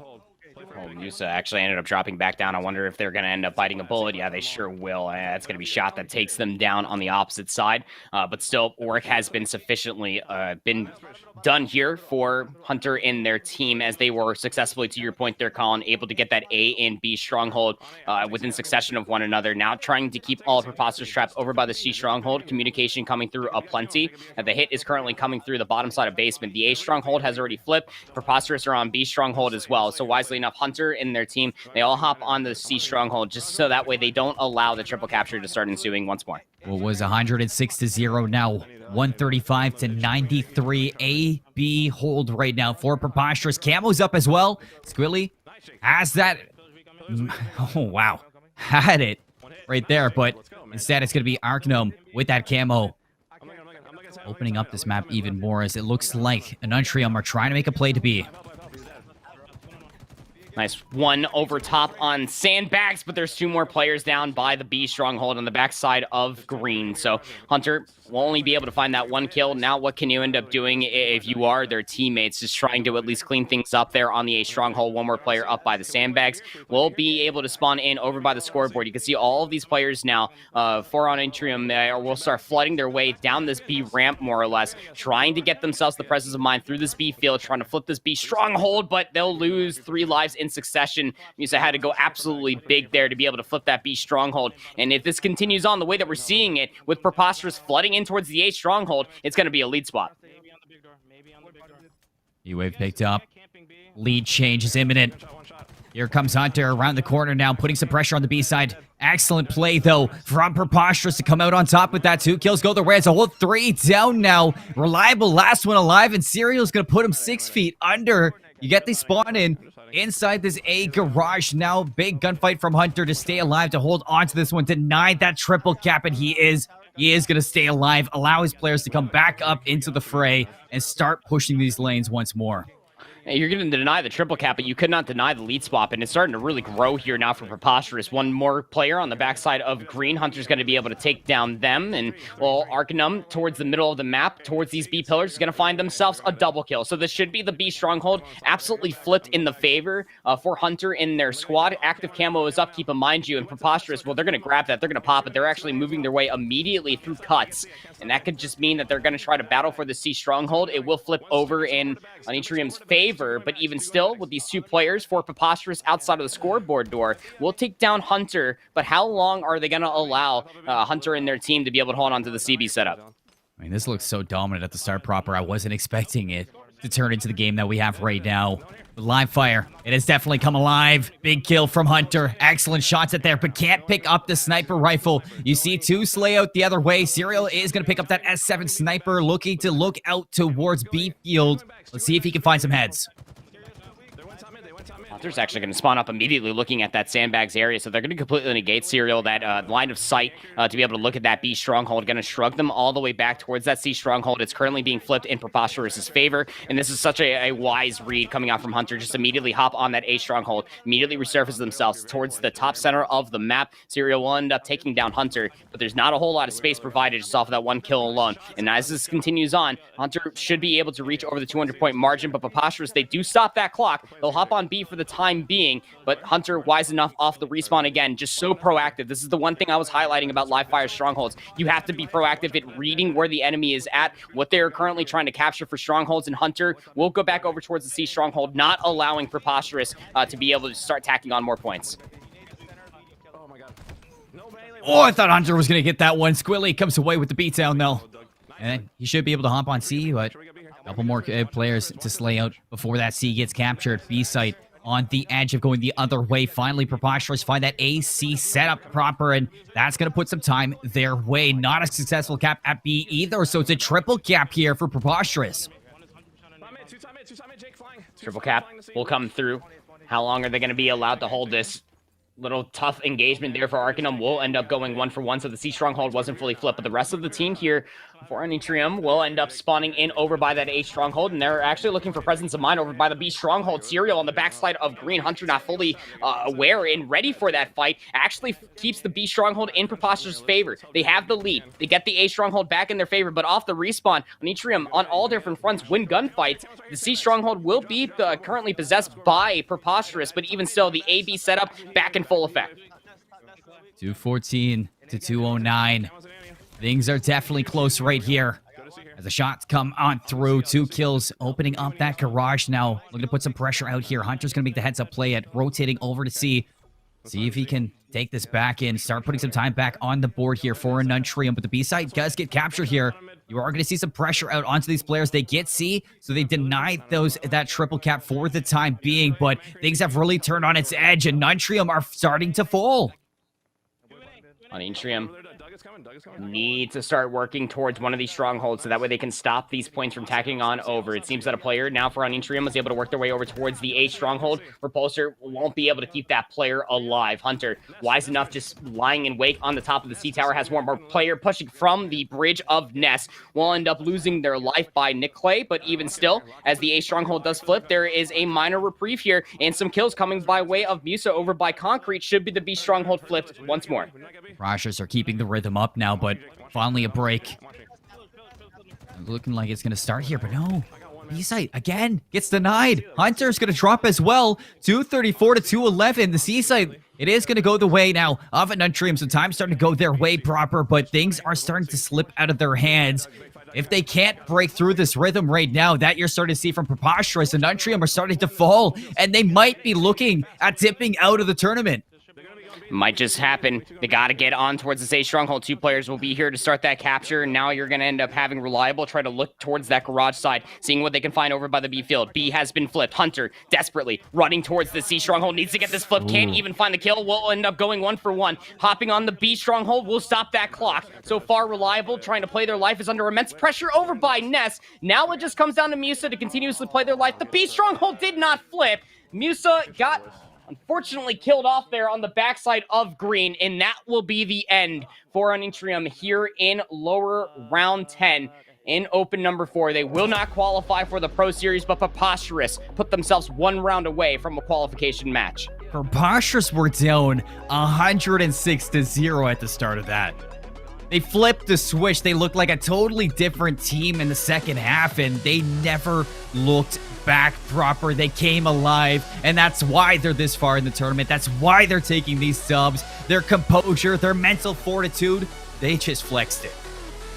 Absolutely, and it's that resilience that we love to talk about here in Halo for a lot of these teams. Much to your point there, Colin, that Preposterous were down horrendously by a solid 100 points is what the opening rip looked like there, as Hunter and the rest of their teammates were able to absolutely slay out at the beginning of that map. But Preposterous took a step back, then they started really playing for some of their strengths, and then that turned into a triple capture of their own, and they held that thing for a solid, I want to say like 6 ticks on over. They got another triple capture later on down the road that then flipped the lead back in their favor. Preposterous doing everything that they possibly could to come back from a massive deficit like that. We'll see them continue on the bracket. You can see what we're setting up here from our observer perspective as we currently set ourselves up for this upcoming match. It will end up being Shopify back on your screens once more.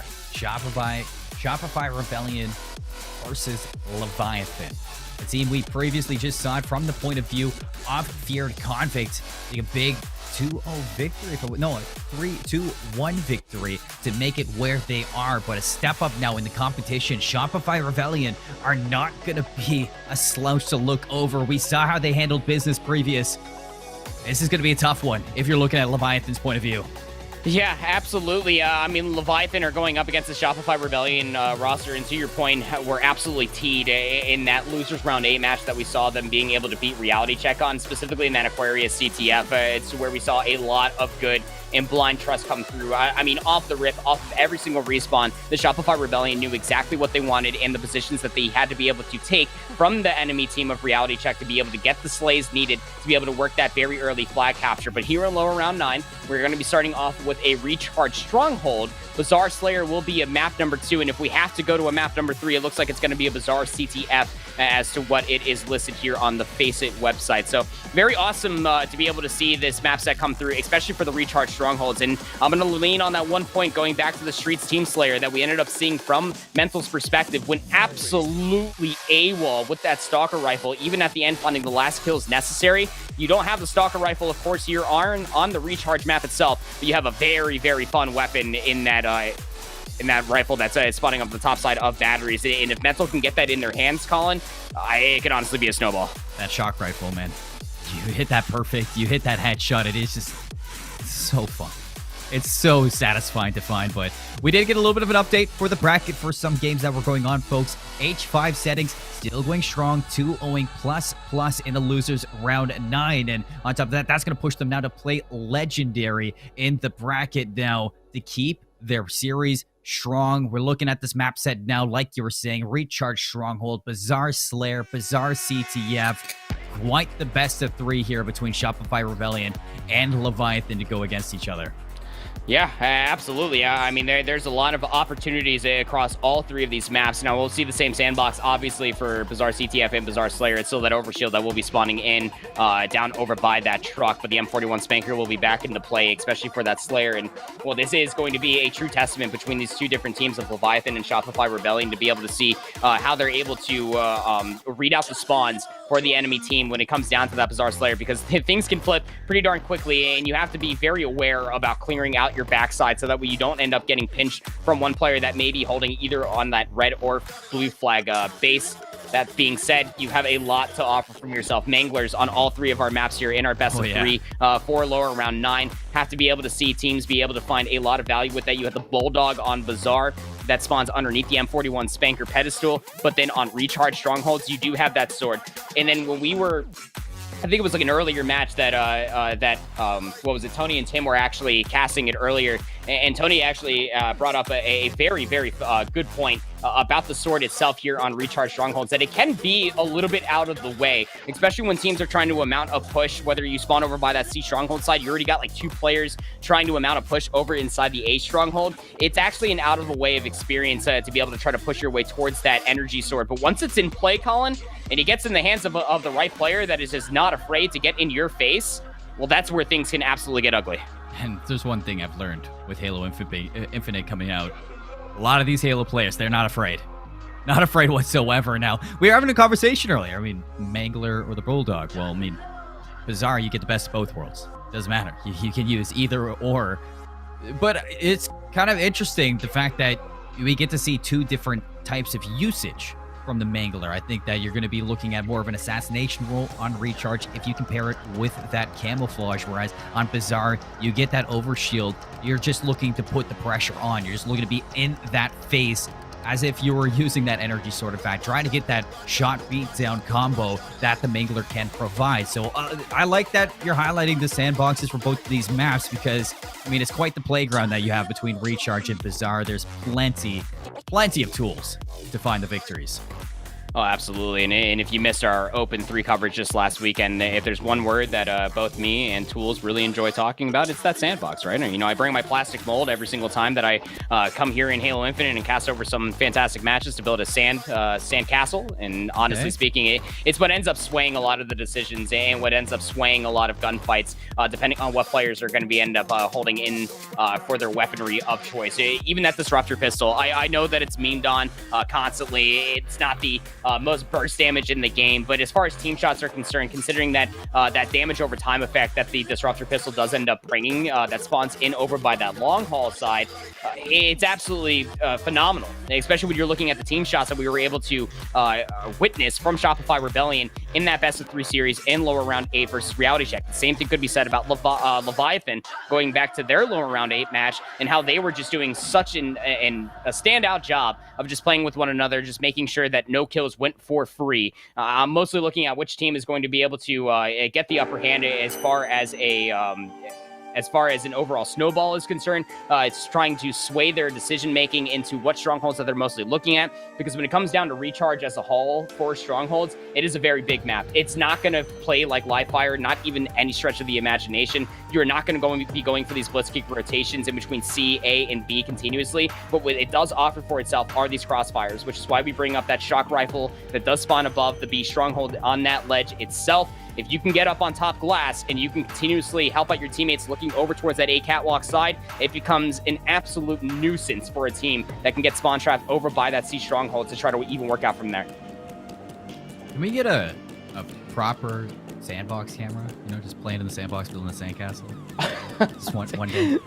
I'll tell you what, when I go to the beach in a couple of months, I'll be sure to get you that content. Just for you, Colin. When summer comes around, you know, just, you know, with all the Halo nerf weapons too, just to make it even better. But folks, if you're just tuning in, we are in the lower round 9, Leviathan versus Shopify Rebels. Recharge going to be our map number 1 for Strongholds. Something to highlight over this, as well as, I mean, Recharge's map, one thing I really love talking about proper is the crossfire that it does provide. If you do have that A-B setup from glass to catwalk, it's going to be hard to break that if you allow someone to get a proper hold on it. Absolutely. And then it all just amounts to this opening breakoff too. You'll see a lot of teams try to get yourself down towards that camo. A lot of blood will be shed down there from Spartans on 2 different sides for that camo to start things off. That camo could be a very big decision maker as far as what team might be able to get that B strongholds early, but enough speculation. Let's get things underway. Yes, indeed. Mental's going to find the opening to beat down on the feared conflict. Active camo is going to be grabbed. I didn't see who managed to pick this one up, but you got to keep your eyes on the combos that could come to it. Another beatdown from Mental on the menus this time. Finally, a break in the feed. Leviathan are going to find one, but when you're looking at the captures here, A is going to be flipped over to the side of Leviathan. Shopify Rebellion holding on to B with their life. And the rotation to C looks like it's on the way.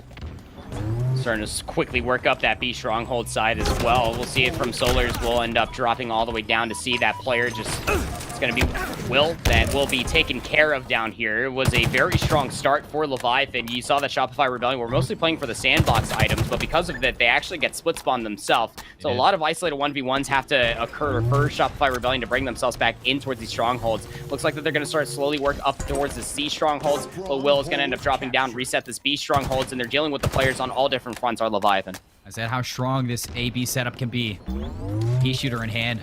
Nice with the grapple. Looking to close this distance right away. Explosive is going to be on the A side. Beatdown's going to come. The trade is going to be there. Will, big one-on-one, but a trade of their own. So Leviathan are going to be able to hold on to this one. Menus cleans up Mox, and their AB setup holds.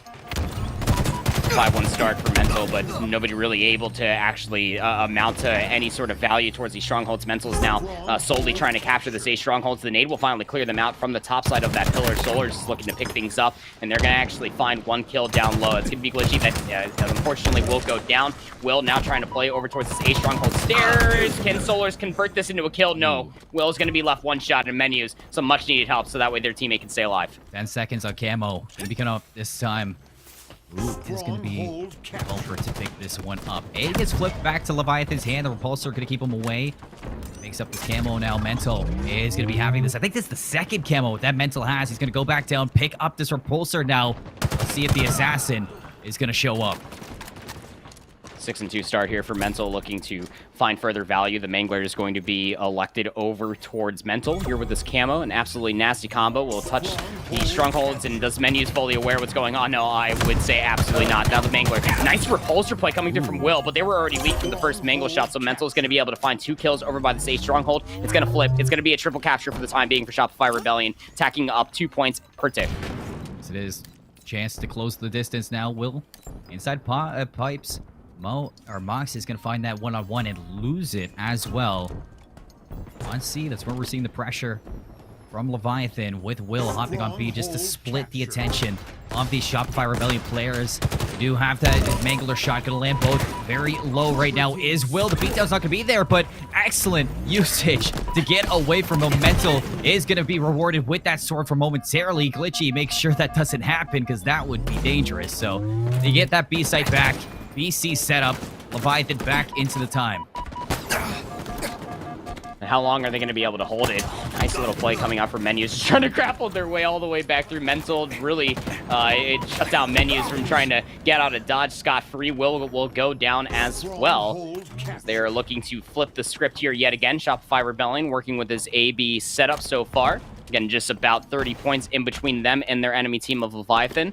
Very even matchup across the board. The only thing that really stretches out to me so far is that Mental has only died 3 times. They have 10 kills on the board. That if Shopify Rebellion can continue to rally around how good of a day Mental seems to be having for themselves, then we'll probably start seeing them attack on a lot more time.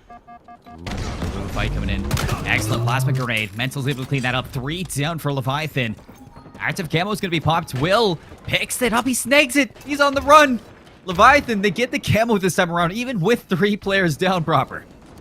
Yeah, and that's honestly massive. To be able to deny that camo, it's actually going to go in the hands of Will. So they're going to jump up here on towards the B stronghold, play on this front battery side, see if maybe they can get a challenge. It's going to be Mox that pops out from that bat ledge. And well, Mox has to be aware. The plasma pistol didn't get fully charged. And while Will's just trying to get away with their life, Mental will not allow you to do that. Kill number 13 for Billy Mental, as Beard will be looked at over by the C stronghold. Will go down. Another 1v1 here for Explosive. They will lose it to Glitchy. So the C stronghold will still be held for Leviathan for the time being. Well, it's okay. Maybe on stream, but I'm just going to mark that onto things you hate to see on my board here.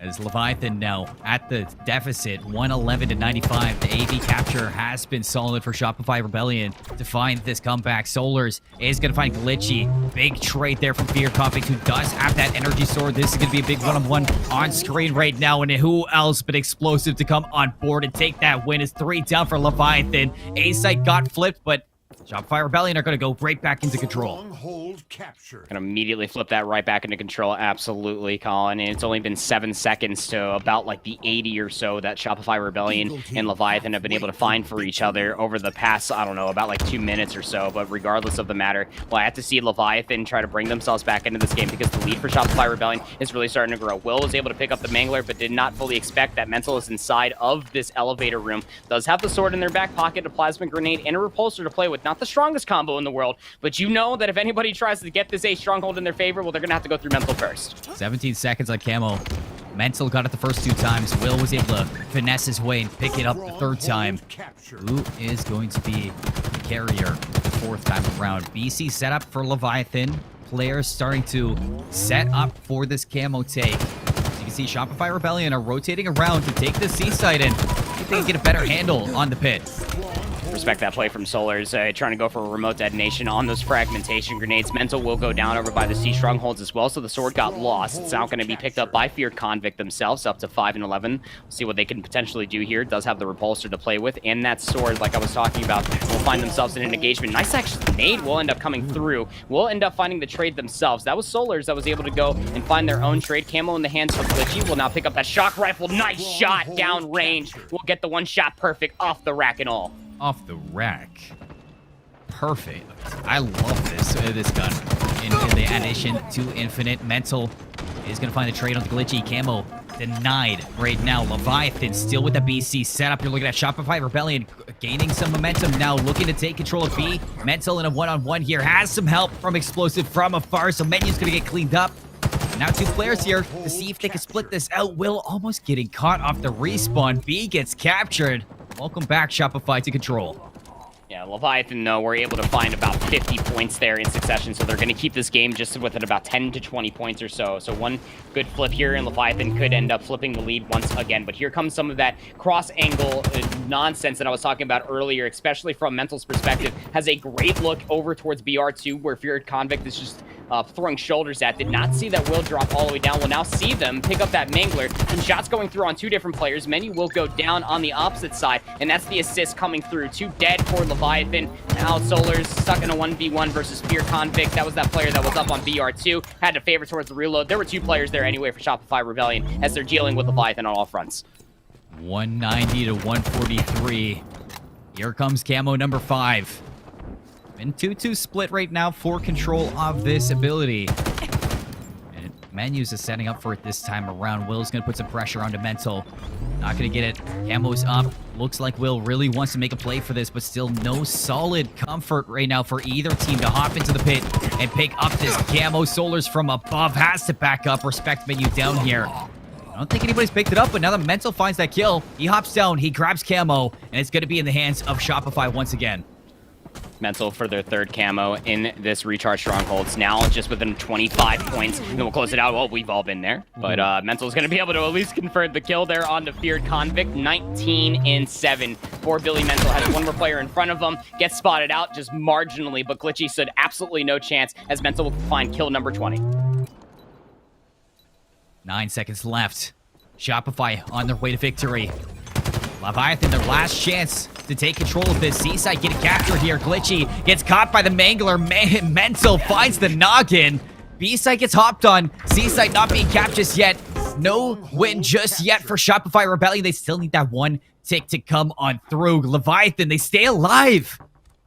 And they're going to stay alive. They will get that stop the clock, of course, at 2:49. Shopify Rebellion, much to your point there, to only need that 1 point. Fear Convict there on the C stronghold. Solars will be holding the angle here on the A catwalk for the time being. Shopify Rebellion will be spawning in towards this A stronghold, just trying to pick and choose where they might just be pushing from. They do find that pick onto Glitchy. Menus will find the return onto Mental. And you can see what this is doing actually from Leviathan. Very close to that plasma grenade to actually stick on 1 player. Menus, well, get the heck out of my face, says Solars with that repulsor, as we have Shopify Rebellion. Explosive trying to get that B strongholds back in their favor. They'll get it, but the fight over towards the A stronghold went towards Leviathan's favor, but the cleanup came through soon after, Colin, and Shopify Rebellion will win map number 1. I mean, that is a hard comeback to make happen proper. If you can make it happen, I think you are probably one of the best squads in Halo Infinite. It was quite the deficit, 249 to 143. Hard to pull things back, but you know, hats off to what we're seeing through there. I mean, it was quite a competition halfway through when you started to see the active camo get picked up from Leviathan. You saw the competition that was brought to Shopify Rebellion. However, once they got the ball rolling, once Mental picked up that third camo for their team, 22-9, just opening up the map constantly on Recharge for his team. Mental win, 22-9. So casual. 51% accuracy. Let me see these that damage numbers real quick, if you could be so kind. Yeah, 4,800 damage. Not leading the entire lobby. It's actually Solar's that has just a little bit more damage than Mental, but Solar's role throughout the entirety of that column was a big one. Every single time that Solar's was coming off of the spawn, they were playing it to a fine tee of what I was already talking about Recharge as a whole. As we play through some of these replays, it's these cross angles that all of Shopify Rebellion were able to hold in their favor, that Leviathan were just absolutely struggling trying to combat their way back through. Specifically when Shopify Rebellion had that AB setup, when you had one player over in top glass for Shopify, and then the other player up on the A catwalk, it's so annoying as the enemy team trying to work your way back through from such a deficit like that. That off the rack is so impressive. I mean, you usually see off the rack with the spankers, not the shock rifle. Like, it's a precision weapon. The fact that you're able to stabilize like that, impressive at a glitchy. Now it's the little mishap from Mental that almost went the wrong way, but was able to clean this one up. And as we look through this, I mean, you just get to see every single time we look over at Shopify Rebellion, it's somebody with control of a power rifle, and they are taking control of the game. So an excellent game from themselves, 250 to 173 on Recharge Strongholds. Bazaar Slayer coming up next. We're headed to Bazaar for the next two maps, but Shopify Rebellion, they are on pace for 2-0 right now, and they've looked solid today. You go back to Leviathan's previous lower round 8 match, and they actually lost that first map, and then they were able to win back the Slayer, and then the following map to be able to then push themselves to this matchup that they find themselves versus Shopify Rebellion here in lower round 9. But Shopify Rebellion, I mean, they're playing with a certain amount of moxie this time around. Coach Fallout definitely going and doing these boys quite well as far as what they are able to learn from in their previous deficits, being knocked out from their matchup just last week versus Status Quo in 3 maps, able to rectify a lot of their issues, and this team just looks so well oiled now, don't they, Colin? Now we move our way back over here for Bazaar on a Team Slayer. This is where your point to the off the rack metal, you probably see a little bit more of them, given that you do have that M41 Spanker spawning on that top pedestal. Love this beautiful fly-in that we have of this map as a whole. You got the Bulldog down low, another very notable weapon that you can have, but the one biggest difference in between this map comparatively to some others that we have here in Halo Infinite is that both sides on each of their alleyways will have a Mangler to play with. I love that copy pasta. Explosive is tactical genius. He's most known for telling Mental, go kill. I mean, it's what you see here. It's what we saw in that Recharge. Just Mental, go kill things. 22-9. It's unbelievable. I think I was really interested in this Shopify Rebellion roster, you know, being picked up, you know, Gears Pros and a COD Pro coming together as one. I was interested to see if they could make it happen, and now that I'm seeing it firsthand, I mean, I'm a fan. I'm a fan, proper. I like what I'm seeing from them, and they're definitely turning heads here.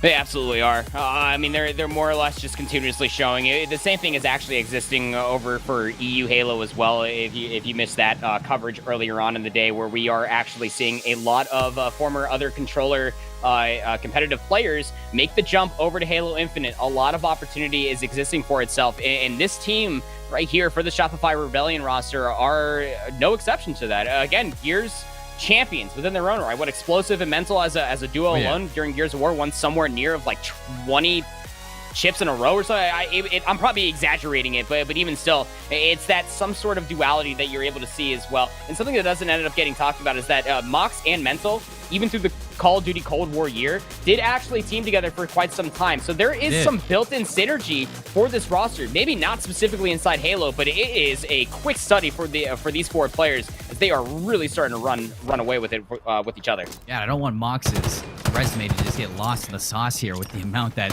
Solar's, Mental, and Explosive have. I mean, like I said, top 3 at COD champs in BO4. I mean, he has experience at the high level. This guy is something else. Now, Will on screen here. A couple kills go this way. We're into Bazaar, and off the bat, Glitchy is going to find that OS. He does get tagged up from that Spanker that Mental's holding, but you can see the respect that's being shown. Goes in for seconds. The nade's going to pick him up, but Glitchy finishes the kill. Yeah, Mental, although picking up that M41 Spanker, it did have to use that one rocket, of course, to burn the overshield. Was not safe over by the fruit stand, and Solars will drop down, and we'll find that trade. So still within one between these two teams as far as the opening rip is concerned, but still at least holding the space for now. We'll see what Mox can do. Will now reveal themselves through their double doors. Nice team shots. I believe that was one more player that was actually over on this top menu side. We'll see Fear Convict over by this west gate. Will allow to exist for now. 6-5. Very close. Ooh, he's thinking about it. Close like somebody. Come on. Try it. Try me right now. Glitchy's got the Bulldog. Finishes off on Solar, and he escapes. Interesting. Yeah, it continues on with that conversation about the Bulldog versus Mangler. I would still go out on a limb and absolutely agree that the Bulldog is the better weapon comparatively to the Mangler, as that free shot can absolutely come through versus the third shot perfect that has to exist for the Mangler needs to be a headshot, but under immediate pressure, Glitchy cannot exist here over by the rocket staircase. Will go down. Still a 1-kill lead for Shopify Rebellion. OS coming up in 17 seconds proper. You can see that Shopify are setting up to pick this power up. At the same time, Leviathan are going to be putting some pressure on just to make sure that they can't have it. Menus is going to get a little bit overzealous. He does drop. Dynamo grenades are going to deny of this pressure that Leviathan is hoping to put in. Picked up. Mox has that OS now. Let's see him fly. Was he going to fully chill out the corner? No, Glitchy. Talk That's about huge. discipline. Did not reveal themselves at all. Just waited for Mox to come in towards that cubby side, and they'll get the back smack, completely burning away the overshield. So no snowball potential, but it's still a 5-kill lead that Shopify Rebellion have. Still 5-kill lead proper, but that's frustrating. You pick up the OS, you think you're about to go rip and tear, and instead you just receive a nice back smack from Glitchy. Now you're looking at the power weapon to come up next. 30 seconds, the Spanker to pop up. You see still with that 5-kill lead, trying to find their way on in. Explosive on screen, puts some shots into Menus, backs him up. Glitchy's gonna fall. Mental finds this one, another back smack. This time it's Will taking control of those rocket steps. That's gonna be an excellent setup now for Leviathan to hopefully get these Spankers. Leviathan would be quite well to be able to contest this M41 Spanker. Glitchy's able to find one. Of course, will be traded out for Fear Convict. A lot of presence over by the truck side for Shopify Rebellion. You can see from Low Will's perspective is under immediate pressure. The M41 Spanker, I believe, was picked up. Mangler in hand now for Mox. See what they can end up doing through the middle of this map. Going to be waiting for any information. Menus will be caught out. We'll now have to drop down inside sewers as we're in a little bit of a standstill with this 8-kill lead. The information station right now for Shopify Rebellion, just tagging up players, letting their teammates know, and flying to find the finisher. You see slow but steady Mox making his way into the double doors, trying to scavenge some information for his teammates to work with. Will, big kill onto Solar's Dynamo grenade is going to tag him up a bit, flush him on out, down into that truck. 11 seconds on this OS. Mox just going to sit pretty, wait for somebody to push. Love the discipline coming out so far for Shopify Rebellion. No need to get over egregious with your challenges. Grapple, love the play. He's going to be able to get the overshield. Has at least one Dynamo grenade. But Leviathan, they're already looking at a menu. Says, I want no piece of that. Not with Mox with the overshield. Yep, wisely enough, we'll check both corners this time around. Does have the Mangler. And what? Not that corner, but won't be a back smack this time around from Low Will. Mox will at least get that kill on the board. Overshield was burned, of course. But still, it's 21v13. Shopify Rebellion really starting to run away with this Slayer. Fool me once, shame on you. Fool me twice, you have to think that's on you. But Mox this time not letting that happen. Checks it out. Will almost finds it, but another cheeky corner is going to be Menus. To pick up Mox from across. OS not going to be there anymore. Mental for the trade onto Will. And now sitting at 22 and 15. Shopify having a comfortable lead and holding on to it. Leviathan, they need a big break here to shut this down. Yeah, they really do. They need to be able to chain together a couple of kills, but Shopify Rebellion, they are going back to every single bread and butter that it comes down to Slayer. No free kills. Nothing can't go untraded at this point forward. And it's, to your point earlier, it's the information trade that Shopify Rebellion are just playing from their positional, or their positions alone. 1v1 engagement just outside of the fruit stands here for Solars. We'll go ahead and toss in that Dynamo Grenade. Now has to check out the fruit stand. We'll take down Menus as they get at the 25 kill margin, halfway to victory for Shopify. Halfway indeed. Explosive. Finishes off Feared. Brings him up to 26 here. Call out for Antenna where Glitchy's going to be residing. You can't see Leviathan very disconnected here on their half of it. Holding on to their top command center, top Antenna, as well as what looks like that back alley. And Shopify Rebellion, you've been nipping their patience right now. And they don't even want to push this aggression. You can see them just holding these corners, waiting for Leviathan to push to them. They know they have the advantage. They know that, if anything, it's Leviathan who has to leave. Leviathan are just possessed right now. 11 kill lead. More importantly, Mental is playing like a player that is possessed right now. 13 in 5. Yeah, only 2 assists, but as far as the Slayer is concerned, already up to 13 kills. Once you're up to 29, then you're able to find all of the space. Leviathan are forced to respect it, and that means that Explosive should get this M41 Spanker for free. They do that, they get a free kill, and they have to grapple. Hey, how's it going? This is my bar now. We'll end up using that rocket to a high degree. Now 32 kills on the board for Shopify. Menus hiding behind. Here comes Mox. The beatdown does come through for both of them. If not, the trade was there from Explosive. Right away, he's just sat back. Oh, barely finding Will on the slide. This right now is Shopify's game to lose here. Leviathan down by 14 whole kills. It's a big mountain to climb here, proper. They haven't found a lot of power weapons. They haven't controlled the sandbox, and you can see it mirroring the scoreline that we do have. Absolutely. I mean, top to bottom, it just screams about how much space Shopify Rebellion have been able to hold for themselves and how much space they've been able to deny for Leviathan. Mox is going to drop down, does have that Bulldog in front of him. He's actually being chased. Hey, Menus sliding right into Mox's DMs. We'll take them down immediately. But still, it's one step in a many-step process for Leviathan to come back into Slayer. Here was the grapple. Angler play. Gets the shot, gets the beatdown. Excellent from Menus. Conflict setting for the prospect here. That nade is going to be deadly. Menus has to respect this play. But this is something different from Leviathan. They're looking to push the aggression here. But they make the heads-up play to back up, focus on getting this overshield. It's a much-needed overshield that they can't allow to get into the other hands. Nice shot for the Mangler. Feared Convict is able to finish this one off. Trying to stay alive. No, Solar's going to take him down. And the OS, I'm not sure if it even got pulled. No, it's just spawning out, and Shopify Rebellion just wait for the right chance to strike, and they're gonna get that OS in turn. Mox with the third overshield in a row. It's just being bombarded with grenades, so the overshield got quickly burned just as soon as it got picked up here for us, Colin, but it's still one less power-up that Leviathan are able to find, and it's one less power-up that is going to be required for them to start bringing themselves back into this game. It's still a 10-kill lead, 39 v32, as Leviathan are able to find 3 quick kills in succession of one another, and now Mox has to hold their line, has to play for their life right now, but Fear Convict will not allow them to exist inside the tree for free. It's a nice flurry of kills, proper, knocks it down to 6 difference. Do have Spanker now on the clock. Looks like, oh, that is nasty. Tries to go for the grapple play, but the whiplash and perfect from Mental. It pops off and shuts that player down, 40 to 35. 5-point difference, 5 seconds to the Spanker. 4 kills now, encroaching on this lead. What a challenge coming through from Fear Convict. Now, they were going to have help from many regardless from the double doors, but these are all the kills that you need to start swaying this in your favor for Leviathan, keeping this now within 2. Glitchy picks up that M41 Spanker that you were talking about. Able to find one, utilizing that thruster pack so that way you can stay alive. Smart move out from Fear Convict as they're trying to fish out for kill number 11. We'll find one player down in the bottom tree, but Mental are going to be able to get the better of that one. Leviathan have completely turned this around, just discipline alone.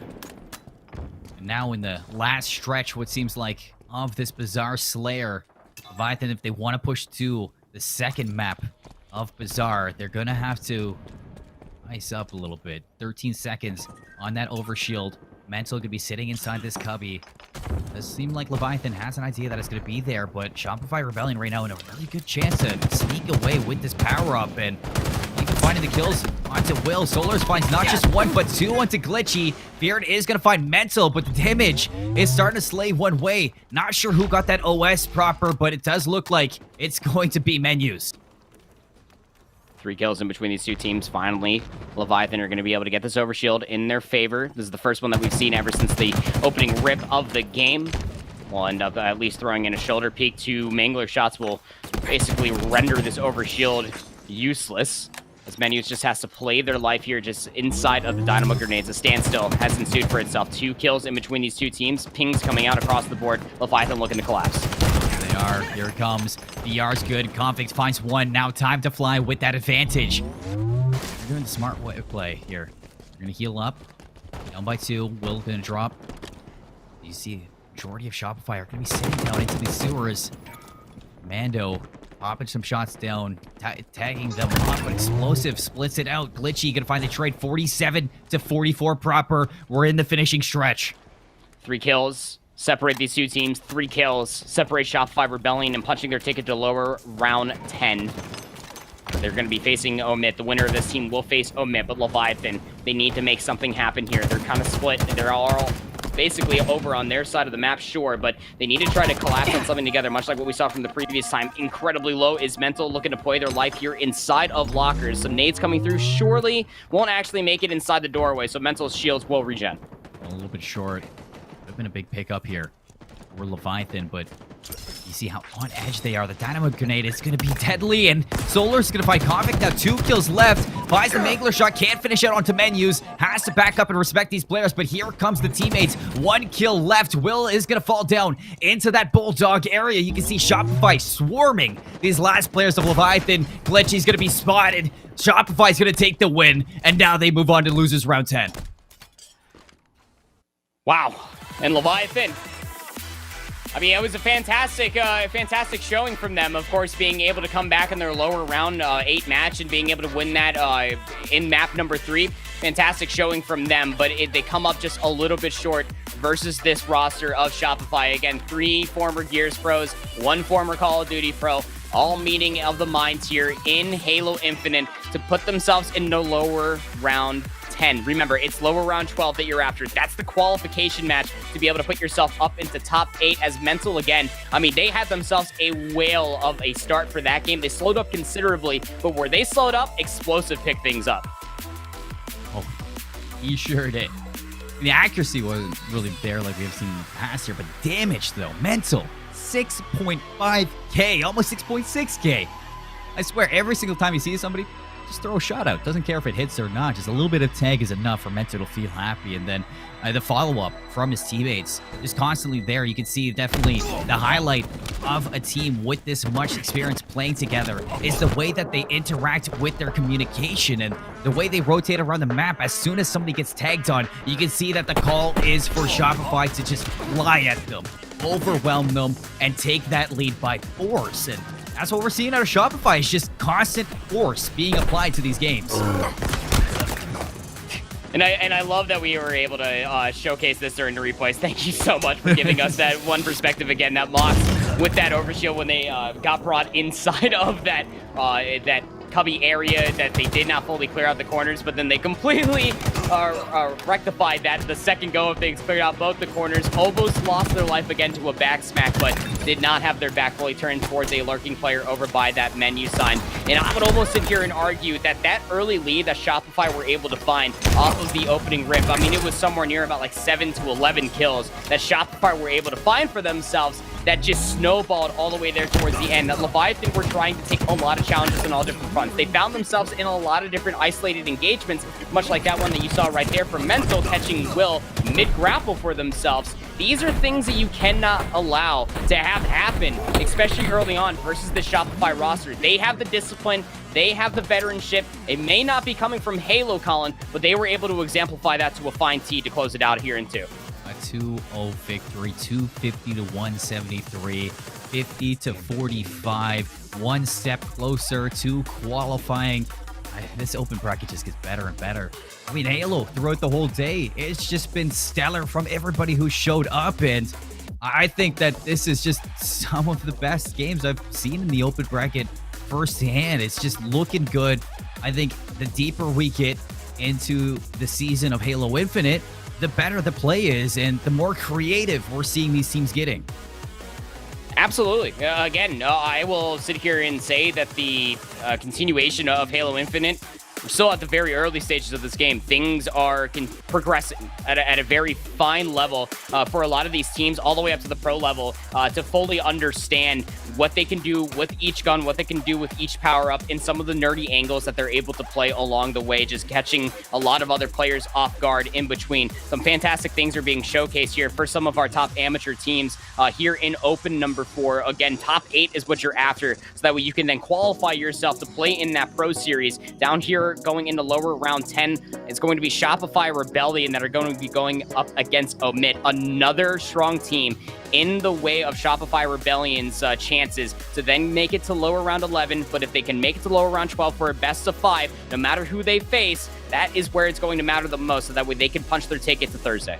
X-God Pro versus X-God Pro. I see rated in there, you know. He's playing good today. Too, Andy. So this is going to be quite the game to look at. I can't wait to see what happens at the end of that between Shopify and Omit. It's a match you guys don't want to miss. Oh, it's definitely a match that you don't want to miss, and it's a match that's going to be coming your way. It's the next premier match that we're going to have here on the Louis V. Titan community broadcast here. It's Open number 4. The continuation of this coverage is going to be going down just after a short break. We're going to be doing some musical chairs here with some casters. We're going to be getting Tony and Tim back in here active, and why not, we'll be bringing you the action. Thank you so much for joining us so far, but don't go anywhere because we got more action just after this.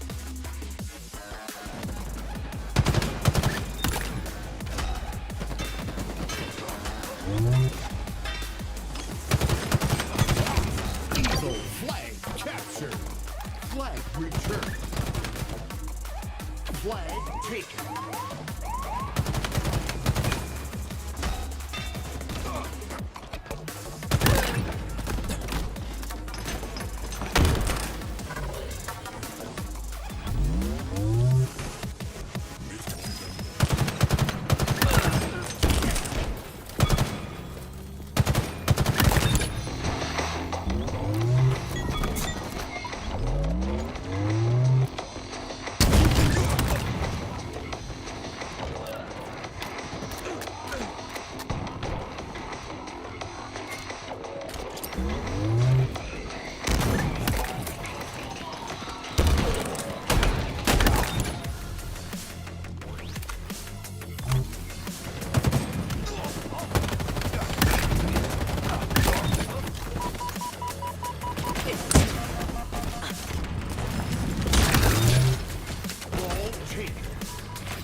Cobra Team.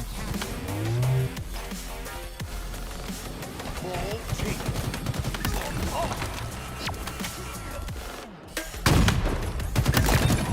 Ball taken.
Hey guys, welcome back to the HCS LVT Open Watch Party. We've got a great match for you here, but first, I've got to bring back my man, Tony. Tony, welcome to the show, man. You've been watching, I'm sure. What do you think so far? I mean, yeah, I've been watching. We've been watching it together, man. The whole Me, time. you, Tools, and Nighty in the back. We've been laughing. We've been crying. It's absolutely incredible. This has been one hell of an event, and man, I'm excited to be here with you one last time. Absolutely. It's going to be a great one. We've got Shopify Rebels versus Omit. Now, got a couple things to talk about real quick. We're going to get into our game really fast here, but guys, Shopify Rebels, these guys are insane, okay? Mental is a former Gears of War pro, Tony, right? Yeah. We don't see other pros from other games come to Halo and be successful. We usually see it the other way around. Am I correct there? Because Mental is absolutely insane at this game. I mean, there's one thing that we've noticed, that Halo kids are built kind of different, and we've been having a lot of success jumping from game to game. I think of the Snipe Downs, the Formals, the Ninjas out there who come from the Halo scene and really begin to take over. But just the same way, it kind of works in reverse. You're having some of the best Gears of War players join us, and Mox as well, who's accomplished in Call of Duty, and they're showing that they have they have the talent to come on over, and they all have their own strengths. I was talking to Fallout, and I remember mentioning that Gears of War players, what really separates themselves is their communication. And when you look at a Call of Duty player like Mox, he has those fast reflexes, always having a decent shot. So if you can combine that communication, those fast reflexes, and start to turn that into a little bit of bait and switch action while pushing and collapsing as a team, which you really need to do in Halo, you can have a deadly squad. Now check out this map layout. Tim, I know you want to talk about that. Oh, of course, dude. Streets, that's my favorite map. One of your favorite maps. I'm excited to see Streets Oddball. I kind of do want to go over to the other team on Omit. There is a player, Tony, okay? Now, it's a little bit sad, and it makes me sad, but there's a player on that team that is actually a mouse and keyboard player. His name is Conspiracy. Now, he is playing on controller, okay? And I understand why. All right, mouse and keyboard right now, not in the best position possible. But it's just really cool to see that he's able to do both and able to do both at a very high level. So I'm very excited to see what this team is capable of. Of course, you've got Rated, who's a content creator, Call of Duty. He's huge. This guy's doing so well, too. The fact that he's made it this far, I mean, I love seeing players from other games hop on Halo and just do phenomenal jobs. And it's cool to see these guys come together. And I really hope one day Conspiracy can get on mouse and keyboard, but we'll have to wait and see. Here we are with Solar. He's going to go directly for this ball. It looks like he's not being contested, Tony, so he's going to just rotate it back. He's got one player to deal with, but that's going to be it. Mox is there, actually, playing a very nice angle to hide. Correct me if I'm wrong, Chad, but it sounded like Tim was saying controller is better than mouse and keyboard. That's kind of what I heard. No. But we'll talk about another day here. Rated going right in for the challenge. Sadly, not going to be able to do so. Ends up being taken down. Meanwhile, Mental, because of that, is able to steal away that Stalker rifle in the right hands. This gun can make some waves. It's a 3-shot kill, and it's absolutely deadly from mid-range, close range, and long range as well. Yeah, it's actually a very, very well-rounded weapon. He's going to use it to kind of clear out and put some shots in a cross map on B side. He pulls out the Bulldog. He's got two very important power weapons in his hands, Tony. And the best part about it is he's staying alive with these, and he's putting a lot of damage into the enemy team. That's going to secure them this tram hold, and they're going to be able to get some time off that. Holding down the ball over toward the C side of the map. I personally prefer an A side setup, but it's not about your perfect setup. It's more about how you're going to be able to adapt to any situation that's given to you. You're not going to be able to always hold the perfect setup at all times. Meanwhile, that Slays are going to come in, and the boys in blue end up going 4 down. So not only is that ball going to change hands, but now we're going to get to see what Omit can do, holding on to a setup of their own, finally putting their first points on the board. See those rockets coming up in 20 seconds there. Solar's trying to put some shots into the power position on top of C. Huss doing a really good job of not taking too much damage here, okay? Damage is a big factor in Halo. You have to make sure that you're not taking free damage, because taking free damage to these top tier teams mean a push from the enemy team.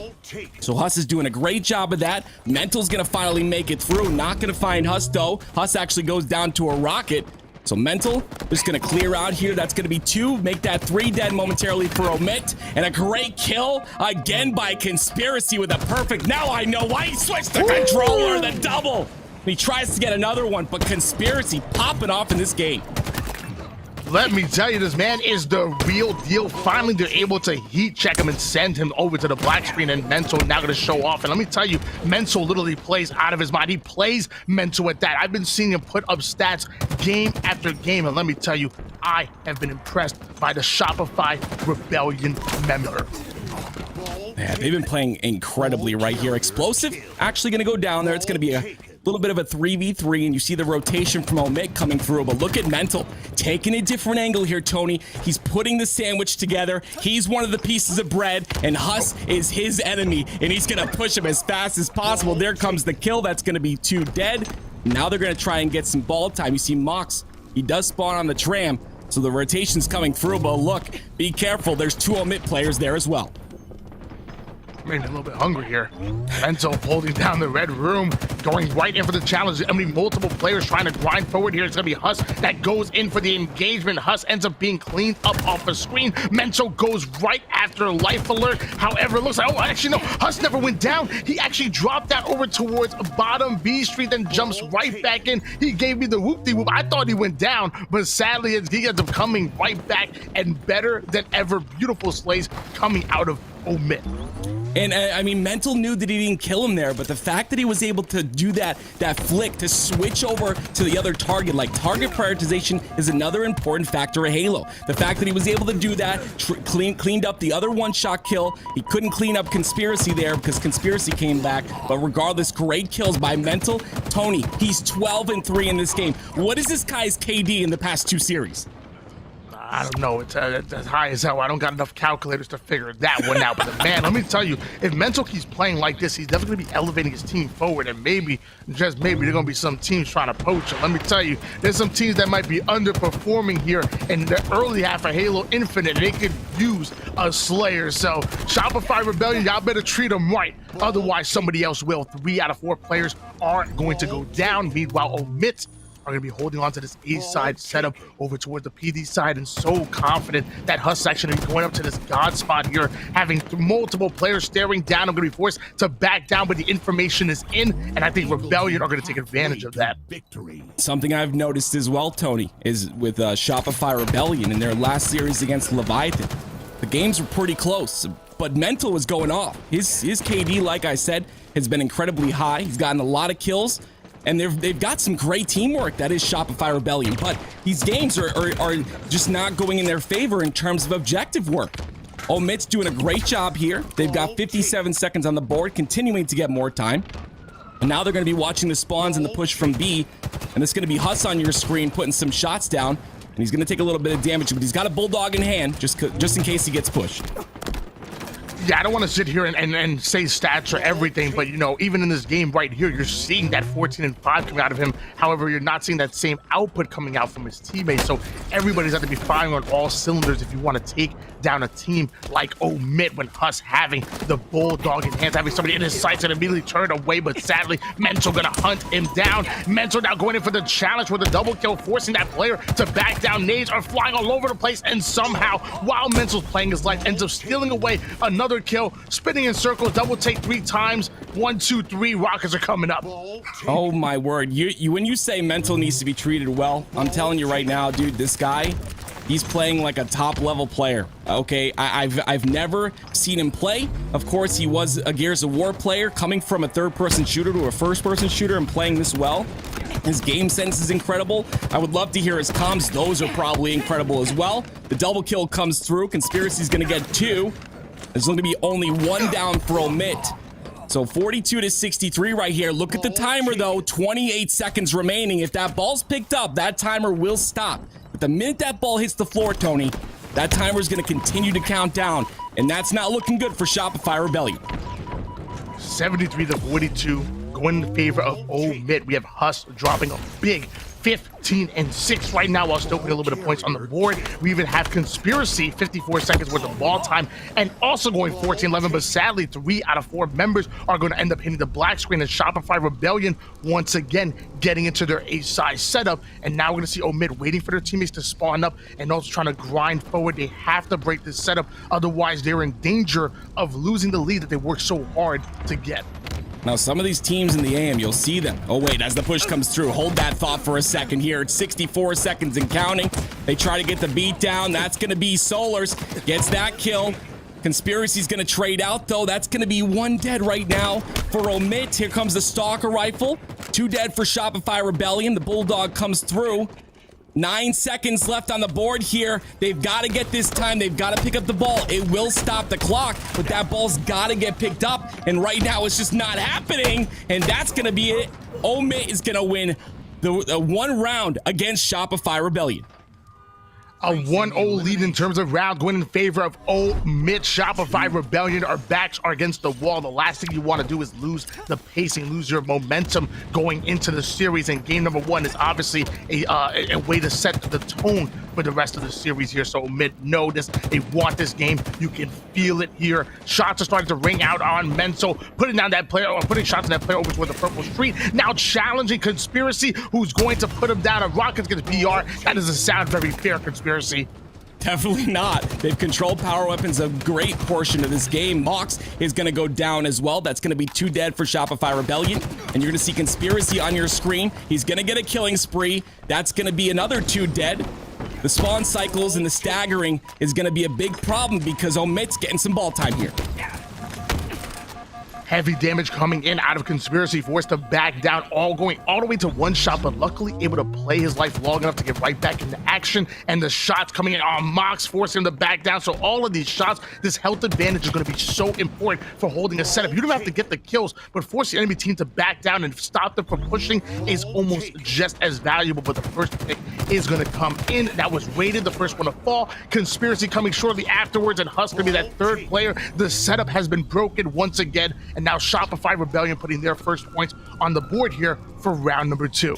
And the setup break was so perfect. They were able to double team that player. They got another one as well. Just the fact that they're pushing the way they are. This is not easy Halo. You have so many players that push in by themselves that are not aware of where their teammates' positioning is. And Mental and Explosive right there just did a great job of double teaming that player, double teaming another one, and getting the wipe, and because of that, they're able to get a setup. Husk trying to hold that tram side, but you're gonna see Mox. He's got to stay alive on this corner. Ball is behind him, but it's close to getting reset. Ball taken. Conspiracy already able to put down 6 kills in this round alone, and mind you, was able to put up 54 seconds worth of ball time in round of 1. Explosive getting exploded on. The nades come out of nowhere and finished off with a Sentinel beam. Meanwhile, the Stalker Rifle is going to come into play. The Rockets will as well. We talk about the sandbox control, and you're seeing everybody utilizing it as the trade is going to come in. 2 players down for each of these teams. Rated now going in for the challenge and takes down Explosive. That was a big trade by Rated right there. It was able to stop the push and stop them from getting any time. They're going to spawn on that cafe side. And Rated just holding that angle here. He knows he has Solars in his sights. But look at the, oh my gosh, the peppering from 3 different players in that situation. Rated, he's not going to have any shields because of that. But no push comes through from Shopify. That ball is still on the ball spot. Excellent cross-map shots coming in from Mental, but it looks like Rated going to slide into his DMs, and a beautiful kill coming out of him, but he is 3rd on the board here. We still have a 1-0 lead going in favor to Omit. Ignore that little bit of a glitch going on with the observer mode, as a double kill is going to come in out of Husk, still fighting for dear life to try to get some kind of ball control, sneaking it away and onto the A side of the map, despite being 1-shot. Husk unselfishly grabbing that ball, getting into the setup, but 2 going down immediately, Tim. That's going to allow Shopify Rebellion to play their numbers and get a little bit aggressive here. Yeah, Omit seems to play very scrappy, but it seems to have worked for them. Like you said, they're up 1-0 in terms of rounds, and the scrappy play out of them, just trying to get as much ball time as you can. And I hate those crates right there because they fall and give away your positions so often. He's going to end up going down. That is Mox. Conspiracy with a push through. Mental, though, going to get a double kill and stop that push from happening. Now the other two players, Tony, are stuck in tires, which is not a good position to be, but they're doing a great job playing their life right now, and because of that, these rockets are coming up. They can contest for them.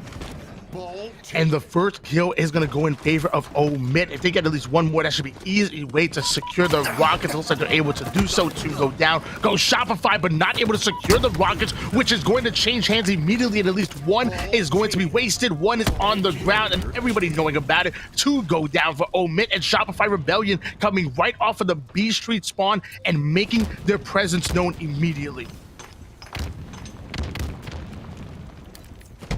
Looks like they are just trying to go for a tram setup here. Life Alert gonna get a rocket kill.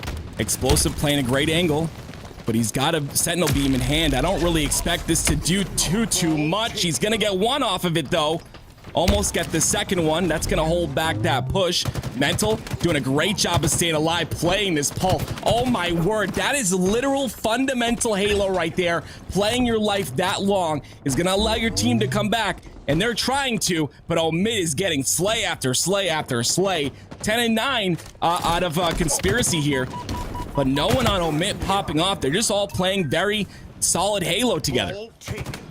And let me tell you something, man. Mental working that pole like he know what he's doing. I think I got a $20 bill somewhere. He's trying to dance or something here. As Conspiracy is going to go for a beautiful flank. And the shots are ringing out, but his teammates are not able to stay alive. So he's going to be the third one to go down out of 4 players. And once again, Shopify Rebellion grabbing the early ball, putting that time here, having the C side setup. They're still around behind when it comes to this oddball matchup, but the way it's looking, we might be going into a round number 3, especially with Mental slaying like that.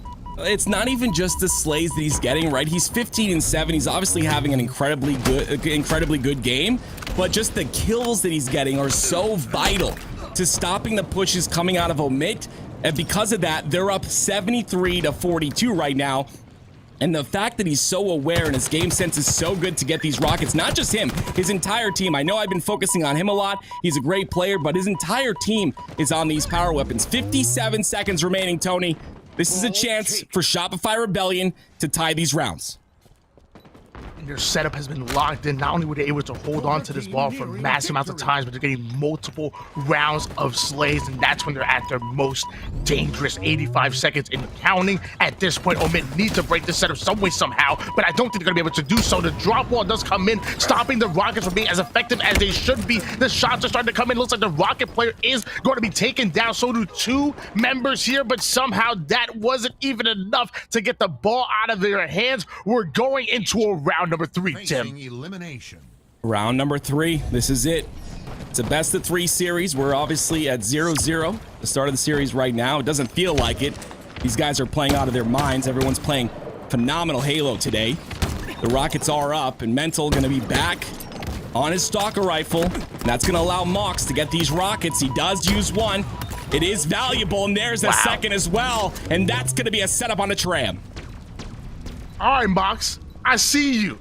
I see you, Mox. You're utilizing those rockets at the first 3 kills of the game here, and I'm so glad that Shopify Rebellion have a member named Mental, because their mental fortitude is going to be tested here, because at this point in round number 3 in an oddball match, it's sometimes about simply who wants it more. There's a reason why I chucked the papers. The stats go right out of the window here. Mental starting things off with a beautiful double kill, already stopping the push coming out of Omit, but he is going to be cleaned up immediately and dropping the stalker rifle. Meantime, Shopify Rebellion are still putting more points on the board. That's a 40-0 run in counting for Shopify Rebellion.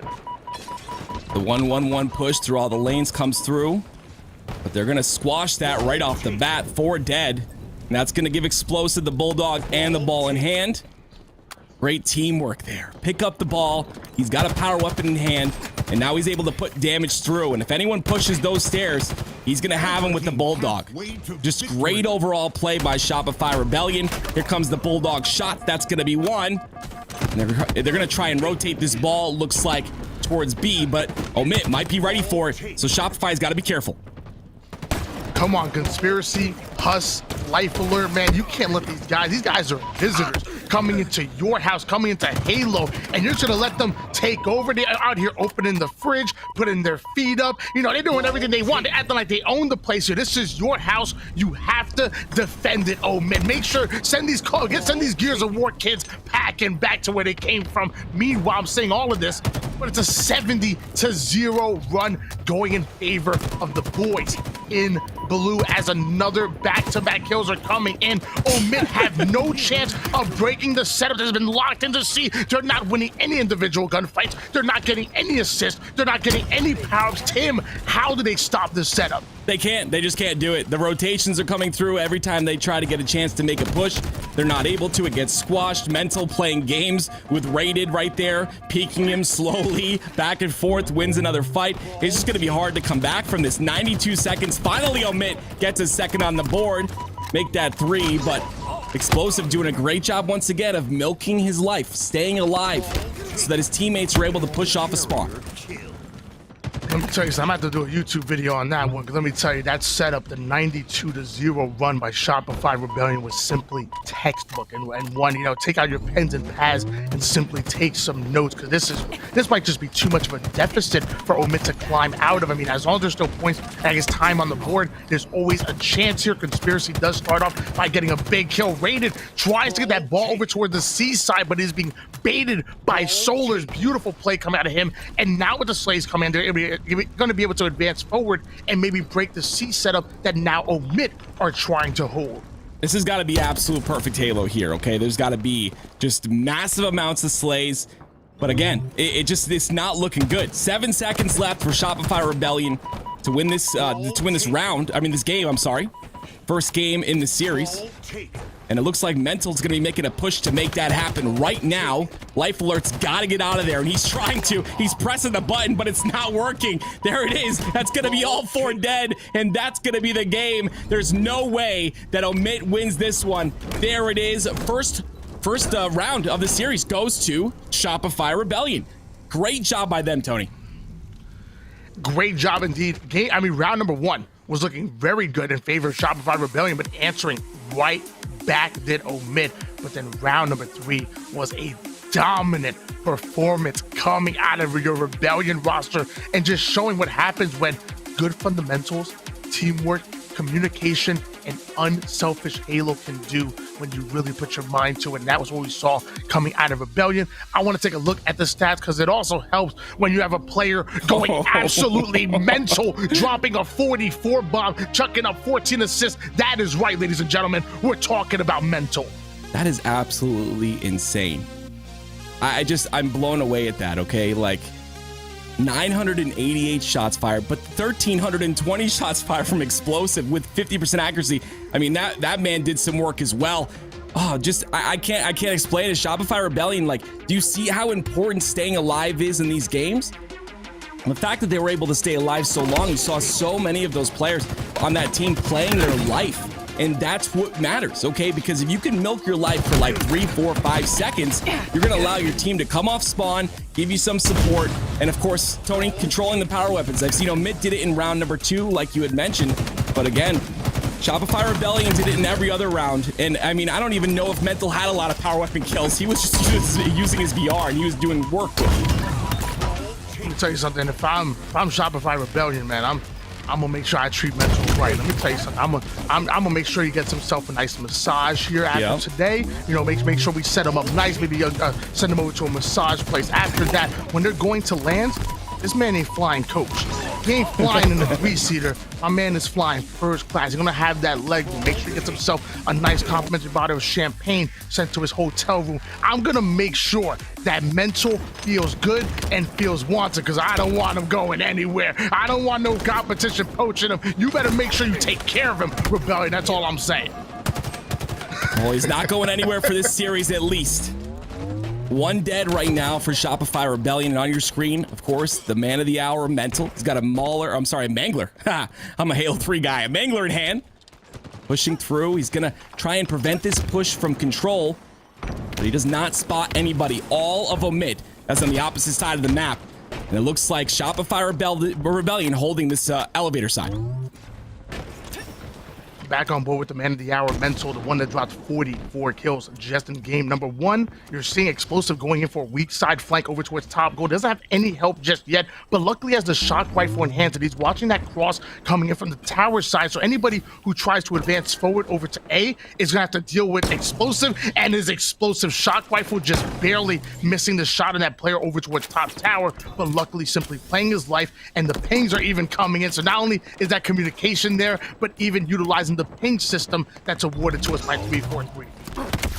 Did you see that play by Mental right there? Just watching from bottom elevator, just watching his teammate, making sure that push doesn't happen. Because of that, they're going to be able to get 2 trades. 6-4 the score line. A very slow-paced game right now.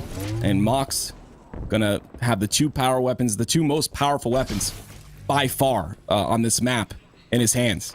If he dies with these, there could be a big swing. And right now, it's tied 6-6. And the 7th kill isn't put on the board here, as Conspiracy does end up taking down Mental, but Mox utilizing the sword to perfection. But sadly, the nades are going to come in. That's going to be an easy cleanup kill coming out of Rated. Explosive going to answer right back by taking down Husk. Conspiracy trying to man the truth. Everybody fighting over this sword, and nobody able to get complete control over as another one goes down. At this point, it's the sword of death. Just leave it alone that they must be cursed. It's got to be. Just throw it out bottom mid. 11-8 right now. On your screen is Mental. 3 players from Omit right there on the turbine side. Mental's going to be aware of that. Gets the communication. Sword still has a couple swings left in it from Explosive. And it looks like Omit's just biding their time right now. You see 3 players. There might be a flanker. They could potentially be waiting for one. And it looks like Conspiracy is on the C side. Solar is trying to utilize that commando over towards top tower. Excellent shots onto top A. That had brought enough time for Mox to come in and get the easy cleanup by taking out Husk. Conspiracy answering right back off the screen by taking Solaris, and Explosive getting right behind enemy lines with a beautiful flank, utilizing that sword for an easy kill, even going in for the double kill, but not able to do so. But here comes Mox and all of Team Rebellion. The Mangler is merciless. Easy kill. I thought the ninja was coming in, but instead the killing spree is being earned here by Mox. Mox went on a ladder and moved the spotlight onto himself. He's got a killing spree. He's 8-2 in this game, having a great performance. Looks like all these players have been trading in terms of playing their best game. Like, they all have really solid games in every series that they play, and it's good to be able to switch off like that. Repulsor comes through. Conspiracy gonna get that kill. Such a great shot out of that man. That's going to be 2 dead for Shopify Rebellion, and potentially a little bit of a setup here coming out of Omit. 21-13 lead going in favor of Shopify Rebellion. We're on board now with Life Alert, who's having a little bit of a tough game right now. 0-6, luckily able to throw up 4 assists, so he is being somewhat efficient on the map here, but we're going to need him to step it up real soon if they're going to have any chance of catching up in the score line. Easy kill coming out of us, sneaking right over towards top tower, and now all that tower control coming in and listening to his team to come up with another easy kill. 3 down goes Shopify Rebellion. 6-kill game. Conspiracy's down low with camo. Definitely not the spot you want to be, but milking his life real well. Trying to take the jump up top C. Not gonna be able to get it. He's gonna end up taking the stairs instead. This value of this camo is not so hot right now. I would like to see a lot more done out of it, but unfortunately, it's not looking like anything's coming out of it because Mental eats his carrots. He's gonna be able to see him and take him out instantly. Sad day for Conspiracy, having the camouflage and already the kill lead. I thought he was going to add some more to the board. He tried to be as careful as possible, but eventually he's spotted out and taken down. Meanwhile, Mental taking some heavy damage here from across the map, trying to cross map shots from top tower with the top gold. Conspiracy currently ready for it, but finally able to force him to back down. All while that's happening, you're seeing on the bottom left-hand corner of your screen, Explosive is going in for a flank and might be able to make some waves here over towards Long Haul, getting right up to Huss's face. Well, despite being one shot, not able to come to the cleanup kill, but here comes Mental and the Cavalry. Here comes the push. There's the kill. Some great teamwork coming out of Omit in that play, but they only trade there. And Tony, we both know in a Slayer where you're down 9 kills, you can't afford to trade like that. And unfortunately, Omit had no choice. The teamwork out of Shopify Rebellion is just too good. Mox is going to be pushing here with his teammate Explosive, or at least watching his angles, which is exactly what he needs. There's the push. My goodness, the shots come through. They're going to get another 2, and there's 2 more trades. You don't want those, Tony. That you do not. Still on board here with Solaris holding down the tower side of that. Meanwhile, Mental is over on the Whirlpool back gold side. Explosive gonna get the first kill, and in a 4v4 situation, you never want to be the first team to go down. You're just giving numbers to the opposing team and allowing them to up the tempo, start to create some offense, which you're seeing right then and there. That's a 3-0 run just in the last couple of seconds. Huss is now gonna try to answer back, but Mox seemingly coming out of nowhere, putting his 10th kill on the board. It was all about Mental and Explosive in game number 1, but this time Mox seemingly going off, currently 10-4 with 3 assists. But let's see what's Rated is up to. Yeah, Rated right now 5 and 6. He's definitely playing his life a little bit, but he's not able to get a lot of slays. Huss and Life Alert are having some rough games right now, and this is not what you want to see, because this is going to bring Shopify Rebellion up 2-0 in the series, and I mean, they're going to win, so you got to step it up now. This is it. This is your last chance. Losers bracket. Let's see if they can do that.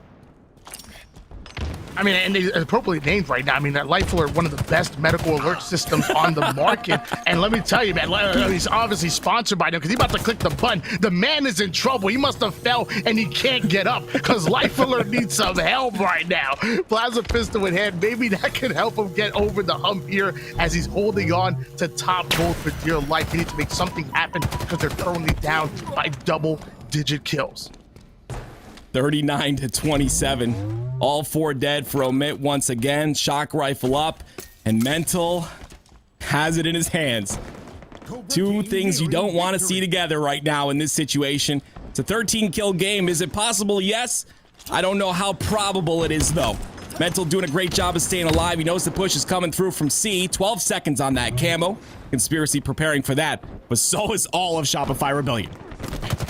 Mentor and friends only 10 kills away from coming out on top and moving forward into losers bracket round number 11. Explosive off the screen, taking down Life Alert once again. Mentor doing a great job of staying alive, playing his life despite being one shot, but making himself a hard target on the map. Speaking of hard target, Mox combining the camouflage and the Mangler. Easy cleanup kill, and now having eyes on multiple players over towards top gold. He knows he wants to get into those close map engagements, those close range engagements with that Mauler, and that's exactly what he's going to do. 5 more kills active.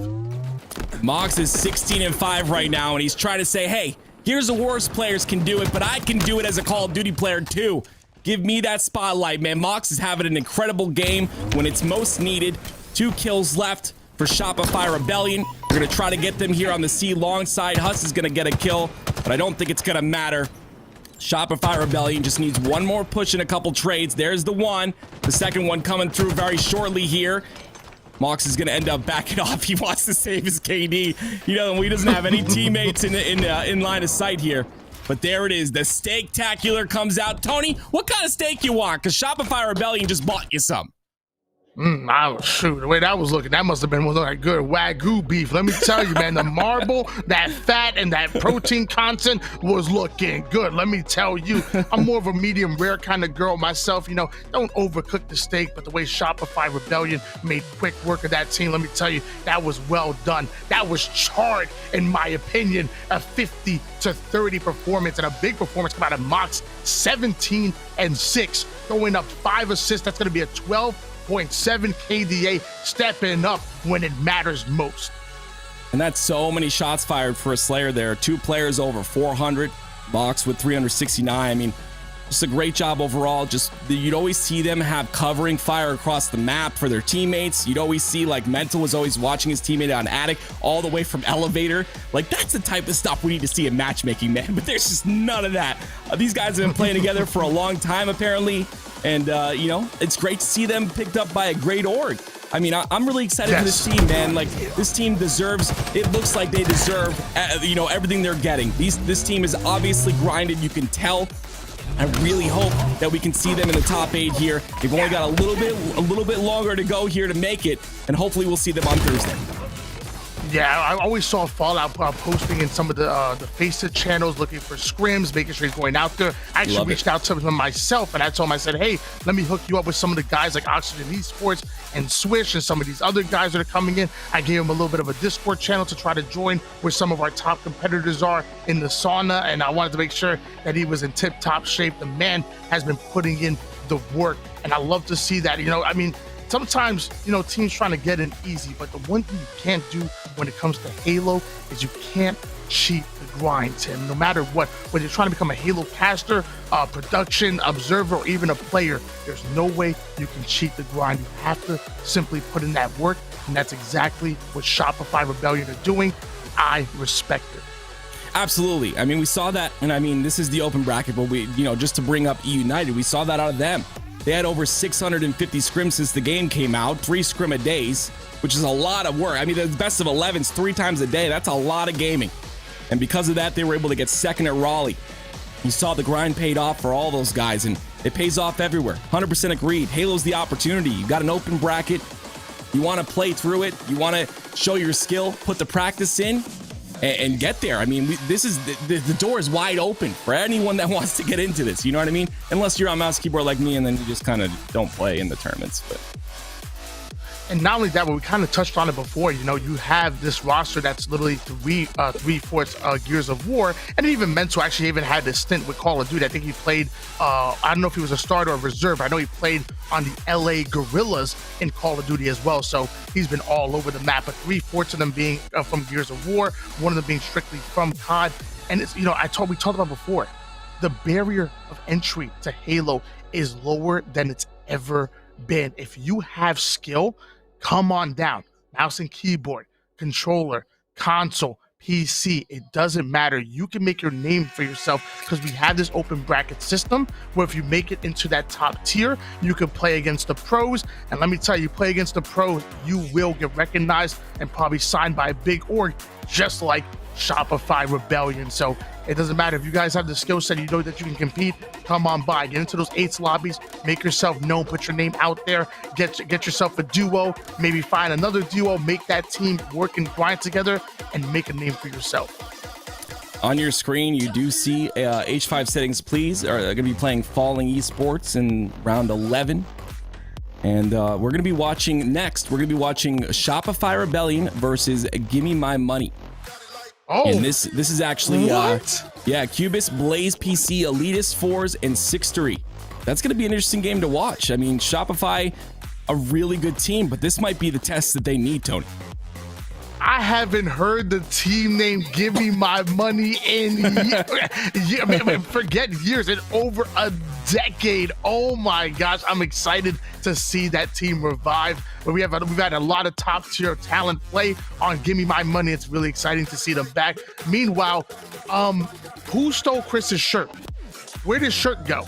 Why is this man streaming with no shirt? I mean, I can't do it. The man looks good. Let me tell you, if I took off my shirt, people on the stream, people would throw stuff at me, and I'd probably get reported. Man's playing shirtless. He's comfortable right now. Do you see where Druck is, Tony? I mean, that guy played without a shirt for how many years? Look where he is now. Yeah, he's in the barbershop. I don't know. He weird. He be playing in the barbershop. I don't know what he be doing sometimes, man. Persecute on your screen, of course. They're playing Aquarius Slayer. Very, very fun game type, actually. It just kind of gives me those midship vibes. It's not, I don't know. I said that actually, you know what? I retract my statement. I said that at the beginning, but at this point, I don't know. It's similar to midship, but it's just not the same. I don't know. I'm an old man, I guess. Get off my lawn. 42 so far for Persecute. What's up? I say, you know, you could combine midship with a little bit of onslaught with that Fathom vibe, you know, just mix them all together, and you got a little bit, because it kind of gives me those onslaught vibes as well with that long street going up to purple. I don't know, I kind of feel like onslaught and midship a little bit mixed together. Yeah, a little bit. I mean, the spawn trapping and onslaught was insane, but regardless, 8-5. Persecute playing down bottom center. This is actually a pretty good position depending on where the enemy team is. He's gonna get shot in the back. Ends up going down to no shields. He's gonna get cleaned up there as well. So now Demon's gonna try and stay alive in his base, but the double push comes through. Great job by Fallen Esports to break that setup. That it is, and Persecute working a little 1-2 combo as evolving with them over towards this this P side of the map. Somebody tries to slide and evolving could immediately put him down, and now top P control handsomely in the favor of the handsome Persecute, who takes down another player over towards top car, and now that's going to be 3 down for our opposing roster here. And I believe you said it's Falling Esports, correct? Correct. Yep, Falling Esports on the other end, and of course, H5 Settings actually won their first game, which was Aquarius CTF. Now we're on Aquarius again, but of course we're Slayer now. So if they win this one, that'll be them moving on and Falling Esports moving away, unfortunately. But 13-7, we still got a very long time in this game. We still got an early game, but you see, Falling Esports is always pushing his 2 there. There's going to be double trade, but regardless, I love the fact that they're pushing together, Tony. I do as well. 15. So it looks like 10 lead. I'm not sure if my eyes deceive me at my old age here, but Persecute making his way over toward the car side of the map, trying to stay alive, but multiple players on his team are going to go down here. Persecute now going to go for the challenge over towards bottom P. Beautiful shots coming in. The trades are going to come out, and now we're seeing his team start to get top mid control, largely because of that initial kill. Persecute going to be pushing top out of his utility here. I believe he gets a ping down bottom, but he's going to push into yellow utility here. Not going to find anybody right now, but gets the beat down on 1. Gets the kill as well, and protecting his teammate with no shields. The selfless play out of Persecute in this situation. He's going to end up going top center again.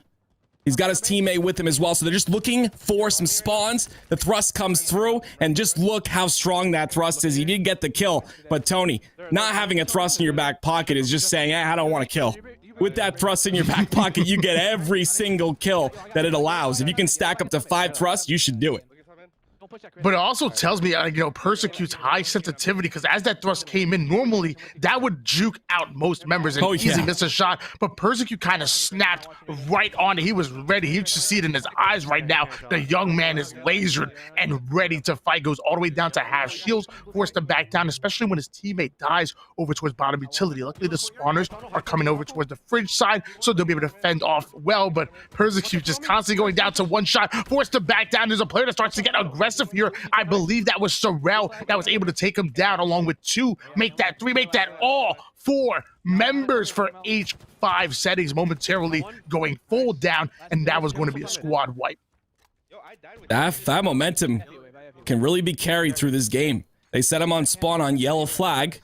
Persecute playing a great angle here. He has help, now decides to be aggressive and push through. No one's home. They're up top center. A great positioning out of that player top center. They're able to stay alive.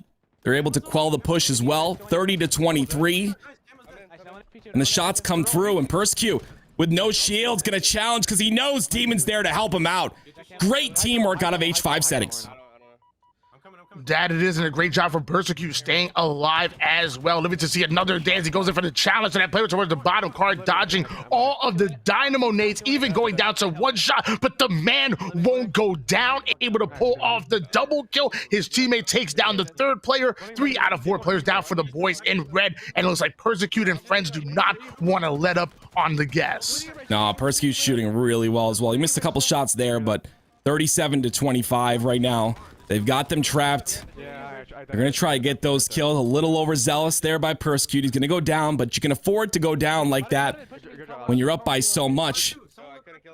Just a little bit of an update for you guys. Status Quo beat BLVK. Blackhand, I believe it is. And they're going on to play Complexity next. So Status Quo and Complexity still in the tournament. They're going to be fighting for that top 8 so they can play on Thursday as well. Yeah, Blackhand really noticed, notably having J-Grav, the very passionate player that everybody saw that clip on this very map when he yells, "Shut up, I have camo," to his own teammate as they're making a play, I believe, on reality check, and then they're coming out with a big win in the game. Nothing but passion and communication come out of the young man. I've known him for a very, very long time. The young man coming out of, I know New York, maybe Brooklyn, but I know he comes out of New York here at Persecute, getting a big kill with the heat wave. Back on board here with him, putting down the shots onto bottom car, forced that player I was gonna say to back down, but Gold Star BR refused to back down, and because of it, he ends up backing down to the black screen. A 10-kill lead stuck in utility. The dynamo grenades come out, but Neuronica with a beautiful nade there. The shutdown Persecute, who was in a decent, situation to be able to cross shoot on utility, but taking him out really freed up the map a little bit. You see all of H5 settings here on the P side, 2 players on blue.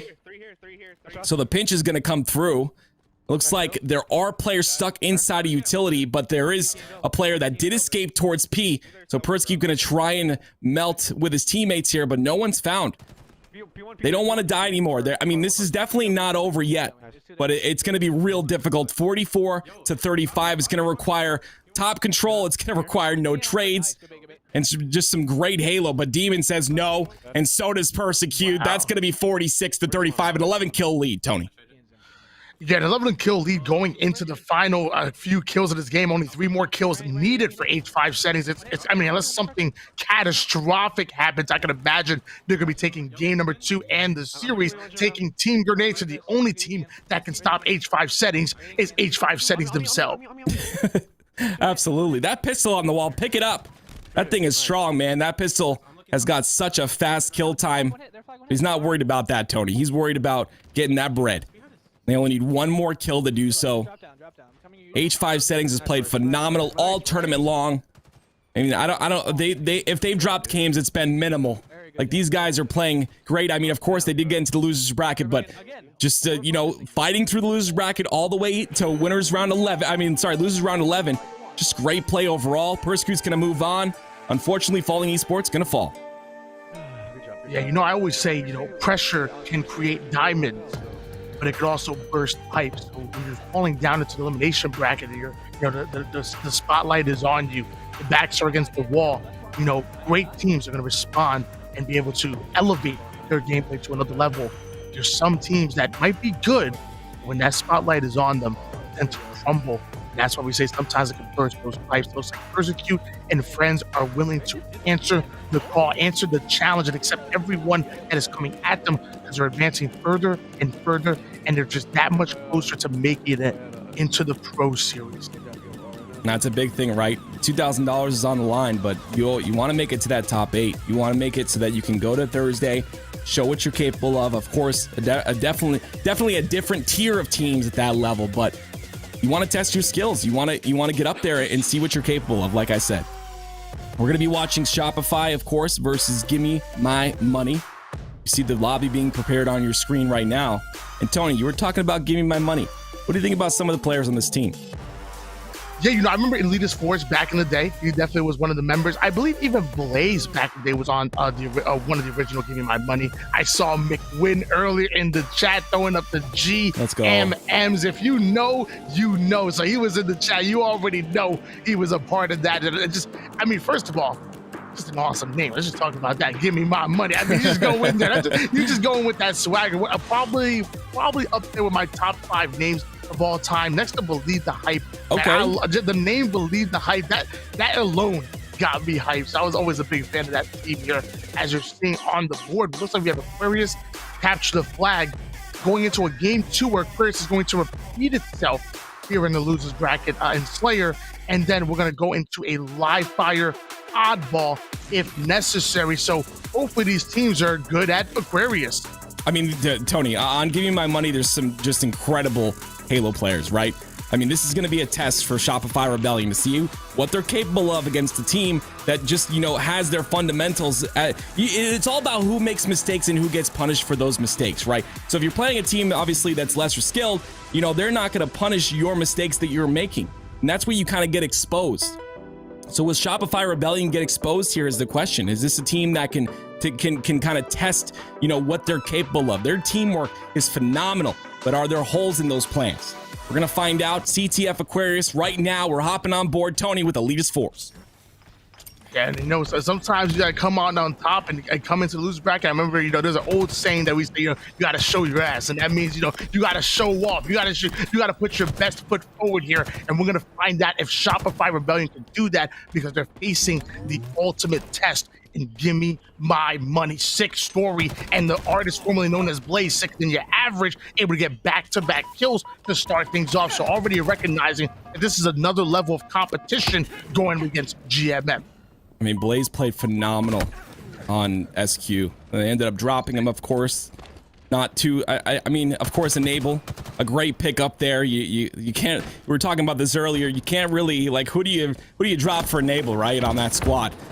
But, you know, Blaze trying to show that he's capable. He's a top player. They placed pro in Raleigh, and he's trying to do the same here. Elitist 4 is doing a great job playing his life, but look at that, Tony. The triple push from Shopify Rebellion, staying alive, playing their life. Oh my word, but wait, they get taken out. All 4 dead momentarily. Give me my money. Wants their money right now. And I was paying attention to the kill feed. It looks like I believe it's Cubis was able to pull off a clutch triple kill right there to neutralize the situation. Meanwhile, Elitist 4 is taking well care of that sandbox and really putting it to work immediately by using the dynamo nades, putting max amount of damage, not only slowing the enemy down, putting in that damage, but also giving you the audio tick for you to know exactly where the opposing player is. Meanwhile, 6 Story going to make use of the thrust and going all the way over toward the P side of the map. Looks like he's gonna go for a push with his teammate here. On the top P, but wait. Oh no, Mental. Mental just goes and plays Ring Around the Rosy, takes him out, and Elitist doesn't know either. The kill comes through onto him. That's gonna be 3 dead, and they're gonna have top control and camo off of that kill, off of those kills. Mental able to get the quick cleanup kill on Sicker Than Your Average, and now going to be advancing forward with the camouflage, ends up running right into an opposing player, crouching all over the place, looking like a jiggle, but not able to stay alive, tries to throw the dynamo nades, and ends up getting the kill from the grave. Meanwhile, Mox and friends are starting to get aggressive here. They're trying to create some kind of offense. 3 down, go gimme my money.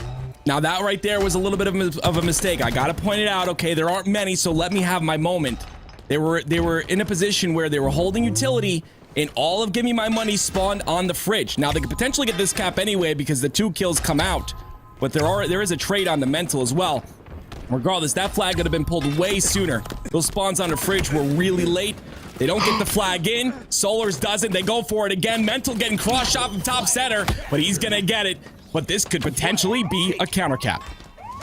They end up getting that flag in, but sadly they dedicated multiple lives and all of their resources to doing that. And like you said, the counter pull is going to come in, but running right into Sick Story, able to get a big kill. Meanwhile, his teammate off the screen, able to take down Solovis, but Mental answers right back with a double kill. We're going to see what Sick Story can do with this heat wave as Mental taking full control of top mid. Shopify Rebellion still going to be up 1-0. That flag was returned.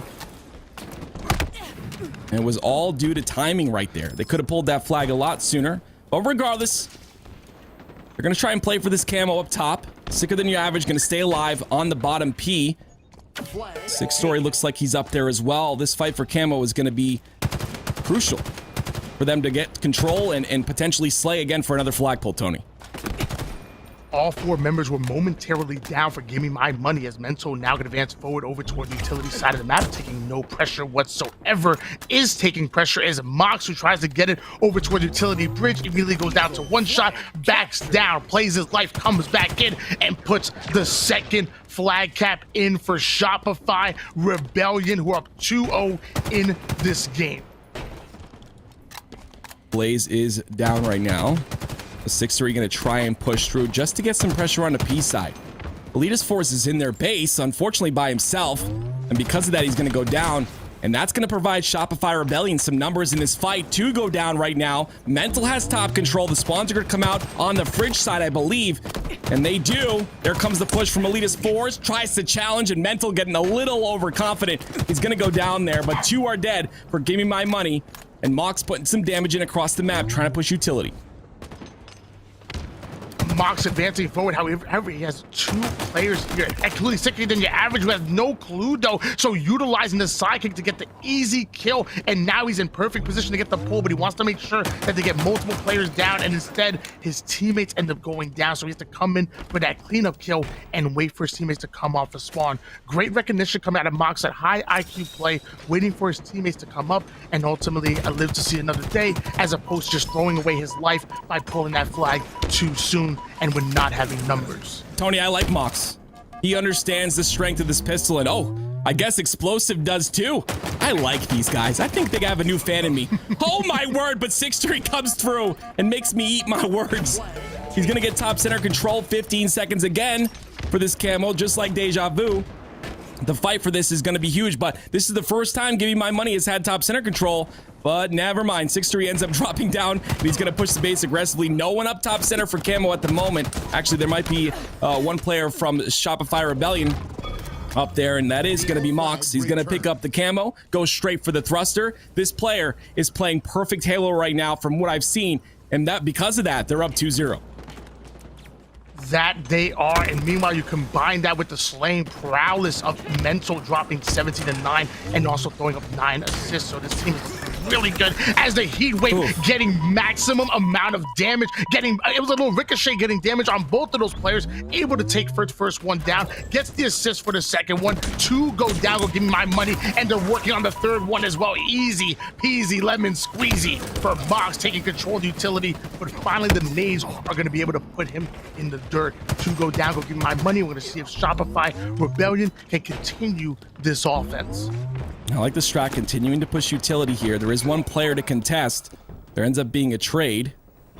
Mental's gonna stay alive. There's 2 players on their flag. He's gonna try and get some damage in, but he has to live here. Opts to go for the challenge. Knows he has a teammate behind. Blaze gonna go for this push. He's not able to. That player top center pushed him back, Tony. The teamwork out of Shopify Rebellion is just incredible. And Mental trying to get the kill there. But that's gonna be a 2v1 situation right now. Explosive, the last guy alive. Still on board here with Explosive, doing a great job of staying alive, ends up going right over to the utility side of the map and gets his shields back. And it looks like he has Cubis over towards the card side looking right at him. And Elitist 4 try to slide in, but ends up getting the assist and earns himself the Wingman medal. That is 5 assists coming out of Mental. I'm gonna be honest, I kind of missed the announcer on that medal. It made me feel like I was actually doing something in the game when I heard that. Cubis 18 and 14 in this game right now. The slaying is pretty even on both sides, I would say. Well, not really actually. That I'm completely wrong on that. The Shopify Rebellion is completely outslaying Give Me My Money, but the teamwork on Shopify is so good as well. That's going to be 4 dead. And unfortunately, the nade comes through and is going to finish that kill, but Explosive going directly for this top center control, has the heat wave. I would have liked to have seen him push utility there, but I believe maybe he didn't have any teammates to back him up. There are 2 players onto Hydro, so going to try and stay alive top center with his Cambo. Let's see if he can make a play. And I'm going to say Give Me My Money backs are really against the wall. I always say when it comes to capture the flag on Aquarius that you need a minimum of 1 minute and 15 seconds to secure yourself 1 to 2 rounds of slays and getting that flag over towards your side of the base and getting that capture in. I would say about 1 minute and 15 seconds per capture, and they're simply running out of time. They have to make something happen here, which is easier said than done, especially when you're going 2 down over and over again. Their spawns are always being staggered. They have to stay alive and formulate some kind of push together, but they're not being allowed to do so. Mental ends up taking down 6-Story once again here over towards bottom blue utility. Shopify Rebellion playing very aggressive, but they're kind of allowed that, right? They've got this little cushion here. They're allowed to kind of make some mistakes. They're going to end up pulling this flag towards Hydra side. 6-3 ends up going down. Great listening, great communication out of this squad. Sicker than your average, gets 2 shots onto him, but great cleanup there. That was going to be big, and now it looks like a counter cap is coming through. We might have a game here. It's going to be 2-1 in a second, unless any of Shopify Rebellion can stop this, and they cannot. 2-1. Give Me My Money puts one on the board. And I'm happy to see them do that because, as I said before, they were simply running out of time and they're not done yet. We still have Elitist 4 and Cubis holding down the P side of the map. Meanwhile, Active Camo coming up in 5 seconds. Beautiful shots coming in to take down Mental and ends up getting the double kill, holding down Carside like a pro, earns himself the thrust, and now is going to start to advance forward here. I don't know what was said in the comms there, but these guys are playing on a different energy level right now.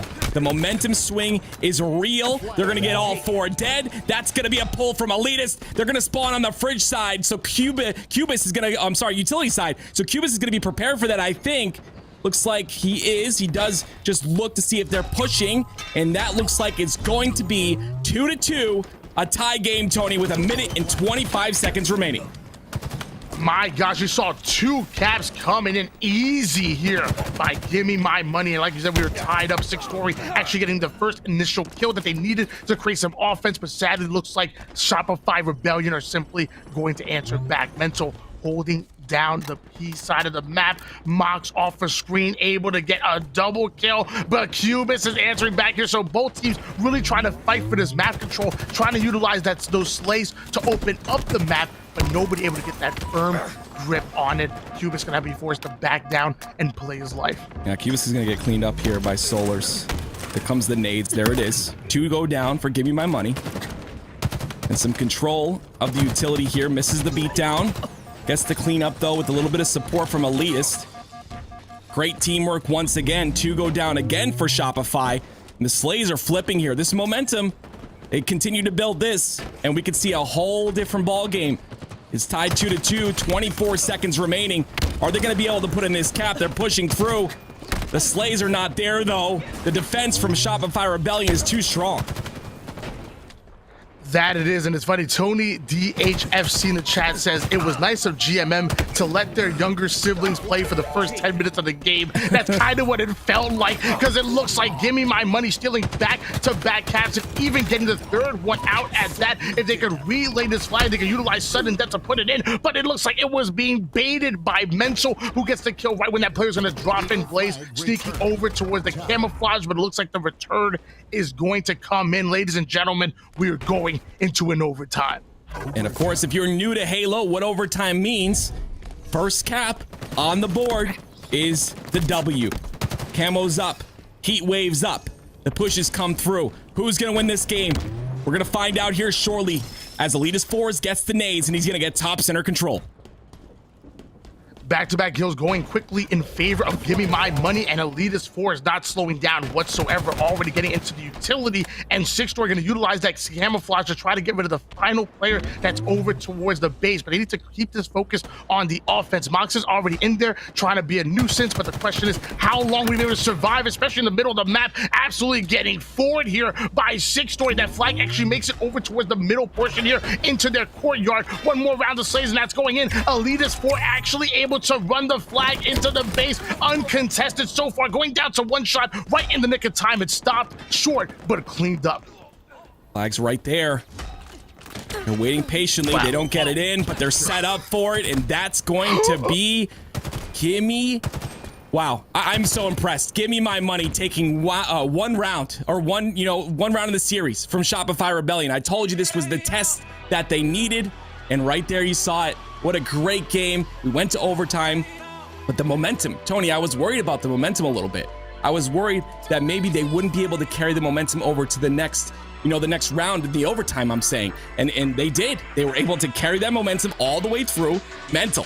28, 19, and 13. A 13.3 KDA. I mean, you're over here worried about the mental and the momentum coming out of Give Me My Money. I'm worried about the tea bags that Blaze was offering towards the end of the game, because I'm going to be honest with you, I don't think Shopify Rebellion liked that flavor right there. I don't know if it was their cup of tea, so to speak, and I'm not sure they were happy with that one. 7,600 damage coming out of Cubis, which, to be honest with you, out of this entire roster, that's the one player that I'm not too well aware of. I'm not sure, maybe it's a name change for a player that I might be more aware of, but he's kind of new to me. Tim, have you heard of Mr. Cubis Nax I'm going to go with? I have not, Tony, but you know what the cool thing about Halo Infinite right now is? The fact that all these players, a lot of players, changing their name. You know why? Because they're preparing. They're like, you know what? I'm not at my peak right now, but I'm gonna be, and I want to be known as this name, so I'm changing it now. I'm going to grind my butt off, and I'm going to be known, like commonly, for instance, as Ali. And that's just cool to me. So I don't know who Cubis is, but I'm sure he's someone, because this man popped off in this last game, or in the last game we watched. 23 and 16 on your screen right now. But regardless, you said how much damage did he do? It was 7,680, just shy of 77. Not too bad, especially, I mean, with an overtime there, it's pretty good. But regardless, the fact that they were able to kind of collect themselves mid-game, okay, they were down 0-2, okay, they came back, tied it up, got to overtime, and carried the momentum through to win the round. I mean, just a great overall series. And you saw 6-3 was feeling it right here on the Mox. Gets the beautiful perfect from top center. That's why I love holding top center. That angle, it's not easy to shoot, but it's easier to shoot that angle. And that's why top center control is so important. That height advantage is huge. Saw that flag kept going right, and actually took 3 members to relay that flag in. First, it was Elitist 4, the first one to go down. Then they try to sneak it in by 6-3. It goes right towards the end, but it stops just short, but just enough for Sika, then your average, to come in and start making his presence known immediately. And to be honest with you, you know, I mean, it looks like he's trying to teabag the team. Might be body disrespect coming out of them, but I mean, I think he's teabagging his own teammate. So, 6-Story, I mean, I don't know if he's the one that's going to be happy about that. Either way, going into game number 2, Gimme My Money are 1 game away from advancing forward and being that much closer to making it into the pro leagues. Shopify Rebellion have had one hell of a tournament so far, especially that last round.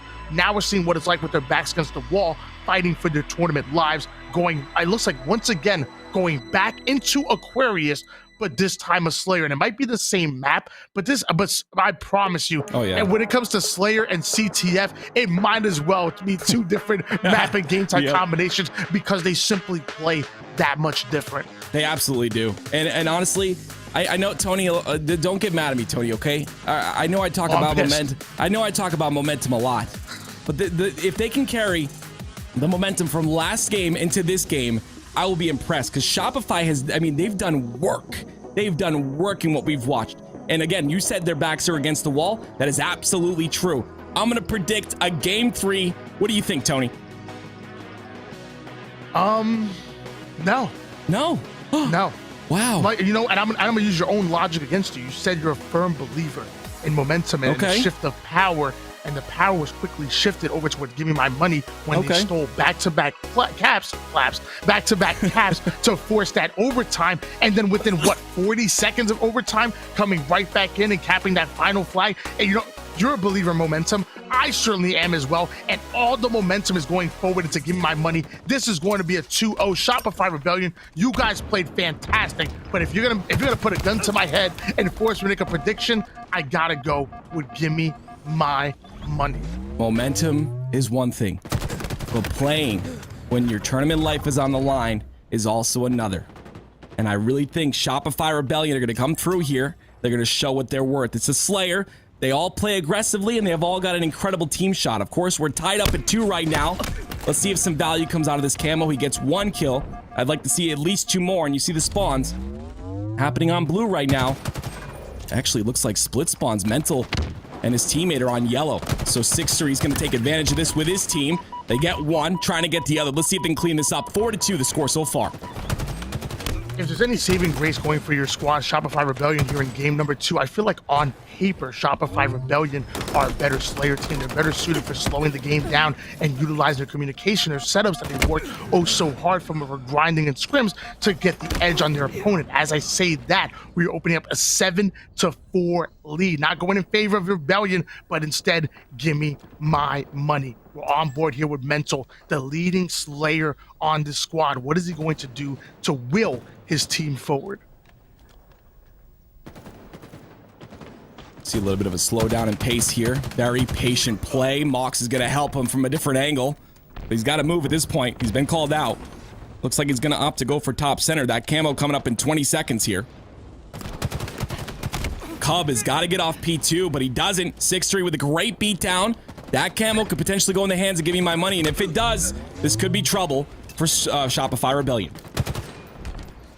Elitist 4. I thought he was going to actually take over top mid. Looks like he actually ends up falling towards bottom mid. Not sure if that was done on purpose, but either way, that nade certainly was easy. Kill coming out of him, and look at the pings coming in, knowing exactly where they are. We have a full team pinging here for Gimme My Money, and the collapse should be coming in momentarily as we're letting everybody know him from Yellow Utility. Blaze not able to get the kill there, but opens things up for Mental to go down thanks to Elitist 4, who has 1 more player over to Utility, and Cubby gonna drop right in and chase him down. Looks like 1 dead for Shopify Rebellion here. Also 1 dead for Gimme My Money. Elias 4 has the heat wave in hand. They've got a 4-kill lead. He's going to push utility with this, it looks like. He's got his teammate here as well. I like the idea of running in twos. That thruster's still up, though. Don't tilt me. Pick up that thruster and use it to get some kills. Three, I'm sorry, on the P side. It looks like yellow, and Elitist 4 is going to try and make a pinch here. 6-3, and his teammate go down, though. So this push, they're going to rotate out of this, it looks like. My word. This game is going back and forth in the sense of momentum, but 17-13, Give Me My Money's able to keep has been able to keep this lead. You know, the first time I heard of Sick Story, I was watching clips on Twitter of him like almost getting like those crazy trick shots and whatnot, 360 no scopes and no scopes from across the map back in Halo 3 and I believe even Halo 5 as well. Now I'm seeing him on the competitive scene, 10-3, throwing up 4 assists. This man is really taking over. That's going to be another big kill over towards bottom generator, having 2 players in front of him, going down to 1 shot, but still looking confident and playing his life. Sadly, his teammate Blaze is going to go down immediately. So what does he do? High IQ, backs down, gets to a safer position, goes back in for the reach. I don't like that too much because the cleanup is going to come in. Still holding on to a 3-kill lead is Gimme My Money. Yeah, but because of that, they give up top control. It's a 3-kill game now. Shopify starting to come back here. Camo is up.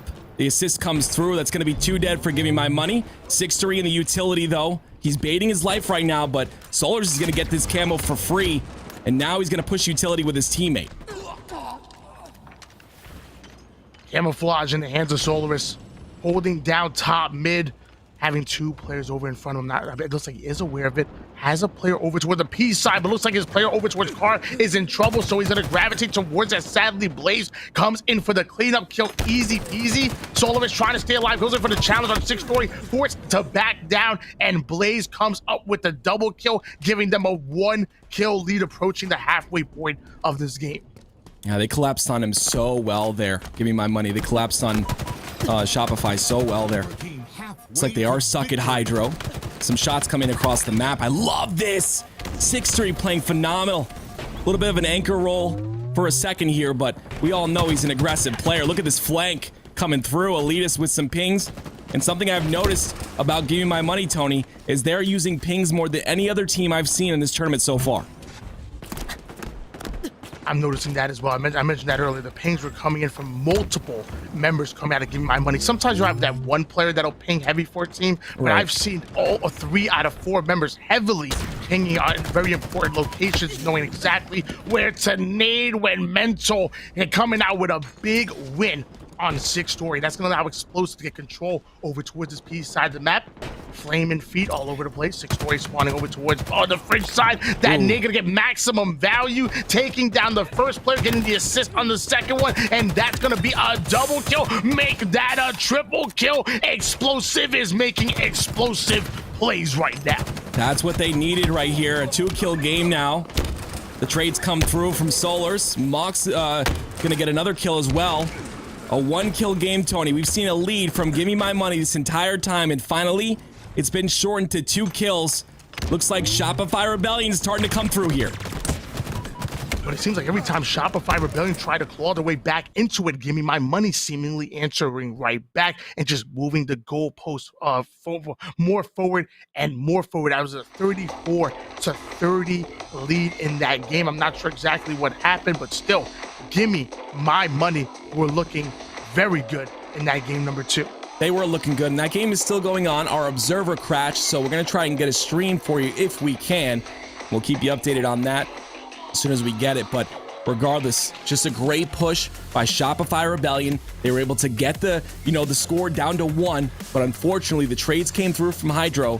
Just a great overall trade there, because they went up 4 kills because of that trade. We're not going to know what they're doing right now, but I mean, these 2 teams are very evenly matched. I'm really thinking we're going to go to a game 5. I mean, I want to agree with you, but again, every single time Shopify Rebellion closed the gap, it seemed like, again, the goalpost kept getting moved forward and forward, and it kept answering right back to Give Me My Money. So I'm not saying it's not possible. You know, one really good run for Shopify Rebellion, and then capitalizing on those spawns, and just like that, they could have easily gained control. I'm just saying it's easier said than done, especially against the likes of a been there, done that team like Give Me My Money and GMM. I'm excited to watch those. We're trying to pull up, like you said, a stream, trying to figure out exactly what's going on. I'm taking a look at the chat and waiting for my producer to come in, Louis V. Titan. Let me tell you, one of the best observers there are in the business, especially when it comes to producing. He always makes sure they takes care of us and takes care of you guys in the chat here. So you believe Shopify Rebellion are going to force that game number 3. You're choking just like they're about to do in game number 2. I'm telling you right now that Gimme My Money are going to steal away and put the nail in the coffin. Sell me on this new league squad, Shopify Rebellion. What have you been seeing from them in the last series and the series before that? We even saw them, I believe, in the winners bracket as well. What are you seeing out of the squad that puts your confidence in them and then come out with a big win? I mean, I haven't seen them in this position yet, and I haven't seen them face a team like this team yet. But regardless, I feel like their teamwork is phenomenal. They clicked there, which means they can click again. Yes, you're right. It was kind of a back and forth. You know, they got closer, and then all of a sudden, you know, they pull away, and it is what it is. But they just got to make sure that they try to run in twos a little better. They get angles, they get top center control, and honestly, like, that's something that they did really well. They were able to keep top center control. They didn't just jump off. They kept it, got camo, they took control of utility and pushed together. If they can continue to do that, then I think that we'll have a game 3 on our hands. But I just want to update you guys. Halo 5 settings, please. Just 2-0'd Falling Esports. So Falling Esports, great run in the tournament, but they're going to be going home. And H5 settings going to be moving on, Tony. And I love what you said about Shopify Rebellion. I mean, they really surprised us. I think no matter what, win or lose, I think they really made some fans in the chat and have really started to turn some heads where they're able to force that game number 3 or simply not. Meanwhile, looks like we're going to show a little bit here of H5 settings and what they're going through. Again, that's that roster consisting of Pyretic, Evolving, Demons, and the man on screen, Persecute. We've seen a lot out of Persecute today. He's got the Mauler in hand. Got a 1 kill lead so far, but opts to sit in this little cubby. I love this, to be honest. I love that cubby. So many people do not check that. And like in Counter-Strike, it's a different game, but you always check your corners, right? Because you can get killed so quickly. Persecute with a kill on the Dark Matter. Drops the weapon. There's the double. Looking for more, but he's going to end up staying alive, and he's got his teammate to watch him there. Persecute staying alive over toward the A side, but taking some heavy damage in from some stray nades. Luckily, still having that Mauler in the back pocket, and multiple players start to advance forward. That player over towards Power, literally by himself. Persecute says, "Thank you so much for the easy kill, Tyre. Ironic. I want to add that to the board." They're going to end up pushing towards pillars here. They've spotted some players on the brutes. The damage comes through, but unfortunately, the positioning. No one's up top center to clean up those kills. I believe there is 2 players on the camo side now, and that's going to be coming up shortly. But Evolve trying to stay alive on that green. So he's got angles on Persecute. They're going to try and pitch for this camo, but Persecute's got to push towards his teammates because they're in trouble at the tower. It's funny. I always notice when I watch Persecute stream, I don't know what he does with that color saturation, but it always looks so pretty. It's a lot going on, but definitely the prettiest looking stream that we have here in Twitch history for Halo. Shots starting to ring out here for Persecute as back-to-back kills going in favor of our villain roster here, Gunplexion and friends. Persecute forced to back down over toward the A side, but ends up being hunted here. I'm not exactly sure what the scoreboard reads here. Tim, why don't you help me out here? In this game, I do know, and it's 16-18. In the series, okay. I'm not sure. But it's 16-18 here. Evolving's going to go down. Pyretic's going to go down. Maybe a push comes through from Brute's side. I'm not sure. He's got Mangler in hand, so he's got that push secured. They got a perfect comes through. Great shots out of him. And because of that, they're going to get 2 dead. Make that 3. You see him pressing tab to check because they're going to look for spawns here, and they're going to collapse, Tony.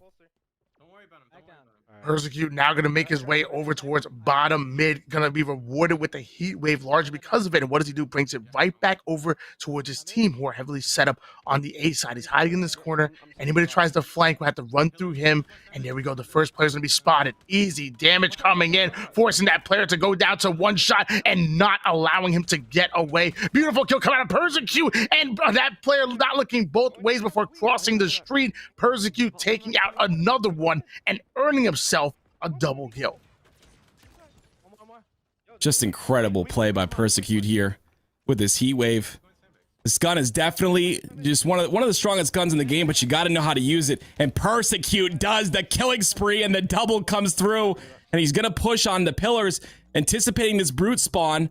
But it looks like that camo is coming up. I'm sorry, the overshield is coming up as well, so he's going to push for that. But Dark Matter's there to take it away from him, Tony. The robbery. Oh, still a 1-0 series lead in favor of H5 Settings Plz. If they win this one game here, they're putting the nail on the coffin, and they are advancing forward. So, well, lots of implication this matchup, taking a little bit of team damage, and then Nate is going to finish him off. 2 down, go H5 Settings Plz, and last minute Ghost might be able to take advantage of these newly found numbers. Yep, so this is losers bracket round number 12. So this is a best of 5. And like you heard there, H5 Settings up, it looks like up 1-0. Bizarre CTF was the first game. 29-31. Some great teamwork there. Persecute going to be playing his life on the wall. Looks like he's just baiting his teammate here, and that's okay. You're able to bait your teammate like that if you're able to help him and clean up that kill.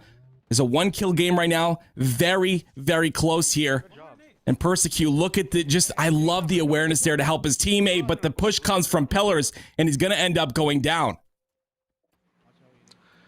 Daddy does. Persecute gonna spawn over towards the dummy side. Doesn't have a player over towards tower. He's gonna go in to immediately help him. Has multiple players gravitating over towards the A side. Evolving ends up getting a big kill on Dark Matter, but Persecute going down to 1 shot, trying to back down to play his life. Luckily has the shields, going right back in for the reach out, but it looks like he's being chased down. I love this tower play here. Player comes through, the 2-shot beat. That's a clutch 2-shot beat down. Sniper is coming up. He's going to get pushed again. The back smack? Wait a minute. He gets the triple kill. Holy frick. Persecute pop it off.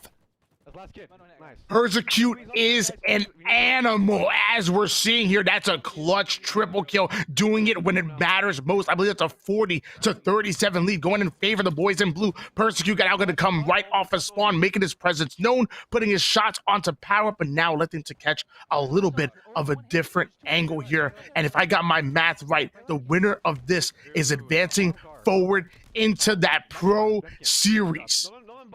It's crazy. Winner of this gets to play in the Pro Series on Thursday. You can see why they're so intense.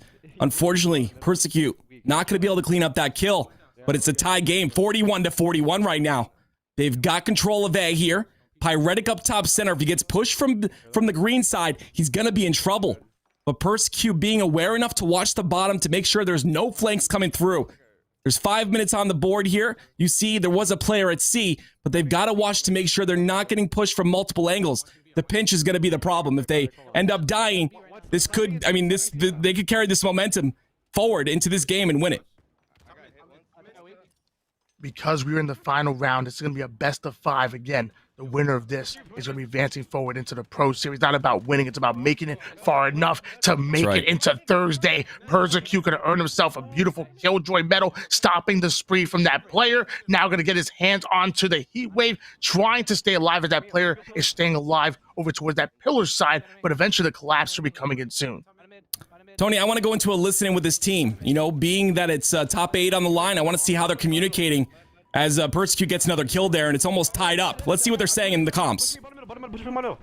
On the slant, time enemy. Slant weak. You're alone evolving. I'm with him. Two top A plat. Obi wins the game here. Looking top mid. Barrage and A plat.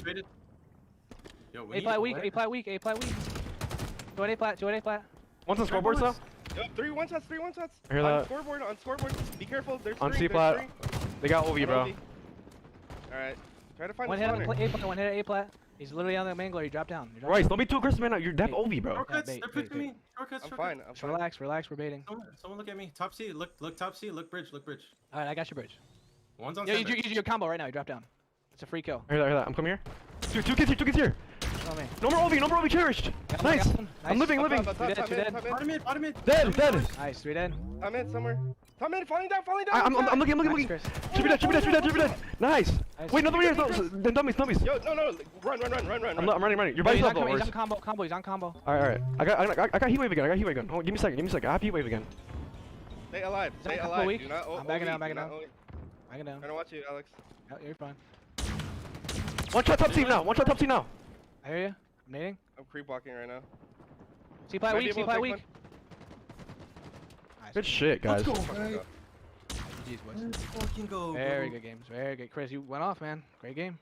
Holy fuck. Let's Great go, game. dude. Oh my god, that was the scariest one. Persecute was just sitting down bottom, Tony, for free, just getting all the cleanup kills from his teammates. Incredible job by this guy. I haven't watched Persecute since Halo 5. This game, he went 19-9 when it mattered. What an incredible performance. Well, like we kind of pointed out before, I mean, he was actually playing alongside Status Quo for quite a little bit before they decided to switch into a different direction. The man clearly has talent, and we're seeing it right here, right now. That was game number 2 of the Best of 5 series. They are now 1 win away from stamping their ticket into the Pro Series. Tim, what do you think? Are we finally going to see some contention coming out of Gunplexion and the boys, or will Persecute and friends make a 3-0 sweep and make a statement on their way into the Pro Series? I think H5 Settings takes this, dude. Like they're on such a big swing here. Like I don't think they can be stopped at this point. I mean, the confidence in their you can see the way a player's playing. You can tell by his play style, regardless of his like normal play style. You can tell by his play style when his back is up against the wall how he's gonna perform in the game. And when you're watching Persecute and he's just sliding around, going bottom center, cleaning up kills, like being confident in his 1v1s. I mean, there's no stopping this squad. This squad is I mean, last minute goats is really good, but I mean, H5 Settings is taking this.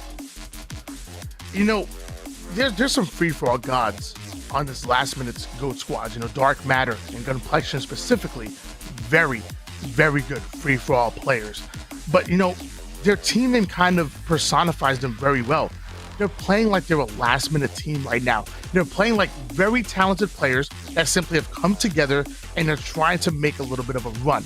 Meanwhile, when I look at Persecute, Pyretic, Evolving, and Demons, I almost feel like they're playing a totally different brand of Halo. It seems like they're kind of playing in those twos, baiting and switching, counting on those duos. So they're not, I mean, they could win their individual pivotal gunfights, don't get me wrong, but they're utilizing that communication and getting those easy cleanup kills and making the game just seem easier from what I've been able to see on screen. Going into game number 3, I just think it's a good winning brand of Halo. And why make things complicated for yourself, like challenging those individual gunfights, when you can make things as easy as possible by playing good fundamentals? That to me is good winning Halo, and that's the reason why I'm going to agree with you. H5 Settings should be able to come out with the win, and it might be right here, right now. Just to give a little bit of an update here, Gimme My Money ended up winning 2-0 against Shopify Rebellion, and now they're up against XSET. So that's going to be an interesting game as well. We'll keep you guys updated on that. But we're going to stick on board with this last game here. Let's see if H5 Settings Plz is able to close it out, Tony. That name is just hilarious to me, okay? They're not even playing Halo 5. They're using these settings, and they want other settings. They're doing great with these settings. They want to go back to Halo 5. Halo 5, great game in and of itself. Just a great in-depth game to just get good at and showcase your skill with the movement and everything. But I love Halo Infinite as well. On board with Persecute. Gonna go towards this turbine here. He does have the sword. Usually they would have to pick up the stickies and combat evolve that sword over, but it looks like his teammate might do that. That oddball in the battery position here. And some great shots by Persecute. Tony, you see what I mean by the confidence? Look at this. But it might come to bite him. He's a little bit overconfident in that situation. He's weak, he's weak. Sadly, he goes in for the challenge onto Dark Matter, and Dark Matter to come out on top on that one. Meanwhile, Pyretic try to stay alive over towards bottom tower. Persecute ends up coming right off a spawn over towards Long Haul and immediately putting those cross-map shots into Whirlpool, but the ball is rotating into back gold, so really kind of getting closer to Whirlpool. Persecute recognizes that, so what does he do? Starts to up the tempo, tries to create some offense. The first kill is going to come in. Demon off the screen takes down Tire, Ironic, and now numbers advantage going shortly in favor of H5 Settings Plz. Look at how Persecute's playing right now. Has an enemy player with the Mangler shoving him. He plays it perfectly, gets the beat down, throws the nade, and gets cover, and then, again, just uses the Mangler against the enemy team. I mean, last minute goats have got to really step up in slays here. And it looks like they do for just a second. 2 go down for H5 Settings Plz. All right, Chris. Wait, Cam, you're by yourself, bro. Watch out. Persecute advancing forward, evolving, going all the way down to 1 shot, but luckily Chris seemingly has his back. Easy shots coming in, but not able to get the kill. Back-to-back kills going in favor of last minute goats, and all 4 down. That's a squad wipe for H5 Settings. So we're finally seeing a good setup going in favor of the boys in red. A little bit of a dead slide there, but that's the player you want to get off, Tony, right there. You want to get that player off that ledge because they're going to cause a lot of problems in your push. It looks like the shock rifle is going to be on the floor. Nice presence for Persecute. Let's see if we can utilize this and potentially get that ball. But you see the ball is getting rotated towards Elevator. And there is a push down bottom, but it looks like these players are going for control. I believe Camo was up, so they're going to grab that. Here comes the shot with the shock rifle. Ball is down, so not a lot of time being utilized here. It's not like they're, you know, they have to rush. They can play this patiently, get their shields back, and get this ball. Shock rifle in the hands of Chris.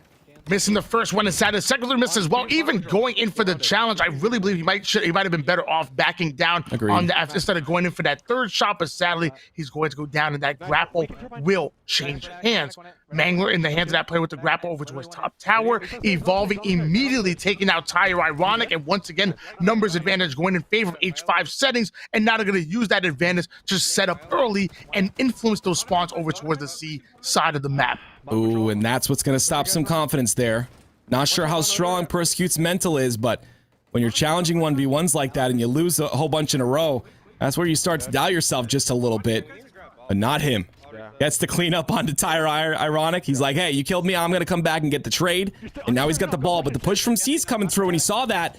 Tries to get this cleanup. A little bit of flicky shots, and he goes down again. A ginormous kill there is going to prevent them from getting any ball time.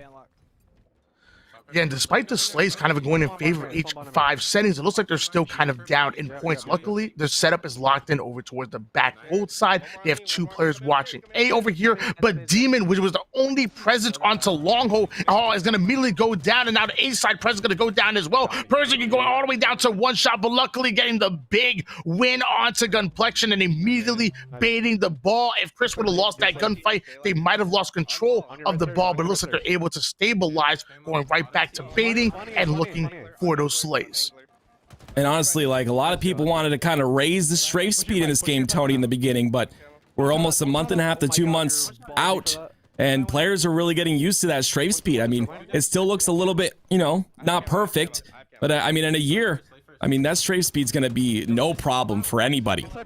Persecute. Going to be pushing through this control side, 43 to 46, only a 3-second game in this oddball game right now.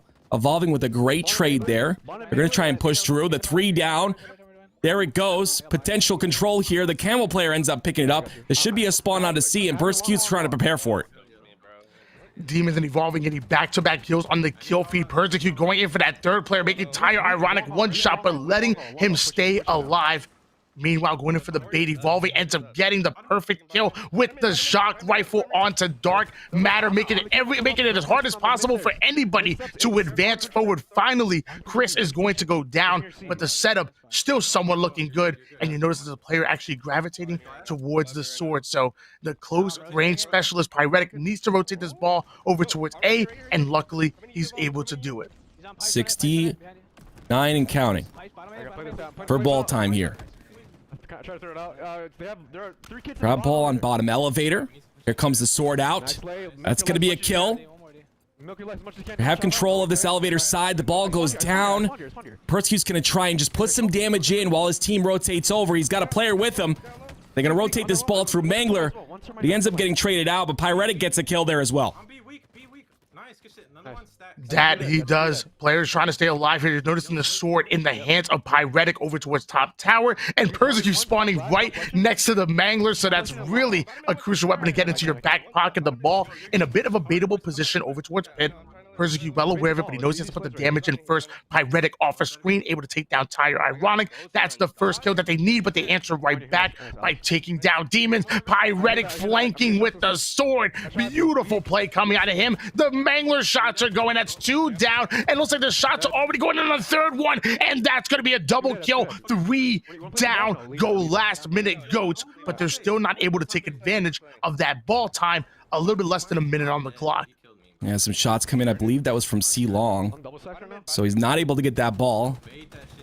I like the positioning on Attic. The team shot comes through, but that player is going to end up staying alive there, which is going to be huge because it's going to prevent them from doing anything. Look at this just team shot backing off all of H5 Settings Plz. Doing a really good job of that, but Persecute gets a kill. If he can get this kill, there it is. Going to be 2 dead. They can potentially get this ball and set up, but no. Persecute ends up going down. Pyretic ends up going down. This is going to translate into some time. There's 15 seconds remaining in this game. They've got to get this ball, and they've got to hold it the entire time. And I think that was the strategy coming out of H5 Goats. They saw the last minute and 20 seconds that they were winning the Slays battle. So it looks like they said, hey, look, forget the objective at this point. Let's keep slaying around the ball and make it impossible for the enemy team to break our setup and get their hands on the ball, and instead run that clock down. A really risky play to do that for a full minute and 20 seconds, but it looks like it pays off. They hold on to that round, and round number 1 is going to go in favor of Persecute and friends. They are now 1 round away from making it into the Pro Series. Here we go. This is it right here. Tony, I want to go into a listen-in. And before we do that, I just want to say I'm going to swap out. I'm feeling like something's going on with me. I don't know what's going on, but I got to get some rest here. I'm not feeling so good, so Gary's going to be the man. He's going to take over for me here. Shout out to Garrett, but we're going to go to listening here, and we're going to see what the communication sounds like in this crucial round number 3. 2 gets mid-bridge. 2 gets mid-bridge. Camel's there. Nice. That's 2 1 hits. 1 more. You're not even strafing, bro. There. On B. Camel mid-bridge. Camel's coming to me. Nice. Good. Reedy. One shot, red room. 1 shot, red room. Nade it. Stairs. On me here. You're out 1. I'm on my pipes. Bridge. Nice. Good shit. I'll get him. Never mind, I couldn't get him. He's 1 shot. He's pushing out. He's challenging. Tap BR 1 hit. Bottom BR 1 hit. I'm Angler. Alright. Yo, this one, bottom mid right now. Let's check. I'm pushing. Red attic weak. Mangler stairs. Red attic 1 hit. He's drop down pillars. Mangler stuff's not, I think. Yo, bottom mid, come here. He's still pillars. D. Yo, bottom mid, turbine. Dead. Nice map. Pushing your long haul. Yes, sir. Yo, go top A, Chris. I need you to go top A. Pushing your red stairs. I'm still alive. Alex, They're go all top A. focusing me. I'm just fine dying for this. Weak. Yo, they're coming. Evolving. 1 hit on camo. 1 hit below there. Dead. Let's play, bro. Oh my These are god. idiots. They just hard focus me. Idiots. Top red attic. Make sure we get this coming up camo. 7 seconds. On Mid, turbine. turbine. By himself. Turbine now? Watch the ball. I want to go watch ball. Yep. Watch ball. No, we're just getting slice through first. Bottom middle. Camera here. They have camo. They have camo in C. Somewhere. I got flex then? They have camo. They have camo. Red attic and mid bridge. Getting naded. I'm gonna die with ball. 2 there. Nice. One more in there. 1 shot. One more on the Yo, ball. camo on pipes. He's going bat ledge. He's gonna throw it out. Camel's hit. I killed it too. Behind me. Hold ball. Yo, I'm watching long haul. Nice. Good shit. I got snipe. I got combo. Yeah, 1. Long haul. One's bottom angler, going to bottom A. He might be pushing turbine right now. Pushing long right now, for sure, Ken. Yeah, there's 2 of them. I need help. Alright, run. Here. Switch. Switch. Throw it out. No. 2 here. 1 here. 2 dead. That's 3 dead. 1v1. Behind you, Alex. I think. Yep. Okay, so he has sword. I threw it out though. Top A. I need help. Control room. Turbine weak. Turbine tire. It's right here. Jared sniping. One shot on me. One shot on me. One shot on me. Wait. I hear that. Got him. Nice. That was him. Nice. Oh, okay. Red attic on me. Sight me. Red attic. Go on. Charge rifle. Watch you. Can. We can hold this top A. Bottom middle, dark. B and shock rifle. No, bottom mid right now. Bottom mid. We come in. Your bank. Red attic as well. Red attic as well with sniper. All right, guys, we're back. Thank you for being such a trooper and casting so much today. Guys, we love this action. Persecute. If you don't know him, get to know him. I think he'll be picked up by a pro team, at least by the end of the year. This man's absolutely filthy. But while they finish up this game and what I think will be a 3-0, Tony, we have our XSET match that's ready. We have the observer in. Let's head on over. It's 1-1 with just about 3 minutes and 30 seconds left, Tony. This is going to be a barn burner to end. Arctic really going to be the player to watch on this XSET roster. He's new, and he's ready to grind and get better with these guys. Not only him, but also Suppressed as well. You know, Suppressed was playing on that Unsigned Talent team, and he ends up getting poached away and joining Arctic on this newly formed XSET roster. So I'm really excited to see what they're going to be able to do with this one. Meanwhile, Cube is going to be the first player to go down, thanks to your player to watch, that being Arctic. Look at this. Gimme My Money was able to put in the second flag gap, and now it's going to be XSET on their back foot. They were the first one to cap the first flag on this game, and now all of a sudden they have 2 minutes and 30 seconds left to figure out how to get another one in. Kratos doing his job by finding the first pick, and you can see them starting to move forward. They're aware of Cubis in the back. They'll find that kill, and now it's just one set of slaves from them pulling a flag. Kratos, that forward pushing player over towards the lockers already. He wants to get that initial damage in as his teammates are actually going to start to gravitate towards this top BR Cafe side. And it looks like that's going to be Suspector dropping all the way down, getting right behind Blaze, going in for the challenge. But Blaze ends up getting a clutch double kill as all 4 members for XSET are going to go down right as the overshield is coming up. And when you got all 4 down at once, it's going to allow Gimme My Money to just get right into that base. It's going to be, I believe that's Elite is Fours, who's able to just be as pushed up as possible. He unfortunately does go down, but 6-story, he still has the overshield to work with. Unfortunately, that overshield isn't long for the earth. Kratos takes him down. Cubis last alive. He's trying to do his best and not able to survive. As 4 go down for XSET, well, XSET answers now with 4 of their own, and now they're pushing their advantage. Arctic, he's trying his best to stay alive. They have about, what, 45 seconds to make something happen. They have to stay up, forward, and press and wait for their opportunity. Elite is going right in for the challenge on Arctic, ends up taking him down. He sees that the flag is on the move and the early damage that come in, not able to get the kill, but the assist works just as well. And he's just starting to advance forward to try to get that return. A little bit over a minute on the clock. And like you said, it looks like XSET's backs are against the wall. They have to make something happen. Maybe Kratos can make something happen, combining the Mangler and the Dynamo nades.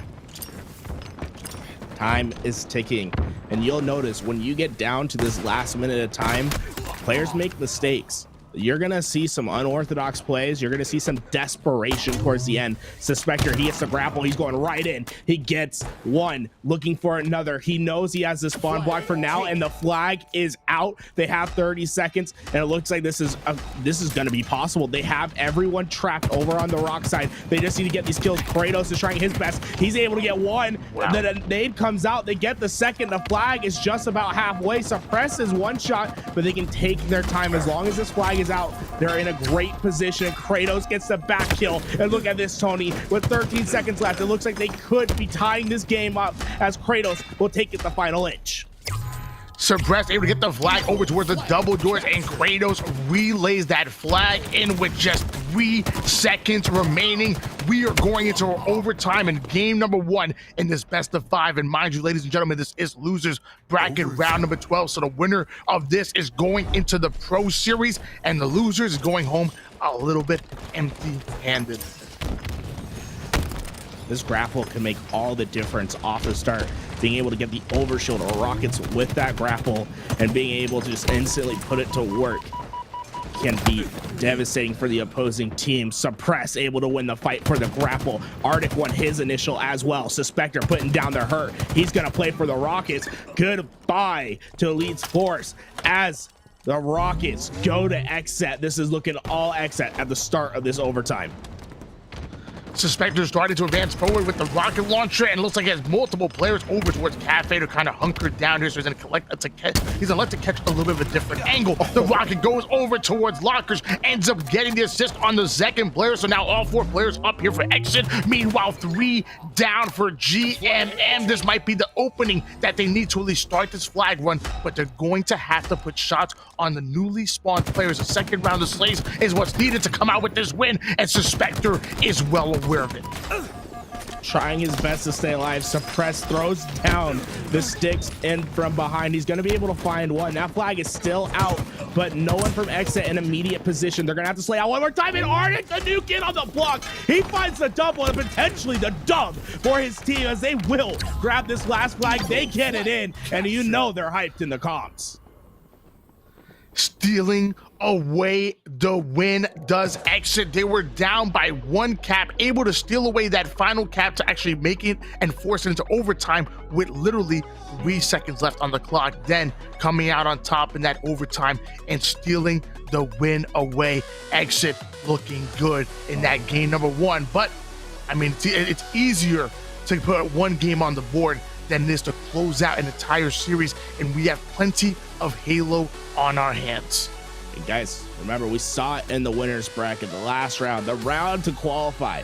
Well, guess what? That's a best of 5, and these players are ready to finally be able to play a best of 5. Oh man, Kratos, you know, he made impact plays. And that's one thing you guys don't realize about Kratos, right? Kratos gets memed on a lot in the community, and it's understandable. He's a bit of a tough personality to get used to, but he does make impact plays. Like this one, where his team was running that flag back, he had to take care of the players on Rock's side. Well, he does it basically by his lonesome. Perfect position. And now, after Suppress dies with this flag, guess who's the one to secure it for the team after getting a final kill in the base? Kratos, one of the main reasons this flag went in at the end of the day. It was a big cap by him to force in that overtime. Without it, they probably would have been down 0-1 in the series, but that overtime gave him that momentum, gave him newfound life for them to steal that game away. So a big up to Kratos and the entire Exit roster to make that happen. Just like Kratos was able to kind of punch that flag in, Suppressed unselfishly was willing to give up his body, give up his life to make sure that flag got through the double doors and in a capable position. So a full team effort coming out of Exit. And guys, just updates. You know, we saw Persecute's team up 2-0.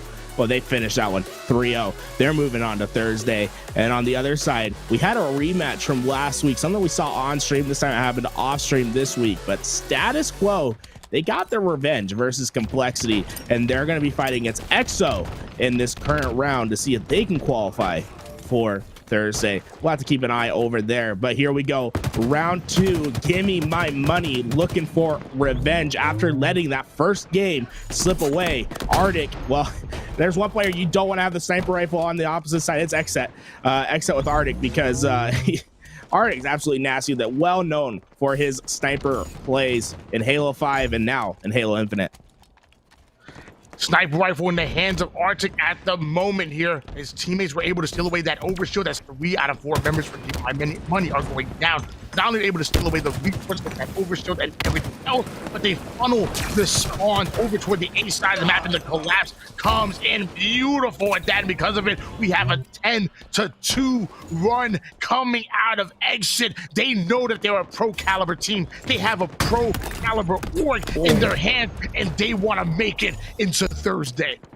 Already playing so smooth, that sniper rifle. Kratos is going to try to pick up the next. Spectre able to do his job. Kratos unfortunately loses his 1-on-1, but look at that scoreboard. 13-3. Arctic finally feeling a little bit of pressure, but guess what? The Spectre in to save the day. He repulses the nade away. He's on the double, throwing pre-nades, not quite able to hit it. Oh, he can't get him off the map, but he will get the kill. Skill gap and clutch. Suspector with the AR figures it out, and they have quadrupled the score of Gimme My Money. XSET looking final in this final round of today.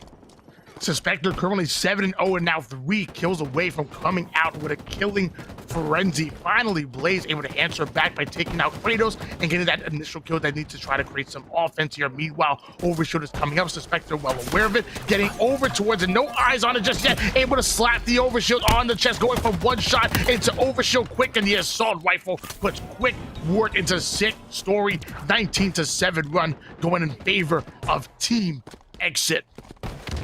Gimme my money needs to figure out a way to get around a Slays, and Suspector's gonna make that so hard. He has this little extra bit of overshield. He can take a shot and still take the fight. Sicker than your average trying to get away. Well, you're not gonna be able to do so. XSET has no fear to challenge anything on this map because they aren't losing any gunfights on this map. And the player to really highlight this round, Arctic, he has completely shut down the C side of this map. He's been living in tower. He has great communication. His teammates come to help when he needs it, but guess what? You're not getting away. You get towards tower, Arctic has your name and he's trying to shut you right down. XSET are being so dominant in this game. Number 2, this is a textbook Slayer on live fire that we're seeing right here, and it is beautiful to watch. On board now with Arctic coming out of XSET, currently 6 and 2 with 3 assists. We're gonna switch gears over towards 6 story because he has the sniper in his hands, and I promise you, he's about to write a 6 story with it. Yeah, well, it's gonna need to be a fairy tale because a happy ending is needed if these guys are gonna win this game, and 6 story needs to write it. We'll see if he can find the double. Suppress tries to get away, not quite able to do so, and now 6 story has control. 8 sniper bullets still to work with, so the possibility of getting themselves a little bit of momentum, maybe a catalyst to this comeback's a possibility as the headshot to Kratos, but his teammates are going down in the meantime, and they just can't afford any more deaths. Easier said than done though. 6 story still having the sniper rifle in hand, getting right behind enemy lines. Easy kill coming out of Kratos, but Suspector is in his sights. The nade is going to go a bit haywire and do a little bit more damage to his teammate than it does the other team, but Blaze still bouncing back. And now because of that, Gimme my money, stealing away Overshield. As long as there's time on the board and as long as they have an ability to come back, they feel like they might be able to, and don't count Gimme my money out just yet. Now, they've had some spectacular games where they pulled it back at the last moment, and this could be the same. They waste the overshield on one, but they're all still alive, and they're trying to hunt down Kratos as they're able to do so. Do you see the quick rotation? They know that they can't afford to be out of position for long. They always have to have each other's helps because they can't afford to die. Arctic was able to get the sniper rifle once again, and he's back in his favorite spot on the map. He's at top tower, and he's ready to take some heads. You cannot peek any angle and let Arctic get picks. Still holding on to this tower position. Does the sniper rifle in the hands of Arctic, looking all the way down towards Sandbags, but nobody home just yet.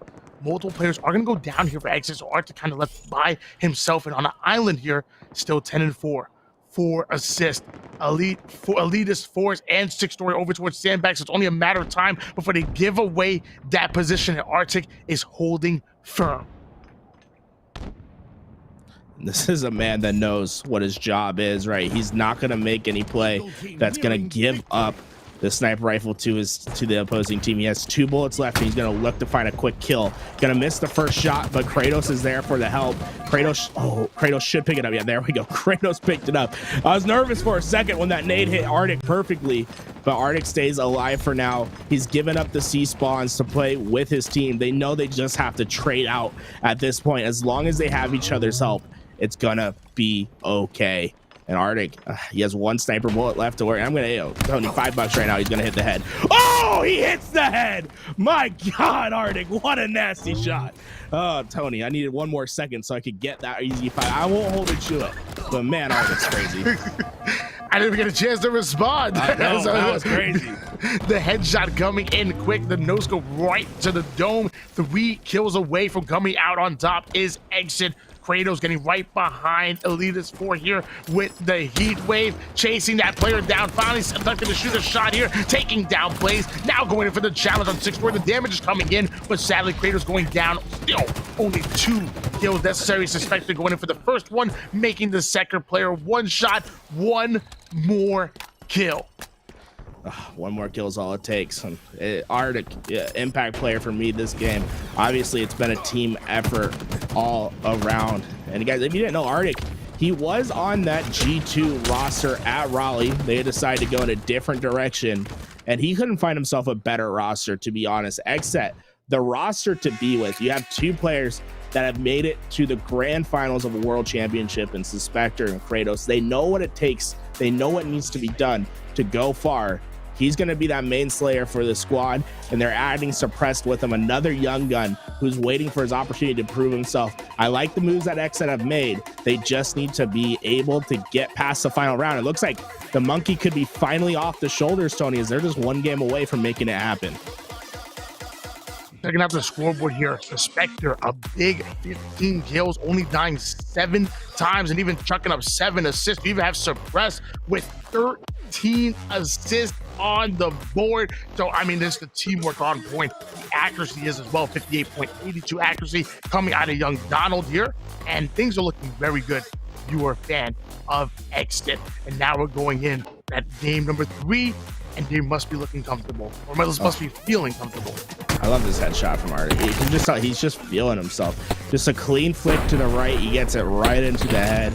And, you know, this is the big thing, guys. If you're playing live fire and you don't have C tower control, you're playing wrong. The entire map has to rotate through tower. You have a perfect sight line to Sandbag, which is the other power position on the map. If you can keep your sniper up there, well, you're basically nullifying the second best power spot on the map. So Spectre, what a filthy triple kill. The AR makes all the difference. And once there's goodies up there to go as well. You can get the AR. You can play your corner as well. You can milk out your life. You can wait for your team. There's so much opportunity to be earned at that tower. And to be honest, it was really XSET that played it best. They played the map better, and it showed. There were opportunities for GMM to get back into that game, but it was just too little too late. When you give up a huge lead, when you go down 16-4, quadrupled score, it's almost impossible to get back into those types of games. And to be honest with you, I mean, Gimme My Money didn't really show me anything in that game number 2 that shows that they can hang here with XSET. I mean, they're gonna have to really dig deep if they want to come out with a win, let alone coming back into the series. Meanwhile, Suppressed, the 21-year-old out of Palmdale, California, ends up putting off a big double kill and is now starting to advance forward to long haul with Camouflage coming up. I'm gonna be honest, Tony, I don't think Palmdale exists. That sounds like a made-up city. I don't believe it. Palmdale? Like what? Dale? Like what is a Dale, bro? Never mind. We're gonna get distracted. Kratos, he has the shock rifle and he's looking for some heads to peel. This shock rifle, it's basically a pseudo sniper rifle on the map. It's one of my favorite additions to Halo Infinite. And obviously, if you're good with it, you're good with it. You've seen some crazy clips, but it takes a lot of practice and it takes a lot of discipline on your reticle to make these perfect kills happen, something that Kratos did not exemplify as he goes down with an easy 4-shot over at C. As ball time still in the favor of Gimme My Money as the sword finds another kill. Man, let me tell you, Cubby taking that money with that sword play. Meanwhile, 6 Story having the ball in hand of 32-2 run going in favor of the boys in blue, and Cubby now hiding in this corner with the sword, waiting for anybody to make the mistake coming out of long haul. Big kill out of him, and he also has the grapple as well. So this is looking very good for Gimme My Money. This sword can be absolutely devastating. One feature on the map that a lot of people, you know, we have the Mangler discussion, we have the shock rifle discussion. I think the community is pretty centered on the fact that this sword can absolutely take over games and could be considered a bit unfair. We'll see if Cubis Nax can make that a reality. He finds the perfect kill. He's eagling Arctic. Oh, don't do that. He's gonna give up the sword and the camouflage to XSET for now. Actually, the camo get stolen away? Camo gets stolen away, and Arctic's gonna opt to leave the sword down low. So great job by Elitist Fours to make up for that mistake and to get the camouflage in his team's hands and to find another kill to boot.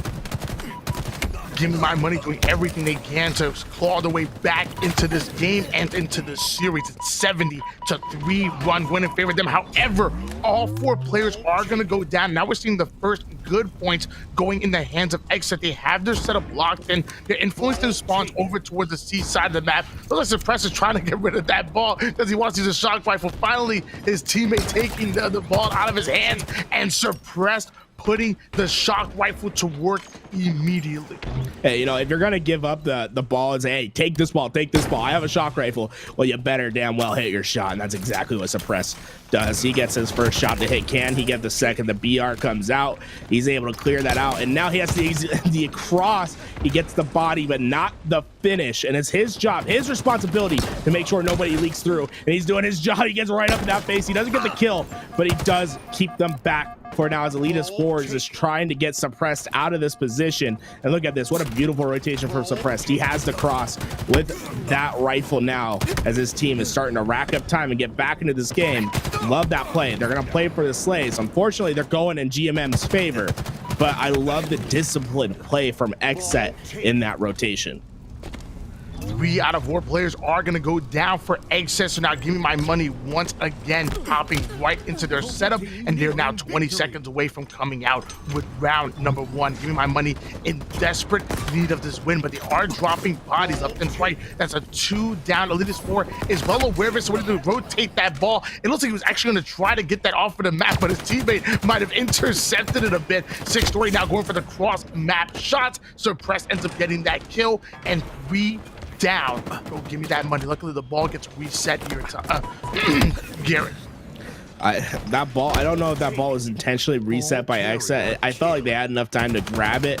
They do, in fact, let it reset, and hard it comes out. He gets the kill. The Mangler so devastating in those up-close fights as he's going to be able to get the ball away, and he has it just about as far as you possibly can from this Gimme My Money squad. And now he knows that A spawns are clear. He has a clear rotation route if needed, but they're going to rely on their slaying prowess to keep this man alive by watching the crosses and making sure no one leaks through. This was a 70-6 run going in favor of Gimme My Money, but look at that scoreboard. XSET are clawing their way back into it. They are bouncing back. Arctic now going to try to stay alive with this ball in hand. Meanwhile, Suspector and Kratos off a screen, getting back-to-back kills. Elitist 4 answers back, but 6 Story coming out of nowhere with the sword. We are now just a 6-point game, but 3 down go XSET. Suppress gonna cost his life as well. Give me my money in a quicker rotation to get the ball, but can they get the 14 seconds needed to win the game? He's making a quick rotation towards C. There are players present at long haul. I'm not sure if that rotation was the correct one. 6 Stories at top tower. He's gonna be able to get the first on Suspector. Jim is trying to take down Kratos. He gets the double, but XSET has broken through. We can see the spawns have flipped, and now it's Give Me My Money who's going to have to pressure the ball right away. Only 20 seconds needed. Just look at Suppress. He's going to take this all the way to the play spot, and XSET, they're going to be ready for the replay. Kratos already has his eyes on the ball. That he does, and 6 Story getting that ball easily and early, but it looks like there's multiple players around him. He's trying to milk his life for as long as possible, but 3 down once again. Go exit, but Cubby getting answered right back. All 4 players momentarily down. Blaze able to sneak the ball out of hands, and that's going to be it. Round number 1 going in favor of Gimme My Money. Finally, they put something on the board here. They're 1 win away from at least making this a possible run to go into Game 5. You know, we know you love me. I love seeing reverse sweeps. I love seeing a Game 5, but it's easier said than done. We're going to find out if Give My Money can do the near impossible. And there's a map where you can play efficiently, effectively. It's this map in game mode, right? Oddball is the map where you can swing your way back into games. And it looks like Give Me My Money is 1 step closer to doing so. They go 2 down, and they're going to lose control of the map. So XSET starting off strong as they have the yellow setup. They're going to put that ball into pipes. The enemy team all going to spawn at C, and they have to decide where they're going to cross. And Suspector, he has the angle and the assist. Make it another one. Oh, sick of getting just away for the time being. But Suspector, he's laying down great shots. Unfortunately, not able to translate those into the kills needed for the squad.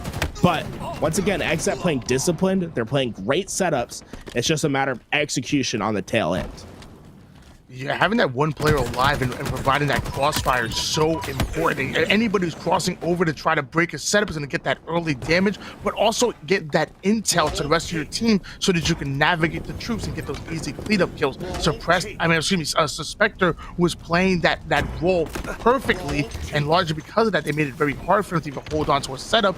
Eventually got broken, and now they're back to having the ball in hand. 18-2 run going in favor of XSET, going in for a second round of slays. Arctic goes in for the challenge on Elite Fours, but little did he know that he has friends.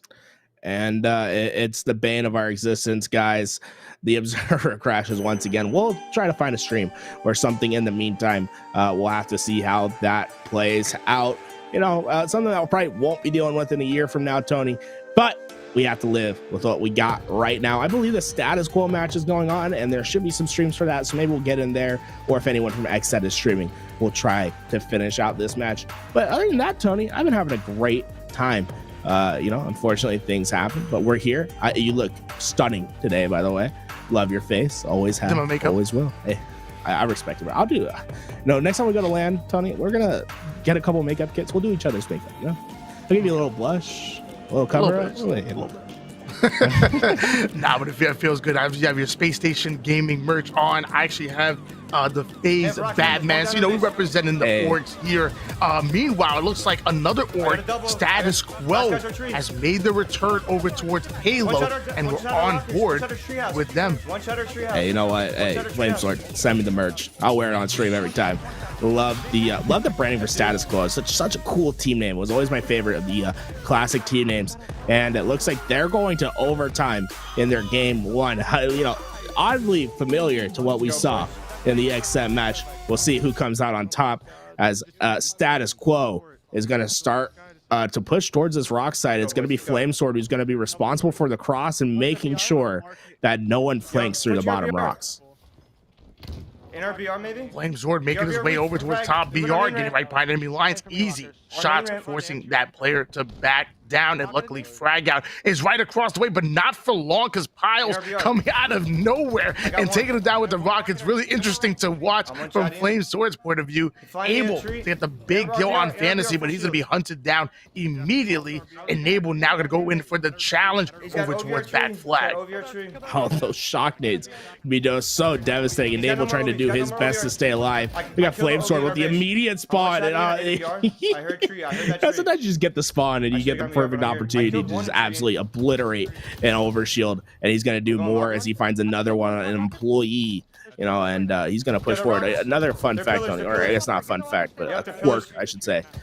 Employee's like one of my favorite gamer tags of all time. I love Employee's gamer tag. I just had to put it out there before we go on, but what a great gamer tag. Guys, if your gamer tag isn't clean like Employee's is, what are you doing?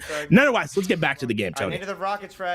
Yeah, both Employee and Flamesword coming out of Jersey, so you already know they're built different as Flamesword, chucking the nades over from across the map, earning himself a bit of a pseudo Hail Mary on that one, and providing them that offense that they need to grind forward. We have at least 3 players from Status Quo over toward the enemy side of the base, and luckily Flamesword has that grapple and utilizes to drop the people's elbow right onto Piles, and then looking right at that trash as if it's some kind of symbolism or some kind of metaphor for what he just did to him. The shock nades come out. He's going to be able to fight 2 more of his own as his teammates are going to start to push forward. Enable, he was added to this roster last week. They just didn't make the cut this time. Well, they're vying for their place on Thursday, and it's looking like a reality. If they can keep this slaying presence up, and they can get this overshield, and they can start pushing forward, I firmly believe that this Status Quo roster could be capping a flag in the next 45 seconds as long as everything goes right. These next set of slays are going to be the most important in the game. Flamesword now going to stay alive. Well, he was kind of waiting for that Mangler to come up while waiting for anybody to come over to the Bulldogs bomb, but having no idea that Fantasy was right above him, making that the reality towards him as that flag is starting to move forward here for Status Quo. It's Frag Out, able to get it toward the BR side of things, and looks like a counter flag is being pulled over towards their respective treehouse. Piles was able to kill Enable, and the flag is stopped for the time being. Flamesword trying to do his best to get on the return, and it looks like he's just weary of the players that are spawning up and that could be moving towards tree. He doesn't feel as if he needs to get on that flag right away. In fact, he's going to bait everyone that comes through, and he's going to take, that's going to be the right decision as he finds 2, an assist on 1, the Rocket player dead, and this should be a last and final flag cap for Status Quo. They get it in, and what an unorthodox play at the end of that game for the opposing team, allow Status Quo to take advantage. And I think you saw Flamesword. He was like, wondering, where are they? I'm moving all over. I can't find any of them. Well, they were all hiding. They were going to let them pull out the flag. It was an interesting decision. It didn't end up working for them at the end. That did not. A big 2-1 win coming out of Flamesword and friends. And to my knowledge, that was actually game number 1 of this best of 5 series, because we're already in round number 12. The winner of this, once again, going to be advancing forward into the Pro Series, and both of these teams want that. Obviously, you have Flamesword, bringing up Status Quo seemingly out of nowhere, and you have Fantasy, an employee who already have found like kind of a taste of success. So once you get that taste, you just get greedy and you want it more. I know Piles very upset that he got dropped from his team on the guard. He was not happy whatsoever, and in fact, he was getting a little bit mouthy on Twitter towards his former team because he was not upset. He was just that upset. So I know that he's hungry for a win and to make it into that Pro Series. And this team, in fact, Status Quo hasn't been a stranger to team changes themselves. They started the game with Flamesword and Persecute being a team of 2. Well, Persecute eventually did get the boot as they went to Raleigh with Blaze instead. And now Blaze, he's gone, Enable's in, and it looks like Enable might be staying and trying to compete, which is an interesting change in pace. I wasn't expecting Enable to actually try to compete in this game. Well, it looks like he's here. He's playing with Status Quo. You'll love to see it. But now, all the storylines are starting to come to fruition. It's Persecute, who had a dominating losers round 12 to qualify for Thursday. They're going to be there. And as Status Quo makes it, well, we could be seeing a rematch between the two that went at it. I think they went at it earlier in this winner's bracket, where Status Quo was knocked down to the loser's bracket by their former team member, Persecute. Yeah, and I'm still actually keeping my ears to the pavement to find out exactly what happened with that exit game as well, because obviously there's a lot of implications onto that one, as we're seeing nothing but round 12 matchups here. It's all to fight to make it into the Pro Series, and that's what we're going to find out right now, who's able to get there. Back on board now with Status Quo. They're up 1-0 in the series. They have to put 2 more wins on the board to secure their ticket to make it into Thursday. Flamesword quickly making his way towards B, getting the shots on the players at pillars. Not able to find the kill, but going to alleviate the pressure that they would put through bottom mid by holding them back. That's all that was needed. They find 2 kills. They get the power weapons away, and they're set up for the next overshield. Flamesword already waiting for that overshield to come out, and multiple players going to be gravitating towards that outside H side, so overshield should be easy for them to grab on. And Flamesword having the assault rifle, my favorite weapon in the game, getting the easy assist. The second one's going to come in thanks to a double kill coming out of Burton. The third player is over toward the power, nading right and going left, but sadly running right into that overshield player. Elbow on me, elbow spawn on me. Flamesword, he's listening, seeing where the players are coming from. Unfortunately, he won't be able to live for long. It is Frag Out that bails him out of the bad position, though. He's going to be able to find one and then assist on another to open up the kills on the dummy side, allow them to spawn C and have some sort of semblance of control. Once again, Flamesword able to work with his teammate, and he liked the one over at over in the garage so much he picks the one over at tower. He's got the best weapon in the game back in his hands. It's full of Yano. It's 36 bullets, and it's frightening to see when you try to push this man. Flamesword holding down the tower side of the map and making sure that nobody's able to rotate in, but you can tell that he's feeling some pressure, checking all of his corners, making sure that nobody's able to get the jump on him. Meanwhile, his teammate rocking over toward the commando bridge, gravitating forward. Burton is going to be the first player to go down over toward the scoreboard side. Flamesword taking some heavy damage, forced to back down, playing his life in the sniper rifle in the hands of one of his teammates who's going to pop off. I can just feel it. Yeah, unfortunately, they feel the pressure of the heat wave, and the heat wave absolutely destroys them. There's 2 power weapons to worry about on the map. They got the first. They weren't able to secure the second, and it cost them all their lives and the control of the tower side. Now they're clearly on their back foot. They're going to have to make something happen. Flamesword engaged with the overshield, not quite able to get the burn. And now the Status Quo roster, they're feeling the hurt for the first time that we started watching them. And the question is, how do they get themselves back into it? It's going to be about winning the pivotal fights to earn yourself tower control. And that's exactly what just happens. Frag Out goes in, he gets the kills with the help of Flamesword, and they have tower control once again. Excellent shots coming in out of Flamesword. Sadly, wasn't going to be enough to keep him alive here, but right coming off of spawn. And I'm not able to see the exact scoreboard here. Maybe you can help me out with that. When his Flamesword is going to gravitate over towards the B side. Fantasy and Burton trading off kills, but we have Flamesword and Nable working a 1-2 combo over towards Sandbags, and might be able to get the sniper rifle because of the teamwork out of Status Quo. Yeah, you know, I know that the yellow lets you help see your teammates a little bit better, but how are you supposed to play your game situations when you can't even read your own scoreboard, Flamesword? I mean, come on. It's so hard to read the yellow on the white. Will complain over here, but he knows he wants to see those players like a school bus coming down the street.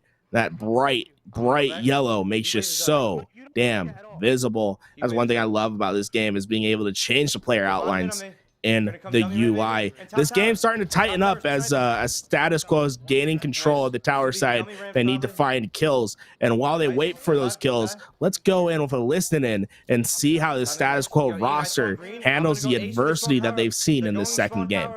They're going to spawn power up. They should be spawning out there.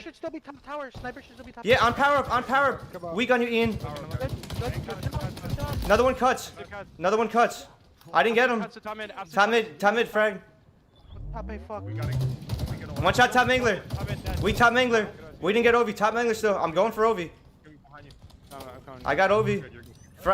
Yo, cuts guys to top mid. Cuts to top mid, frag. I'm turning. Frag, might drop on you, frag. One shot, Steve, bottom tower. Oh my god. Yo, top mid. Yo, 2 top mid. One's one shot. I got one. Another one top mid. Fell bottom mid. I got Ovi. Yeah, I hear you. They're bottom mid. No. Play your nest. Play around the right? I think their guy's bottom mid. Dummy door. And back tower. Nice team shot in. And one shot down here, dummy door. One's back tower right now, one shot. I'm on hit. 3 dead, 1 alive. That's the dummies. Your last one. Last guy. It's last guy as well. Yeah, could spawn green, Ian? You're gonna spawn there, Frag. Play your life. Milk as long as you can. So come up behind them. I gotta stay alive, yeah. Just run as far as you can. They got me. There's 2 there. This one. And green, Ian. I'm gonna help you on your green. Ian, I'll help Ian. I should have been with you. I can't. This kid nest shooting. I got him. Another one nest. All right, no deaths. 2 nests. We're still up 2. Double stack weak, Ian. They're gonna be multiple, possibly on you though. The longer you distract, the better it is. Ian, yep, top tower above you, Ian, weak. He's gonna go your stairs. Stay alive, Frag. I'm coming bottom mid to you, Frag. Stay alive. I'm about to go look. Top tower coming and then nest. 2 bottom tower. Nest right here. 2 bottom tower. I got, yep.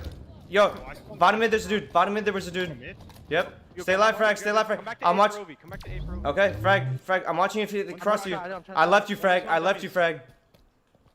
Yo, C-plat weak. C-plat and bottom tower. Yo, 3 top mid. Or 2 top mid.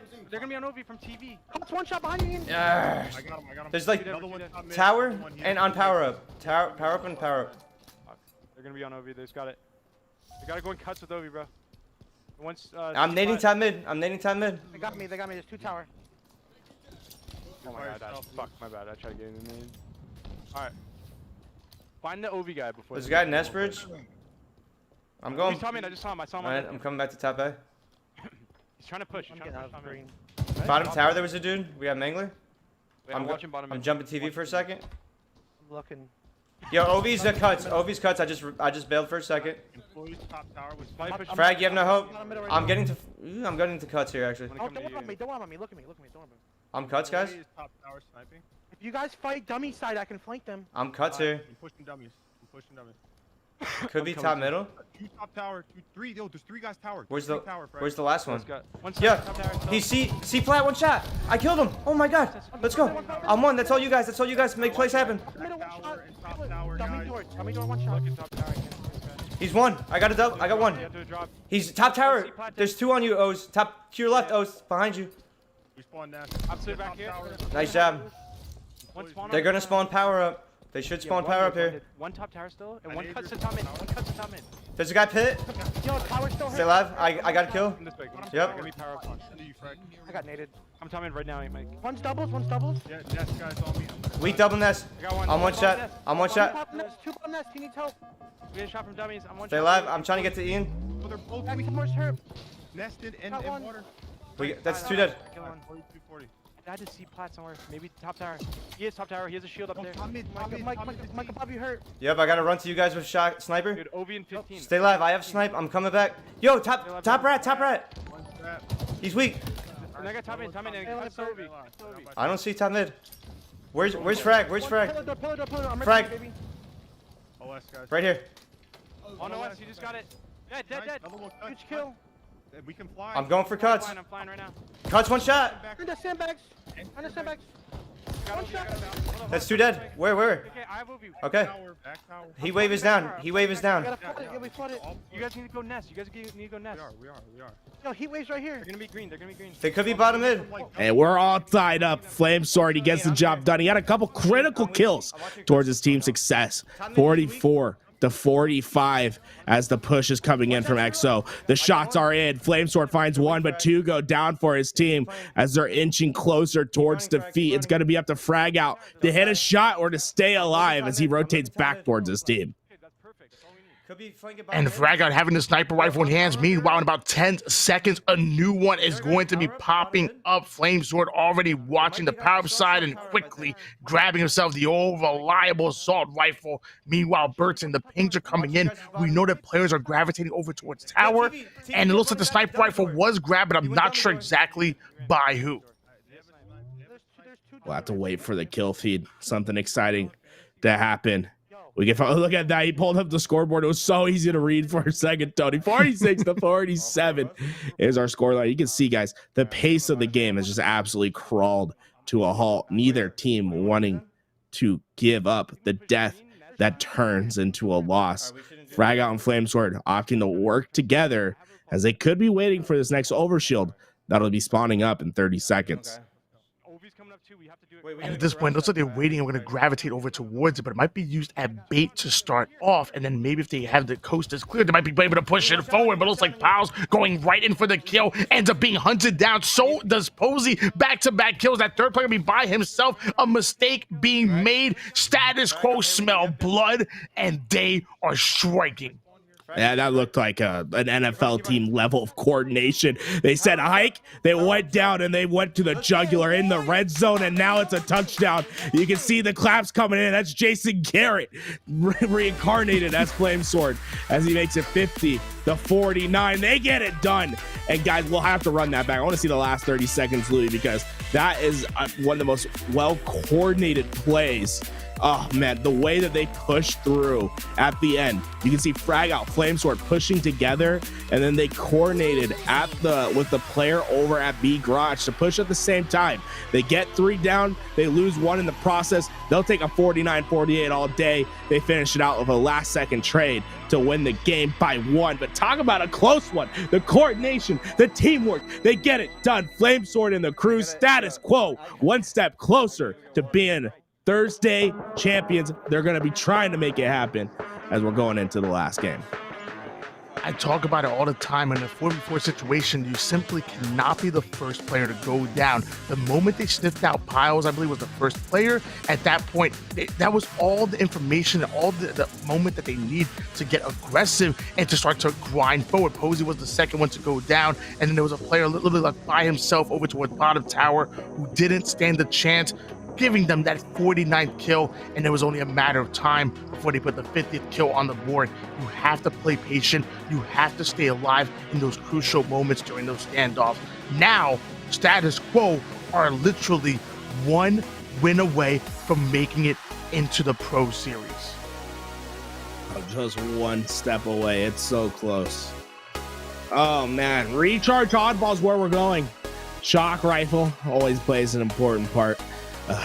Oddball is such a fun. I love the changes that they've made to Oddball, Tony. The fact that we have 3 rounds now, it's first to 100. It gets rid of all the boring parts of Oddball from before.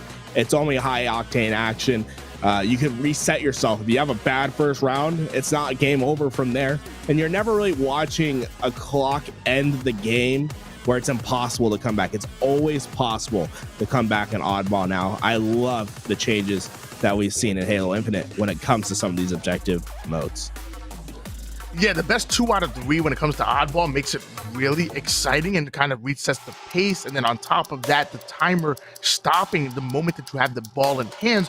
And as you start to put points on the board, creates these crazy comebacks that we've seen time and time again. And maybe we might see another one going into Oddball on Recharge. You have all the goodies on the map. You have that sword, you have the shock rifle. Don't forget about that grapple repulsor, and everybody will be fighting towards that middle ground on the pit where camouflage comes up once every 2 minutes or so. Well, we saw an impressive coordination from Status Quo to end the game. Can they keep that coordination up to have a stellar start? We'll have to see, as Flamesword's going to be pushing with his team to try to secure this camouflage. They go down low, ignoring the nades for now. They're going to be able to quickly burn the player that goes for camo, and they're looking for more. The player from top red is going to back Flamesword away. It looks like they have given up on the camo for now, as Plz was able to watch the angle, and he's going to be actually Plz goes down and Frag Out going to be able to get the camouflage away. And guess what, Tony? He has a shock rifle to work with. You can't ask for a better combination. Yeah, to be honest with you, I thought Pals might have been able to get away with that camouflage, but not able to do so. Meanwhile, Flamesword contesting the tower side as a teammate goes in and flies after that player over towards bottom car. Towards bottom C. Meanwhile, Fantasy coming in out of nowhere, pulling off an incredible double kill, and 4 points so far on the board here for our villain roster. We're going to find out if Status Quo can answer back again, one win away from making their way into Thursday. You know, if you've been following the Halo competitive scene for a while, you might be familiar with Fantasy.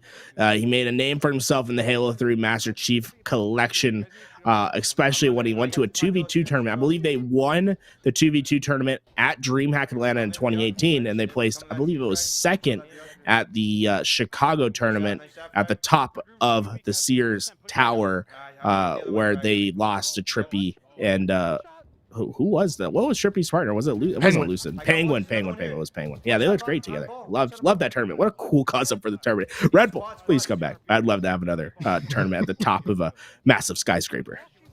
Yeah, it was the dusk till dawn, so it wasn't even like done in the morning time. They waited literally until nighttime and then ran overnight. So it was a really interesting kind of marathon tour. I'd love to see that come back here at Halo. Meanwhile, we want to see Flamesword and Status Quo come back at tip-top shape. Really happy to see them back, as Flamesword now going to advance forward over toward the gold side of the map, having somebody right in his sights with a shock rifle, ends up taking him down. It looks like Flamesword could have elected to actually take advantage of that shock rifle, but instead going to trust in his BR for now, finally putting that power weapon in hands. Can you have the shot? No, he getting out. Oh, man. That's the thing, is like that's the thing. In a year from now, I think everyone will get used to how the reticle works and how long you have to keep in a spot, and you'll see more Blaines with the shock rifle. So far, you've really only seen the really adept sniper rifle players be able to use that shock rifle. In a year from now, I think most people are going to be able to Blaine with that thing. Flamesword not quite able to get the job done this time around, but hey, there's always next, as he's looking for an angle. Long Haul is in possession of EXO, and it's going to be up to Enable to be the first player to try to break in, and he's going to be able to find the first on Fantasy, and that's going to be the catalyst needed for them to gain control and potentially get this get this ball away. Yeah, you really have to, as you put it, Blaine with the shock rifle, because it's a really unforgiving weapon. You know, the body shot doesn't make you one shot instantly like the sniper rifle does. You still have to put damage, so if you miss that headshot, you're usually going to be behind in shots, and your opponent might end up getting the best of you when it comes to those closer mid-range engagements. The ball now rotating out, Piles gets the first kill over towards EXO, but Flames were getting right behind enemy lines. It's going to be an easy kill coming out of him, but that ball has been stolen by Team EXO. I'm so confused as to what happened on Flamesword's POV. He must have grappled over top or something like that. They are going to lose ball for now. Flamesword, he does get the favorable spawn in Turbine, so he is going to be able to contest the ball right away. Tries to shoot the nades again, easy kill, not going to happen, as Piles is going to be the one that breaks the A setup. And now Status Quo are all stacked on one side, and this is where it can be a little bit dangerous. This is where a lot of time can be put up on you, is when your attack is one-dimensional, uncoordinated, and not a collapse. But here we go. Kills going into the favor of Status Quo. Ball still in the hands of EXO for now, but the ball is going to be thrown out. The kills starting to move over to Squo, as they will be able to get some more time on the board. Flamesword now gravitating over toward the long haul side of the map. They have to make sure they funnel those spawns over towards C side if they're going to be holding it towards A and back. Gold and Burton was holding down top A for dear life until Fantasy hunts him down. Piles able to get the cleanup kill on Flamesword. Frag going to do everything he can with the shock rifle, and that's going to be a big kill onto Employee, but Fantasy going to answer right back. That feels like a miscommunication from Status Quo. You know, rotating that ball to Turbine where you're not, they had control, but they didn't really have control, right? The sight lines weren't there yet. They didn't have the kills. The push was coming. It just so happened to happen when Flamesword made his rotation. Fortunately enough, though, whenever they go down, they seem to respond quite quickly, which has allowed this game to stay within a reasonable reach for Status Quo, but they have to be better on the ball setups. So far, it's been very scrappy time. It's been them trying to prevent EXO from getting more time rather than them trying to find their setups and get some for the team. The perfect kill from Flamesword, but you can't prevent that grapple from moving that ball away. And this is going to be some big time for EXO. Beautiful shots coming in out of Flamesword, but it wasn't enough, like you said, to stop that ball carrier. Chasing that player over towards Longhorns. 2 players over towards Gold Stairs. Flamesword now going to go in. There's 2 one-shots, but then the third one is going to join the party. The nades are starting to fly, and that's going to be a cluster luck coming out of Enable. The third player is going to drop because of the second frag coming in, and it looks like that ball is going to be set up once again over towards the goal side with a little less than a minute on the clock. There is no room for error. Burton gets the camouflage away, using that grapple to be in this spot where you don't normally have the opportunity to grab the camouflage from the top position. You usually have to be towards C. Well, if you have the grapple, you can be just about anywhere. You can snipe that thing away, and that's exactly what Burton did. Unfortunately, wasn't able to translate that into kills, and it looks like all these players that have been made one shot are getting away from the Status Quo roster. They're finally picking up the kills. They're breaking on through, but once again, Tony, it's not a lot of time for Status Quo. They get the position, they get into the base, they start getting time, and then EXO comes around the corner. They absolutely beat them up. And this is the first time that it really looks like Status Quo has an opportunity to hold down the ball for a while. But look, they aren't even aware of the spawns. You saw Flamesword, he threw a nade at where his teammates were spawning. The communication, the awareness just isn't there for Status Quo right now in this ball game, and props to them for keeping it as close as it is, because EXO has clearly played this game better thus far. And Piles off a screen ends up getting a double kill while Posey taking down the third one. Flames are going to have to go in for a bit of an ego challenge here on Longhorn just to try to make something happen, because there are good points being put on the board. EXO holding on to the setup for dear life. Flames are going to have to up the tempo. That ball is going to be trying to be rotated over toward the C side, literally like the Spurs offense coming in with that ball movement, making it all the way towards bottom C, and finally off the map once they get some pressure. But it looks like that was just in the nick of time for them to steal round number 1. EXO somewhat not on the series board, but at least on the board here in the round. They're 1 round away from putting their first game in. Tony, stop trying to make the Spurs happen. It's not going to happen. I mean, I'll give $5 for anyone who can name a player on the Spurs right now. Come on, man. I know you're a big fan. You got to get updated. Tim Duncan's gone. Ginobili's not there anymore. It's over. It's rest in peace. But here we go. Flamesword, he's doing his job. Piles is going to see the respawn screen as camouflage will go into the favor of Status Quo if the kills keep going in this favor. Yeah, we did. No, we didn't. 2 dead. Derek White. It's Derek White. Okay, bro. Okay. Where's he going with it? I mean, you put the bet out there. Piles going in for a big kill. Posey going to answer back, taking out, frag out. Flame Sword trying to stay alive over toward the top side of the map, going in for that remote detonation, but nobody able to get those early hands on the ball. I can't help anything. Flame Sword trying to get the cross map shots, not quite able to take that player out of red, but does enough damage for Enable to come in and clean it. And look at that. I don't know if he meant to be up. Oh no. Oh, Sword gets two. Fantasy finds a double. Burton was able to shut him down with the sticky. At least take a little bit of solace in that.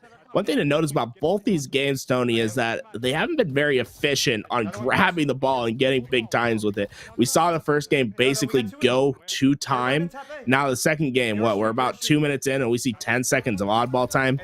These teams, they got to figure out how to get a better setup and just get an extended period of time for their team. C-Plat, and there's a guy Turbine. Just stay alive, Frag. Yep. Flame Sword going on the dead screen, watching his team traverse the map with the repulsor. Now he's spawning over towards bottom C, right as Camouflage is coming up. Beautiful shots coming in, but Pyle's going to answer right back, trading off those kills. Looks like it's a 10-0 run going in favor of Status Quo, and that time is still ticking, a little over 3 minutes on the clock. Pipes is dead. Great nade from Flame Sword to get one. Looking for more. They're just out in the open. He has the cross, but just no help to find the finishing kills. And a well-placed nade from Employee will take Flame Sword out. You know, kind of ironic. Employee killing the employers of the Status Quo roster. You know, rise up. Find your local union. I don't know where I'm going with that, Tony, you know. But I want to see some more strikes, some more protests. Flame Sword looking for some more kills. But so far, it's just been such a sovereign knocker. It just doesn't feel as if either of these teams are able to get away with this ball and to get extended time. Look at this, the first opportunity for EXO to maybe get this ball away. Their crosses are there for Flame Sword, but he can't quite get the angle on the ball. Can he get this first kill? No, he cannot. And now, finally, some ball time on the map. It just feels like it's been non-existent. As I say that, the ball is getting dropped once again. Yes, the first time we've seen somewhat of a setup, but almost immediately getting broken as the slays are starting to come in. Luckily, Posey getting a double kill off a screen so that ball is going to rotate over toward the back gold side of things. Enable already headed up over towards long haul and going back gold, and it looks like does have a teammate with him, so they work a little 1-2 combo, a bit of a bait and switch, while Flame Sword lets it catch a different angle, pinchering that player over towards Whirlpool. There's a second one there. That's going to be a wingman being earned. Enable gets a double kill, and now Status Quo should be able to set up over toward the A side of the map with one more slay. They're going to be in BR probably from C-Plat. Ball time finally going over in the hands of Status Quo. All right, basically, you could take a marker, just mark over oddball and just call this Slayer 2.0 with a little bit of objective work in it with how this thing has gone so far. Not very effective or efficient gameplay from either side. Flamesword trying to change that narrative as he's putting down shots, alleviating pressure from his ball carrier. But this is a dangerous game to play, right? They don't have quite all the angles crossed. Flamesword gives up the cross for right now, and yeah, that's what I meant. They didn't have anyone looking at the at batteries. The camel player was able to sneak through, and now the coordination comes through, and they all go down. And Status Quo sees the respawn screen and spawn across the map from the ball as EXO tries to extend their lead. Squad wipe in favor of EXO. Flamesword and friends are going to have to answer back, but it looks like Flamesword is staring down the barrel of a shock rifle that's just waiting for him. I wish a player would.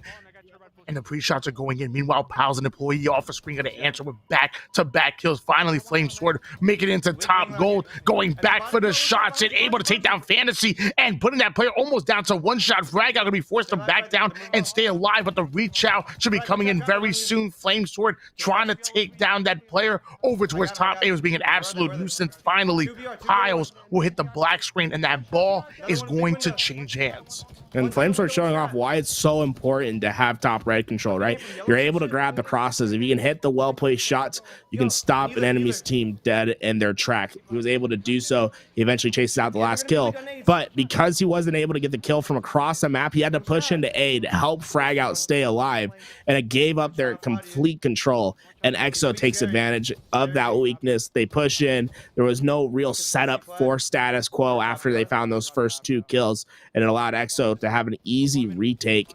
This camouflage could be the impact play, and it looks like Flamesword gets the impact kills, double kill. Status Quo, ball down, camo coming up. They look to be in control for the time being. They are down on ball time, but this is their opportunity that they've been waiting for. Mangler in the hands of Michael, and he's trying to make something happen out of it. It's going to be a big kill on Fantasy, but Pyle's going to shut him down immediately. Enable already holding down the tower side of things, but Posey ends up taking out Frag Out. Burton needs this big individual gunfight, and Flamesword ends up spawning all the way towards the opposite side of the map, so we're going to take a while for him to get efficient here. Gets over to Whirlpool, gets down, takes down Pals, but not before Enable falls as well. This is a big play from, I believe that's Frag Out, who was at Beatbox. He was able to take down Fantasy, which could get him into red and finally establish a bit of control. Yeah, you can see the pipe spawns are coming in. Flamesword's well positioned to push anyone that to kill anyone that pushes through batteries. And look at that, Enable's on the flank. He's going to clean up the control side. But tell me, am I crazy, or is there no ball time going in favor of Status Quo? They're getting kills on the map. They have the setup, but no ball time. And that it reset. Yeah, that's and they have 13 seconds to grab it. So desperation mode, we're in. Status Quo, you got 6 seconds to do this. Can someone pick up the ball and stop the timer? No, they're running away from the ball. They're not picking it up. 1 second, there we go. You have 2 seconds to work with. Now if they can surpass the score of this EXO roster, they can just drop the ball right away and win the game. Look at that. They put it to 0-0.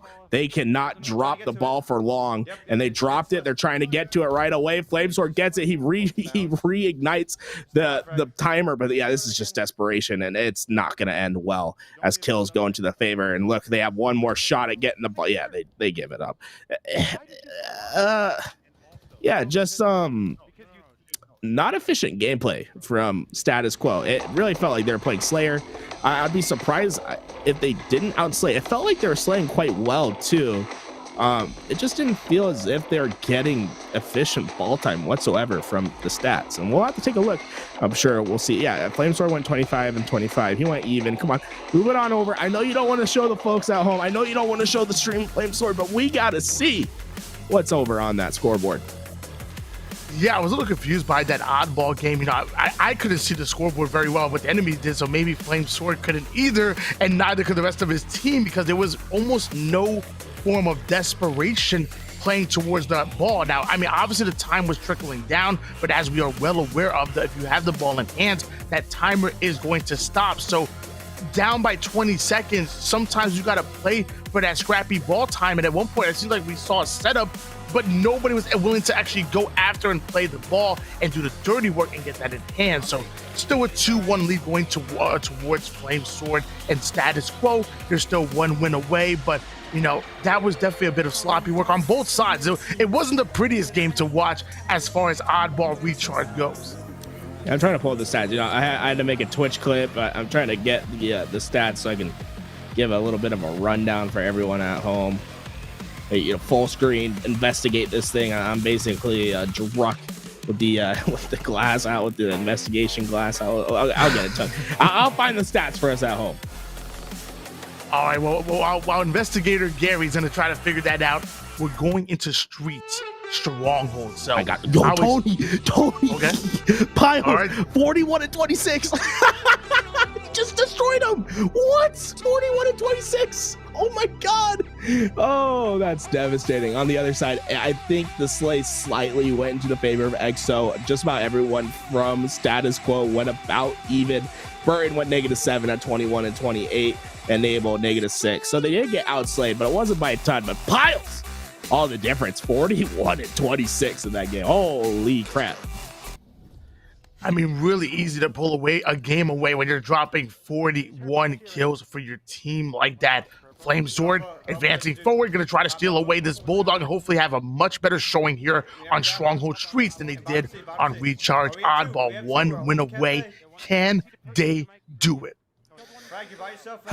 Well, they need to have better objective efficiency than they had in the Oddball, for sure. And I think Stronghold's definitely plays to their favor more. Check this out from Flamesword. I think he's expecting a PD spawn as he rotates back to A. He's looking for anyone to get those splits, and the one did. It's Employee, but I think he gets the shots in for the trade at minimum. And now he's playing forward. He's looking for more kills. He has that shotgun, though. You have to be careful. You can't give that shotgun to the opposing team. They're all going to go down. And now it's a question of if they find it. It looks like Enable. Yeah, that shotgun's down right in front of him. This map runs through the Bulldog. If you can't control the Bulldog and make sure you're on top of its spawns, you are going to get absolutely boomed by a team that does. And they're going to have to let that Bulldog go. I don't know. I don't think the kill was worth it. You have to be wary of the weapons that you have and the position that you play in the game. Status Quo recover, and it looks like Flamesword's already on the flank.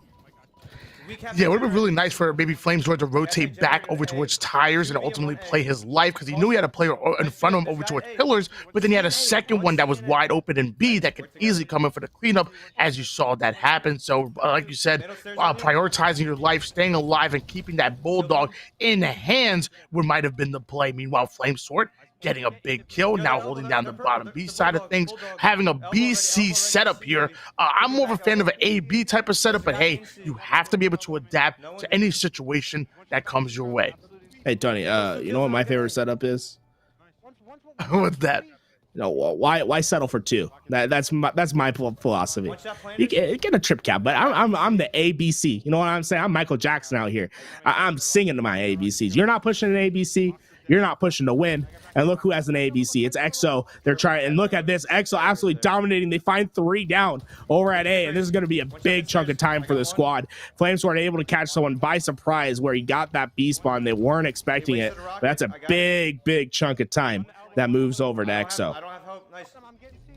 Flamesword now going to stay alive over toward the B side of the map. Oh, almost able to get the trade, but Fantasy might get the best of him right there. Employee and Fantasy getting back-to-back kills. Employee then going to be taking down Burton as all 4 members of Status Quo are going to hit the black screen, and you love having that trip cap. It looks like EXO were able to steal it away. Hey, baby, it's about that ABC. Oh, my God, they did it again. They killed him out of A, and this is what A seems like such a safe spot to capture the hill, but your head's just exposed, and there's so much elevation on B side, on C side, towards Cafe. You can flank through back A. It's not actually that safe of a hill to grab if you don't have control, and EXO is abusing that feature as they have just taken them out twice to maintain a trip cap at A. The B push is coming, but Status Quo, can they execute as they are being pushed back? And look at it, it's the Bulldog and the kill feed. It gets 2 for the team, and look at this, Flamesword still in the back trying to push through to get the help for the team. Unfortunately, it's going to take them a while to get there, and all of that milk time for Piles results in just more time to rack on up as Status Quo is finding themselves in a hell of a deficit to make up for. That they are. It looks like EXO going to answer right back once again. A squad wipe going in favor of EXO. Status Quo had such control over the series, taking the first 2 games, but something is not clicking anymore. EXO have seemingly stepped up, and they're playing fantastic Halo right now, holding on to another trip cap. Meanwhile, Status Quo coming right off a spawn and going to try to steal away Charlie, but they're not able to because the collapse comes in. Triple cap once again. Oh, I love a team that just absolutely puts the pedal down to the metal. You know, these guys are not giving up an inch. They find opportunity, they're pushing for it. Yeah, you just got to see, well, you're going to be feeling the hurt. Try your best to stay alive. I'm going to push right back in, and it's Employee once again who takes down Flamesword. Kills in the feed heading towards EXO's favor. A one-on-one needed to be won by Burton as he's doing his best, and he does get the kill, so they will stabilize from the position now. And yeah, people will say, oh, they gave up a 2 cap because they went for the trip, but you have to realize, you put the result of this game on one man's shoulders to win a piv over at B for the side of Status Quo. You'll take that all day if you're confident in your own shot. And now look, they have a 2-cap. What are they going to do with that? You're going to score a point a second. You're going to have to make up for a lot of time, and it's going to take you a hell of a long time to get back into this game. And this EXO squad, they're confident in their slays as they take down Old Man Sword once again. That's 3 dead. 3 dead. I don't mind going in for a setup on the 2-cap, but Garrett making it very well known that he is a full fan of heading over to that trip cap at any given time. Meanwhile, Flamesword not even looking towards the Bulldog, which we saw was up. So he's going to go in with just a BR in hands. Hopefully somebody else going to spawn near them and be able to pick up that power weapon, trying to get behind enemy lines, playing real sneaky, takes down Posey, but there's another player over towards back C. Hey, you know what, Tony? Does Steph Curry shoot a 2? Do you think Steph Curry even steps within the 3-point line? No, he doesn't, because he knows 3's worth more too. It's simple arithmetic. You score more points when you have 3, so why not go for 3? EXO trying to do it once again. They're working on A. They're going to be able to transfer that point in their favor, giving up B in the meantime, but that's not going to be for long as they're trying to rack up kills in the feed. Flamesword doing his best. He's not going to be able to do it. He has to be in La La Land to win 1 versus Fantasy, as he's going to see the respawn screen once again. And look at this. Status Quo all seeing the death screens as they're going to be giving up B and C at the same time. Flamesword going to be trying to pull up some heroics. Joey Wheeler, hard the cards. Can he do it? No, he cannot. He sees the respawn screen. Burton going to be able to get that kill, but EXO, look at that, scoring 3 once again. Steph Curry from the back. They're showing a clinic of how to play some strongholds. Bulldog elbow. And once again, we're seeing that Bulldog not be picked up, which I'm really surprised by. Luckily, Flamesword going right after Piles. That's going to be a big kill. Meanwhile, Posey going for a huge nade off a screen. Flamesword finally going to win a big individual gunfight against Employee.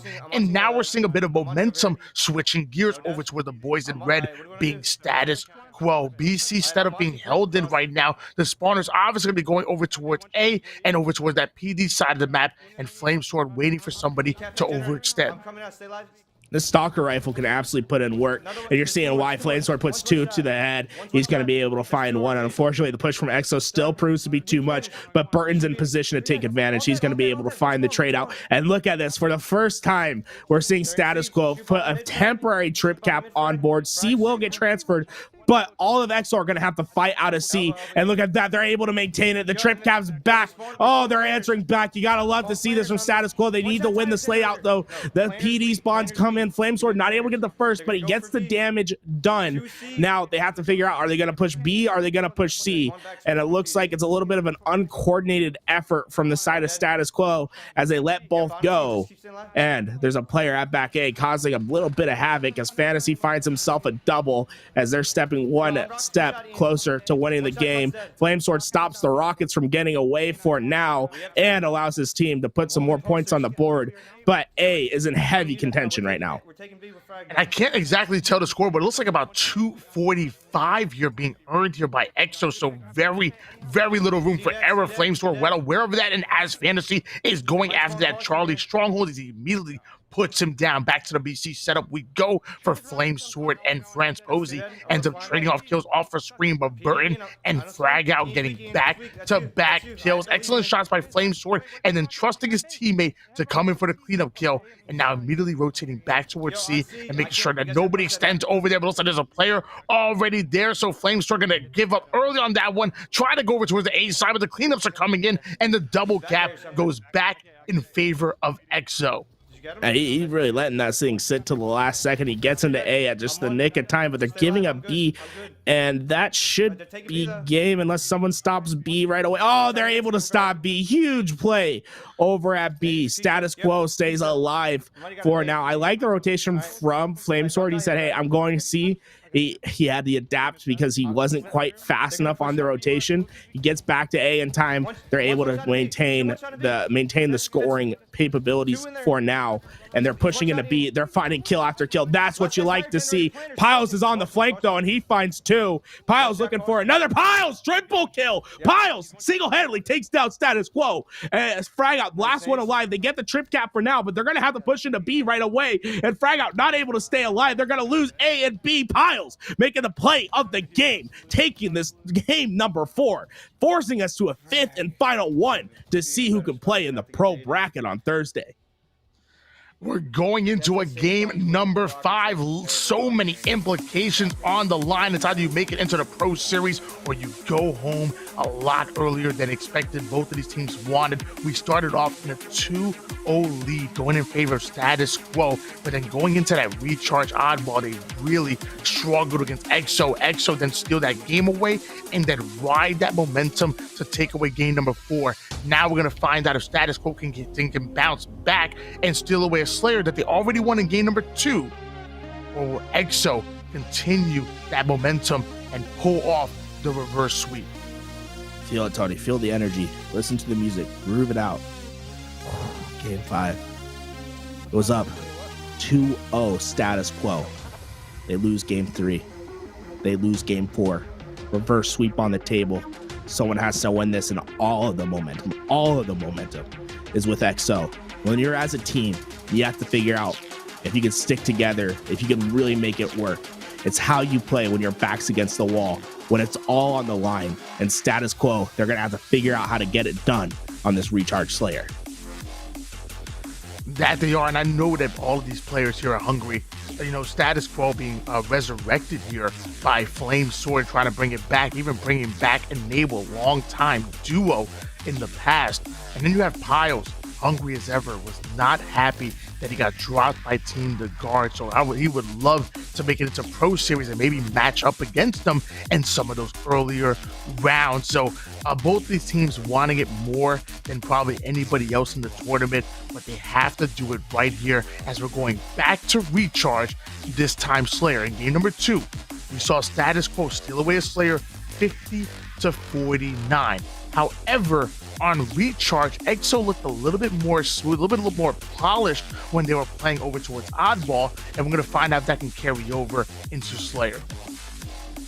Well, Recharge Oddball is basically Recharge Slayer 2.0 last time we watched it, and the player to watch out for was Piles. He dropped 41, double positive. Man was going absolutely ham. Now, we move back to the map once again. I don't think he's going to be dropping 41 this time, Tony. It would be unreal if he did. But final game. Last time we saw this map, it was all EXO. Really, Status Quo couldn't get the job done. They couldn't translate into really any map control. But this time, the only objective left is just to kill. And that's something that we've seen Status Quo do quite well in the first 2 games of the series, where they took the flag 2-1 and they eked out the Slayer 50-49. You got to remember the coordination, the effort towards the end of that game for Status Quo to take that second one was bar none some of the best I've seen all day. And now they're back on Slayer. Coordination is gonna really beat reigning supreme. Finding ways to break those setups, the way that they were able to do so on Livefire, will make all the difference. Frag Out, a player to watch out for. He's absolutely crazy with the sniper rifle. Well, guess what? He's absolutely crazy with the shock rifle. Make sure you keep the shock rifle in check. If you're either of these teams, the map can absolutely run through it, and it can be turned on its head if you let a player start to pop off with that shock rifle. You talked about Frag Out. I mean, he obviously seemingly coming out of nowhere. I think he comes from the Gears of War community as well, and he even won that Astro Breakout Player of the Tournament over in Raleigh. So really impressing not only the audience, but the judges and casters as well. Going into Recharge Slayer, it's all about controlling the sandbox. You hear that narrative being pushed by 343 and by casters, because it is true. You have so many resources on the map that if you're able to control them and utilize them in different situations, you're probably going to come out on top. I'm thinking of, for example, like the Mangler, a close range specialist weapon. Same thing for the sword, which is also on this map. Combine that with the camouflage, allowing you to be a sneaky beaver, or even a weapon like, say, for example, I don't know, like the grapple that allows you to close the distance, or even the repulsor that allows you to knock somebody right off the map or off of their timing. All of the goodies are there. It's about how you're able to control them and how you're able to put them to work. Game number 5, do or die. Status Quo started off with a 2-0 lead. Now they're in danger of being reverse swept over by EXO. Yeah, the quote-unquote bathroom breaks are over. Expect the cracked out gameplay from both these teams as they're going to be playing at their best. It's going to be interesting. I think it's going to be a close one, Tony. I think we're going down to another barn burn, another 50-49, something close.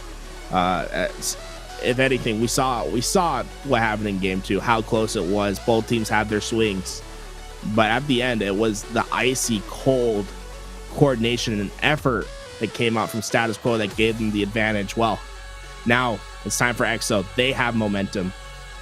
They have the ability to close this game out, and they're going to try to make a statement, and they're going to try to keep Status Quo out of Thursday's tournament for one more time. Status Quo, man, they just can't get that monkey off their back. They've been trying so hard to qualify for the pro tournaments, and they're always just one step short. Last time it was complexity that knocked them out. This time, they knocked complexity out. They're trying to rewrite history, and this is their chance to do so. We have all 8 players in the lobby. It's time to start, and it's time to see what happens with these 2 squads. Well, you know, I think it's time that we go for predictions here. And, you know, it's funny because, I mean, they're up 2-0 with Status Quo, so I almost want to go with them. And I think I am. I think I'm gonna say that Status Quo they end up bouncing back. They know exactly what they have to do in order to be successful. At this point, it's about putting it to work. And I'm gonna say it's gonna be a good matchup. We're talking about a 50-43 going in favor of Status Quo. I'm gonna go a little bit against the grain. I like it. You know what, Tony? Let's put some money on the line. We'll figure out the amount during the game. I will take Piles to win this game. He went 41 kills last time. I think he's going to do a little bit of the same. I have EXO winning this game. Guys, I don't know how much of that. It's like $20. We'll figure it out. You know, it's just money at the end of the day. But here we go. Flamesword and the crew, they're trying to secure this dub. EXO on the other side trying to complete the reverse sweep and earn themselves a spot in Thursday's tournament. You know, I'm willing to shake on that 20 bomb, and for real. We do a lot of fake bets in the past. I'm ready to go for real on Status Quo. And the 2-1 so far, up 3-2 lead, going in favor of Status Quo, but Flamesword going to quickly hit the black screen. Luckily, Enable answering back, but not able to stay alive with that camouflage. So the cleanup's going to come in, and just like that, we are tied up at 4 apiece. Well, $20 on the line, at least for us. Much more on stake for the guys playing this game. But hey, you know what, Piles, take my energy. Make sure my money doesn't go to waste. Flamesword breaking in. He's trying to find the second employee. Going to be able to take him out. Employee seems to have Flamesword's number today. I don't think I've seen Flamesword win many fights versus him. And, you know, that trend will have to change if Status Quo wants to win this game. You can't be losing the PIV fights in the hallways when you need to win. I definitely think a couple guys long haul. I'm netting mid-bridge. Flamesword doing a great job of holding down the tower side, having Burton watching that long haul angle here. And now they're willing to slow things down. This is where Status Quo are most dangerous. When they can slow things down to their pace, set up and watch every angle coming in. However, I don't believe they have control of the shock rifle, which looks like it was over towards top gold. Top yellow sniping. Top yellow sniping. Flamesword just still trying to watch this cross. You're going to see this game at moments really slowed down, especially when the power weapons change possessions, and that shock rifle is making all the difference. It's it's stopping Status Quo from really pushing forward and making a play. They have to find the pick and find the weakness, and it looks like the weakness might have been spotted. Flamesword's throwing some nades and Batman. He could be coordinating with Frag Out to make that push. Said Frag Out's going to hold for the time being. They have 2 at C. 1 in turbine. Camo's gonna go in their hands, and Tony, does he think he's Peter Parker? He just flew out in the open. Like, you're not invincible, bud. You're gonna die. Well, Burton gives up his life, and that's gonna stop the Status Quo push for the time being. Yeah, but it looks like they were able to trade off kills. So, but yeah, Burton kind of getting really aggressive there. I guess it was a high risk, high reward maneuver. Meanwhile, Flamesword ends up getting the big kill on Posey despite being across the map, but Piles answers right back by taking out Frag Out. So, couple mistakes here on both sides. Once again, Flamesword answering back with the beautiful shots and almost able to take down that player employee, trading off kills. It looks like, I want to say it's 10-10 right now. We are tied up. Flamesword has a one-on-one. He needs to win it. Oh, both of them tried to go for the punch. Well, the high ground, it remains. Flamesword going to be able to get the first, taking lessons from Obi-Wan, and now trying to push that advantage as he gets more shots into the player at Needler. And look at this, he has 2 for the prey. No, he can't get, he can't get the, but no, Flamesword, no. Oh, those are the fights I'm talking about. That's an easy double kill for Flamesword. Instead, it ends up being a death for his squad. Status Quo will recover. They'll find the kills, but you can't be making mistakes like that. Oh, poor Mike. Can't get the job done. I got naded and I'm on. Not good. Having 2 players in front of him that were currently one shot. I mean, I'm really surprised he wasn't able to get the double kill on that one. Luckily, utilizing the repulsor to throw that player completely off guard. Ends up taking down Posey. There's another one towards bottom barrels of repulsor coming in once again, taking down employee. He made up for it. Flamesword made up for the mistake. He gets 2. He plays with the repulsor well, and now his team has the pipes control. And I believe they have shock rifle to go with it. Unfortunately, that player at long haul is by their lonesome. Flamesword's trying to shore up the defense as he moves towards the long haul. He will get to the help in time.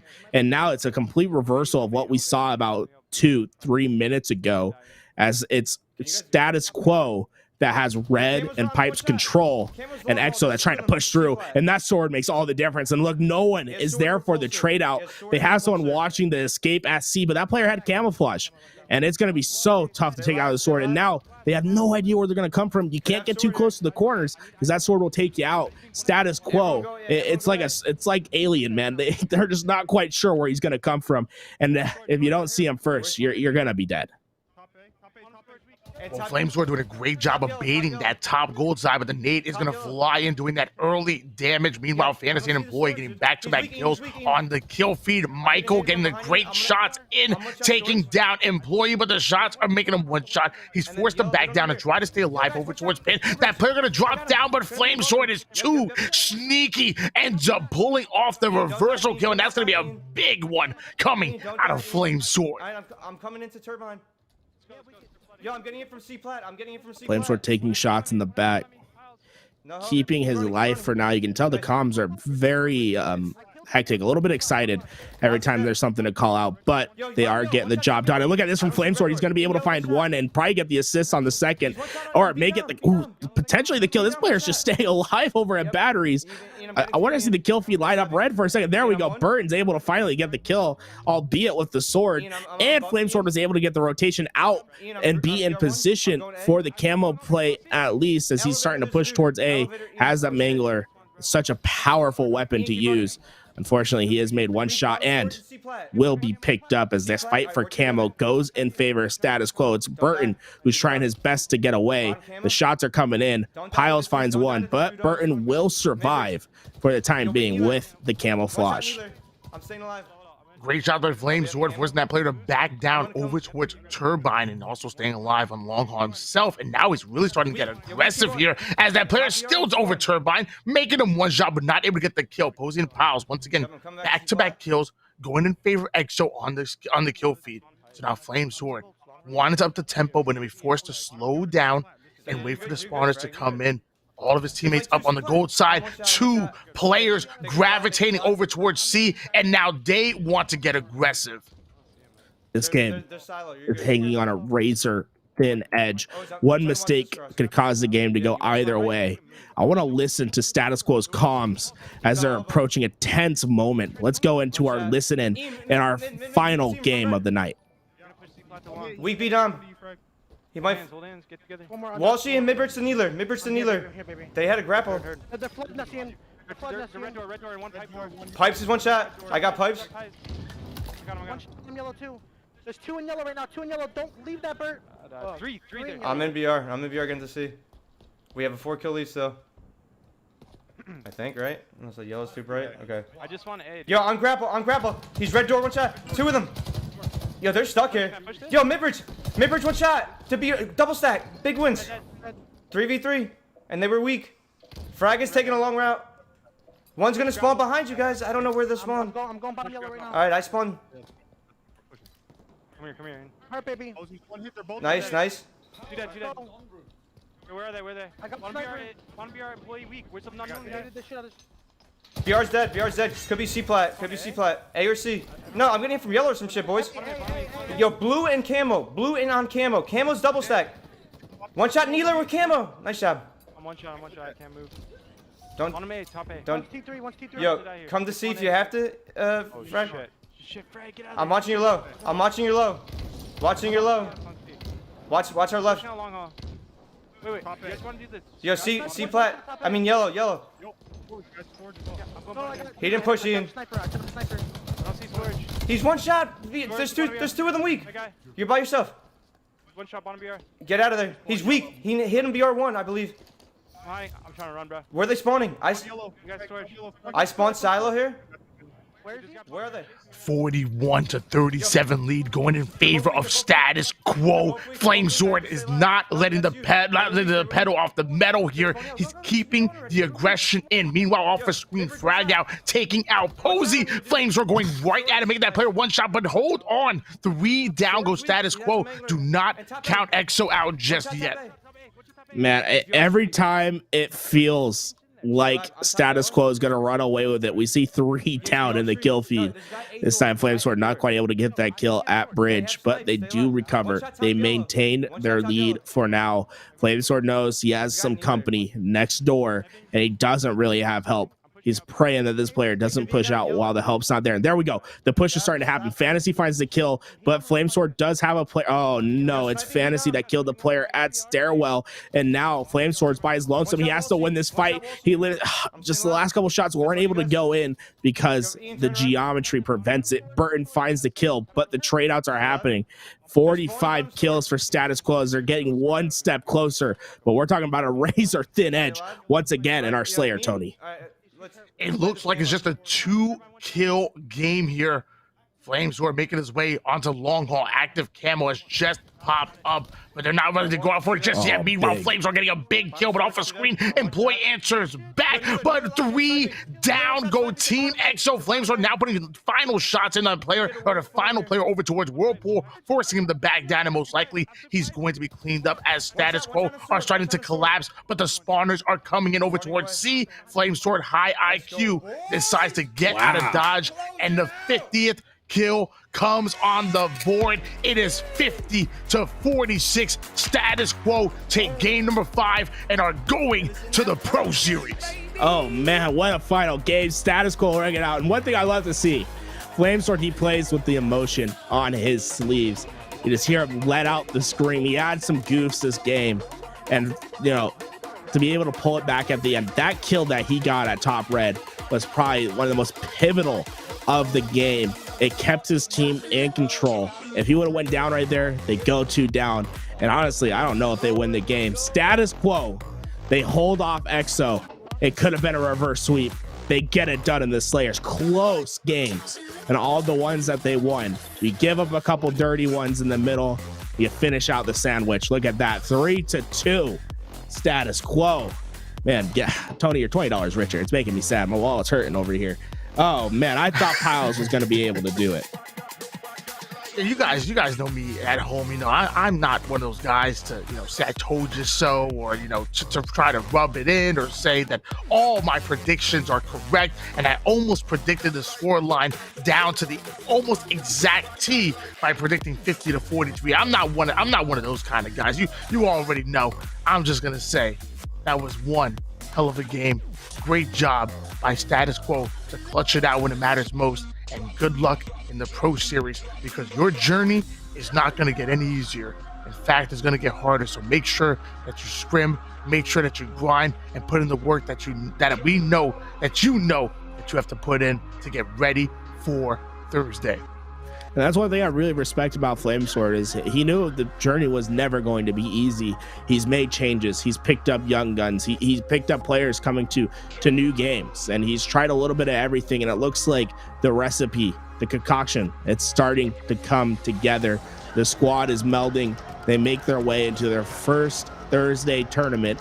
And now the question is, how do they perform against the top 8? Like you said, Tony, it's not going to be an easy road. They're not going to be easy games. You can't make mistakes like you did today, but they have plenty of film to watch. They have plenty of experience under the belt. You can tell the coordination, their comms are there. They're one of the best calming teams in the open bracket to date. You can just tell Flamesword, a wonderful IGL. Oftentimes, he would call out what was happening with Frag Out, where he was, making sure that everything was communicated for the team, and the job gets done. Shout out to Burton, 19 kills for him. Piles trying to do his best with 16 of his own. Status Quo continue to fight another day. We'll see them on Thursday. There we are, man. Let me tell you, it was a great tournament. I'm so happy to play a small part in it, but man, am I exhausted. I've been casting since about 7 o'clock in the morning, and I need some well-deserved rest. Big shout-outs across the board. Obviously yourself, Garrett, proper cast as well. Infinity, active. We all love Tim and see more cast. And obviously myself, why not be reckless up there as far as talent goes. The admins, because it's not possible to run a broadcast like this without our admins. Big veteran Nighty Night and the statistical master Mr. Snow, and obviously the producers, the ones who bring us all, the core of LVT, because without them wouldn't be possible. Let's give another shout out for Louis V Titan, also observing as well. Nighty Night, Tools Yourself, and Mr. Snow. I'm telling you, at this level of production, people think, oh, it's some giant company that has millions of dollars at disposal.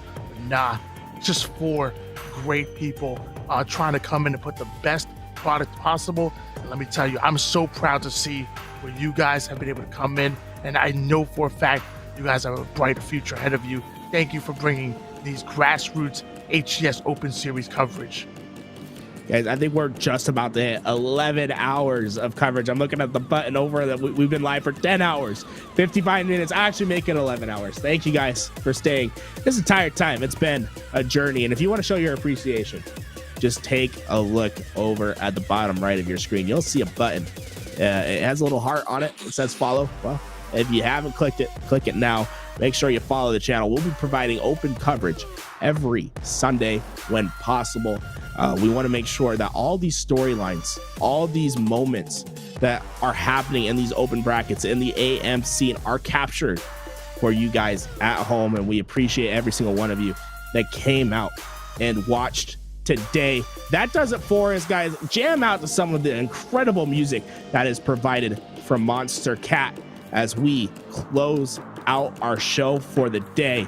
Make sure you check out the pro bracket on the Halo channel this Thursday, and make sure you're back next Sunday as we'll be handling the open bracket coverage once again.